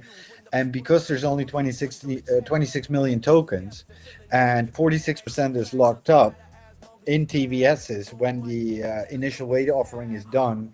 So that's the time weighted bidding pool that I was talking about. You invest your time and your money, but your time is the winning factor, right? That means that there is no liquid supply to dump. And it's very easy to pick your tokens from the market, right? The team vested their allocation for 26 years. So the slow drip on those tokens will take forever before that 20% what you're seeing over there is dripping out.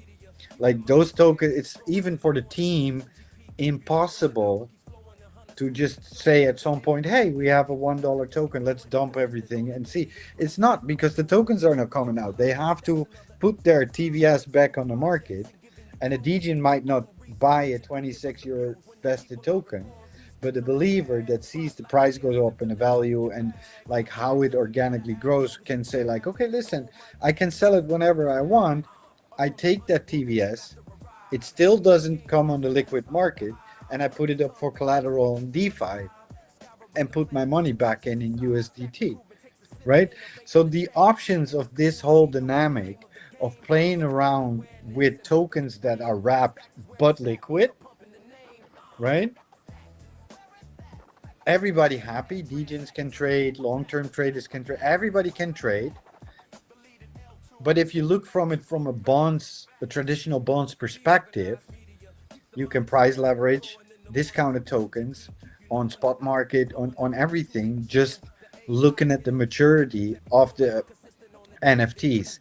And I know I go in a short time very deep into the mechanics, but the basics is nothing else than you give everybody the freedom to trade, to invest without waiting for that big whale VC to come in, and you have to click fast.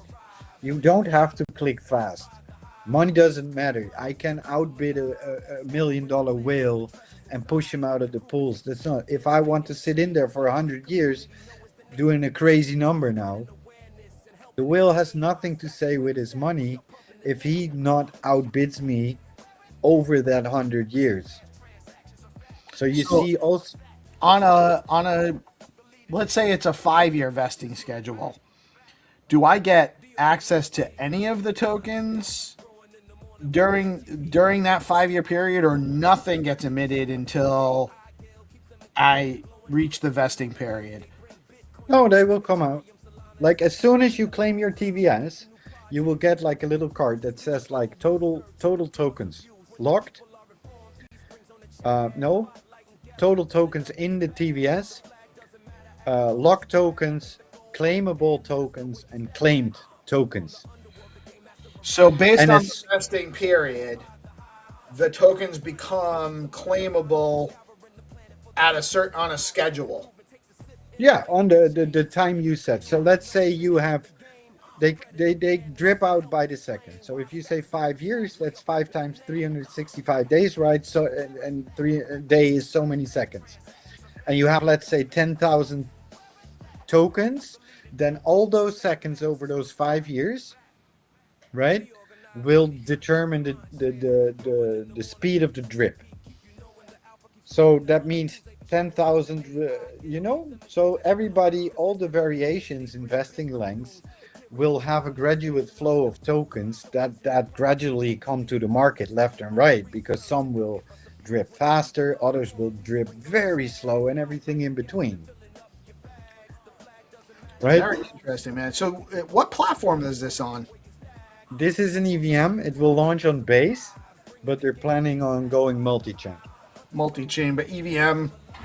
And at this point, Base is where it's at for that, for sure. Like I know, like Stacks actually brought me down to DevConnect in Buenos Aires last month, which is an awesome. Ethereum. Yeah, it was great. Great time, great stuff going on with Stacks down there.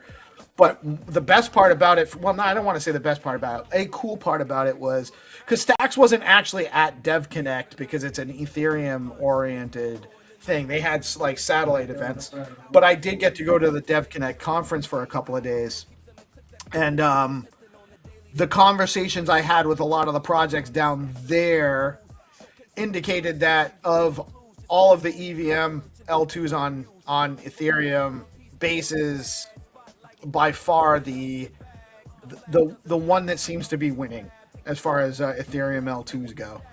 Base and Arbitrum is what I'm hearing. Well, yeah, there are a couple of good L2s, but you have Arbitrum at this point very running hard. Mega ETH is quite new.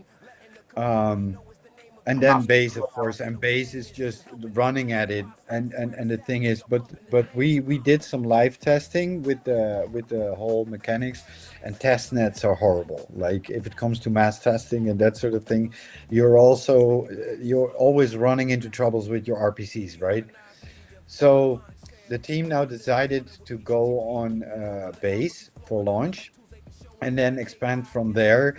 But they are looking to eventually go multi-chain, and how fast and how yeah. Sorry, my son has to leave. I know what that's like. I have a couple sons myself. Yeah, he cooked dinner, but I like it all mixed a little bit, but it's okay. I will call him later. That's all right. Anyway, so yeah, we tried to test on Mega ETH. That didn't work because they changed their RPCs like 2 hours before the live stream, and then I've never heard of Mega ETH I've never even heard of that chain. Mega ETH is also very new, but very fast, very promising blockchain on Ethereum. We tested on Arbitrum together with the founder, by the way. That was pretty awesome that he was there. And we did a couple of tests. So they decided to test to launch on Base, because before launch they want to do they want to see if they can do something special for live stream.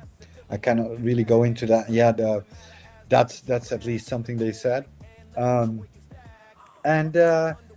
Yeah, then the launch will be 7 January on my head, because they had to postpone TGE because the traction on the liners was so fast and so much that they grew.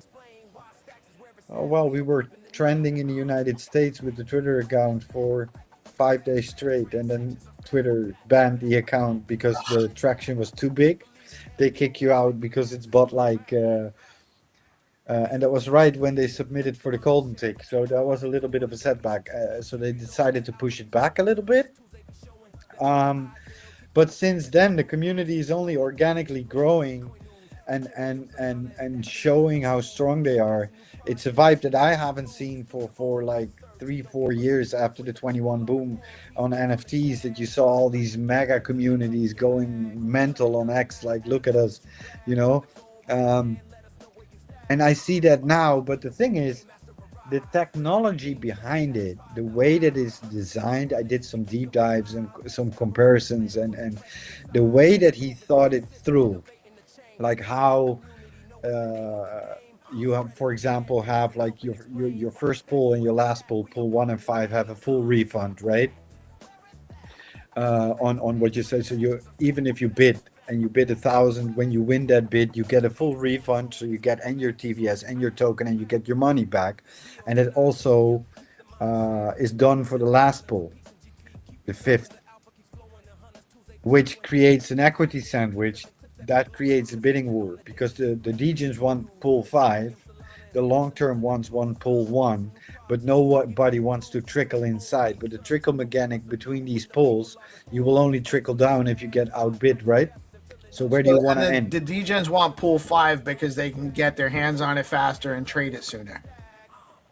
Because probably the shortest vesting schedules will come out of pool 5. Because that's like, but it like I have to explain a little bit about these pools. You have 5 pools. The first one has 2.2 million tokens in there, right? Then you go down and somewhere on the white paper, but the last pool only has 500,000 tokens in there, right? The last pool you get a full refund, and the first pool you get a full refund. The first pool has its highest discount, and the last pool its lowest, and then there's 3 phases in between, right? So no matter where you go, you always will have tokens at a discount, but only pool 1 and 5 have a full refund, right?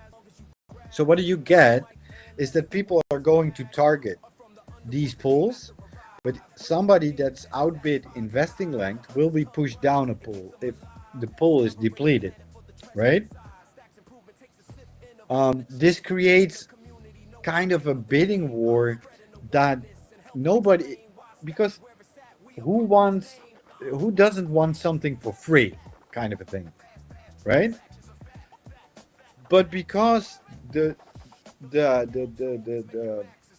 biggest discount, if you want to bid, like there's a bidding process going on, you can only bid once. That's your opening bid, and then you can only top up your bids, so you can only add to it. You cannot detract. Okay. You can only. So if I say I do $1,000 for pool 1, 12 months, and I get pushed out of that pool into pool 2, and I want to go back, I have to look at what the highest bid is at that point and outbid him to push, so I can only top up my time. So that means the highest discount probably will have the longest vesting periods of people that want to be in that pool, right? It's quite, if you think about how mathematically this is engineered and look into how they built this, it on all sides just screams long-term thinking. I'm not even going into full details because it's taking way too long, but by all means, I would suggest reading it. But the way they designed it, the way that they designed anti-manipulation, fair bidding, so you cannot manipulate bidding windows, because once the bidding windows, the bidding pools are depleted, hashed bidding windows go in play. And the bidding window only will be open from 0 seconds to, I don't know, I have to look it up because the white paper is being updated as we speak, but it previous was like 6 hours, and you never know when it ends. So you cannot do last minute pool sniping. It's impossible because you don't know how much time you have, right? Then when the tokens are distributed, you don't have liquid tokens, you just have NFTs with slow drips. So the liquid supply on spot market immediately says 50 cents, but like the circulating supply, how big is it? And how, so the mechanics in that, it screams long-term, it screams stability, it screams free launch, no, not free launch, fair launch, the distribute in everything. And the coolest part that I think is, while it works like this, you can do whatever you want. You can just dump your NFTs. Okay, you have a little bit of profit. You can still be that hamburger guy, right? To all the other side of the spectrum, to in the future build a complete financial DeFi system on your collaterals, on your other people that go through Aligner's Launchpad and launch in the same dynamic, so you will have more TVSs you can trade on other projects. So what you actually get is like a DEX for the NFTs. That's kind of the thing. And with a second angle on it, that simultaneously to that, there will be a spot market on the released liquid tokens. And then I can go way further on vesting and revesting and everything, but that's very very far ahead. But that's the whole dynamic, and it caught me right away. Like, this is something that actually can fix a problem, that a $10 investor can have the same fair chance with this system as a $10 million whale that just comes in and wants to benefit, right? Like, everybody has a fair chance here. Oh, because so is the amount I'm bidding. So if I'm only bidding $100, but I bid a longer vesting schedule, I will potentially win the bid for that $100 worth of that bucket. Exactly. If you outbid the whale, you push the whale out. And it doesn't matter whether the whale's bidding $10,000, because if I'm bidding a longer vesting schedule, I'm going to get my bid in ahead of theirs. Exactly. And it will be prioritized on time and not on amounts. I like that a lot, man. I think that's a really good idea. And so this is the only thing people have a hard time understanding with that is the hash timer. As soon as the pool fills up and is filled, that hash timer kicks in. And that's like an unknown. Nobody knows when it ends. So if then a big whale comes in and buys the entire pool, that means the countdown timer is activated like right away. And that can be 10 minutes. The vesting schedule doesn't start until the pool gets completely bought out. No, the vesting schedule is the TVS. The countdown timer to prevent pool sniping gets only activated when the entire pool is depleted. So if there's so many bits in that 2.2 million tokens are gone, then the pool is full and it activates a hash timer.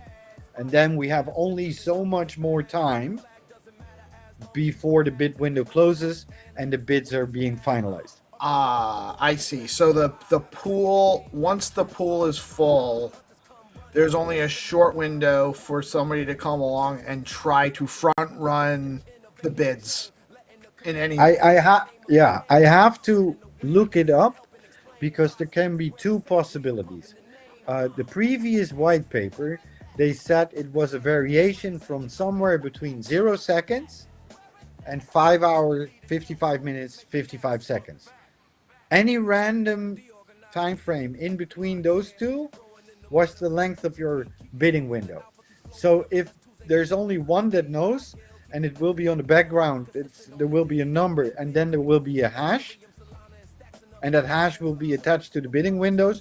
Nobody knows, cannot be manipulated, nothing, right? And as soon as the timer is done, the hash window will be published to the public to show how long the hash was, to make it fair and transparent.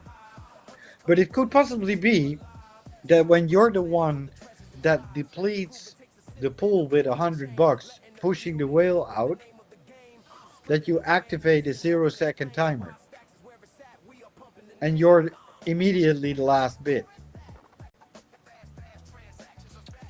So you could front run a whale, potentially. Potentially. But it also can be that you trigger the window and that it still will be open for 6 hours. So you cannot put in like a sniping bot and say like, okay. You don't know whether you front run there still might be plenty of time for them to outbid you. So you can't, there's no front running period, essentially. You cannot set triggers for front running to snipe the bids. It's impossible because you don't know what timers to set. Yeah, this was designed by degens that know how to that know all the tricks in the launch schedules you currently use. Well, it's actually done by a mathematician. His name is Roger. He's a great mind. But he, like what he said, they called it aligners, and the token is called A26Z, and 26 stands for the letters in the alphabet that they literally thought out and calculated every angle in the book, like every angle you can think of, everything. They built on this for 3 years. the technology, it's not even a fake promise. It's already active. It's already working. The smart contracts are there. They are now working through the second set of audits. The first round of audits, they got audited by 150 different sources. And no matter what angle I try to look at it, no matter what way the way that they designed it, it triggers you to really think about, like, how do I play this game? Like, no matter what you like. Landy, for example, we had a great discussion a couple of weeks ago with Landy, and he was like, yeah, dude, the mechanics around this, it's genius in a certain way, because no matter how you look at it, you cannot manipulate it. Gamed. Right, it cannot be gamed, it sounds like. So exactly. And they turned down VC funding. They don't want VC. The only thing the team tells to a VC fund is, if you want to do, you have to participate in the bidding. That's the only way. So there's no greedy hands. Is the bidding open on the first token yet, or not yet? No. The bidding will open at right after TG. Then you will get because we have these wall chain campaigns, right? These InfoFi campaigns going on, and the payouts for those need to be done through the initial weight offering, the funds that come from that, and for that so I should be posting about aligners so that I can get some wall chain cred. So I might get some tokens up front. Exactly, but you don't get the tokens. You actually get the vesting schedule. You get a NFT that you can either immediately trade for USDT, or you can hold it and then become part of the system. But there will be no liquid tokens. You get your tokens in a container, in a TVS. That's how you get them. But the bidding, like, you will get TGE, if I'm correct, and immediately right after that. So they generate the tokens so that they can wrap them inside the TVSs, and then they will go into the bidding. That way, that when the bidding happens, and the biddings are final, they can create the TVSs and make sure that the people can claim their tokens.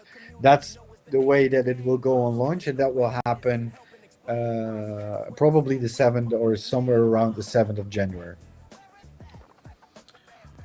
I love it, man. I think it's great. I think it's very interesting. I will probably do a little bit of more research and some posting on it, so I might line up to get a little bit of pop when it comes out. But I think it's a very interesting concept, and I'm interested to see how it goes, because I think a more